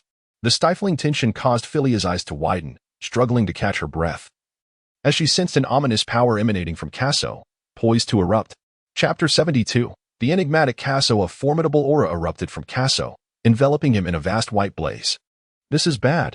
Philia's heart raced wildly. The overwhelming presence surged toward her. Flee. She instinctively chose to distance herself from Casso, soaring 5 kilometers away. Indeed, the moment she escaped, Casso unleashed a thunderous roar. With a fierce explosion of energy, his petite form unleashed an even more ferocious force. This energy surged from his feet, penetrating the earth, shattering the surrounding plains into myriad fragments. A colossal white tempest rapidly formed around him, transforming in the blink of an eye into a powerful tornado, drawing the debris skyward, soaring to heights of 10,000 meters. In that moment, the plains within a several-kilometer radius suffered unprecedented devastation. The imposing aura of Casso disrupted the previously stifling atmosphere in an instant, enveloping the entire plain with a terrifying and suffocating force. From a distance, it resembled a primordial giant ape roaring. The earth trembled under the thunderous sound, and Casso was surrounded by flickering silver light as the ionized particles coalesced in the void, transforming into arcs of energy that danced through the heavens, crackling and resonating throughout the sky. Retreat. Philia felt a tightening in her chest. Waves of energy surged toward her, compelling her to withdraw another 5 kilometers. Once she halted, she retrieved a newly designed detector from her pocket and aimed it at Casso. 100,000 battle power. 150,000 battle power. 300,000 battle power. Suddenly, a burst of flame erupted from the detector, followed by an explosive sound. Philia's eyes widened, and she attempted to swallow, only to find her mouth completely dry. The detector in her hand, crafted from expensive materials, was capable of detecting up to 300,000 battle power. She was astounded by the terrifying prowess of this child. Yet, the energy cyclone ahead continued to expand, the rolling waves of power surging forth once more. Philia was forced to retreat another 5 kilometers. This little monster. She stood frozen in place, at a loss for words to describe Casso. She firmly believed that 300,000 was not Casso's true strength. He might have surpassed 500,000. The ancient texts of the Lolita clan documented numerous feats of the Scions from the age of Yamoshi, where every mid-level Scion boasted a minimum of 200,000 battle power, with the mightiest warriors exceeding 1,000,000. As this thought crossed her mind, Philia's breathing quickened, her gaze fixed on the small dark figure at the center of the storm. That little rascal had reached the level of ancient Scions. He was merely a 9-year-old child. Philia was uncertain of Frisia's true strength, but she speculated that he possessed at most 500,000 or 600,000 battle power. Now, Casso's battle power was nearing Frisia's level. No wonder Casso dared to send the Scions out on adventures. At that moment, a silver arc of electricity appeared in the sky 15 kilometers ahead. With a rumble, the terrifying aura surrounding Casso suddenly dissipated, and the chaotic atmosphere gradually began to restore itself. Casso instantaneously teleported to Philia's side, offering a smile. "How do you fare?" Philia gazed intently at Casso, remaining silent. After a moment of stillness, she inquired, "What is your current combat prowess? Did you not utilize the detector just now?" Casso remarked. Philia shook the detector in her hand, her eyes reflecting sheer incredulity. "Casso, this piece of black charcoal is undoubtedly the detector, yet it aligns perfectly with his expectations." Casso spent a year on the planet Salata, followed by another year in the hyperbolic time chamber. During these 2 years, apart from Osbier, no one could ascertain the nature of Casso's training. Even Casso himself was uncertain of his own combat prowess. He merely knew he possessed formidable strength, capable of annihilating the very planet beneath his feet with a mere gesture. Yet, thoughts of Frisia's ultimate form sent shivers down his spine. Noticing Casso's silence, Philia speculated that he might also be unaware of the extent of his own power. "Let us return," she suggested. Indeed. With that, Philia vanished alongside Casso. A year passed once more. It was now the 3rd year since the cataclysmic explosion of planet Vegeta, including the time spent in the hyperbolic time chamber. Casso and Osbier had both reached the age of 11. The planet Salata had been meticulously transformed, showcasing advanced technology in both the training and research sectors. The Scion's training had become increasingly convenient. Meanwhile, the living area had retained its original urban grandeur, and it now boasted enhanced green spaces, rendering it far more aesthetically pleasing. Since Casso initiated the plan for the Scion's return to the universe, the skies above Salata frequently bore witness to spacecraft ascending and descending, indicative of Scions embarking on missions or returning from them. As Casso had previously mentioned, there lay a planet named Duochien, relatively distant from Salata. This planet was exceptionally affluent, serving as a commercial hub where various goods, even entire planets, were available for trade. Reports indicated that Frisia's forces had established a partnership with Duoqian, complying with Casso's directives. Garrus and Cast ventured to Duoqian in search of resources, only to discover that a formidable warrior with a battle power of 150,000 was stationed there. Fortunately, prior to seeking financial assistance, Garrus and Cast utilized a detector to assess the situation. Otherwise, they might have been compelled to transform into their great ape forms to secure the funds, which would have risked exposing Scion's secrets. Upon hearing this news, Bardock chastised Casso vehemently. The young man was able to procure funds from a warrior of such caliber due to his innate ability to conceal his energy, coupled with the remarkable technique of instantaneous movement, rendering detection nearly impossible. It was precisely because Casso frequently borrowed money from Duoqian that the shadowy overlord of the planet had resurfaced. As Bardock pondered these matters, a sense of helplessness washed over him. Yet, he did not wish to burden Casso further. The only path forward was for Casso to diligently train and elevate his combat strength, thereby granting the Scions a greater sense of security. Afterward, Gallus and his companions registered 10 mercenary squads on a mercenary planet. Due to the formidable prowess of these squads, the missions issued by the planet were swiftly completed by the Scions and executed flawlessly. Consequently, Gallus and his team garnered considerable renown on the mercenary planet. In Chapter 73, the 600-fold gravity chamber, the Scions acquired rewards through the completion of missions, subsequently exchanging their earnings on the money planet for the rare materials required to enhance the planet's Salada. On this particular day, in the training area, 2 young children crouched before 2 black chambers, while a stunningly beautiful woman with ice blue hair stood beside them. Her fitted work attire accentuated her alluring curves, exuding an irresistible charm. How many times can the gravity be increased? Casso gazed eagerly at the enchanting figure beside him. Philia, how is it coming along? Osbier settled cross-legged, pouting slightly. As long as suitable materials are available, there is no limit to how much the gravity can be intensified. However, where did you procure such rare metals? Philia installed the final component of the second gravity chamber. Since witnessing Casso's true strength a year ago, Philia realized that a 100-fold gravity chamber would have no effect on him. To elevate the gravity chamber's multiplier, sturdier metals were essential.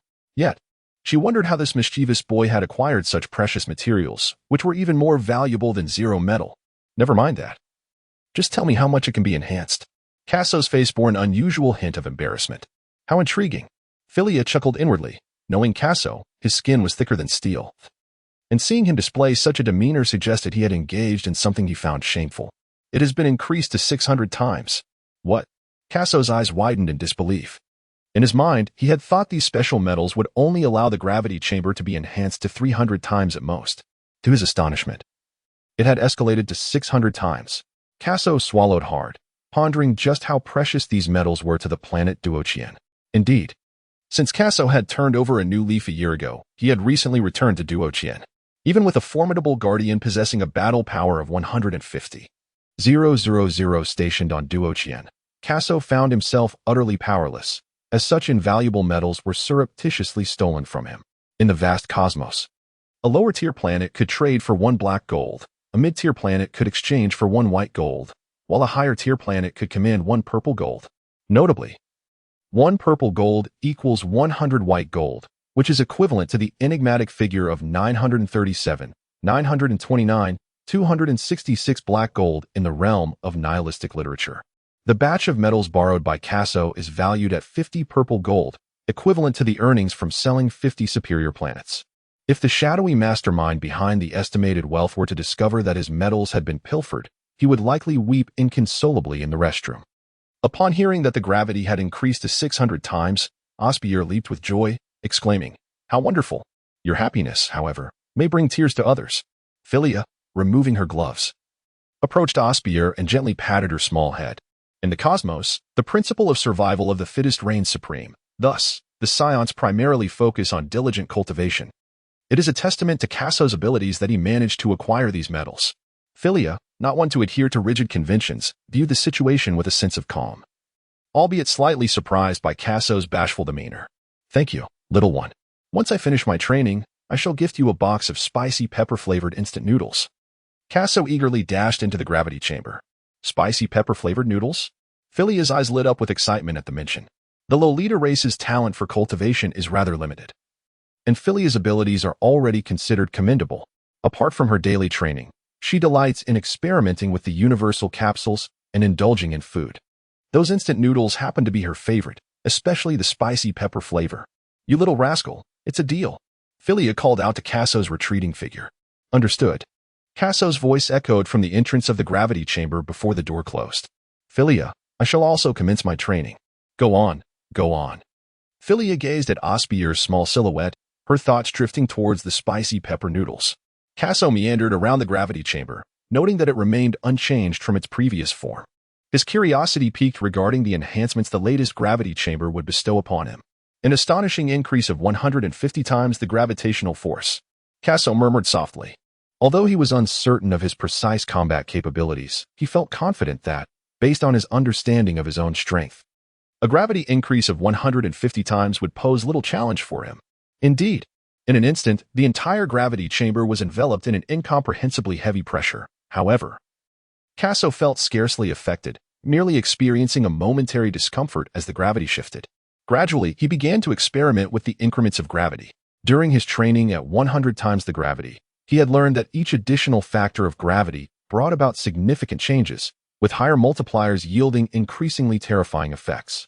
Were he to elevate the multiplier too drastically in one go, he would be unable to adapt, potentially reducing himself to mere pulp. A slight sensation was beginning to emerge. Casso moved his heavy limbs, yet it still felt insufficient. Casso shouted, 250 times the gravity. The gravity chamber emitted a resonant hum, and at a glance, the space appeared to twist, with ripples of spatial fluctuations continuously undulating. In an instant, Casso felt as though the weight of an entire star had been imposed upon his body, and he was immediately overwhelmed, collapsing to the ground. It was unbearably heavy. Casso lay on the ground, gritting his teeth in discomfort. Indeed, at such elevated magnitudes, each increment of gravity surpassed the previous one in a manner that was unfathomable. Casso took a deep breath and gradually rose from the ground.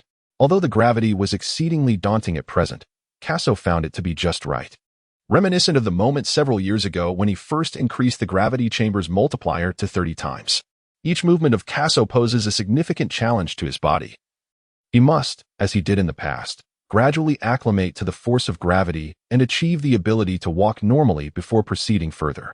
Half a day has passed. Restore gravity. Casso lay on the ground, gritting his teeth. Cultivation requires a grounded approach, advancing step by step, for haste often leads to failure. Casso can only stand under a gravity of 250 times that of Earth and is still unable to walk normally.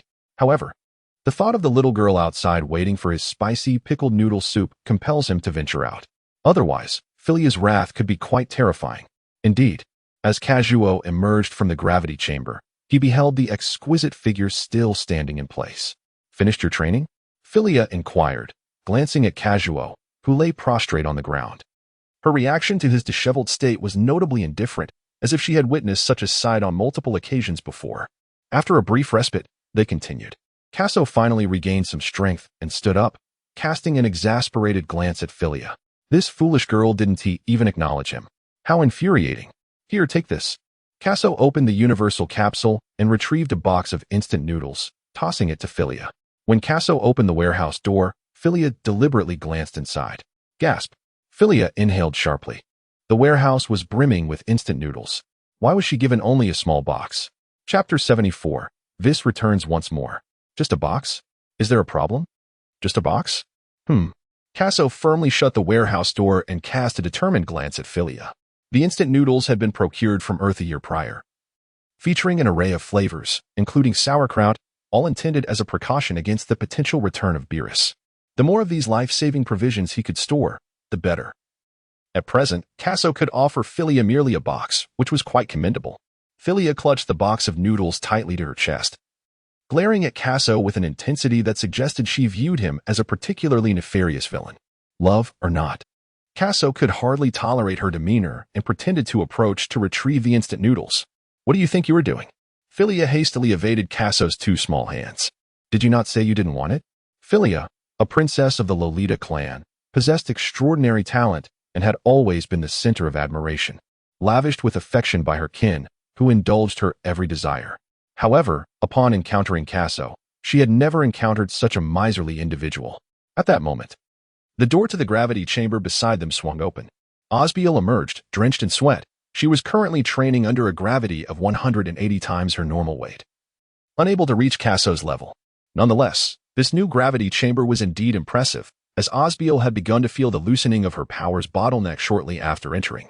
Casso, brother. Disregarding her perspiration, Osbier clung to Casso's neck. Is the gravity chamber effective? Casso, undeterred by the perspiration adorning her skin, cradled her in his arms and gently wiped the fragrant sweat from her brow. Since the cataclysm that befell planet Vegeta, Casso had wandered the cosmos with this girl by his side, traversing the rugged terrains of Mumu Star and mastering instantaneous movement on Yardrat Star, only returning to the Saiyan homeworld in the year 737 of the age. Subsequently, on every outing, Casso would invariably bring Osbier along. The two were inseparable, akin to a stubborn gum that clings tenaciously. One can only imagine the significant place this girl holds in Casso's heart. How delightful! Osbier nestled closer within Casso's embrace. You all take a moment to rest. I shall return first.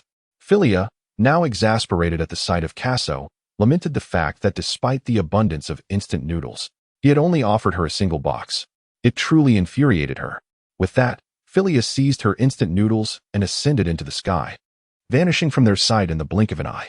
Casso shook his head, realizing that he could not afford to give too much of this substance, as he needed to reserve some for unforeseen circumstances. While Casso was lost in thought, suddenly the sky seemed to resonate with the celestial hymn. Before the two gravity chambers, a vibrant column of light materialized, and in an instant, the sacred radiance blossomed. As the ethereal glow dissipated, it revealed a figure, a man with silver-white hair and azure skin. It was Weiss. Osbier clung to Casso's neck, playfully waving her small hand and exclaiming with a hint of petulance, Weiss? Casso was momentarily taken aback. As the servant and disciple of the god of destruction, Weiss was not only responsible for overseeing the daily life of his master but also for guiding his training. The angel and the god of destruction were typically inseparable. The sudden appearance of Weiss here implied that Beerus, that rascal, had also arrived. Upon this realization, Casso felt a tightening in his breath as he held Osbier, scanning the surroundings for any sign of Beerus. There's no need to search. Lord Beerus has already succumbed to slumber, Weiss remarked with a smile. During their time on Earth, Weiss had noted Casso's somewhat apprehensive demeanor in the presence of Beerus. It was understandable, after all. Which rational being would not feel a pang of anxiety when confronted by the most formidable god of destruction in the universe? Especially one who was contemplating the annihilation of the Saiyans at that time? Can Casual remain unperturbed? Casso twirled around with Osbier beside Weiss for a couple of rotations before speaking. Are you here to seek sustenance once more? Generally, angels are known for their gentle, generous, and humble demeanor, which is precisely why Casso felt emboldened enough to jest in such a manner. At that moment, it seemed as though two black crows had appeared in the sky. Weiss, beads of sweat trickling down his forehead, felt particularly exasperated.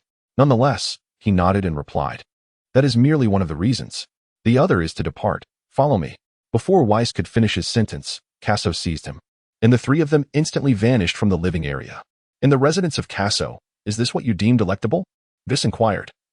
Seated at the edge of the table, his staff in hand, gazing skeptically at the items laid before him. Upon the tabletop rested 3 shallow green boxes. Their appearance rather unremarkable, indeed rather ordinary.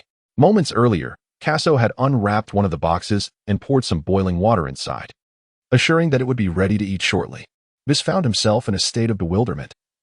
Was it true that the most exquisite ingredients often required merely the simplest of cooking methods? Could it truly be edible?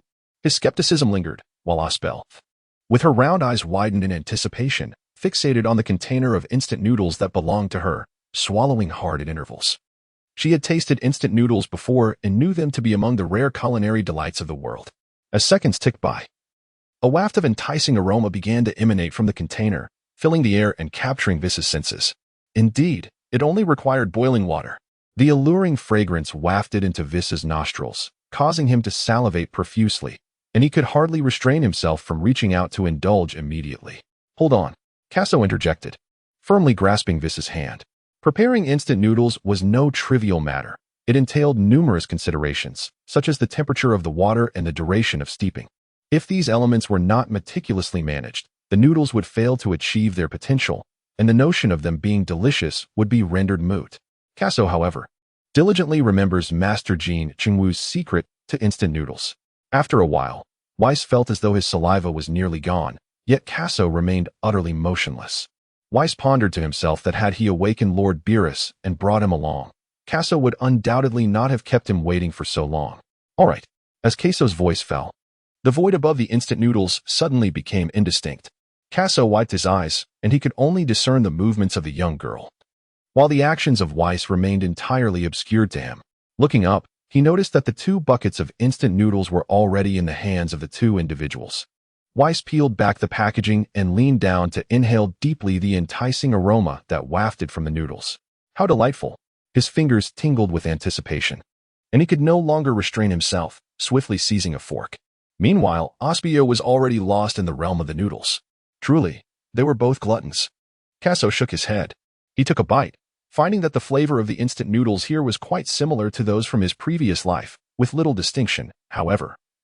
The addition of Master Jin Qingwu's secret to instant noodles made them significantly more delectable. What brings you here, Weiss? Casso inquired, a hint of confusion in his voice after sampling the noodles. He recalled that Weiss had something to convey earlier before he had interrupted him. Let us discuss it after we ate. Weiss struggled to emerge from the delectable world of noodles, uttering this statement. In Dragon Ball Super, it is evident how impactful instant noodles can be for Weiss, as he had once trained Vegeta with just a bucket of noodles. Casso chuckled softly, choosing not to inquire further, for he knew that Weiss would elucidate everything in due course. Time slipped by unnoticed. Weiss set down his instant noodle container and let out a hearty belch, his face radiating sheer delight. The taste was so exquisite it nearly sent him into ecstasy. This particular noodle dish surpassed even the delectable offerings of the previous night market. Regaining his composure, Weiss's expression turned serious. I wish for the young girl to venture into the realm of destruction and receive my guidance. With that declaration, Weiss cast a penetrating glance at Osbiel, who was still savoring her noodles. Chapter 75, The Candidate for the God of Destruction? Kazuo thought he had misheard, so he dug into his ears. Upon witnessing Kazuo's whimsical demeanor, Weiss's lips twitched slightly, yet he solemnly declared, I wish for the young girl to disrupt the divine realm and receive my guidance. Kazuo stood frozen in place. Casso's appearance cannot be blamed, for in the realm of anime, angels serve as the masters, attendants, and overseers of the gods of destruction, being solely accountable to them. Each universe harbors a singular god of destruction, accompanied by a corresponding angel. The angels are forbidden from engaging in the battles of good and evil, nor may they wield their celestial powers in combat. Upon hearing Weiss's words, Casso was genuinely taken aback, for angels seldom offer guidance in the art of cultivation to others. Of course, exceptions are made for individuals like Goku and Vegeta. If an angel were to extend training advice to someone, it could only signify one thing: that individual is a candidate for the position of God of Destruction. Contemplating this, Casso felt a surge of joy, though it was quickly tempered by a sense of calm. It is indeed splendid to ride on the coattails of Weiss, under his tutelage. Little Bayer would undoubtedly make remarkable strides in her training. Moreover, within the cosmic hierarchy, beneath the Omni King stands the Grand Minister, followed by the angels, and subsequently, the gods of destruction, with the candidates for the God of Destruction trailing behind. Should Osbier ascend to the status of a candidate, her standing would elevate significantly, bringing no detriment to the Saiyans. Rather, they could bask in the glory of her new title. For instance, if Frieza were to learn of the Saiyans' connection to such a formidable ally, he would surely think twice before challenging them. The advantages outlined above are immediate in nature. However, Casso is acutely aware that the origins of the Saiyans are far from simple, and their bloodline is remarkably potent, growing stronger in the face of adversity. In Dragon Ball GT, the transformation into Super Saiyan 4 emerges, and Casso firmly believes that even without Weiss's guidance, both he and Little Baya possess the innate talent to reach such heights, perhaps even surpassing Super Saiyan 4. Yet, with Weiss's mentorship, it is entirely possible that Osbier could achieve rapid progress in her cultivation, potentially attaining the legendary state of Ultra Instinct. Casso pondered for a moment before inquiring, is Lord Beerus aware of this matter? Lord Beerus expressed no opinion whatsoever. Weiss cast a discerning glance at Casso, recognizing that the young man was indeed privy to the affairs concerning the candidate for the God of Destruction. However, this was fortuitous, as it alleviated the need for extensive explanations. Oh? Casso paused for a moment, then, with a hint of resignation, suggested, perhaps it would be best to inquire with Xiao Bayer. If Osbier were unwilling, Casso would not press her. Osbier, savoring a bowl of instant noodles, immediately lifted her head upon hearing her name called, and with a bemused expression, asked, "Brother Casso, were you calling for me?" Casso, Weiss. It turns out that Osbier did not hear a word they said. What a silly girl. Weiss spoke directly. "Little one, do you wish to grow stronger?" "Yes." Osbier nodded vigorously. She would forever remember the pitiable sight of Casso being bullied by Nappa in his attempt to protect her. Osbier had always resented her lack of strength, feeling she was a burden to Casso. In her subsequent training, she endeavored to emulate Casso's methods, yet the more she trained, the more she realized she could not keep pace with him. She was unwilling to accept this. She longed to become stronger. She wished to protect her brother Casso. "I can teach you how to cultivate, making you even more formidable than Casso, though you may not return to this planet for a considerable time. Are you willing?" Weiss said with a faint smile. His words were not mere pretense. As the master of the god of destruction, the strength he possessed was undoubtedly immense, capable of nurturing such powerful beings. Weiss discerned that Osbier's talent was not particularly high, yet there was something peculiar about her Saiyan bloodline, even beyond his comprehension. Moreover, in his observations, he noted that Osbier possessed a pure and innocent heart. Individuals like her would learn quickly. Indeed, as Weiss stated, Osbier took merely 11 months to master instant transmission on Yardrat, outpacing even the adult Goku. Upon hearing Weiss's words, Osbier remained silent, casting a pitiful glance at Casso. "Whatever decision you make, I will support you." Casso understood her thoughts from the reluctant look in her eyes. It was evident she was moved. "I agree." Osbier turned to Weiss, her gaze resolute. Though she was reluctant to part from Casso, at that moment, her Saiyan bloodline seemed to influence her. And without a hint of hesitation, she accepted. She yearned for strength. When she mastered her training, it would be her turn to protect Casso. Casso nodded and gently patted Osbier's head. Typically, Saiyans mature quite early, yet he had never encountered a naturally innocent Saiyan like Osbier. Goku had only become that way after a fall that affected his head. Now, both he and Osbier were already 11 years old. It was indeed time to let go. "Little Osbier, take this. It contains an entire warehouse filled with your favorite instant noodles." Casso retrieved a universal capsule from his pocket and handed it to Osbier, hoping it would sustain her during her journey to the realm of destruction. As the little cotton jacket prepared to depart, Casso felt a profound sense of reluctance. Yet, such is the nature of Saiyans. They are always driven to seek greater power through any means necessary. "Wow, Casso, you are so kind." Upon receiving the capsule, Osbier instantly forgot her earlier sorrow, her eyes sparkling with excitement as she swiftly took it from Casso's hand. "Casso, this girl clearly appears reluctant to part. Yet upon seeing food, she forgets everything entirely. Farewell, little Casso." Seizing the moment while Osbiel was still in a daze, Viz swiftly took her away from the planet Salada. He feared that if they lingered any longer, the little girl might start causing a ruckus. As the two departed, tranquility swiftly enveloped the home. Casso stood quietly in place, reflecting on everything experienced with Osbier. Oh, the strength.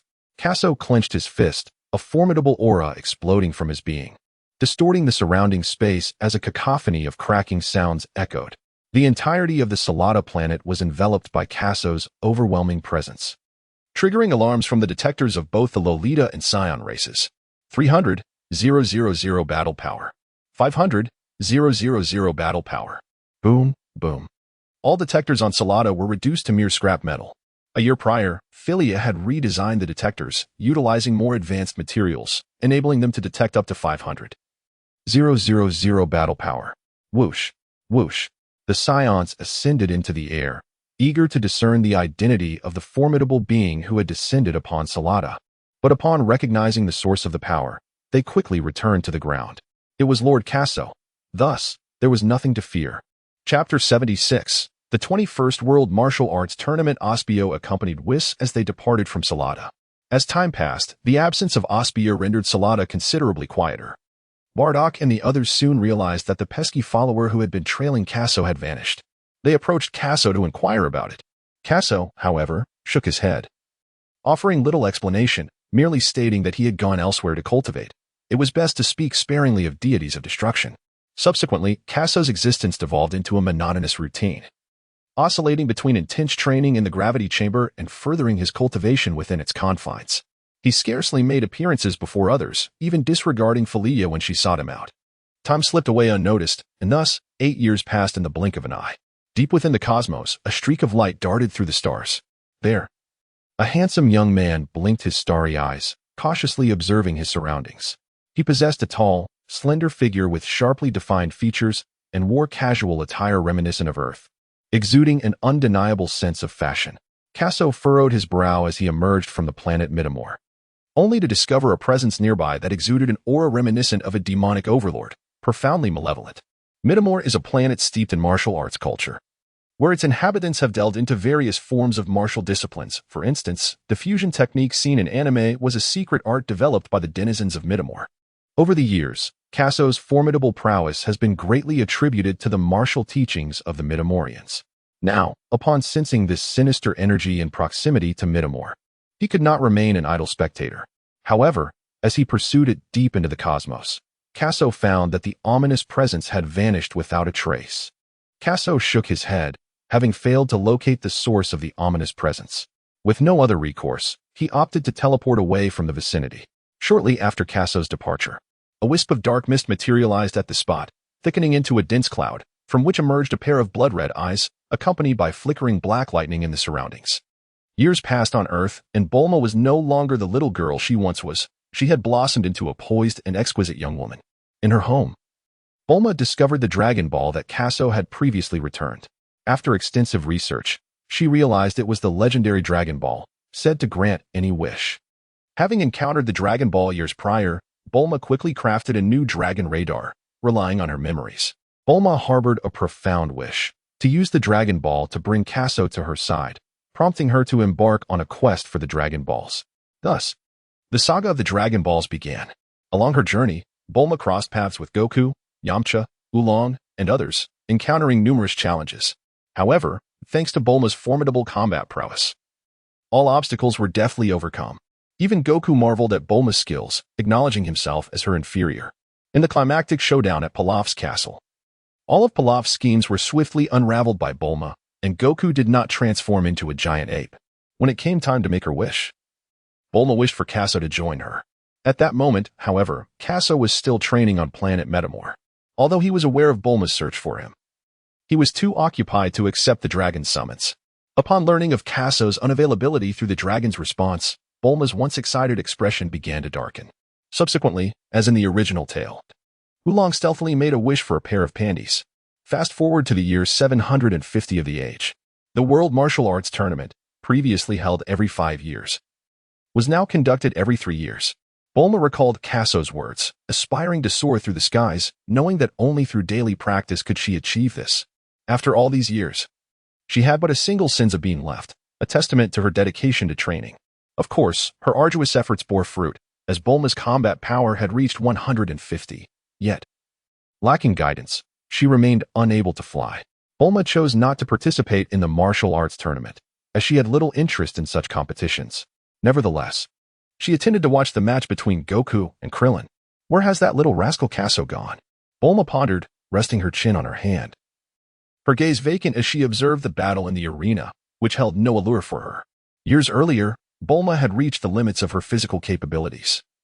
Realizing that no amount of training could enhance her internal strength, she remembered Casso mentioning that when the warm current within her became more robust, she could attempt to fly. Yet, despite the passage of time, Casso had only appeared on Earth once, and before he could teach her to soar, he vanished again. What a detestable fellow. At that moment, 3 figures emerged from the sidelines, 2 men and 1 woman. Bulma, a handsome young man, patted her shoulder. Who? Startled, Bulma spun around. While searching for the Dragon Balls alongside Goku, she had become acutely aware of her own prowess. Now, the fact that she had failed to notice someone approaching was rather unsettling. She looked up. A striking young man. His handsome visage seemed vaguely familiar, as if she had encountered him somewhere before. The two stood still, the young man silently gazing at the beautiful girl before him. Her azure hair was tied back with a crimson ribbon, and the tips of her delicate eyebrows arched gracefully as her eyes widened, resembling 2 majestic ice peaks. With pearly teeth and ruby lips, the fair-skinned girl in her bloom was undeniably enchanting. Bulma felt a twinge of irritation. How could this fellow be so impolite? Unaware that such a gaze towards a lady was quite disrespectful, suddenly, a flash of realization struck her. The handsome young man before her slowly began to merge with her memories of Casso. Bulma's eyes widened in disbelief as she stammered, "You are Casso?" Meanwhile, Yamcha and Oolong exchanged curious glances, unfamiliar with Casso's identity, yet their expressions turned incredulous upon seeing the burly man beside him. He resembles Goku. It is I. Casso replied with a faint smile. 8 years had elapsed since his last visit to Earth, and the Bulma before him had matured significantly, blossoming into a striking beauty. Sensing her energy, Casso noted that it had grown considerably stronger. With her current abilities, she was nearly capable of learning to fly. It was evident that Bulma had devoted a great deal of effort to mastering this skill. In Casso's perception, apart from the dragon on stage and Master Roshi, as well as Goku, the others present were no match for Bulma. You have finally appeared, Bulma exclaimed, excitedly grasping Casso's collar. As a child, she had yearned to learn to fly after witnessing Casso's prowess, yet as time passed, she realized that she did not enjoy training. However, whenever she contemplated giving up, the image of that young rascal would resurface in her mind, compelling her to persevere. Releasing her grip, Bulma found herself at a loss for words. Having so much she wished to convey to Casso but unsure how to express it upon their reunion. Years later, seeing Bulma once again brought Casso immense joy, prompting him to absent-mindedly ruffle her hair. Let us watch the match. Chapter 77. The conclusion of the martial arts tournament. In recent years, the planet Yardrat has flourished remarkably. The Saiyan team has established its own mercenary organization within the cosmos, leveraging the reputation it had previously garnered. Consequently, the Saiyan mercenary organization swiftly rose to prominence among the stars. Other mercenary factions, though seething with resentment, dared not voice their grievances, for none could rival their strength. Meanwhile, Kazuo has been diligently training on the planet Yardrat. As time progressed, he soon encountered a plateau in his development. The 600-fold gravity chamber no longer bore any effect on his training. Casso understood that solely focusing on enhancing his combat prowess was insufficient. The Saiyan race was renowned for its martial skills. Thus, several years ago, he departed from the planet Salada, embarking on a quest through the cosmos in search of various battles. However, during the early stages of the Dragon Ball narrative, there were scarcely any formidable opponents in the universe. Just as Casso felt disheartened and contemplated returning to Salada, he stumbled upon a fascinating planet, Metamor.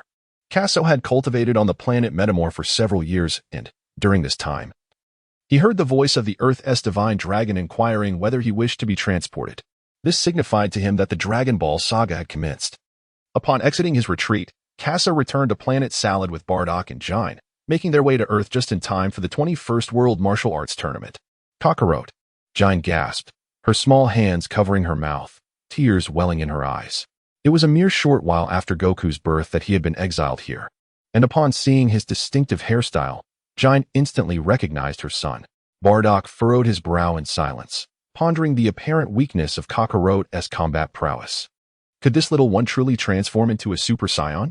In contrast to the expressions of the two beside him, Casso, who had spent years on Metamor, found the battles on stage to be quite entertaining, even regarding the Turtle Hermit's techniques as profoundly intricate. Given that Earthlings inherently possess a lesser aptitude for martial training, and with the interference of the Supreme Kai, the martial arts on Earth had flourished in recent years. It was precisely for this reason that their studies in martial arts had become so remarkably refined. With this thought in mind, Casso found it entirely reasonable. Casso, along with his companions, was utterly engrossed in the battle unfolding on stage. Meanwhile, Bulma's gaze was fixed intently on Casso's profile. His chiseled features exuded a striking masculinity, while his deep, dark eyes shimmered with an alluring brilliance. The authoritative aura emanating from his brow was unmistakable. It was hard to fathom that the mischievous child of Yer had matured into such a figure. Uncle Bardock and Jine, please refrain from looking up at the sky for a moment, Casso remarked with a faint smile. Casso recalled that in the anime, Goku transformed into a giant ape at the last moment of the match, and it was only when Master Roshi shattered the moon that he triumphed. What are you saying? Bulma asked, momentarily taken aback, mistaking Casso's words as directed at her. It's nothing, just enjoy the match. Perhaps due to the long absence of physical affection, Casso found himself instinctively patting Bulma's head once more, to which she surprisingly offered no resistance. Bardock and Jine exchanged knowing glances. Casso's assertion implied that Earth must also possess a moon. Indeed, on stage, Master Roshi utilized the Kamehameha wave to restrain Goku, who, just as he was on the verge of surrendering, caught sight of the full moon and promptly transformed into a colossal gorilla. What has happened to Goku?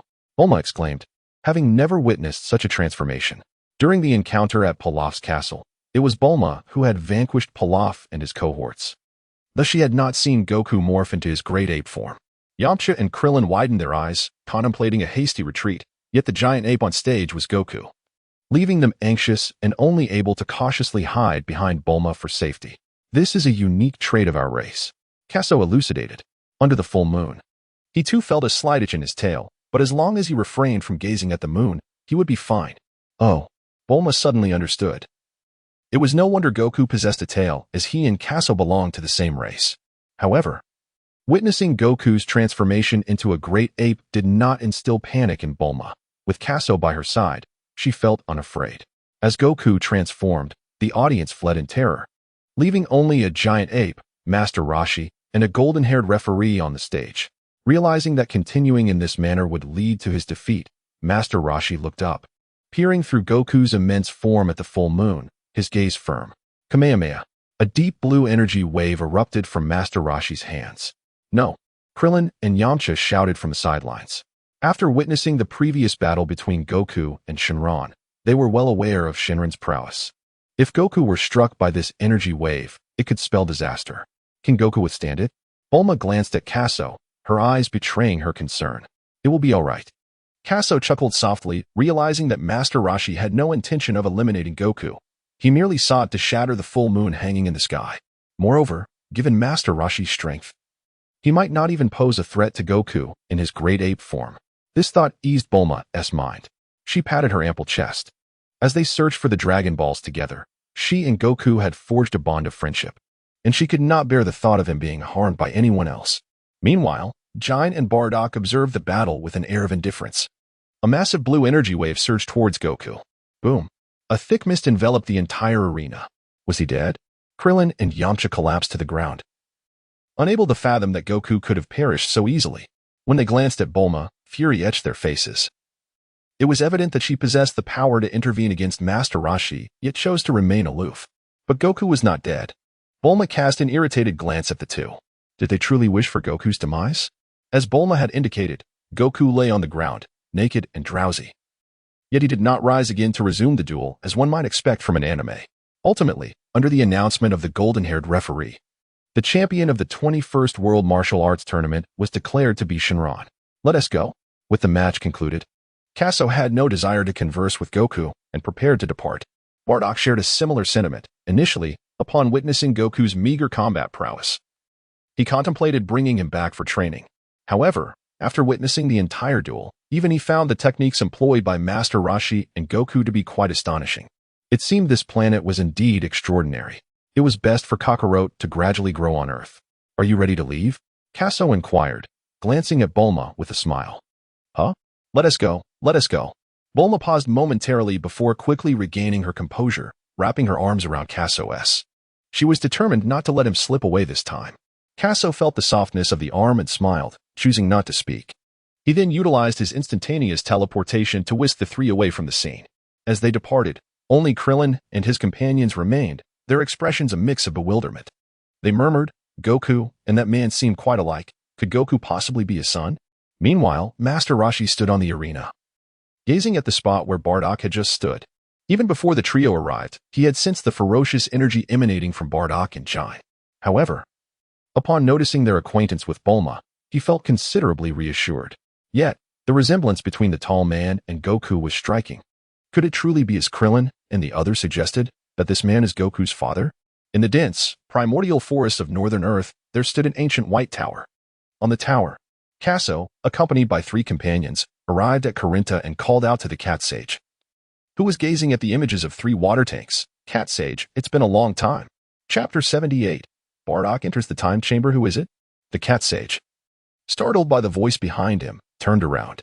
Oh, it's you. Upon recognizing the visitor, the cat sage produced a handkerchief from seemingly nowhere and wiped his feline face. He had been observing the scenes of the world's foremost martial arts tournament, wherein the combat prowess of Earthlings had significantly advanced, with numerous martial arts prodigies emerging from various locales, Goku being a prominent exemplar. During the final duel of the tournament, Master Roshi, in an effort to teach Goku the lesson that there are always greater heights to aspire to, and that one must remain humble in their training, disguised himself as a dragon and ultimately triumphed over Goku. The cat sage wholeheartedly agreed with Master Rashi's approach, observing the quartet before him. The cat sage recognized that this young man was indeed the same little fellow from years past, still cloaked in an air of mystery. Cat sage, do you still have any Sinza beans? Casso playfully teased the cat sage. None left. The cat sage shuddered at Casso's words, aware that the lad was once again inquiring about his precious Sinza beans. After being reminded by Casso in the past, he had come to appreciate the rarity of the Sinza beans and still regretted having exchanged them with Casso. There was no way he would admit to having any remaining. Casso chuckled softly, choosing not to speak. Since this plump cat had grasped the significance of the magical beans, he felt reassured. Gina held Bulma's small hand as they meandered around, while Bardock trailed behind. Upon hearing the words magical beans, he turned back, realizing that they originated from this place. Should he contemplate robbing this rotund feline? Bardock pondered, resting his chin in thought, but ultimately decided against it. The magical beans cultivated in the fields of Salad Planet were already sufficient to meet the needs of the Saiyans. Moreover, observing the rapport between Casso and the cat sage, he deemed it unnecessary to create difficulties over such a trivial matter. Cat sage, he remarked, I trust you have witnessed the martial arts tournament. That young rascal named Goku possesses remarkable talent. I leave it to your discretion. Casso smiled gently and continued, I shall head to the temple now. With that, Casso vanished along with the three companions amidst the ethereal surroundings of Corinta. Observing their fleeting figures, the cat sage was momentarily taken aback. It recognized Goku's exceptional talent, particularly his innocent heart, reminiscent of that young girl from years past. The cat sage pondered to itself, realizing it was imperative to consult with the deity regarding this matter. In the realm of Corinta, a temple hovers in the void, emerging through the clouds. Casso arrived here with three companions. Verdant plants surrounded the temple, their leaves rustling softly in the gentle breeze. The ambience of the temple remained unchanged, reminiscent of days long past. The air here felt quite thin. Upon her arrival at the temple, Bulma experienced a slight discomfort. Indeed, Casso nodded. It is well known that as elevation increases, the air becomes increasingly sparse. The temple is situated thousands of meters above the ground, rendering such thin air quite normal. Casso, is this truly the sacred training ground you spoke of? Bardock inquired with a furrowed brow. Prior to their arrival on Earth, Casso had mentioned that their visit was not solely to see Kakarot, but also to train at a revered site. After surveying the temple, Bardock found nothing particularly remarkable. You will soon understand, Casso replied, raising his hands. Were it not for his awareness of the temple's wonders, he might have shared Bardock's sentiments. The temple is indeed a sanctuary for training. This is no mere exaggeration. It houses the vital room of spirit and time, along with various illusions. In the anime, young Goku entered such illusions to master the manipulation of ki. However, given Bardock's current combat power of 1 million, those illusions would prove of little use. The room of spirit and time was his optimal choice. The youth of Saiyans tends to be prolonged, and Chini, resembling a beautiful maiden, wandered about hand in hand with Bulma. The two exchanged laughter and conversation, the topics of which remained unknown. At that moment, two figures appeared at the entrance of the temple. The deity smiled gently and remarked, Casso, you have returned once more. Casso greeted the celestial deity and Bobo, both of whom were the esteemed mentors of him and Osbier, thus he felt it appropriate to exhibit politeness. After reminiscing with them for a while, Casso expressed the purpose of his visit. He wished to once again request the use of the spirit time room. Casso borrowed the time chamber for Bardock, who has long since reached his limits. Even entering the hyperbolic time chamber would yield little benefit for him. Bardock, on the other hand, is an entirely different case, as he has never stepped into the time chamber before. His initial entry is certain to result in significant enhancement. Very well, the deity remarked with a subtle smile. Having known Casso for over a decade, he understood his character well. The request to utilize the time chamber was merely a trivial matter. Follow me, the deity instructed. Years ago, Casso and Osbier had only spent a single day inside, and the deity assumed Casso intended to use the remaining time. It is not I who shall enter, but he, Casso said, gesturing towards Bardock with a resigned smile. Oh, the deity paused momentarily but then addressed Bardock, saying, please, follow me. The energy emanating from this man and the woman from afar was formidable, reminiscent of Casso's arrival on Earth, unaccustomed to concealing his aura. However, as Casso had brought him, the deity felt reassured. Very well, Bardock replied with a slight nod. Under the scrutiny of the deity's detector, Bardock's battle power registered merely a few dozen points, akin to that of a fragile creature. Nevertheless, as Casso's friend, there was no need to put him at a disadvantage. Yet, Saiyans generally hold a disdain for the weak, Bardock included. He followed the deity into the sanctum within the temple. Casso had observed Bardock's expression moments ago. The pride of a Saiyan runs deep, akin to Vegeta, who is too proud to allow Goku, a lower-ranked warrior, to surpass him. Yet Vegeta has always remained in second place, never overtaking. Reflecting on this, Casso couldn't help but chuckle softly. Sir, the time chamber is equipped with various necessities, though the conditions are rather harsh, so prepare yourself mentally. The deity said as he led Bardock to a mysterious chamber. Bardock nodded. Prior to arriving on Earth, Casso had spoken of the wonders of the time chamber. It was astonishing that such a place existed, capable of manipulating time. Bardock understood the gravity of the deity's words. One must exit the time chamber before the sand in the hourglass runs out, lest they be trapped within until death. Now, all necessary precautions have been conveyed. The celestial being gazed at Bardock and then opened the door to the hyperbolic time chamber. A wave imbued with the essence of time surged towards Bardock, allowing him to distinctly perceive the passage of time. As he surveyed the surroundings, the entire expanse appeared shrouded in white, devoid of any color save for the entrance he had just entered. Moreover, the temperature here was indeed as arid as Kakarot had described. After taking but a few steps, his throat began to feel quite uncomfortable. Chapter 79. Teaching Bulma the flight technique. However, Kakarot and his companions had managed to endure an entire year within the time chamber. So Bardock had no reason to believe he would falter before two mere children. Besides, Saiyans were inherently fearless when it came to augmenting their strength. Before long, Bardock commenced his training. Meanwhile, Bulma and Jine wandered around the temple, which was revered by martial artists. Aside from the slightly thin air, it was quite a beautiful place. Bulma approached Kakarot, her voice tinged with irritation. Where have you been all these years? You previously had the dragon summoned to bring you here, yet you outright refused. Years ago, Tais had ventured out to gather material for her novel, while Dr. Briefs was consumed with his research into various technologies, and Mrs. Briefs was preoccupied with tending to her flowers. Thus, Bulma found herself home alone, spending her days either attending classes or training. With no one to converse with, an overwhelming sense of loneliness often enveloped her heart. Bulma was aware that training wasn't her passion, yet she couldn't find anything else to occupy her time. Each time she contemplated giving up on her training, memories of that stubborn yet tender-hearted young boy would flood her mind. It was only when she discovered the Dragon Balls in the storage room that Bulma resolutely embarked on her quest to find them. Yet, when she made her wish, the dragon informed her that Kakarot had declined to be summoned. The sense of disappointment she felt at that moment was palpable. Well, I was in the midst of crucial training and couldn't be transported. Kakarot scratched his head, chuckling awkwardly. Forget it. Just teach me how to fly.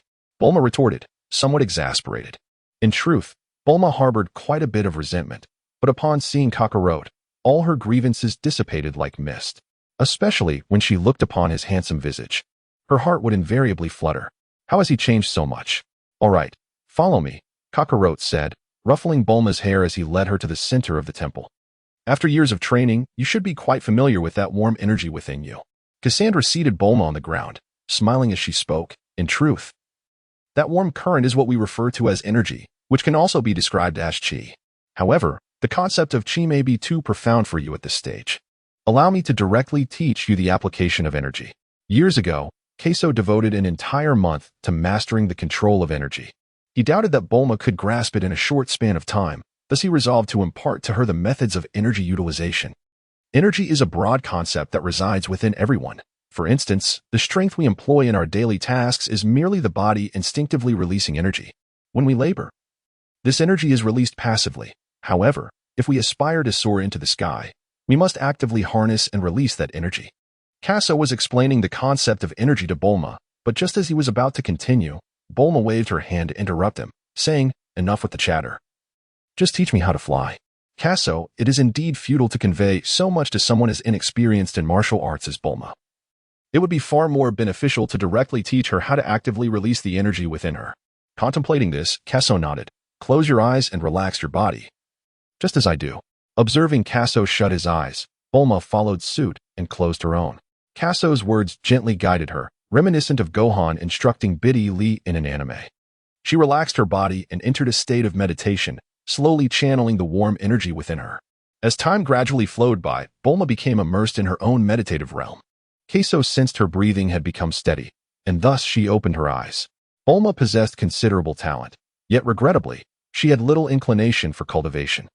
Casso couldn't help but sigh inwardly. This was precisely the demeanor that Bulma should possess, if she were to become like Goku.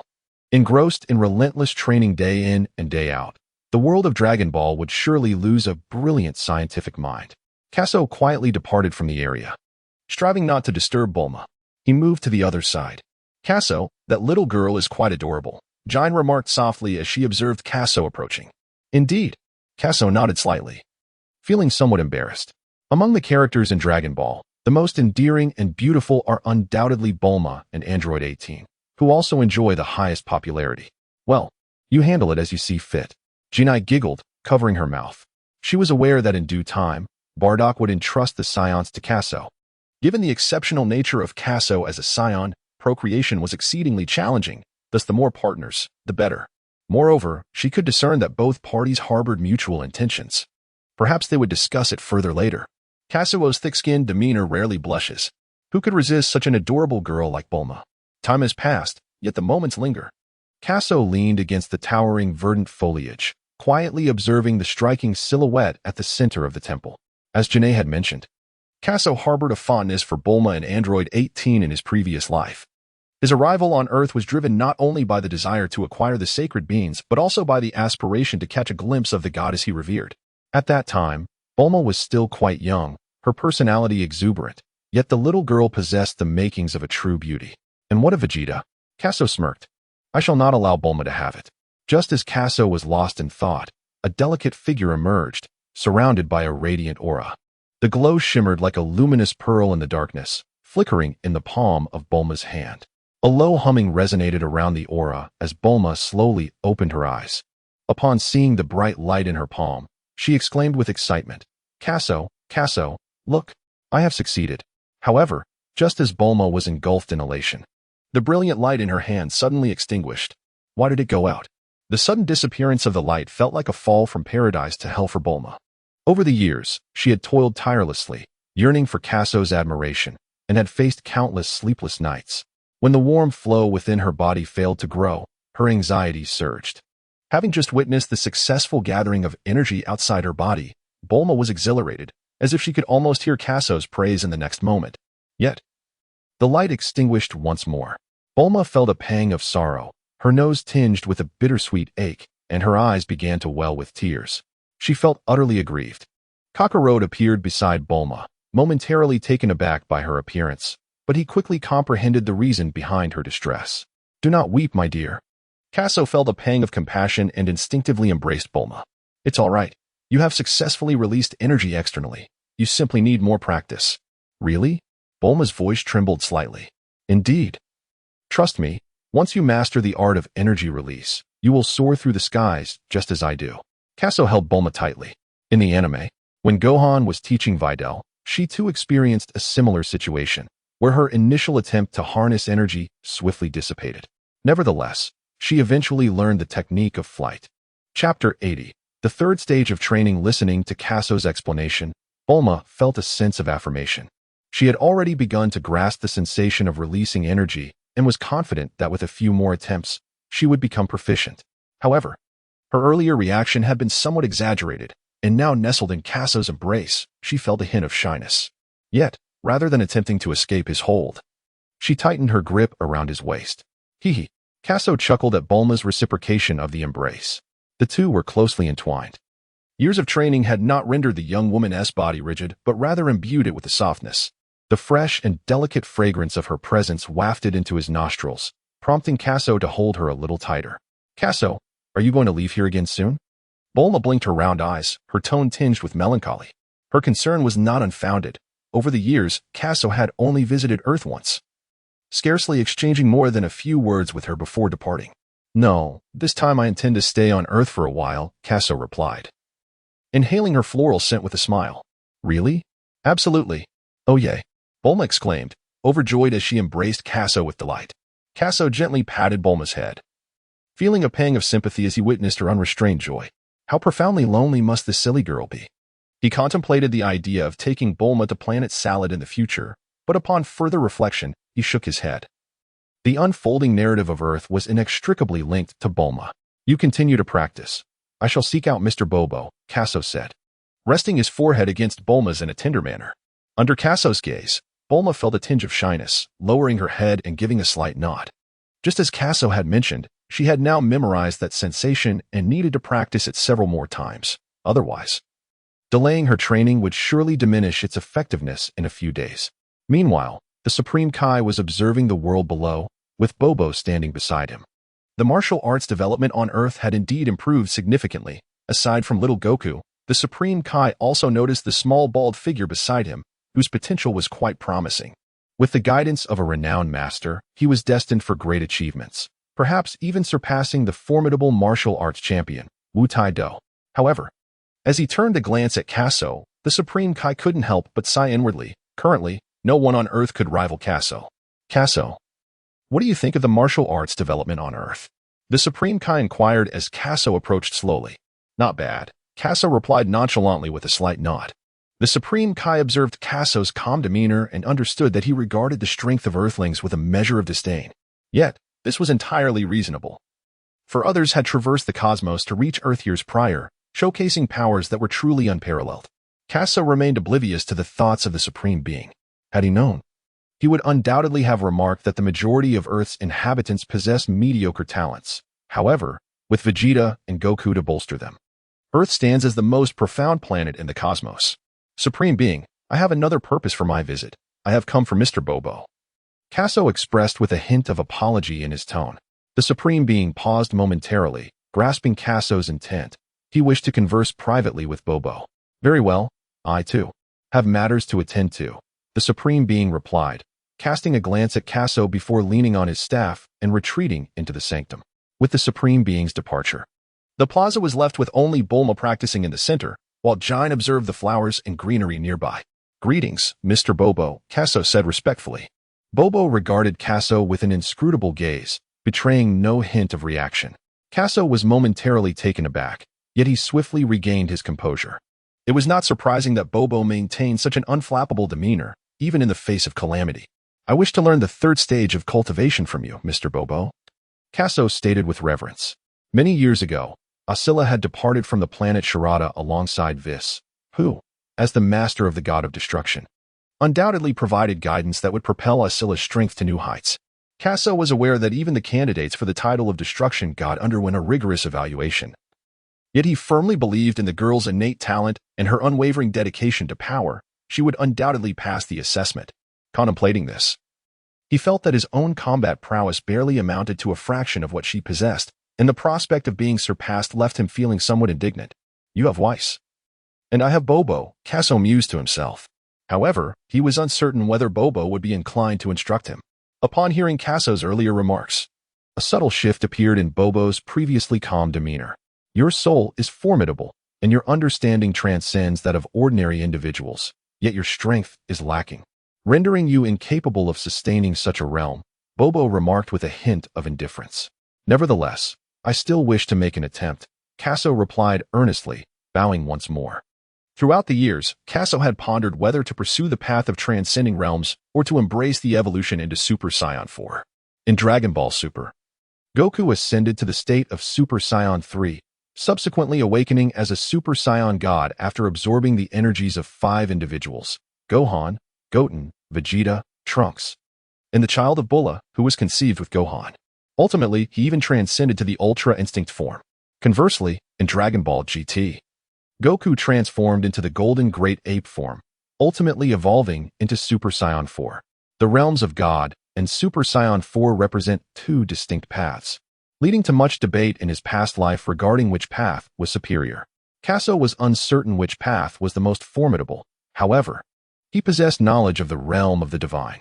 To transcend to such a state without the infusion of righteous light from the 5 noble-hearted Saiyans would require profound comprehension. The Super Saiyan 4, on the other hand, is distinct, belonging to the realm of innate bloodline instincts. It demands that the Saiyan bloodline be elevated to an exceptionally high degree, and only by reclaiming oneself from the terrifying fury of the Golden Great Ape can one hope to achieve the Super Saiyan 4 state. Casso pondered. Why not pursue both paths simultaneously? The ancestral planet of the Scions had been revitalized, and having resided on the planet Salad for many years, Casso had already experienced the myriad benefits bestowed by his ancestral home. The bloodline coursing through his veins was in a constant state of sublimation, and he now felt that he was merely a catalyst away from transcending into the state of Super Saiyan, coupled with his exceptional innate understanding. Casso believed he could adeptly balance both endeavors. Bobo observed Casso silently, his dark eyes betraying no emotion. After a moment of contemplation, he nodded in agreement. With those words, he turned and departed back to the temple. Watching Bobo's retreating figure, Casso exhaled in relief, having initially feared that Bobo would refuse to instruct him. Yet, in the anime, after Goku defeated Demon King Piccolo, he ascended to the temple and exchanged a few blows with Bobo, only to be soundly reprimanded. When Goku sought Bobo's guidance and training, Bobo had acquiesced. It seemed that he would not deny any request made of him. Chapter 81. Bulma learns to fly. The Celestial Temple was remarkably tranquil. In the heart of the square, Bulma was tirelessly concentrating the energy within her body. The light in her palms flickered to life repeatedly, only to extinguish once more. However, she remained undeterred, as her mastery over the energy's release grew increasingly proficient. As Casso observed Bobo enter the house without emerging yet, he felt no urgency. Trusting Bobo's promise, he was confident that Bobo would impart knowledge to him. Turning his gaze, he noticed the increasingly radiant smile on Bulma's face, indicating her adeptness in controlling the energy within her. Casso, look! Bulma exclaimed, joyfully sprinting towards him, the brilliant light in her hands unwavering even at such speed. As the distance between them diminished, she suddenly dispersed the energy in her hands and leaped with fervor, landing directly against Casso, wrapping her arms tightly around his neck. Her elation was palpable. The impact of Bulma's soft form pressed against him made Casso acutely aware of her curves. Her delicate figure and the faint fragrance enveloping her stirred something within him, causing his breath to hitch and his body to stiffen as an inexplicable impulse surged forth. He instinctively recoiled slightly. Meanwhile, Bulma's cheeks flushed a deep crimson, her gaze flitting away in shyness, unable to meet Casso's eyes, yet her arms remained firmly around him. Casso found himself in an awkward predicament, his face flushed with embarrassment. Aside from the incident years ago when Tai's embrace lingered in his memory, he had never engaged in such close contact with a girl. "You mischievous girl," Casso remarked, gently brushing his fingers through her silky blue hair to mask his discomfort. "Casso, look, I can now skillfully condense energy," Bulma exclaimed with fervor, seemingly having forgotten the previous awkwardness. Their eyes met, and with a single hand, she formed a luminous white energy sphere. "Am I impressive?" Bulma squinted playfully. She had not anticipated mastering the energy condensation so swiftly. She had assumed it would take her at least a week. Truly, she considered herself a genius. Observing Bulma's chin held high with pride, Casso easily discerned her desire for praise. "Bulma, you are remarkable," he said, enveloping her petite frame in an embrace and whispering in her ear. In the realm of anime, even Bai Dilly had learned to release energy in a day, yet Bulma surpassed her, mastering the art of one-handed energy release in the same span. Such a realization only reinforced Bulma's brilliance. Haha. Bulma giggled at Casso's words, her head nodding eagerly. After years of diligent training, all she yearned for was Casso's admiration. "Now, let me teach you how to soar into the skies." Casso gazed at her bewildered expression, utterly enchanted, and promptly released her, preparing to teach her how to soar into the sky. Bulma nodded earnestly, her tiny fists clenched adorably. To ascend into the heavens, one must first learn to harness the energy within. The energy you just unleashed could transform into a fearsome explosion or elevate a person into the air. Cassiton paused and said, "Now that you have mastered the art of energy release, concentrate that energy beneath your feet. The force generated will propel you into the air." In essence, what Cassiton conveyed was akin to what Lunch taught to Dilly, suggesting that for novices, the initial step is to concentrate energy at the soles of their feet. Once they have mastered the art of ascending, they can then envelop themselves in energy to navigate their flight direction. "Well, I shall give it a try," Bulma exclaimed, her face alight with eagerness. Following Cassiton's guidance, she concentrated the energy at her feet. Indeed, the moment the energy was unleashed, Bulma felt a force lifting her from below. She believed that by releasing even more energy, she could soar into the sky, and thus, she unleashed her energy with fervor. "Ah!" Bulma cried out as she shot into the heavens, but lacking the skill to fly, she soon reached a certain altitude and plummeted back down. Her heart racing with fear as she shouted, "Cassiton, save me!" In a panic, Bulma flailed her arms, desperately trying to grasp onto anything that would prevent her fall. "I am here," came Cassaton's reassuring voice. Casso soared into the air, securely catching Bulma, who was adorably squeezing her eyes shut. "Phew," Bulma exclaimed, patting her chest. "Why didn't you save me sooner? I was nearly frightened to death. Wasn't I here to rescue you?" Casso replied, rolling his eyes. He had not anticipated that Bulma would ascend into the sky so effortlessly. Such a feat was not something an ordinary earthling could accomplish. "Put me down. I wish to continue my practice. Remember to come to my aid." Bulma teased Casso with a playful tongue gesture, having begun to savor the sensation of free flight. With a bit more practice, akin to the energy concentration she had just experienced, she was certain that she would soon achieve the ability to soar freely. "All right." Casso gently patted her small head and then guided her back to the ground. Bulma commenced her aerial training, soaring into the sky. Yet she struggled to maintain her balance and soon plummeted back down. However, as time gradually passed, she managed to stabilize herself in midair, achieving a hovering position.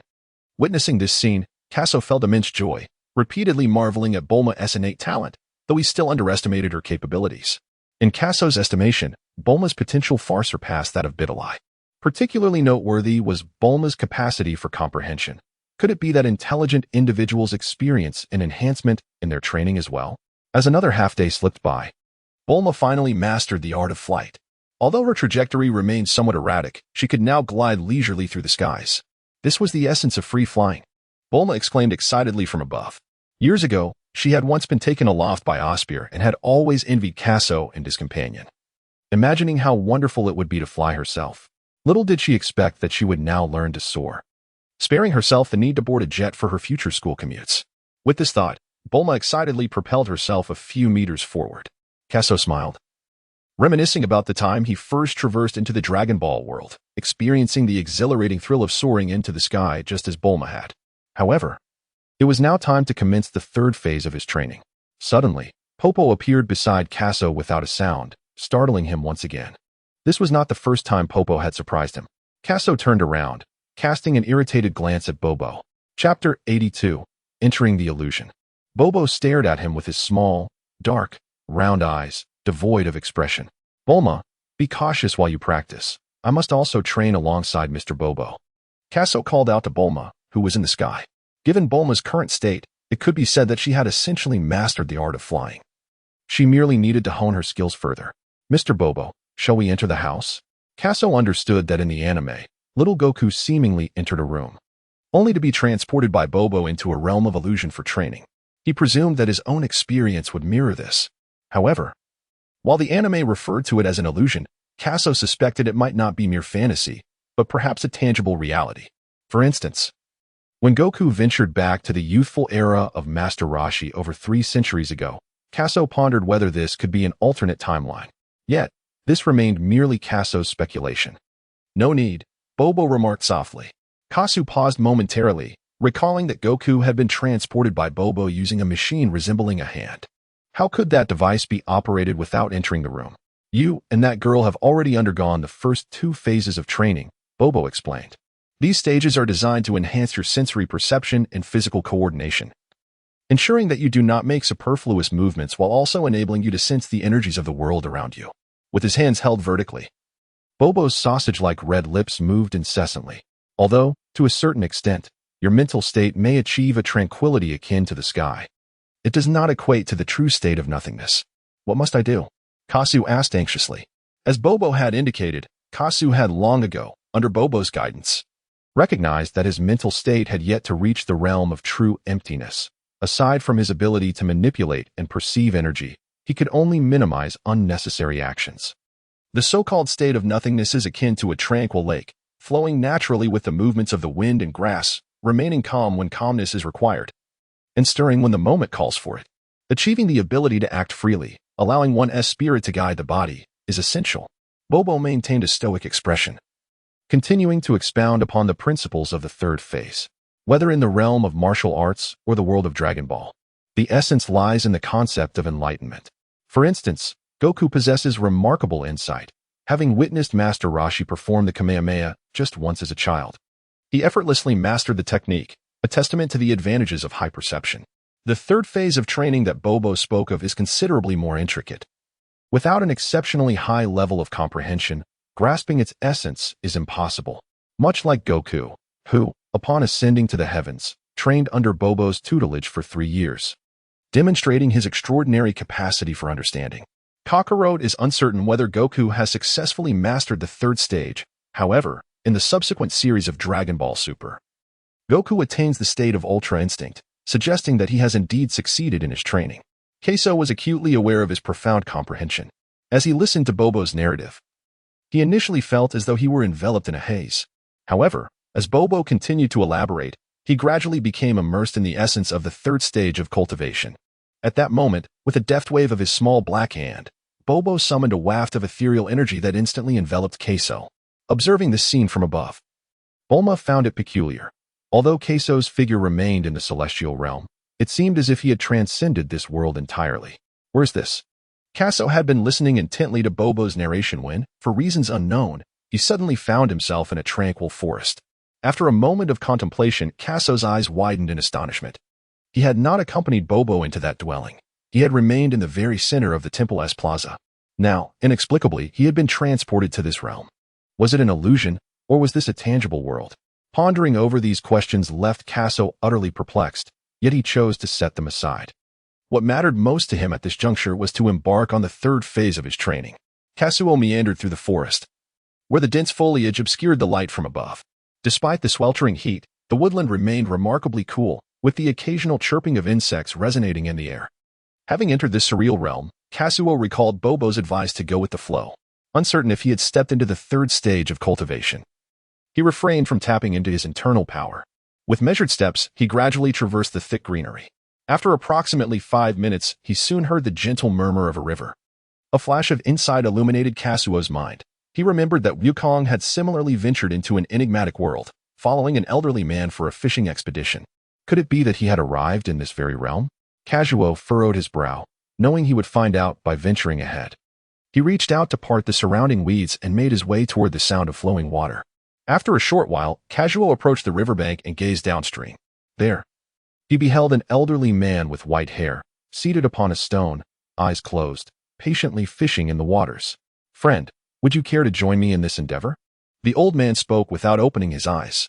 It was a remark devoid of context. He did not inquire about Casso's identity or what had brought him to this place. The words reached Casso's ears, leaving him momentarily taken aback. Despite the peculiarity of the old man's statement, Casso nodded in agreement, similarly refraining from revealing his own identity or questioning the old man's presence. Thus, by virtue of a single utterance, both found themselves fishing by the river. As time elapsed, half a day drifted by. Towering trees lined the riverbank, casting shadows that shielded the area from the sun's rays. A gentle breeze caressed Casso, bringing with it a refreshing coolness and a sense of inner tranquility. Although the surroundings were enchanting, the passage of half a day yielded no catch for Casso. The river, approximately 15 meters wide and around 8 meters deep, seemed promising, especially considering the old man's daily visits. One would assume that the waters were abundant with fish. Casso glanced at his own fishing basket and then at the old man's. He felt a sudden flush of embarrassment and lowered his gaze. "My friend, I believe this is where I shall conclude my fishing for today. I shall be taking my leave. You may keep the fishing rod in your hands." The old man, noticing that dusk was approaching, lifted his fishing basket and began to tread back along the forest path. Watching the old man's retreating figure, Casso shook his head, pondering why he was unable to catch any fish. It was not uncommon to have a fruitless day of fishing, yet why had the old man been so fortunate? Casso found himself in a quandary, seemingly oblivious to the purpose of his visit. He could only ponder the perplexing reason behind his inability to catch any fish. Thus, an entire night passed in this manner. Casso remained seated by the riverbank, rod in hand, seemingly impervious to fatigue or hunger, his gaze fixated intently on the rippling waters. Throughout the night, he failed to catch a single fish, a peculiar circumstance indeed. His eyes were bloodshot, and his countenance bore the marks of exhaustion. Was it his own shortcoming? This question had haunted him throughout the night. Chapter 83. The destruction of the divine realm in the forest. Dawn had barely broken, and the grass at the roadside glistened with dewdrops, while a gentle breeze rustled the leaves. What could possibly be the reason for this? Casso ruffled his tousled hair. In the realm of anime, Goku ventured into the forest, seeking an individual capable of evading lightning strikes. Along the way, he encountered the formidable Aum, who, despite his prowess, was swiftly defeated by Goku. Just as Goku found himself in a perplexing predicament, he chanced upon the elderly man he had met earlier, who bestowed upon him a fishing rod. Before long, Goku's hook was graced with a catch. What a conundrum! Casso reclined upon the stone, letting out a profound sigh. In stark contrast, far within the depths of the cosmos, a realm of destruction thrummed with a ferocious energy.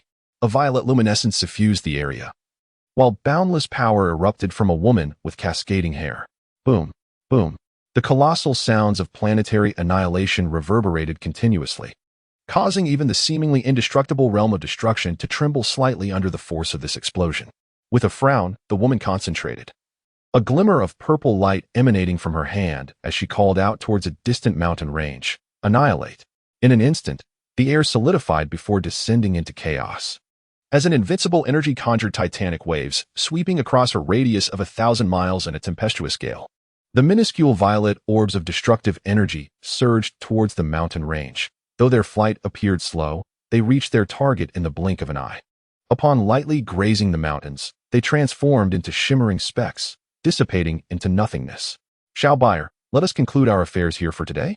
Vis appeared mysteriously beside Osbier, gently waving his staff, causing the recently obliterated mountains and the ravaged ground to revert to their pristine state, as if nothing had transpired. Osbier hovered in the air, exhaling softly.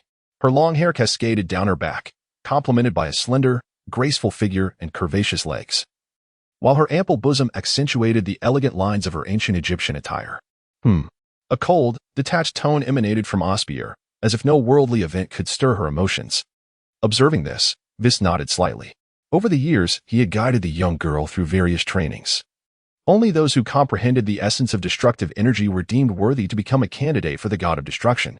Osbier had not disappointed him, recently mastering the destructive energy and manifesting it. Though her destructive energy was still nascent, merely the size of a bead, it had nonetheless obliterated that mountain. As a result, Osbier garnered Vis's approval, and with Bylus's acknowledgement, she could truly ascend to the role of candidate for the god of destruction. Yet, the once innocent and charming girl had undergone significant transformation. Perhaps due to the destruction she had wrought, her demeanor had grown frigid. Nevertheless, this icy disposition suited her well for the position of candidate for the god of destruction. The god of destruction governs the annihilation within the universe, and when obliterating planets that hinder its progression, one must not show mercy. Likewise, the candidates must also remain resolute. Is Lord Bylus still in slumber? Osbier spoke softly. When it comes to Beerus, he fell into slumber upon returning to the realm of destruction and has remained in that state ever since. Whis had received Beerus's consent prior to his slumber to bring Osbier into the realm of destruction. No, Whis shook his head. Given Beerus's indolent nature, he would typically remain in deep sleep for an extended period. He would go to great lengths for the sake of slumber. For instance, he once sealed the Kaishin, who was intrinsically linked to his life, to ensure his rest. This ultimately led to the demise of several candidate Kaishins at the hands of Majin Buu, resulting in the current Kaishin being utterly inexperienced. The abysmally low average strength of the 7th universe is closely tied to this. Whis, when can I return? A flicker of yearning appeared in Osbier's icy gaze. Oh? Whis paused, noticing her emotional shift. This little girl was not as cold and unfeeling as she seemed. You have already grasped the essence of God of Destruction energy. All you need now is diligent practice. I presently have nothing more to teach you. So, I can go back? Osbier clasped her delicate hands together, her body taut with anticipation. Whis nodded. Thank you for your guidance over the years, Whis. I will return soon. Osbier offered a slight bow before vanishing from Whis's sight. Whis. In the heavenly realm of Earth, Bulma finally soared freely, drifting through the skies and reveling in the exhilarating sensation of liberation. Sint Casso moving. Bulma hovered in midair, watching Casso seated in the square. 3 days had passed since Casso fell into slumber. He sat there motionless, having neither eaten nor drunk anything. Bulma felt a twinge of concern. But the Supreme Kai had previously instructed her and Jine not to disturb Casso's training. Observing Casso's serene demeanor, Bulma's sense of unease intensified. She felt as though Casso had transcended this world. Was it merely her illusion? In truth, Bulma was not alone in this sentiment. Bardock, emerging from the hyperbolic time chamber, shared the same feeling. Casso appeared to still be seated in the temple square, yet Bardock sensed no trace of his presence, not even the faintest breath. Having emerged from the hyperbolic time chamber, he had experienced a significant enhancement, his combat power soaring to an astonishing 1.5 million. As Bardock attempted to rouse Casso, he was thwarted by the enigmatic figure with the charcoal-like hair. How could this individual possess such remarkable prowess? Bardock was utterly perplexed. Under his scanner, Bobo registered merely 200 points, yet was able to withstand his assault. However, considering that Earth possessed such extraordinary phenomena as the hyperbolic time chamber, it did not seem entirely implausible for there to exist such mysterious and formidable beings. Within the realm of illusions, Casso sat by the river, oblivious to how many years had passed. The old man came and went, returning once more. Day after day, year after year. The old man showed no signs of aging, nor did Casso's appearance alter in the slightest. The fishing rod in Casso's hand finally stirred, and his bewildered eyes instantly regained clarity. Casso exerted a vigorous pull. However, as the fishing hook emerged from the water, there was no sign of a fish. Once again, it was the same. Casso was oblivious to the passage of time, only aware that he had been toyed with by the fish in the river countless times. Chapter 84. The Realm of the Heartless. Have you caught any fish?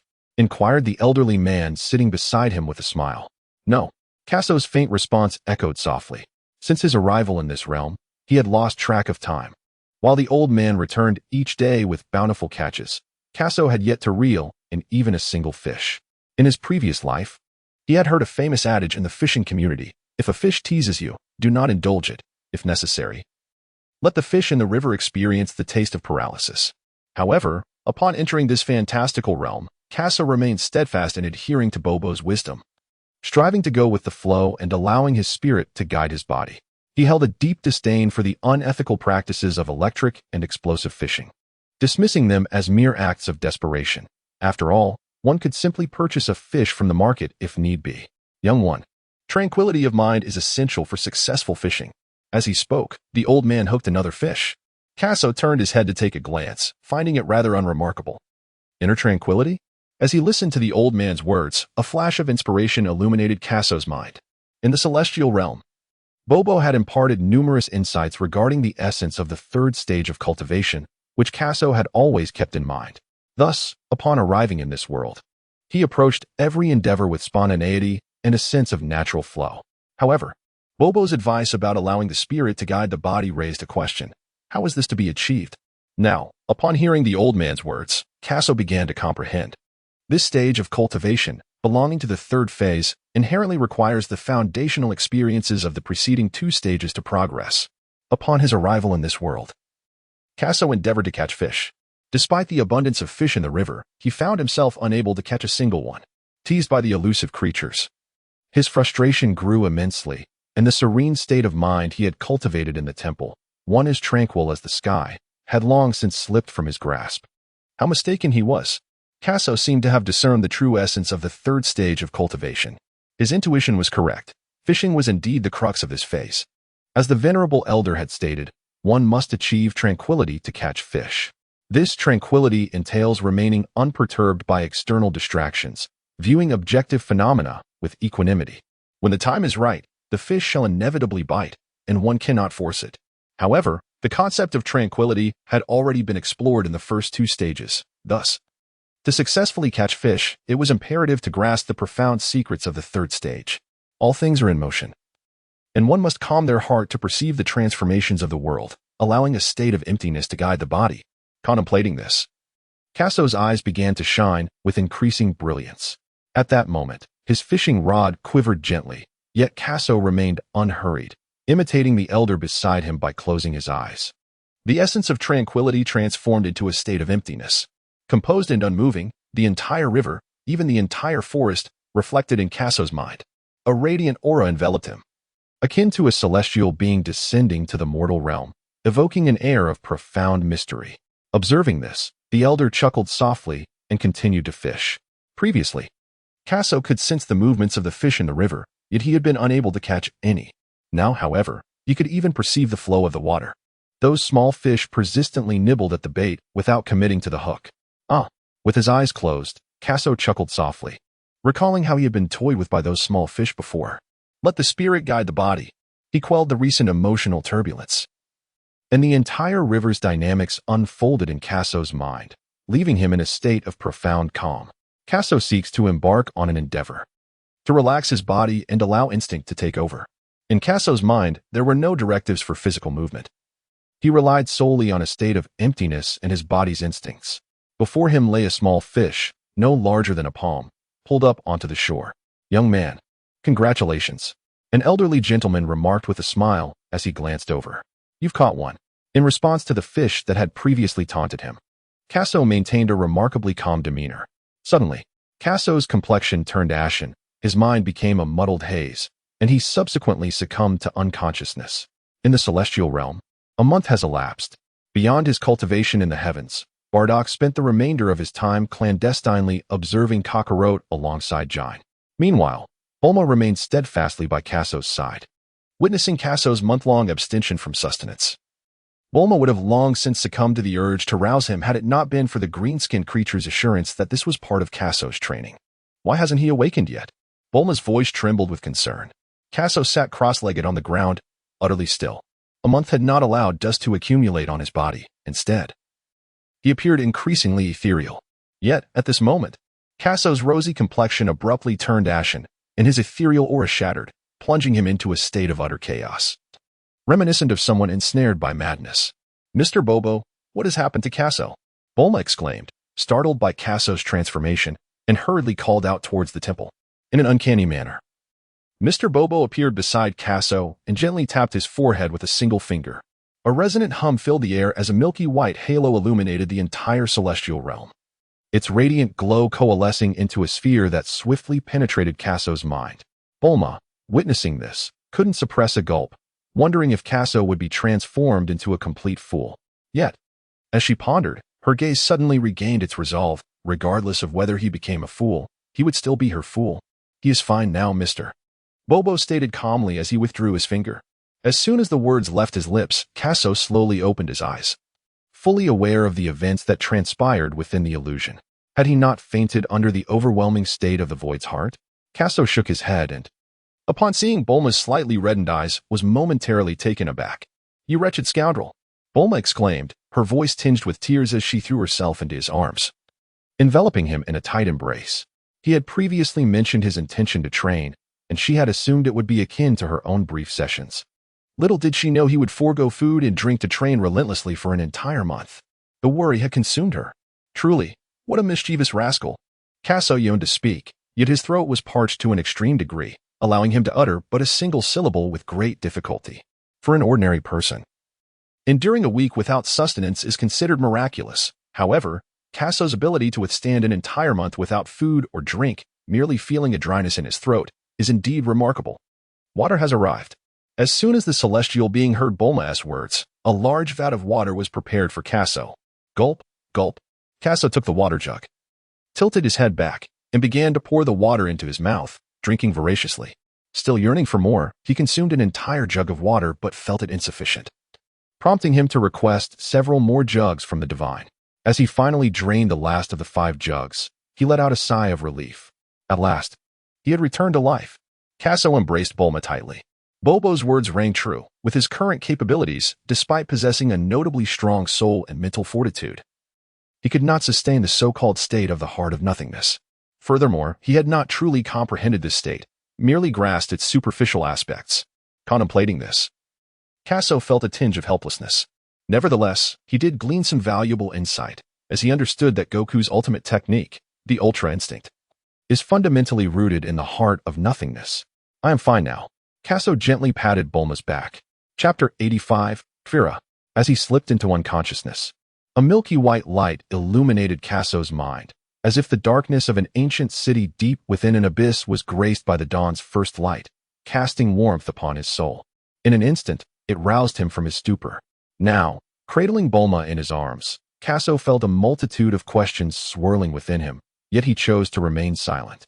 "How could you have been so still for an entire month? You truly frightened me." Bulma wiped away the tears on her snow-white cheeks. "Have I only been asleep for a month?" Casso inquired, resting his forehead against Bulma's, his voice tinged with curiosity. Within that phantasmagorical realm, as the sun rose and set, Casso had sensed a significant passage of time. However, he had not anticipated that only a month had elapsed. This seemed rather exaggerated. Could it be that world was indeed merely an illusion, devoid of any connection to reality? Bulma nodded, then extended her petite hand to gently feel Casso's abdomen. Are you hungry? Shall I take you to eat something? The distinct contours of Casso's abdomen made her cheeks flush with embarrassment. How could she be so bold? No sooner had Bulma's words fallen than a series of sounds emanated from Casso's stomach. Gurgle, gurgle. Hee. Bulma covered her rosy little mouth, stifling a giggle. Come, let me take you to enjoy some delicious food. With that, Bulma grasped Casso's hand and soared down towards the lower realm. Can you truly fly freely now? Casso was being pulled downward, and although Bulma's flying speed was rather slow, a gentle breeze carried the fragrant aroma that wafted from her. He had embraced Bulma on multiple occasions, and Casso recognized her delicate scent. He had long mastered the art of flying. Bulma lifted her proud little head. Glancing back with a hint of melancholy, you truly do not care about me at all. Hearing her tone, Casso bashfully scratched his head. Wondering how he had been ensnared by Bobo's illusion for such an extended period, this thought led him to consider Osbier. Under Whis' guidance, her strength would undoubtedly soar. Had Casso not made any progress during this training, he might truly have been unable to catch up with her. I'm so hungry. Let us depart. On planet Salad. A thunderous roar erupted from the training area, sending tremors throughout the entire space. With a crack, the door of the 600X gravity chamber swung open, and a robust scion emerged. Lord Garrus, Lord Castor has instructed that you proceed to see him, remarked the waiting scion respectfully. Oh? Garrus responded with a hint of confusion. Over the years, the 100X gravity chamber on planet Salad had lost its efficacy, and since Casso and Osbier's chambers were unoccupied, he had received permission from Casso to train in the 600X gravity chamber. After many years, he had only been able to adapt to 300X gravity, and now his battle power had reached an astonishing 800,000. Upon emerging, he was greeted by the announcement of his fellow clansmen, suggesting that some urgent matter had arisen. I understand. Garrus waved his hand dismissively, then unleashed a formidable surge of white energy before soaring into the sky. The scion left behind was left dumbfounded, completely taken aback by the overwhelming aura that Garrus had emitted. If Lord Garrus was already so powerful, how formidable would Lord Bardock and Casso, who had long since adapted to the 600X gravity chamber, be? Contemplating this, the scion's heart raced, and a flush of excitement graced his face. The rise of the scions was indeed unstoppable. Meanwhile, in the conference building of the living area, the meeting room housed 9 individuals, all captains of scion squads. What is a mere 170,000 battle power Savisa worth? Brent scoffed. As the captain of one of the 10 squads, Brent's current battle power had reached 300,000, making his remarks towards the captain of the Quilum Mecha Corps quite justified. Exactly. The remaining squad leaders nodded in agreement, yet only Castor and Chris remained silent, their expressions heavy as they sat in their chairs. As Garrus descended from the skies, he was immediately enveloped by the sounds of discussion outside the conference room. He remained still, furrowing his brow. Who was Savisa? In the minds of the Scions, their mercenary organization was capable of sweeping across the universe without issue. Were it not for Casso's admonitions, the Scions might have already sought to storm Frisia's headquarters. When did a mere 170,000 power level refuse to know its place? Who is this Savisa you speak of? Garrus stepped forward into the conference room. Lord Garrus, you have arrived. All the Scions stood in unison, even Castor, who often courted danger, dared not be negligent. The combat power of those present was generally around 300,000, while Castor and Garrus boasted an additional 200,000, totaling an impressive 500,000. They gazed at the modified detector, which displayed a chilling reading of 800,000 combat power, prompting their tones to shift into one of reverence. Lord Garrus, recently 3 individuals joined our mercenary organization. Savisa, Dre, and Nez, one squad leader, Alex, spoke up. He demands that we all submit to someone named Kveeler. Barely had his words left his lips when the entire conference building trembled violently. Thankfully, Garrus maintained his composure, and with the advanced technology of the Lolita clan, the building remained intact. Chris, is this true? Garrus inquired in a grave tone. Years had passed, and with the Scion's evolution, their strength had vastly improved. They were no longer subjected to such indignities. Among those present, only Chris appeared somewhat steadier, prompting Garrus to seek his insight on the situation. Chris's voice faltered slightly. Lord Garrus, it is indeed the case. His tone raised eyebrows among the Scions, who looked at him with confusion. Meanwhile, Castor averted his gaze, lowering his head. fearful of revealing the terror in his eyes to his kin. It was evident that Castor held knowledge of something more. Garrus observed the reactions of the crowd. Yet he maintained a serious demeanor. Clarify this matter. With Bardock and Casso absent from Planet Salad, Garrus held the highest power among the remaining Scions and was eager to grasp the situation at hand. He believed that Shaviza must be aware of the mercenary organization's strength. Why then would this 170,000 weakling dare to demand their submission to someone named Kveler? Noting Castor's peculiar expression, Garrus sensed that the matter was far from simple. Chris, speak. The captain of the surrounding squad had repeatedly urged Chris to reveal the reason, but Chris insisted he would not speak until Lord Garrus arrived. Now that the moment had finally come, the Scion captain was filled with curiosity about what Chris would divulge. Chapter 86. Gula. You may not be familiar with the name Kveler, but have you heard of Gula? Chris spoke softly. Upon hearing this, the conference room fell into a profound silence. Who? You mean who? Garrus breathed heavily. The expressions on the faces of all the Scions present were marked by fear. They clearly understood who Gula was. In the Dragon Ball universe, the Frost Demon race consists of only 3 members, the notorious Frisia from the North Galaxy, followed by King Cold from the West Galaxy, and Gula from the East Galaxy, who is largely unheard of. Planet Salad, located at the edge of the North Galaxy, is in close proximity to the East Galaxy, where the Scion mercenary organization operates near the planet Dushin, frequently interacting with various extraterrestrial beings. From what they gathered, Gula possessed a combat power of approximately 500,000 to 600,000. However, his brother Gula was said to dominate the East Galaxy, with rumored combat power exceeding 100 million. Is Kveler truly Gula? Brent's eyes widened, and his voice trembled slightly. The Scions had no rivals in the North Galaxy.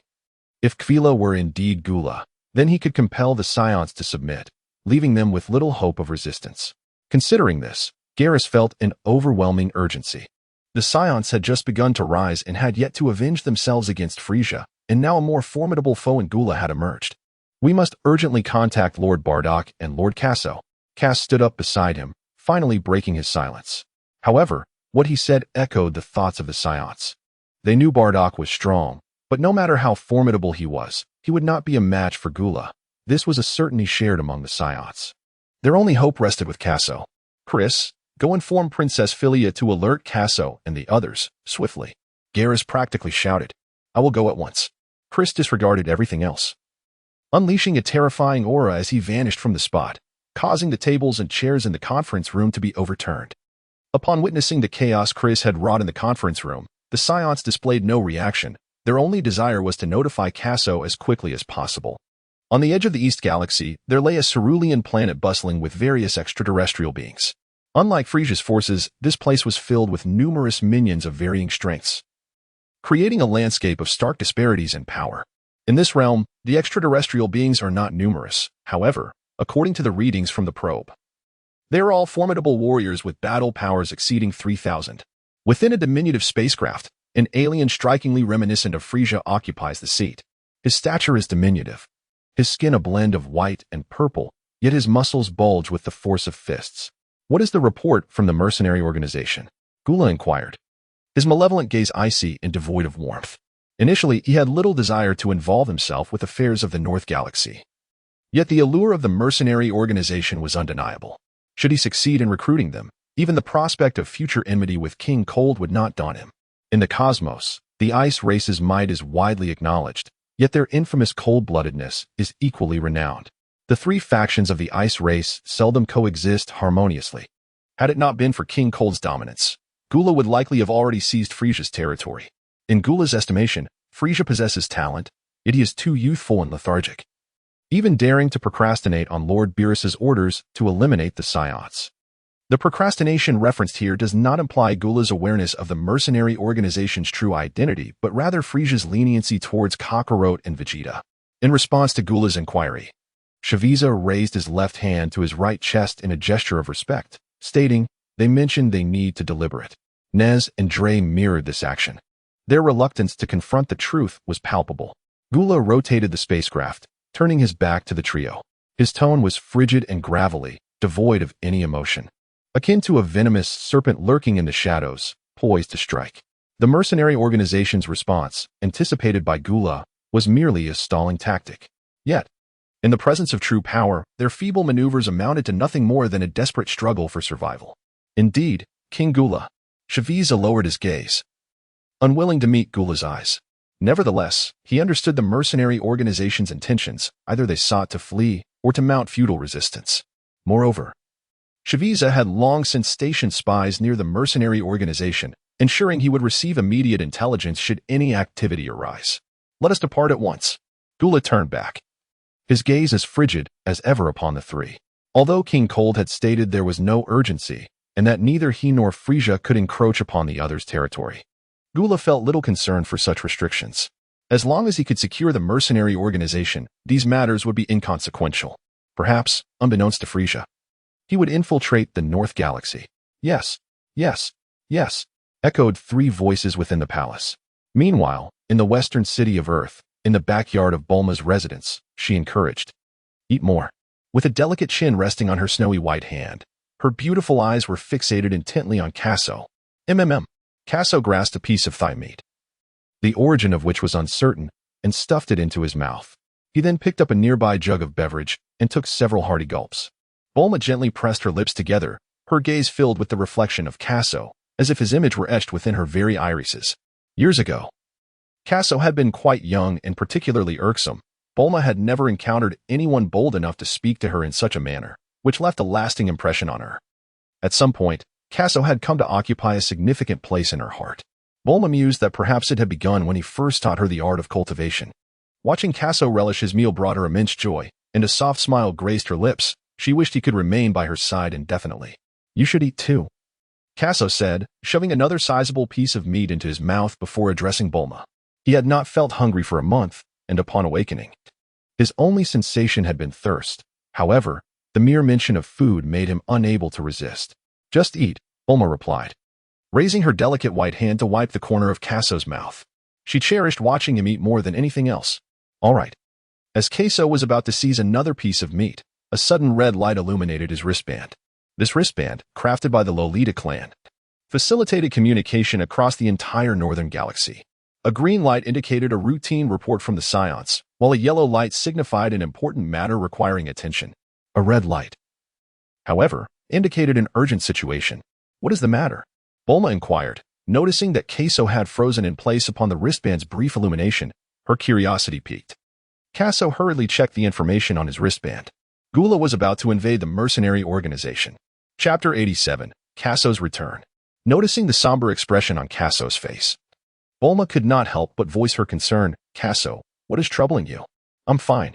It's just some matters within the clan," Casso replied, waving his hand dismissively. Although his demeanor was somewhat grave, his tone remained unchanged, suggesting it was not a matter of great significance. Bulma clenched her fists and gazed intently at Casso. "You are not planning to leave Earth again, are you?" Anyone observing Casso in that moment would sense his urgency, which explained Bulma's anxious inquiry. Casso scratched his head, hesitating. He had previously assured Bulma that he would remain on Earth for a while. Yet he had been so engrossed in training that he had hardly spent time with her. However, the situation concerning the Scions was indeed pressing. Gula, being Frisia's brother, although slightly less gifted than Frisia, was significantly more powerful. If the former Casso had learned of this news, he would have gone to great lengths to evacuate the Scions. Yet now, it might present an opportunity for him. "When will you return?" Bulma's tone was tinged with melancholy, though she yearned for Casso's constant presence. She would not be unreasonable if he truly had pressing matters to attend to. "I will return to you as soon as I am finished," Casso assured her earnestly. "Remember your promise," Bulma pouted, genuinely reluctant to see Casso leave. "I will be back soon, do not worry." Taking advantage of Bulma's momentary distraction, Casso swiftly planted a kiss on her cheek before vanishing in an instant. Bulma stood there, bewildered, feeling the lingering warmth on her face. After a brief moment of shock, her fair complexion flushed a vibrant red, akin to a ripe apple. Though elated at Casso's unexpected affection, she felt a tinge of exasperation. Why the rush? It's not as if she would have denied him the kiss.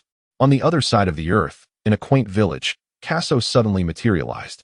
"Uncle Bardock, we must return," he urged, tugging at the figure ahead. The two individuals in front were none other than Bardock and Jine, who had been closely observing Goku's training throughout the month. However, they noticed that Goku seemed to be in search of a particular orange orb rather than diligently training. Casso was aware of this, Recalling that after the martial arts tournament concluded, Goku embarked on a quest to recover Gohan's legacy, leading him once again on a journey to find the Dragon Balls. "Ah, it's you. You startled me," Bardock remarked, taking Giant's hand with a hint of irritation. "Weren't you training in the other world? Why return so soon? Have you heard of Cooler?" Casso replied gravely. He intends to cross from the Eastern Galaxy and is preparing to subjugate the mercenary squad. Given the urgency of the situation, he felt compelled to speak plainly. "Cooler?" Bardock and Giant gasped in shock. In his dreams, Bardock had learned that Frieza possessed a combat power of merely 530,000. With his current strength, he could easily defeat Frieza. Yet, he refrained from doing so, mindful of King Cold and Cooler. As the current leader of the Saiyans, he was fully aware of Cooler's formidable nature. "Come, we must hurry back," Bardock urged, gripping Giant's hand anxiously. Giant cast a lingering glance at the chubby little Goku ahead, her heart heavy with reluctance. However, with matters concerning their clan at hand, she had no choice but to follow him back. "Do not resist." Casso placed his hand on Bardock's shoulder, and the two vanished from their location.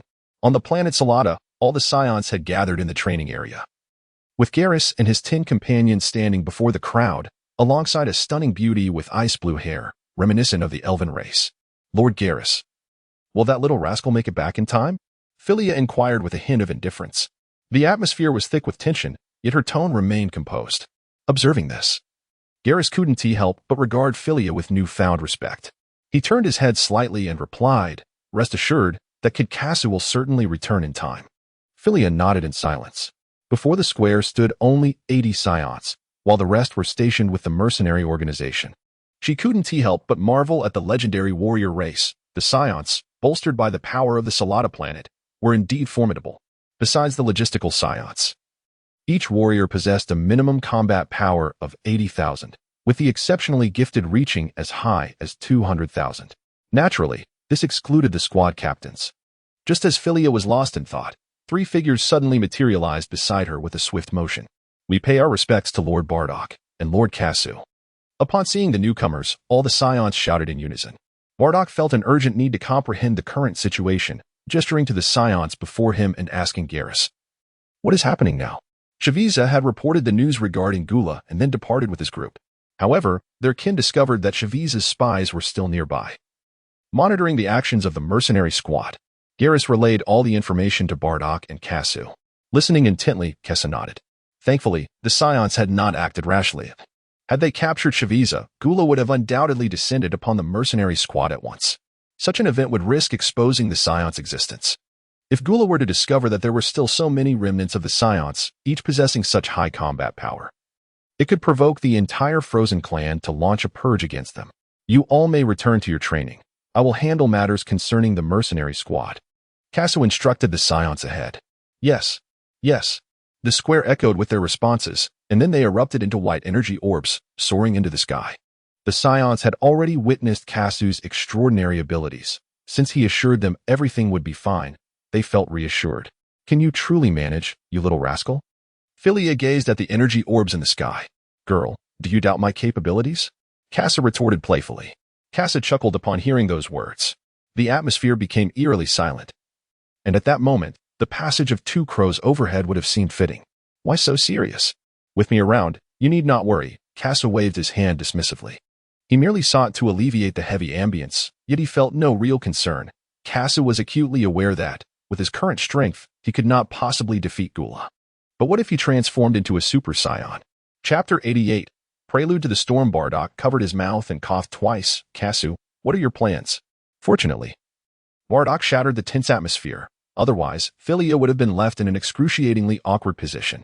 Philia gritted her teeth and cast a resentful glare at Casso, reflecting on how the once mischievous boy had evolved into a much more troublesome character.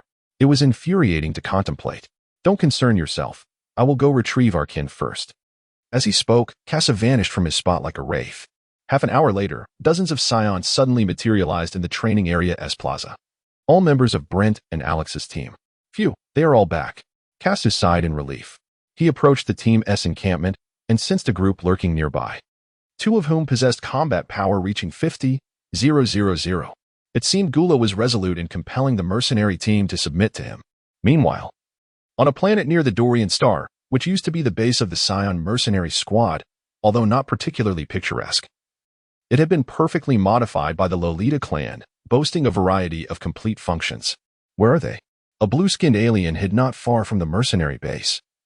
Noticing that the mercenaries had vanished without a trace, leaving him momentarily stunned. Had they been gathered by a young man just moments ago? Could they be inside that large building over there? Suggested another grotesquely unattractive frog-like alien, pointing toward the edifice. The minion beside them remained silent, evidently intimidated by their leader. This group of aliens had been dispatched as spies by Savaiza. Any developments concerning the mercenary team on the planet would be swiftly reported back. The blue-skinned alien gestured calmly, stating, "That's fine. We merely need to observe closely. King Gula is en route." However, at that moment, the combat power readings on his ocular sensor abruptly vanished. Where are they? The yellow frog-like alien leaped from his hiding place, staring furiously at the large building ahead. "On Salada Planet," Bardock's uncle said. "Leave the next steps to me." Casso cast a resolute glance at Bardock. The matter concerning the Scions was far from over, given that Gura had personally intervened. It was certain he would not spare any of these mercenary teams. Should he discover their presence on the planet Sharada, the situation could spiral out of control. Upon hearing Casso's words, everyone turned their attention towards him. The Scions had regrouped. What was Casso planning? "You little rascal, what are you up to?" Philia furrowed her brow as she gazed at him. Judging by his tone, Philia sensed that he intended to confront Gura. Although she often engaged in banter with Casso, she could not bear the thought of him coming to any harm. "Don't act recklessly, kid," Bardock and Garrus said, their expressions tense as they watched Casso. The Scions had achieved such remarkable success, all thanks to Casso. He had become their beacon of hope. Any unforeseen incident would represent a grave loss for the Scion race. "Fear not. I possess the ability of instantaneous movement. No one can detain me." Casso waved at the crowd before vanishing into thin air. With his departure, while Bardock and the others felt a deep sense of concern, they acknowledged Casso's assertion. With such extraordinary abilities, only the most formidable beings could hope to contain him. In stark contrast to the reactions of the Scions, Philia's exquisite eyes reflected profound anxiety. The renowned Ice Clan had garnered a reputation throughout the universe, with legends suggesting that Gura possessed a combat power exceeding 100 million. How could one possibly contend with such might? Even transforming into a Super Saiyan would prove futile. It was no surprise that Philia harbored such thoughts. Within the realm of animation, Goku transitioned from a combat power of 3 million to a Super Saiyan, multiplying his strength by 50 times, thereby surpassing 150 million. In comparison, Frisia's ultimate form reached only 120 million, as Gura was Frisia's elder brother. He had the capability to unlock 4 transformations, with his ultimate state boasting a combat power exceeding 400 million. Under such circumstances, even a recently transformed Goku would stand no chance against Gura. However, context matters. The first state of Super Saiyan enhances the base combat power by 50 times. This implies that the higher one's base strength, the greater the power upon transformation into a Super Saiyan.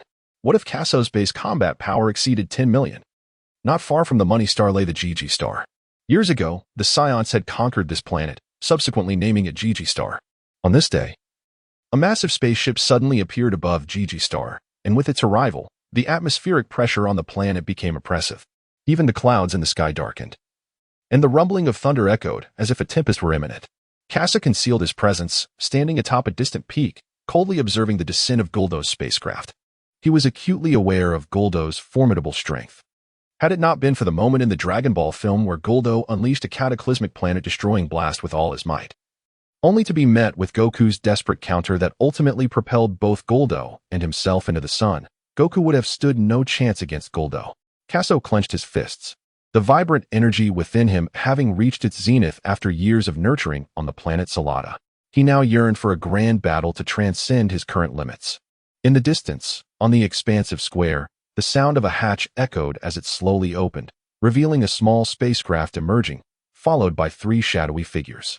Gula floated in anticipation before the extraterrestrial, having received news of the mercenary organization's sudden disappearance while en route here. With his blood-red eyes blinking, he parted his purplish-black lips and inquired, "Are you telling me that group of mercenaries has vanished?" Before him stood over a dozen extraterrestrials, led by a blue-skinned being and a yellow toad-like creature. Upon hearing Gula's frigid tone, the two involuntarily shuddered, stammering, "Lord Gula, we were closely monitoring that mercenary group." But suddenly, they just disappeared. Oh. Gula's expression remained impassive, his voice slightly hoarse. Could they possibly have vanished into thin air? Lord Gula. A youth suddenly appeared here, and shortly after, that group of mercenaries disappeared. The yellow-toed alien said nervously. In the cosmos, many peculiar abilities existed. But he had never encountered one that could render people invisible, which left him quite perplexed. Your incompetence is intolerable, Shaviza. Gula coldly commanded without turning his head. Having been by Gula's side for many years, Shaviza was well aware of his ruthless nature. The adjectives merciless and cruel were wholly applicable to him. Gula's tone unmistakably indicated that he expected Shaviza to eliminate the bothersome beings before him. Thus, Shaviza raised his hand, and a dazzling energy sphere materialized.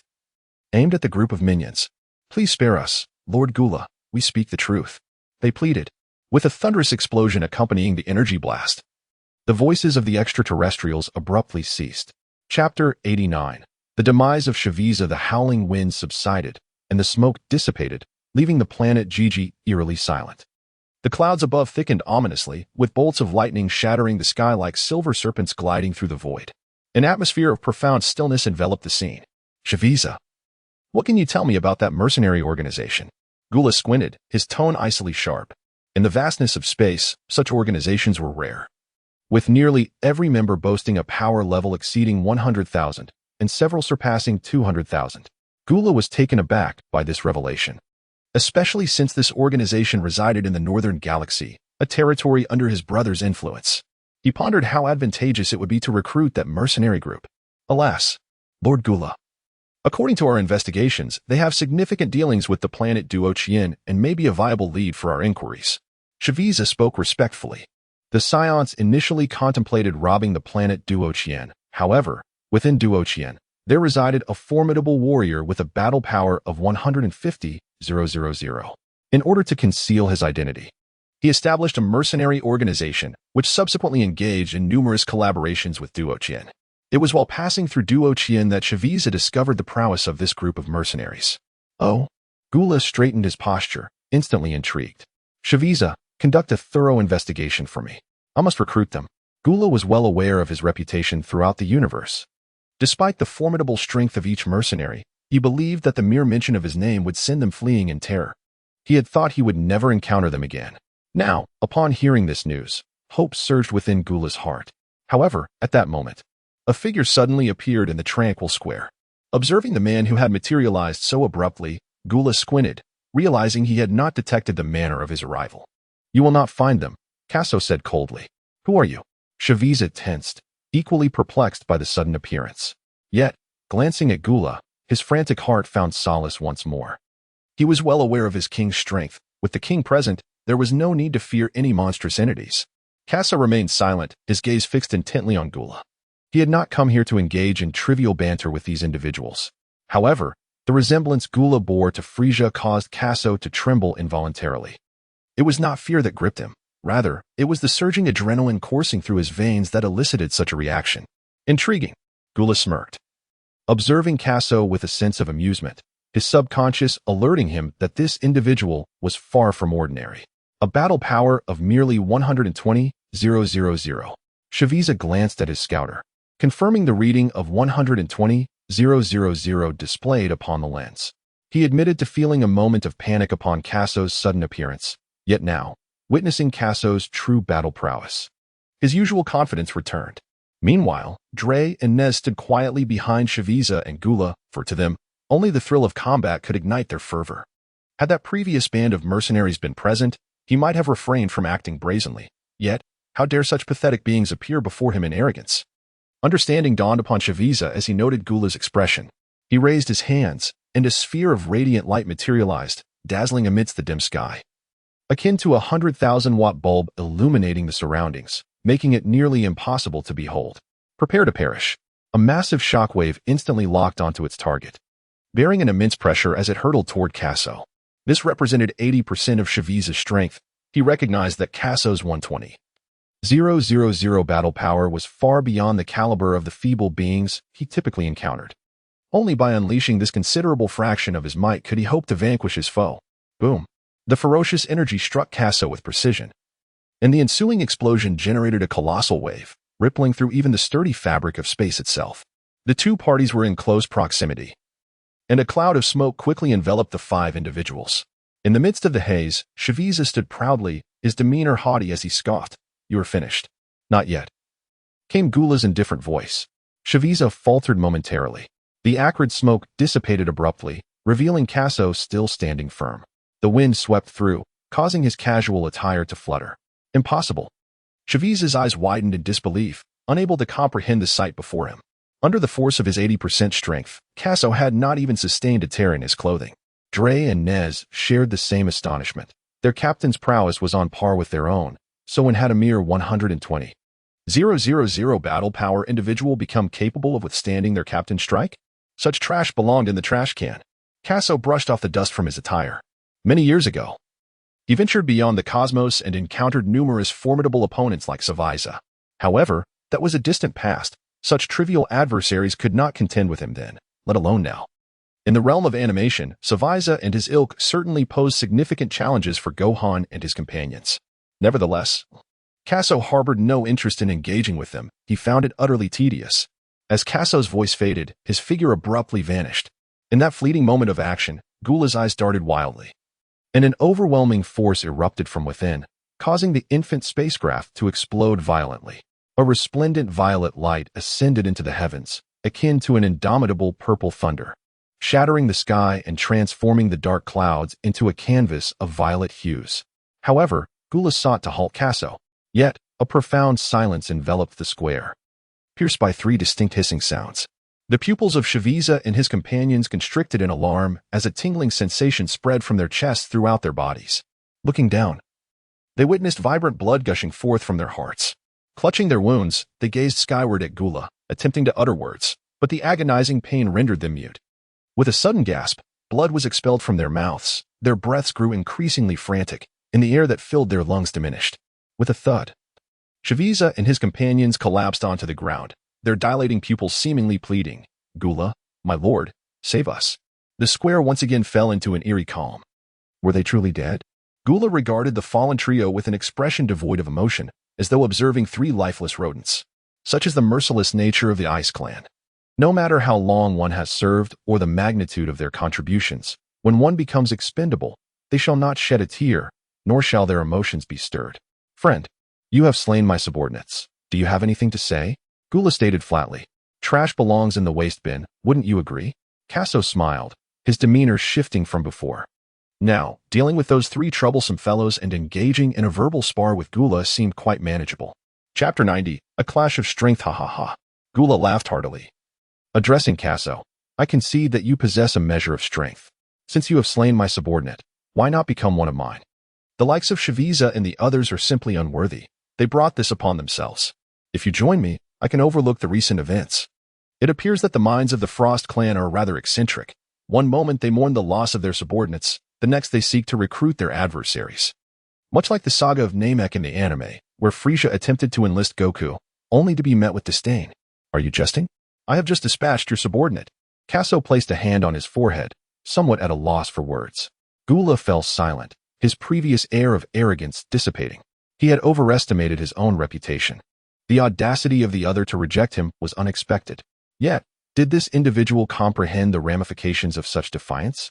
Gula's expression darkened, gazing at Casso as one might regard a corpse. The atmosphere grew oppressive, and the thunder within the storm clouds above crackled with increasing frequency. Casso sniffed, sensing the air's slight humidity. He glanced upward, observing droplets of rain beginning to descend. Was a tempest approaching? Casso's lips curled into a faint smile. Having arrived in the world of Dragon Ball, he was finally poised to confront the formidable bosses from the anime. At this very moment, the blood coursing through Casso's veins boiled like water, and the fervor within him caused his entire being to tremble uncontrollably. "Then go to hell and accompany Shaviza and the others," echoed the chilling voice of Cooler across the sky. In an instant, he transformed into a streak of purple light, akin to a meteor plummeting from the heavens, hurtling towards Casso. As Cooler charged, Casso's body inexplicably evaded the assault. It was as if he had foreseen Cooler's attack. He smoothly shifted backward with a grace that even the finest chocolate could not rival. Within Casso's perception, he recognized that Cooler's usual combat prowess was terrifyingly strong, and the speed he displayed was unprecedentedly frightening. However, thanks to the fruits of his training in the heavenly realm, even without entering the state of the heart of nothingness. He could still sense Cooler's movements.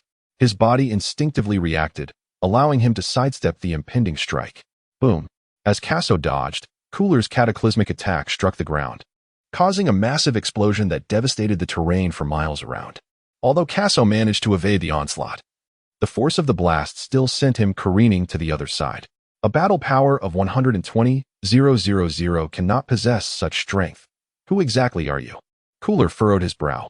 His own baseline power was a staggering 100 million, and even his brother Frisia could not achieve such a feat.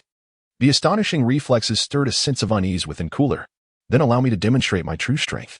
Kakarot no longer intends to conceal his true abilities. He has come here to transform into a Super Saiyan. Cheers!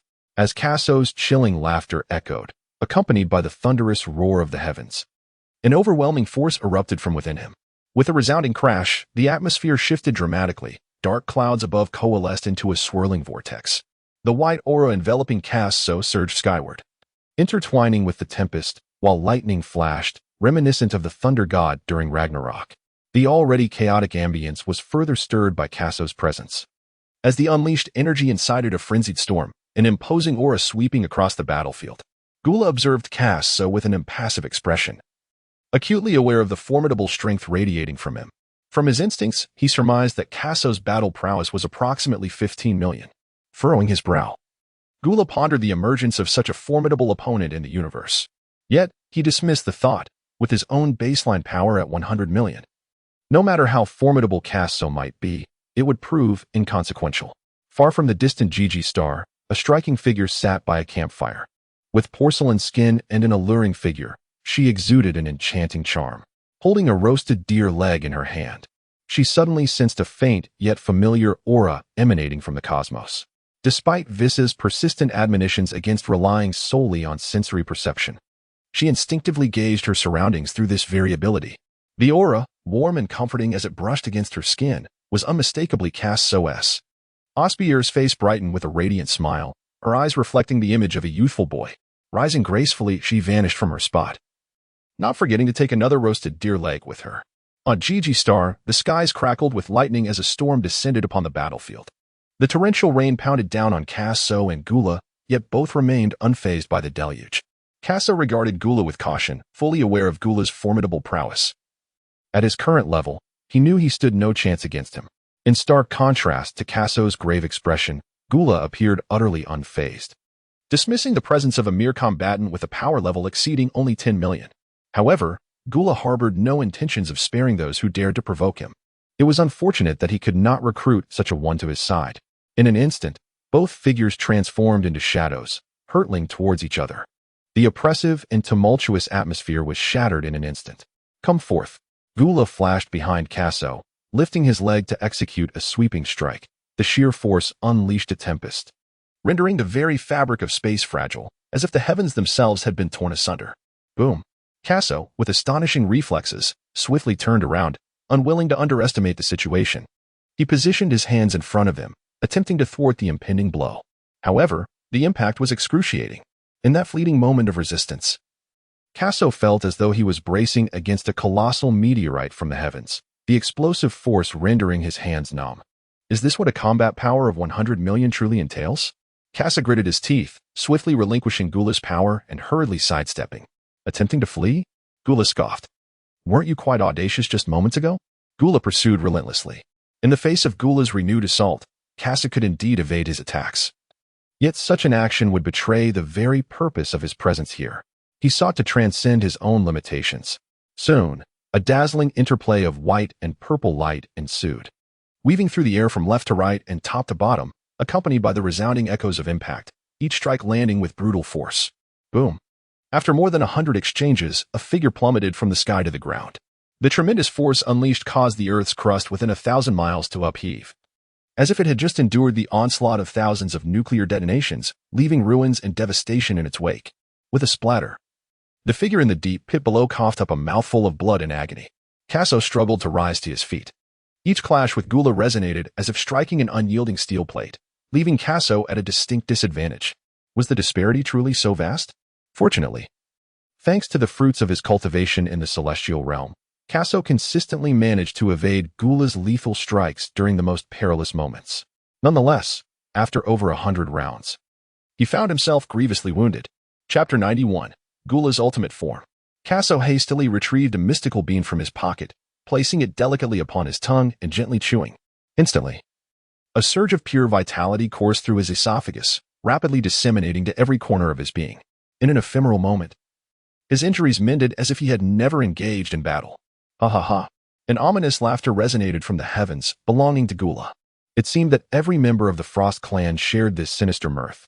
As the sound faded, countless energy orbs emanated from Gula's hands, where violet brilliance mingled with torrential rain, akin to cherry blossoms drifting gracefully in the wind, exquisitely enchanting. Take cover. As Casso regained his composure, he gazed up at the dazzling energy orbs in the sky.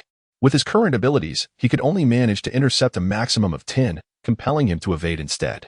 Transforming into a magnificent silver dragon, he moved with fluid grace, swiftly dodging the enchanting energy projectiles amidst the chaos. Boom, boom. The terrifying energy orb struck the ground, erupting instantaneously and causing the already ravaged terrain to shatter anew, sending a mixture of rainwater soaring thousands of meters into the air. The fierce energy generated a gale akin to razor-sharp blades, sweeping relentlessly from every direction and leaving behind a series of startling fissures in the earth. Crash. Casso, with a sudden shift, materialized behind Gula. Gula, brace yourself for my strike. He clenched his fists tightly, channeling every ounce of his strength. Enveloped in a sphere of radiant white light, the ferocious energy ignited the ions in the void, crackling and reverberating through the sky. With a sudden, forceful blow, the tremendous power collided with Gula's back. A cry of anguish escaped Gula's lips as he plummeted to the ground like a cannonball. The earth trembled with a resounding roar. Torrential rain poured down relentlessly, transforming the shattered ground into a quagmire, as the immense impact sent mud flying in all directions. Gasping for breath, he struggled to regain his composure. Casso hovered in midair, exhaling deeply. That last strike had exhausted all his strength. Although Gula had been hit, Casso understood that he would only sustain superficial injuries at most. Indeed, from the muddy ground emerged a swirling vortex of violet flames, as the filthy earth was repelled by Gula's menacing aura, preventing any approach. With a sudden whoosh, the flames enshrouding Gula expanded dramatically, growing from an initial span of 10 meters to an imposing 50 meters. The tumultuous energy stirred the very forces of nature as thunder roared and winds howled, enveloping the star of Gigi in an apocalyptic atmosphere. Just moments ago, he had appeared gravely injured. How had he recovered so swiftly? Gula emanated a formidable presence as he ascended into the air. During their confrontation, he had discerned Casso's capabilities and had numerous opportunities to vanquish him, yet had only inflicted severe wounds. But what could account for this instantaneous recovery? Gula pondered in bewilderment. Was this perhaps a latent skill that enabled one to regain strength in the blink of an eye? Casso remained silent, yet his face was alight with excitement. From the recent clash, he experienced an unprecedented thrill. It turned out that battle was utterly captivating. In that moment, he seemed to grasp why Vegeta and Goku were so resolutely devoted to fighting. Who are you? With your strength, it is inconceivable that you could evade so many of my attacks. Gula's breathing was remarkably steady, and Casso's recent strike had indeed inflicted no harm upon him. Yet, this was to be expected. Casso possessed a combat power of merely 12 million, a staggering tenfold disparity compared to Gula. No matter how fiercely Casso attacked, it was futile. Gradually, Gula ascended into the sky, his gaze fixed intently on the figure ahead. Soon, you shall find out, Casso coldly remarked as their eyes met. In his past, while traversing the cosmos, he had relentlessly sought formidable opponents to hone his combat skills. However, upon reaching a plateau in his power, he could no longer swiftly augment his strength. He understood that only by transforming into a Super Saiyan or comprehending a higher state of being could he shatter this stalemate. Now, as Casso felt the searing blood coursing through his veins, it seemed as though the genetic shackles within him had been stirred. Casso smirked, his suspicions confirmed. The planet Salada had an unparalleled effect on the increase of S cells within his body. The transformation into a Super Saiyan was imminent. The atmosphere was thick with deception. Gula, infuriated, had received no satisfactory answers despite his repeated inquiries. His immense pride felt insulted, as if challenged. In an instant, boundless energy erupted from his being, shaking the very heavens and earth. At that moment, the storm seemed to abruptly cease. only to resume its relentless onslaught across the battlefield. Meanwhile, Gula had vanished from his previous location. Casso's lips curled slightly in a subtle smile. The moment Gula vanished, he sensed his whereabouts. As the celestial deity of Earth had proclaimed, possessing immense power without the finesse to wield it, and lacking the ability to conceal one's aura, Gula was nothing more than a brutish oaf. Casso inexplicably tilted his body, and a fist the size of a sandbag came crashing toward his original position. Once again, Gula's face contorted with rage. The peculiar movements of this young man were far from ordinary, and this was not the first time he had evaded such an attack. Was it that Casso's reflexes were extraordinarily quick, or was it Gula's own speed that was lacking? A sudden doubt crept into Gula's mind regarding his own velocity.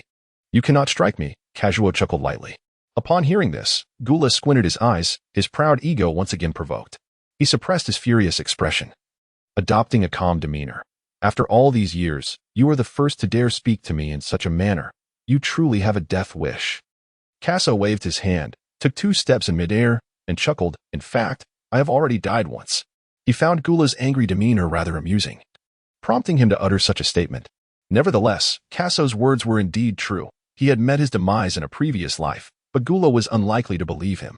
Gula paused momentarily, then glared fiercely at Casso, recognizing that the young man was once again teasing him. "You don't think I possess only this level of strength, do you?"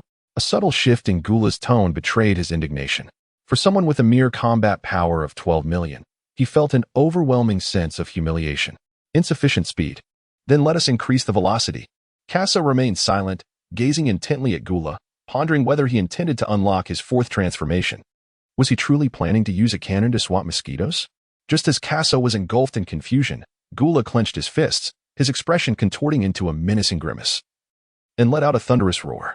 A tidal wave of formidable energy erupted from Gula, radiating outward with tremendous force, causing the very fabric of Gigi Star to tremble and vibrate. "This is bad. He is indeed on the verge of achieving his ultimate form." Casso was taken aback. The Frozen clan typically remained in their normal state to better manage their immense inner power. Unlocking their transformation into the ultimate form was a taxing endeavor. He never anticipated that Gula would act so recklessly. Had he perhaps pushed his teasing too far? However, Casso was resolute in preventing Gula from successfully attaining his ultimate form. If he was already so formidable in his normal state, the thought of facing him in his ultimate state was utterly daunting. Moreover, once Gula transformed, both his strength and speed would undoubtedly surge. Casso's pride in his agility would be rendered futile against Gula's ultimate form. As the adage goes, in the face of absolute power, all strategies and techniques become meaningless. With this in mind, Casso pressed his hands against his chest, pouring all his energy into a singular, desperate effort. A flicker of white light radiated from his palms, and as he continued to channel his energy, the small point rapidly expanded into a massive energy sphere 50 meters in diameter. The orb emitted an intense heat, and in an instant, the battlefield fell silent as the rain ceased. Yet, upon closer inspection, one could discern that the rain above continued to fall, only to be instantly vaporized by the searing temperature before it could touch the ground. This energy sphere, aside from its distinct coloration, bore a striking resemblance to Frisia's planet-destroying orb. "Go!" Casso roared in fury, hurling a colossal energy orb that surged forth like a primordial beast, roaring towards Gula. The ground trembled violently beneath this overwhelming force, as if the very planet were on the brink of cataclysmic explosion. Yet, Casso paid no heed to the safety of this world. Even if it were to explode, he could survive in the vacuum of space. However, just as the immense energy orb was about to strike Gula, a shimmering aura materialized around him, preventing the orb from breaching its barrier. As Gula continued to roar in wrath, his rounded head rapidly expanded, for protrusions extending backwards from its apex, transforming into 3 formidable, white, bony spikes. His mouth was shielded by a mask, and his eyes morphed into crimson voids, devoid of pupils. The shoulders jutted out like a protective breastplate, and 2 horns sprouted from his back, while his arms elongated into blade-like appendages. An apocalyptic surge of energy erupted forth, creating a cyclone that sliced through the air, rendering Casso's energy orb into nothingness. In his ultimate form, Gula wielded a staggering combat power of 470 million.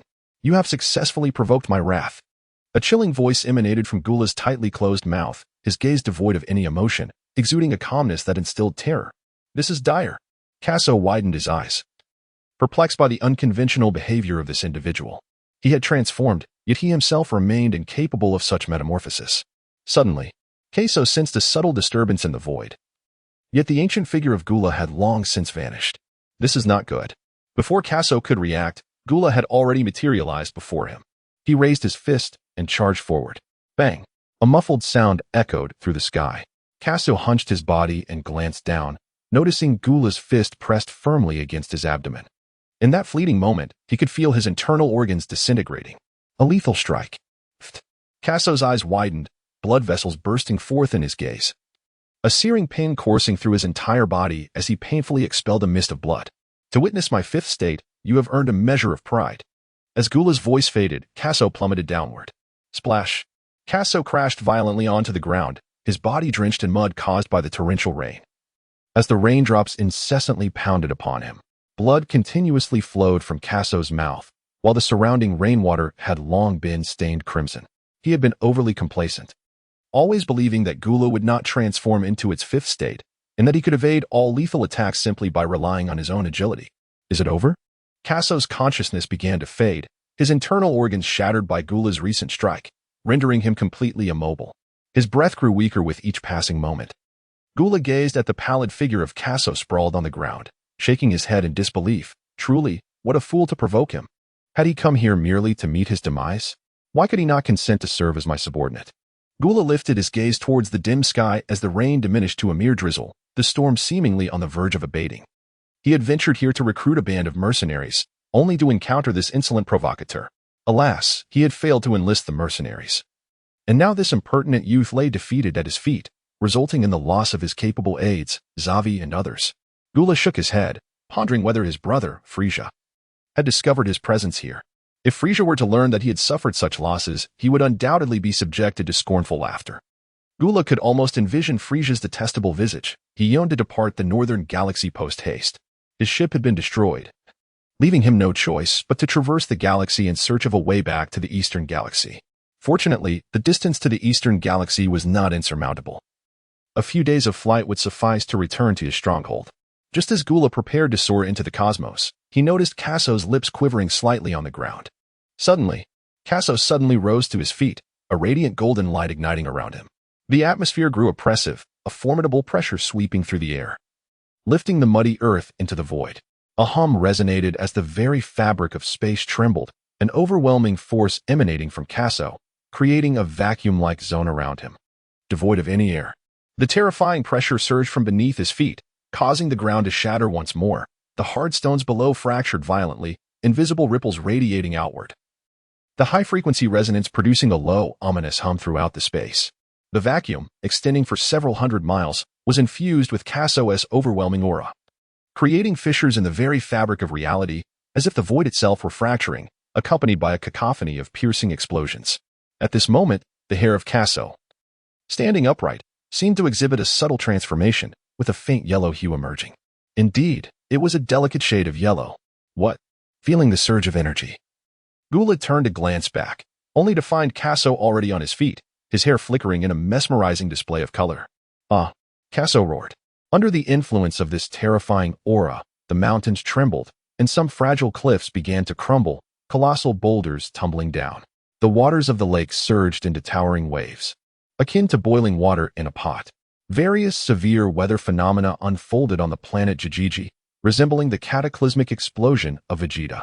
With the exception of volcanic eruptions and the rampant flow of lava, thick arcs of electricity coiled around him like shimmering silver serpents, his hair flickering between dark and golden hues. At this moment, Casso's pupils expanded to an extraordinary roundness, then vanished in an instant, replaced by vibrant green irises. Ah! The pale yellow radiance transformed into a brilliant gold, and a tempestuous power erupted from within him. His hair continued to flicker between dark and gold, the frequency accelerating with each passing moment. Faster and faster. Boom! A wave of golden light emanated from Casso, enveloping the surroundings, blotting out the sky like the scorching rays of a newborn sun, dazzling beyond compare. Suddenly, the roar ceased. Crackle! A figure with golden hair, radiating a golden aura, stood upon the ground. The Super Saiyan. Ha ha ha. Large beads of sweat gathered on Casso's brow as he gasped for air at an alarming rate. Chapter 93. Fierce battle. The dark clouds above dispersed entirely, rays of sunlight streaming down from the heavens, illuminating Casso, who was enveloped in golden light, creating a truly awe-inspiring scene. With a whoosh, Gula, still in his ultimate form, was taken aback by Casso's transformation, as if witnessing a ghost. He immediately flew back, confronting Casso with a furrowed brow, coldly asking, "Aren't you supposed to be dead?" He could not comprehend how his blow had seemingly shattered the very essence of his opponent. Yet here he stood, alive. Moreover, there was something about this young man's appearance that felt eerily familiar. I was indeed on the brink of death. Casso felt an explosive energy coursing through his body as he exhaled deeply. The disparity in power between him and Gula, who was in his normal state, was merely tenfold, allowing Casso to barely contend with him.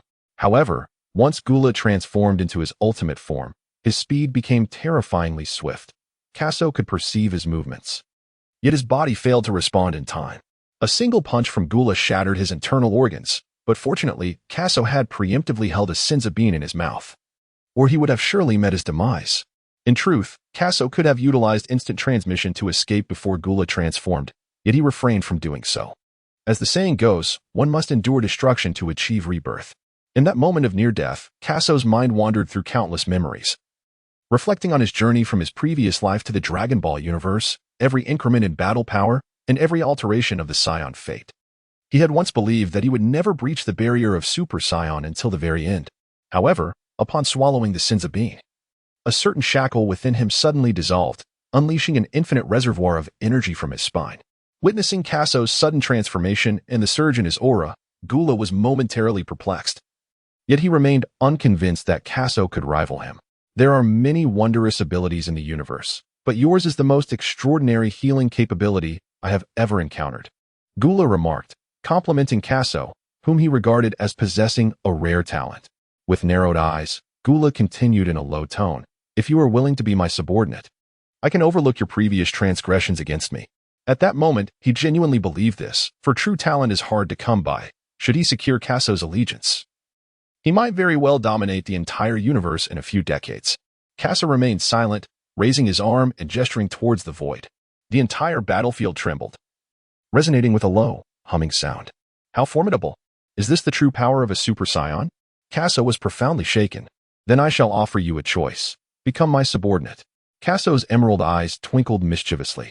In his current state of Super Saiyan 1, although the energy within him surged violently, almost overwhelming his senses, he managed to exert commendable control over it. Unlike Goku from the anime, who initially transformed into a Super Saiyan in a highly unstable manner, Casso's formidable battle prowess allowed him to maintain his composure. Gula, upon hearing Casso's words, found himself utterly speechless. This young man truly had a penchant for courting disaster. You cannot fathom the extent of my power. Do you believe that merely changing the color of your hair enables you to rival me? Gula, not in a hurry to eliminate Casso, sought once more to persuade him to join his ranks. Have you ever heard the legend of the golden-haired, blue-eyed warriors? Casso glanced at Gula and shook his head in negation. Golden-haired and blue-eyed? Gula paused, lost in contemplation upon hearing this phrase. From birth, the Ice Clan had been warned by their father to remain vigilant against the golden-haired, blue-eyed Super Saiyans.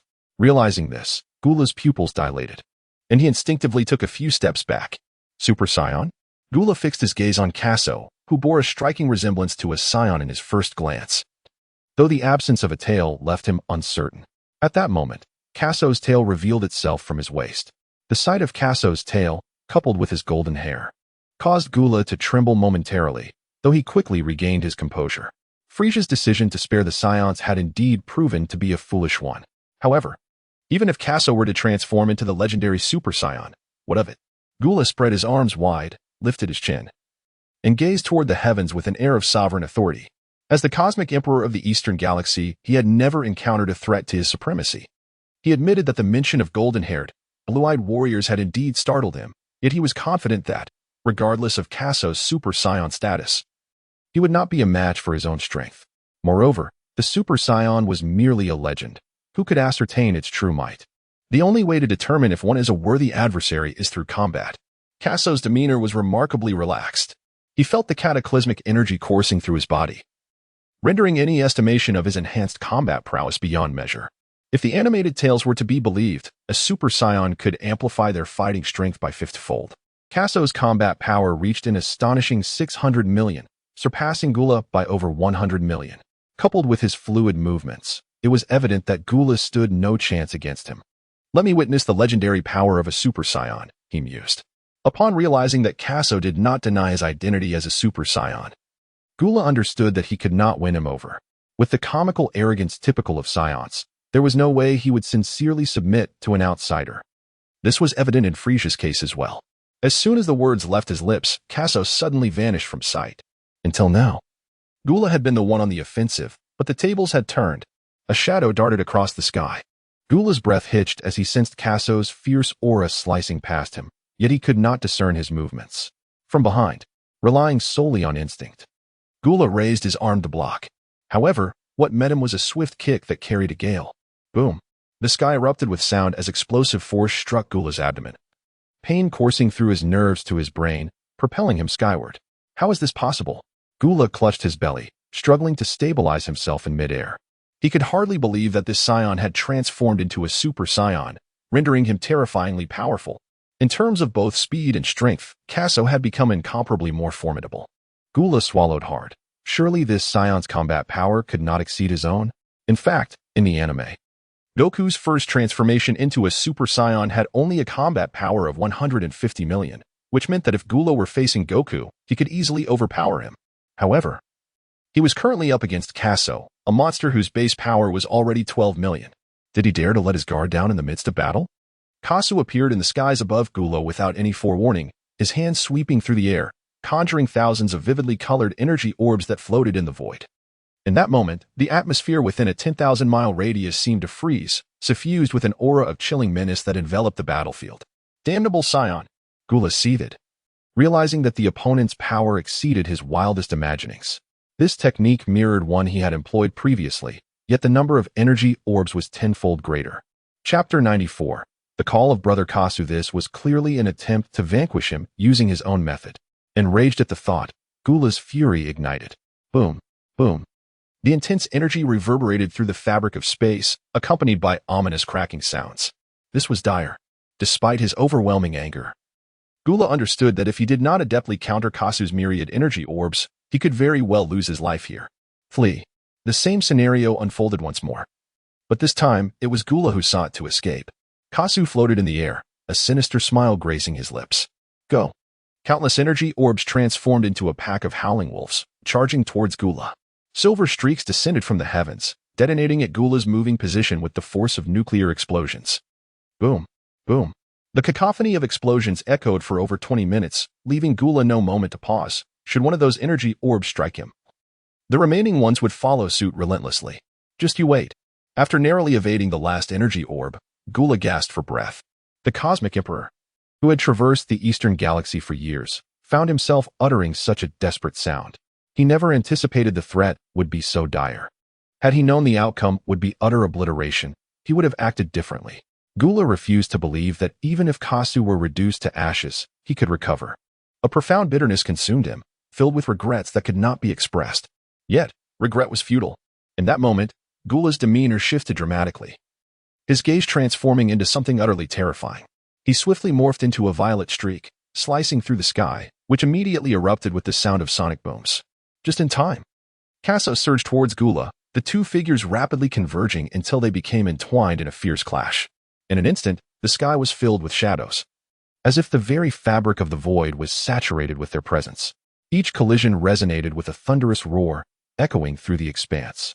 A magnificent array of energy radiated from their epicenter, cascading down in a vibrant display, while the aftermath unleashed a tempest that swept across the battlefield. The earth trembled with resounding booms. The sheer force of their confrontation sent shockwaves rippling across the surface of Gigi Star, creating deep fissures that suggested the tectonic plates were in motion. Such exhilaration!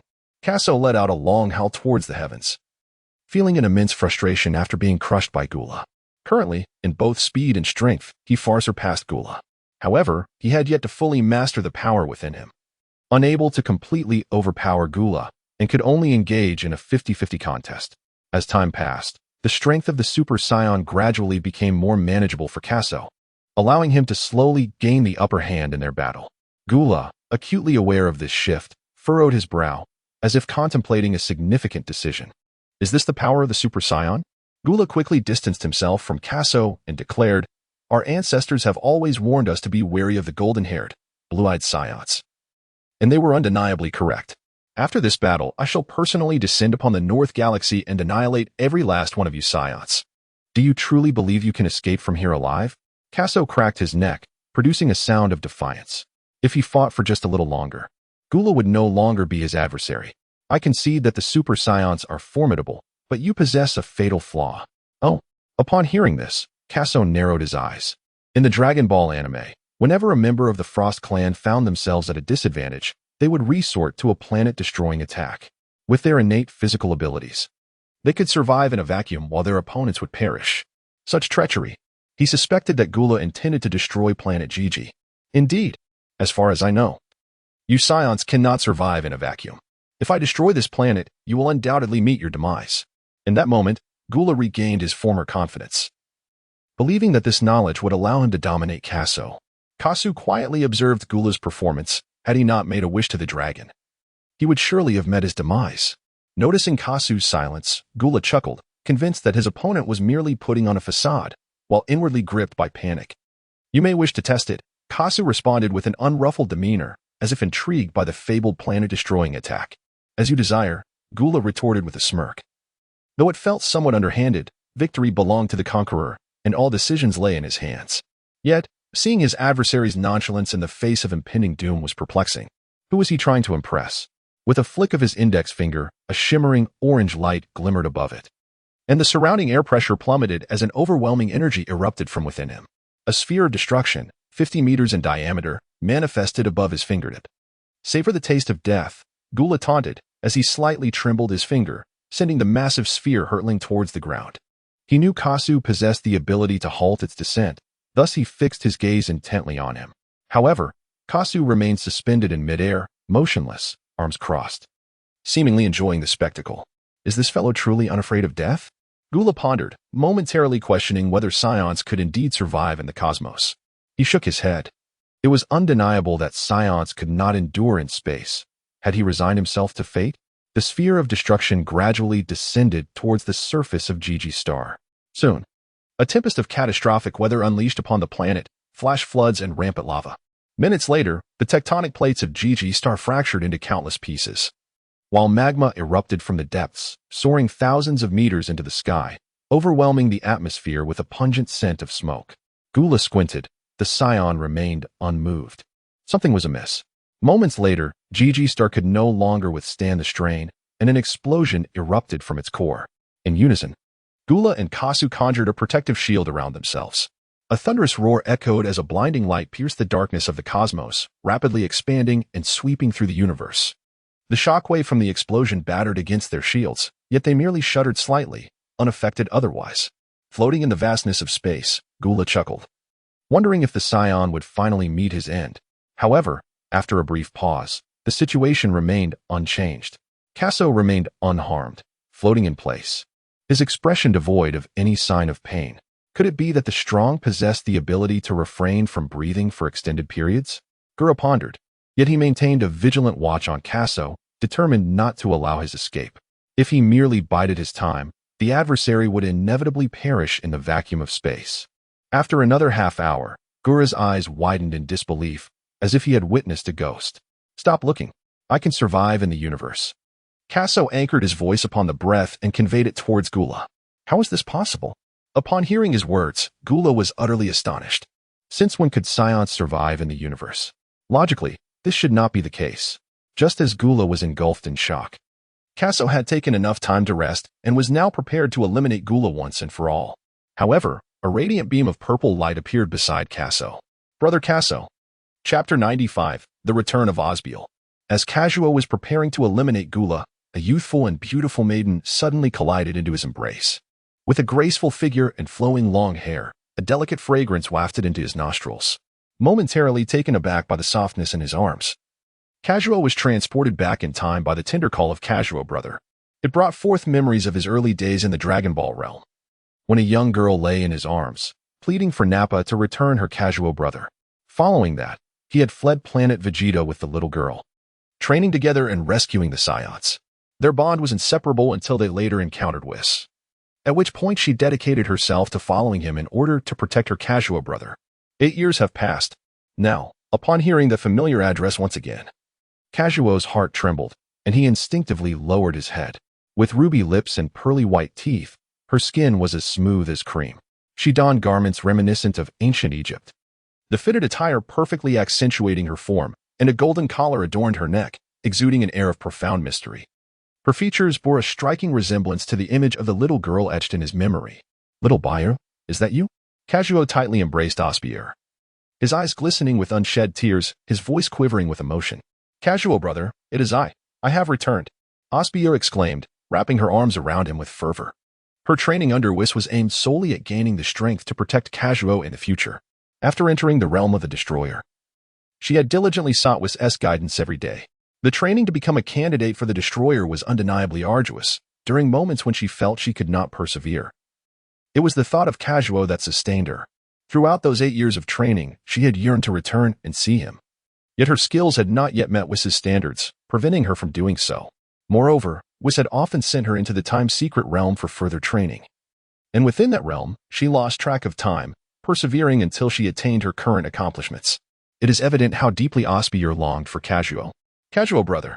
Osbier buried her head against Casso's chest, nuzzling against him, her voice a gentle whisper of endearments. "Little buyer." Casso gently inhaled. His beloved buyer had finally returned, and he longed for her dearly. The two embraced tightly, as if time itself had come to a standstill in that moment. Meanwhile, in the distance, Gula, upon hearing Casso's claim of surviving in the cosmos, was already contemplating escape. With his current prowess, he was no match for Casso. Gula recognized that continuing the battle would only lead to his own defeat. Suddenly, a woman materialized in the universe, her ancient-style attire exuding an air of mystery. Who could this enigmatic figure be? Moments passed, and the two remained locked in their embrace. "Buyer, has Whis sent you back?" Casso's eyes were filled with the shadow of Osbier, and his voice was exceptionally gentle. Osbier, clutching Casso's hand, tightened her embrace and affectionately remarked, "Brother, I have longed to return and see you. That insufferable Whis has consistently prevented my return. Only when my training meets his satisfaction is he willing to allow me to come back." Hearing Osbier's slight huff, Casso felt a twinge of embarrassment. He was aware of Whis' amiable nature, yet he dared not speak of him in the same manner as Osbier did. It seemed that throughout the universe, only Beerus and little Osbier possessed the audacity to address Whis in such a manner. Casso pressed a gentle kiss upon the pristine forehead of Osbier, only to suddenly realize something profound. Little Beer remarked that her training had pleased Whis, which was why she had been permitted to return. Whis solely instructed the Destroyers and their potential successors in the art of cultivation, and the aspirants sought to earn Whis' approval. Could it be that Little Beer had already cultivated destructive energy? This thought left Casso in a state of astonishment as he gazed into Osbier's eyes. After receiving Casso's affectionate kiss, Osbier squinted her eyes with delight. However, under his intense gaze, she felt a tad peculiar. "Brother, what is the matter?" she inquired. "Oh, it's nothing," Casso replied, not finding it odd when she called him by that name. After all, they had grown up, and it seemed somewhat inappropriate for her to continue addressing him as Brother Casso. "Brother, look what I have brought back for you," Osbier exclaimed, pointing at 2 roasted deer legs floating amidst the cosmos. One leg was perfectly roasted, exuding an irresistible aroma and flavor, while the other leg was noticeably gnawed upon, clearly indicating that Osbier had already enjoyed it. "This is what I retrieved from the realm of the Destroyers. You must give it a try." Leaning against Casso, she shifted slightly to find a comfortable position, and with a delicate wave of her fair hand, the 2 deer legs swiftly glided towards them. Casso scrutinized the scene before him. Earlier, from a distance, he had not observed well, but now, as the deer leg drew nearer, he noticed it was seemingly enveloped in a shimmering aura. It was evident at first glance that this deer leg was extraordinary. As Casso and his sister deliberated on the origins of the deer leg, Gula's voice pierced through the atmosphere, booming with indignation. "Do you two regard me as invisible?" He had been present for half an hour, while the two ahead remained engrossed in their discussions, either contemplating the enigmatic woman's cultivation or the provenance of the 2 deer legs. Such disregard, even for the most tempered of souls, would ignite frustration, and Gula, the emperor of the Eastern Galaxy, was far from mild-mannered. "Brother, who is he?" Osbier's inquiry was abruptly silenced by Gula, her tone chilling. Even Casso, who held her in his embrace, felt a shiver run down his spine. His name is Gula. He hails from the Frost clan and is the brother of Frisia. Casso gently brushed Osbier's hair as he explained. Frisia's brother? The moment Osbier spoke, a palpable aura of menace enveloped the cosmos, as if the very fabric of space were on the verge of freezing. One of her objectives in returning was to seek vengeance against Frisia, and now, by a twist of fate, she had come face to face with his brother. Scion monkeys, prepare yourselves. I shall ensure your complete annihilation from the universe, Gula snarled. Turning to flee, Osbier remarked, to speak so boldly to her brother is a sign of recklessness. Casso chuckled, surprised by Gula's audacity. Do you truly believe you can escape? Surely, you do not think you can evade me. Gula, having fought Casso previously, was acutely aware of his prowess. Though he believed himself slightly stronger, he was confident in his ability to flee unimpeded. I offer you a singular opportunity. Serve as my subordinate, and I shall spare you. Casso's voice turned frigid. Casso harbored doubts that Gula would ever agree to serve as his subordinate, even if Gula were to acquiesce. Casso dared not keep such an utterly malevolent being from the Frost clan by his side. His intention was merely to provoke Gula. Gula's eyes blazed with fury. For this Scion monkey incessantly imitated his methods. The very techniques Casso employed during their recent battle were mere copies of Gula's own. And now he was attempting to recruit others in the same fashion. Infuriating. Chapter 96. The destruction of Gula. Gula's eyes burned with rage. His voice laced with anger. I wish to leave. You cannot detain me. Fully aware of Casso's astounding regenerative abilities, he lamented his failure to eradicate him entirely, which had led to this predicament. In that moment, Gula's heart was heavy with regret. Then let us engage once more. Casso released Osbier, for he could never allow Gula to depart. Casso floated in the void, his entire being radiating a terrifying power, enveloped in a halo of golden flames. The pitch-black cosmos was instantaneously illuminated by his golden energy, an overwhelming force radiating outward in all directions. Osbier, who had just returned, witnessed this spectacle and noted the peculiar change in Casso's hair color. Now, confronted with his formidable strength, she felt a stir of curiosity. Her own prowess was derived from this. How could her brother Casso possess such might as well? Just as Casso was about to take action, Osbier's voice resonated. Brother, allow me to take this one. Oh. Casso turned his gaze back to her and nodded slightly. He had come to the planet Gigi with the sole purpose of transcending into a super scion, and having achieved that breakthrough, Gula had become inconsequential. He was eager to witness the prowess of little Bayer. With this thought, Casso's aura suddenly dissipated. Meanwhile, in the distance, Gula's chest heaved with rage. He was absolutely furious. Though he could not contend with the super scion transformation of this scion monkey, he was taken aback by the audacity of the suddenly appearing woman. Just wait, you two. Though Gula was seething with anger, he dared not linger any longer. Once Casso acclimated to his newfound strength, his demise would be inevitable. Gazing at these two detestable foes, Gula silently vowed to return for vengeance. With that thought, he transformed into a streak of purple light, unleashing all his power to enhance his speed. In an instant, Gula's figure vanished miles away. Witnessing this, Casso could not deny that Gula's speed had indeed increased significantly. Pursuing him would prove to be quite the challenge. However, he must not forget that both he and little Bayer possessed the ability to move instantaneously, as long as they could sense Gula's energy, no matter how far he fled. Casso and Osbier would be able to catch up to him. Indeed, with a flick of her petite hand, Osbier made 2 roasted deer legs vanish into the cosmos. Their whereabouts unknown. She pressed her finger to her forehead and instantaneously disappeared from sight. Casso executed the same gesture, instantaneously teleporting to Gula's position, eager to witness the true prowess of the young bidder. Moments later, Gula continued to soar through the cosmos at remarkable speed, glancing back only to find no sign of the two, which momentarily eased his mind. Yet, he dared not decrease his speed. Do they wish to slay me? Gula scoffed with disdain. Catastrophe shall always remain just beyond my reach. Just as he contemplated accelerating further to hasten his departure from the northern galaxy, 2 figures abruptly materialized before him.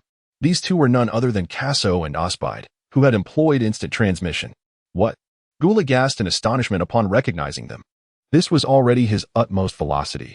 He believed even a super scion could not surpass such speed. How could these 2 suddenly appear here? Osbier positioned herself before Gula, raising her hand to reveal a small purple orb resting in her palm. As the violet radiance blossomed forth, the twinkling stars dimmed slightly. A wave of destructive energy coalesced in Osbier's hand, aimed squarely at Gula. Annihilate. As the command echoed, Gula's scalp prickled, cold sweat trickling down his back. As if an ancient primordial beast had set its sights on him, with obliteration looming in the next instant. He felt fear. This woman was indeed the most formidable. Gritting his teeth, Gula summoned every ounce of strength within him, propelling his speed to unprecedented heights. A blurred figure streaked through the cosmos, rendering Gula's movements imperceptible to mortal eyes. Yet, Osbier's destructive energy had locked onto him, and no matter how he fled, he could not escape its relentless pursuit. No. Gula realized the orb-sized energy was closing in, perilously near to overtaking him. In that moment, despair flooded his heart. He felt that if struck by the purple orb, he would meet his demise, his very essence shattered. In the blink of an eye, the destructive energy surged towards Gula. Gula's pupils constricted violently as he perceived the purple energy had made contact with his leg, yet he felt nothing, just as relief washed over him. Believing the purple energy was not as formidable as he had imagined, in an instant, Gula transformed into a radiant violet glow, unable even to utter a sound before vanishing into the inky abyss of space. Here lay Gula, a cosmic sovereign, thrice as powerful as Frisia, meeting his end at Osbier's hands. Moreover, his soul was utterly obliterated. Witnessing this scene, Casso swallowed hard. Was that purple orb truly destructive energy? How terrifying. Young Bid is formidable. Brother, am I impressive? Osbier lifted her alabaster chin, exuding pride like a graceful swan. My little Bid is the best. Although he was profoundly astonished by the prowess of Osbier, Casso felt an immense joy for her. She had been away from him for such a considerable time. And at last, her efforts bore fruit. Osbier soared back to Casso's side, leaping high and clinging to him, as he felt the softness against his chest. Casso affectionately stroked Osbier's head, his gaze towards her brimming with adoration. Let us return. You have been away for so many years, and Aunt Ginia has missed you dearly. We must hurry back, for I have missed Aunt Ginia immensely. Osbier's voice was filled with urgency. Over the years, aside from Casso, the one she yearned for the most was Ginia. All right. Casso cradled little BB in his arms and then vanished into the cosmos. On the planet Salad, in the modest courtyard of the Bardock family, Genii and Philia were filled with anxiety. Don't worry, Casso will be fine, Genii reassured. Indeed, that rascal is surely unharmed. Bardock and Garrus mused as they sat in the courtyard. Beneath their composed exterior, however, anxiety gnawed at their hearts. And they feigned nonchalance for the sake of the two women. When that little brat returns, I shall make him pay, Philia declared through clenched teeth, her face a mask of fury. Casso was truly reckless. He was well aware of Gula's formidable strength and astounding battle power of 100 million. How could he possibly prevail? Genii paced the courtyard in distress. The mention of Gula's 100 million battle power cast a shadow over Philia's expression. She understood that Casso's teleportation was powerful. But could he truly escape from such a master? If he couldn't, she was at a loss for what to do. Chapter 97. The return with Osbier. Just as the atmosphere was thick with concern, two figures suddenly appeared in the courtyard. The male figure sported golden hair, enveloped in a radiant golden aura, while the female figure donned attire reminiscent of ancient Egypt, her fitted leather outfit accentuating her alluring curves. A strikingly handsome duo. I'm back, Casso exclaimed joyfully as he cradled little BB, supporting her bottom. Who are you two? Bardock questioned, furrowing his brow. His body tense as he scrutinized the newcomers. He sensed their extraordinary power. Meanwhile, Genii and Philia found the duo's faces eerily familiar, especially the male. His features were a mirror image of Casso's. What is going on? Don't you recognize me? Casso was momentarily taken aback. In his embrace, Osbier covered her rosy little mouth and chuckled softly. This appearance of Casso must seem quite unfamiliar to anyone who laid eyes upon him. Brother, your hair, Osbier exclaimed, extending her tiny hand to touch Casso's hair. How could I have almost forgotten? Casso only then realized he was still in his Super Saiyan form, which explained the puzzled expressions on everyone's faces. I am Casso, he declared. He wished to set down Osbier, but she clung to him tightly. After 8 years of separation, he missed the girl dearly and thus decided against forcing her away. Casso, the crowd gasped in astonishment. You rascal. Why have you dyed your hair golden? Bardock glared at Casso, initially believing him to be an invading foe, which had caused him unnecessary concern. However, a flash of insight struck Bardock's mind.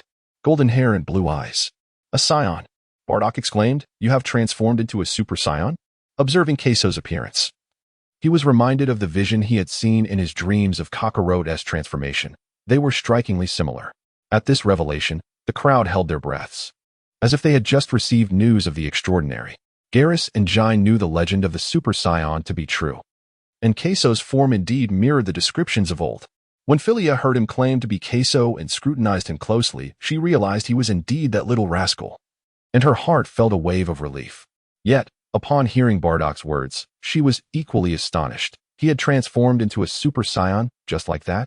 Truly. Uncle Bardock had broadened his horizons since their last encounter. Casso tightened his embrace around Osbier, chuckling. Bardock felt a surge of exasperation, 2 black lines appearing on his forehead.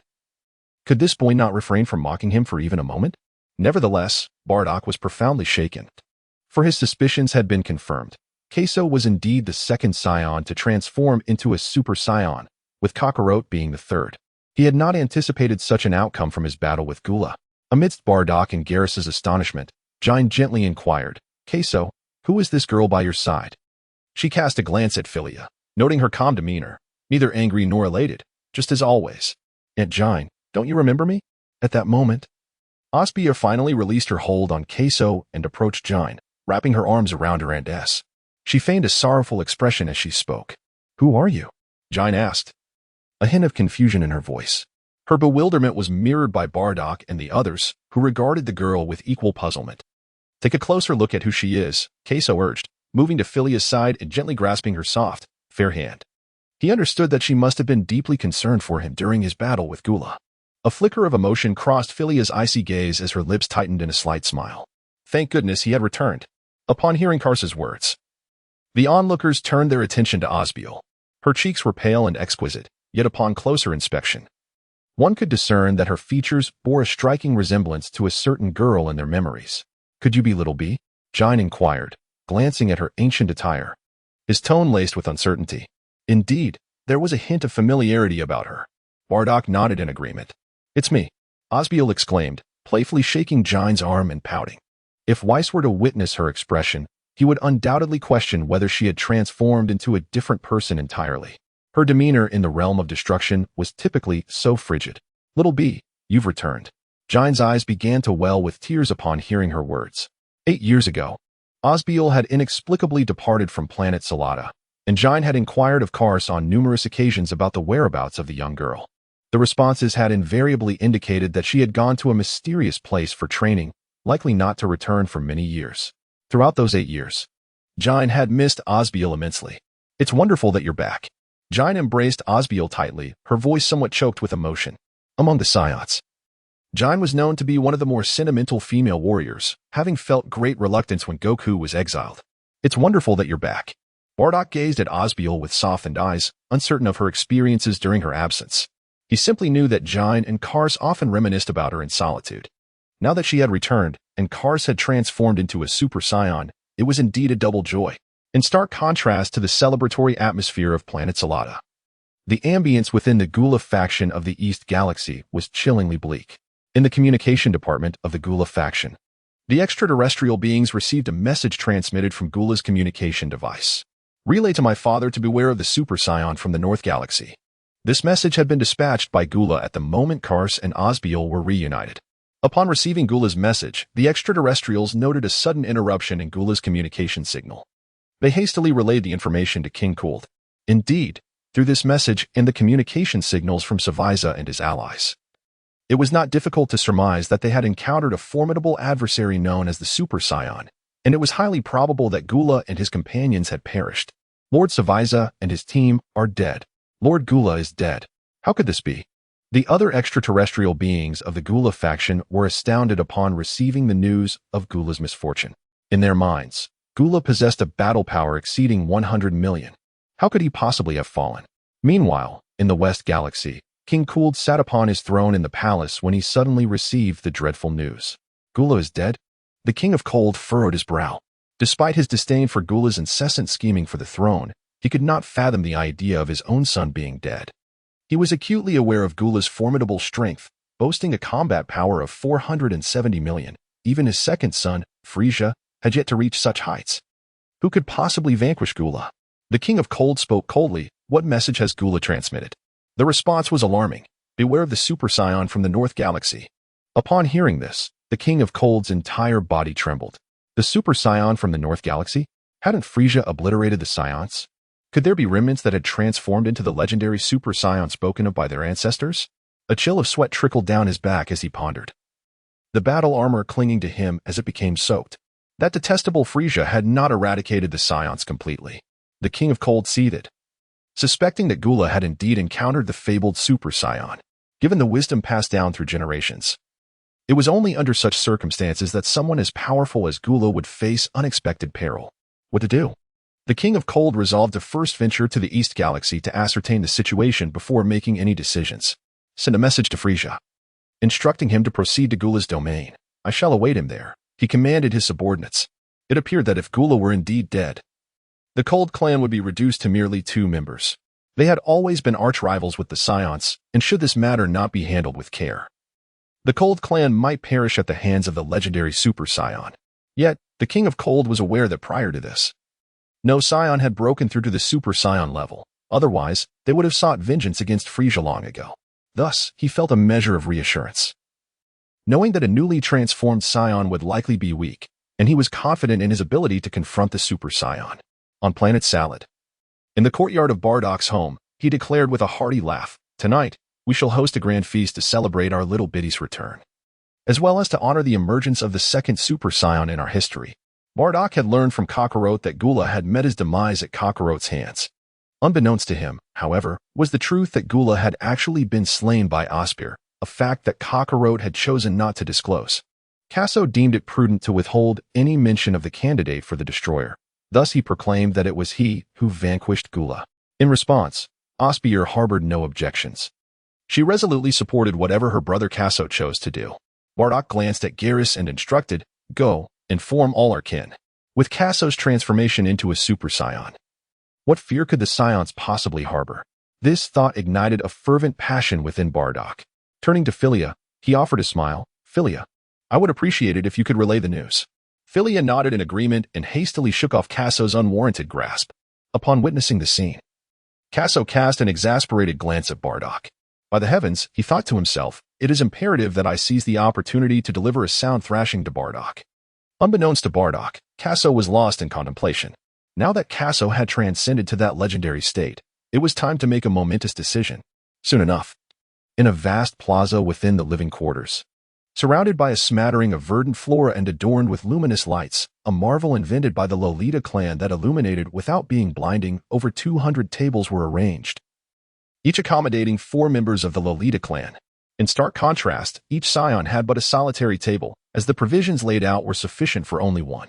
The tables were laden with an array of delicacies, alongside exquisite wines procured from the cosmos. The plaza buzzed with animated chatter, a lively atmosphere prevailing.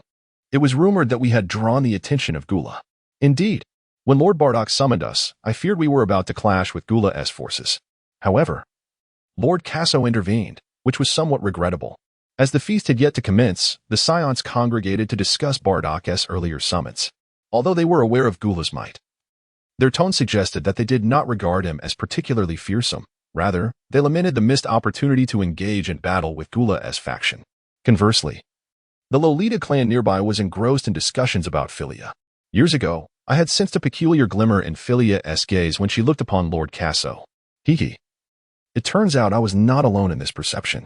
When do you think Lord Philia and Lord Casso will become an item? At Casso's table, he was seated with Osbier and others. Brother, I shall take you to savor some exquisite dishes shortly, Osbier said, her chin resting on her hand. Her eyes filled with adoration as she gazed at Casso, having been away from him for so long. She felt that each moment spent without beholding Casso was a squandered fragment of life. Very well, Casso replied, his demeanor now restored to its former self, smiling gently. Upon hearing Bardock mention the grand feast, he had an inkling that Bardock was poised to make an announcement of significance. As anticipated, amidst the rising murmurs, Bardock ascended into the air, hovering above the crowd.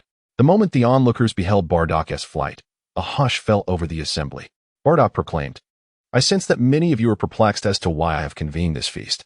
As his words echoed, both the Scions and the Lolita clan erupted into a cacophony of curiosity. It was indeed peculiar, having been threatened by Gula not long ago. How was it that a feast was now being celebrated? I have several matters to declare. Bardock's voice resonated with authority. We Scions have birthed a Super Saiyan. And that individual is none other than Casso. As soon as these words were spoken, the entire venue erupted with excitement. Is it true? Is it really true? The crowd clamored, yet their tones revealed a profound disbelief in the news. Indeed, it was true. Casso had vanquished Gula, and henceforth, we Scions shall reclaim our name throughout the cosmos. After uttering this, Bardock cast a glance at Casso. Casso rolled his eyes, accurately predicting that Bardock would indeed reveal the news of his transformation into a Super Saiyan. However, he concurred with Bardock's decision. With Friesia's power at a mere 120 million, Casso, in his current strength, only needed to be wary of King Cold. Even if he could not momentarily withstand King Cold, the enigmatic little buyer was still around. Reflecting on this, Casso soared into the air and proclaimed, as Bardock has stated, I am now capable of transforming into a Super Saiyan. Super Saiyan. Did I hear that correctly? Lord Casso. Lord Casso. The crowd erupted in chants of Casso's name. They understood that Gula possessed a combat power exceeding 100 million, suggesting that Casso's transformation into a Super Saiyan had surpassed that threshold as well. It was astonishing to realize that the legends recorded in their lineage were indeed fearsome. A combat power of 100 million was no trivial matter. The Scions reminisced about the time on planet Vegeta when King Vegeta, with a mere combat power of over 10,000, had ruled. How terrifying would Casso's 100 million combat power be now? Now, I shall announce the second matter. I have decided that Casso shall assume the position of Scion leader. I firmly believe that under Casso's leadership, we Scions shall reclaim our place at the pinnacle of the universe. Upon uttering these words, Bardock felt an immense weight lift from his shoulders. For many years, after escaping from planet Vegeta, he had lived in constant fear. Anxious that the Frost Demons would discover the Scions and doubting his ability to lead his people back to greatness, Bardock glanced at Casso, grateful for his presence. Following Bardock's declaration, a profound silence enveloped the square. Garrus and Cass looked at Bardock with eyes full of reverence. Chapter 99. The new leader Bardock's unwavering dedication did not go unnoticed, especially regarding the mercenary team he had been with since its inception, accompanying them on various missions across the universe. He feared that the Scions might inadvertently reveal their whereabouts in the cosmos, worried that they might face extinction once more. Years ago, King Vegeta had ruthlessly eliminated any threats to his throne, and now Bardock was prepared to relinquish something that King Vegeta had always held dear. Bardock's thoughts were solely for the welfare of the Scions. Nevertheless, Casso's actions had also been observed by the Scions. He was the one who had initially rescued them, and now he had transformed into a Super Saiyan. With his extraordinary prophetic abilities and ghostly instant transmission, it was believed that under his guidance, the Scions would undoubtedly ascend to new heights. Regarding Bardock's decision to step aside, Garrus and the others held deep respect for him. Jine covered her mouth, tears streaming down her cheeks. She understood the hardships her man had endured over the years, and now they had finally witnessed Casso's growth. You will always be our leader. At this moment, all the Scions rose to their feet, their respectful howls echoing throughout the square. The Lolita clan alongside them also stood, gazing up at the imposing figure in the sky, who appeared so magnificent. Now, let us hear from our new leader. Bardock patted Kakarot on the shoulder. The square fell silent once more, with over 400 individuals present. Casso opened his mouth, at a loss for words. Casso initially believed that Bardock merely intended to proclaim his ability to transform into a Super Saiyan and to announce the resurgence of the Saiyan name throughout the universe. However, he was taken aback when Bardock unexpectedly bequeathed the position of leader to him at that moment. Nonetheless, Casso had always anticipated that such a day would arrive. After a moment of contemplation, he chuckled and remarked, Uncle Bardock's sudden announcement truly caught me off guard. Casso patted his chest, his demeanor quite comical. Observing Casso's whimsical display, everyone present erupted into laughter. Scions often become rather arrogant upon attaining even a modicum of strength, reminiscent of the character Vegeta from the anime, who, after gaining immense power in the Cell Saga by entering the hyperbolic time chamber, audaciously dared to allow Cell to evolve into his ultimate form, epitomizing hubris and self-satisfaction. However, it is evident that Casso remains the same as ever, powerful yet unpretentious. Such a leader is cherished by both clans. Nevertheless, at this moment, Casso found himself at a loss for words, as Bardock had just articulated the very course of action the Scions were to undertake next. Casso chuckled, remarking, as Scions, we have traversed a long journey, enduring countless trials. Now, I have ascended to the status of a Super Saiyan, just as Uncle Bardock proclaimed. It is time for us to restore the illustrious name of the Saiyans throughout the cosmos. Casso clenched his fists, his gaze directed at the crowd filled with unwavering determination. Lord Casso! Lord Casso! The two factions erupted in fervent calls of his name, reminiscent of their earlier shouts for Bardock. The advancement of both the Saiyan clan and the Lolita tribe owes its success entirely to Casso, who has long been acknowledged by both groups. At last, the day of Casso's ascension has arrived. On the ground, ever since returning to the planet Sharada, Osbier's eyes had not strayed from Casso, observing his handsome visage. Her heart raced wildly, and a rosy hue graced her cheeks. Casso is incredibly handsome. Meanwhile, in the realm of the Lolita clan, Philia blinked her exquisite eyes, a gentle smile gracing her lips.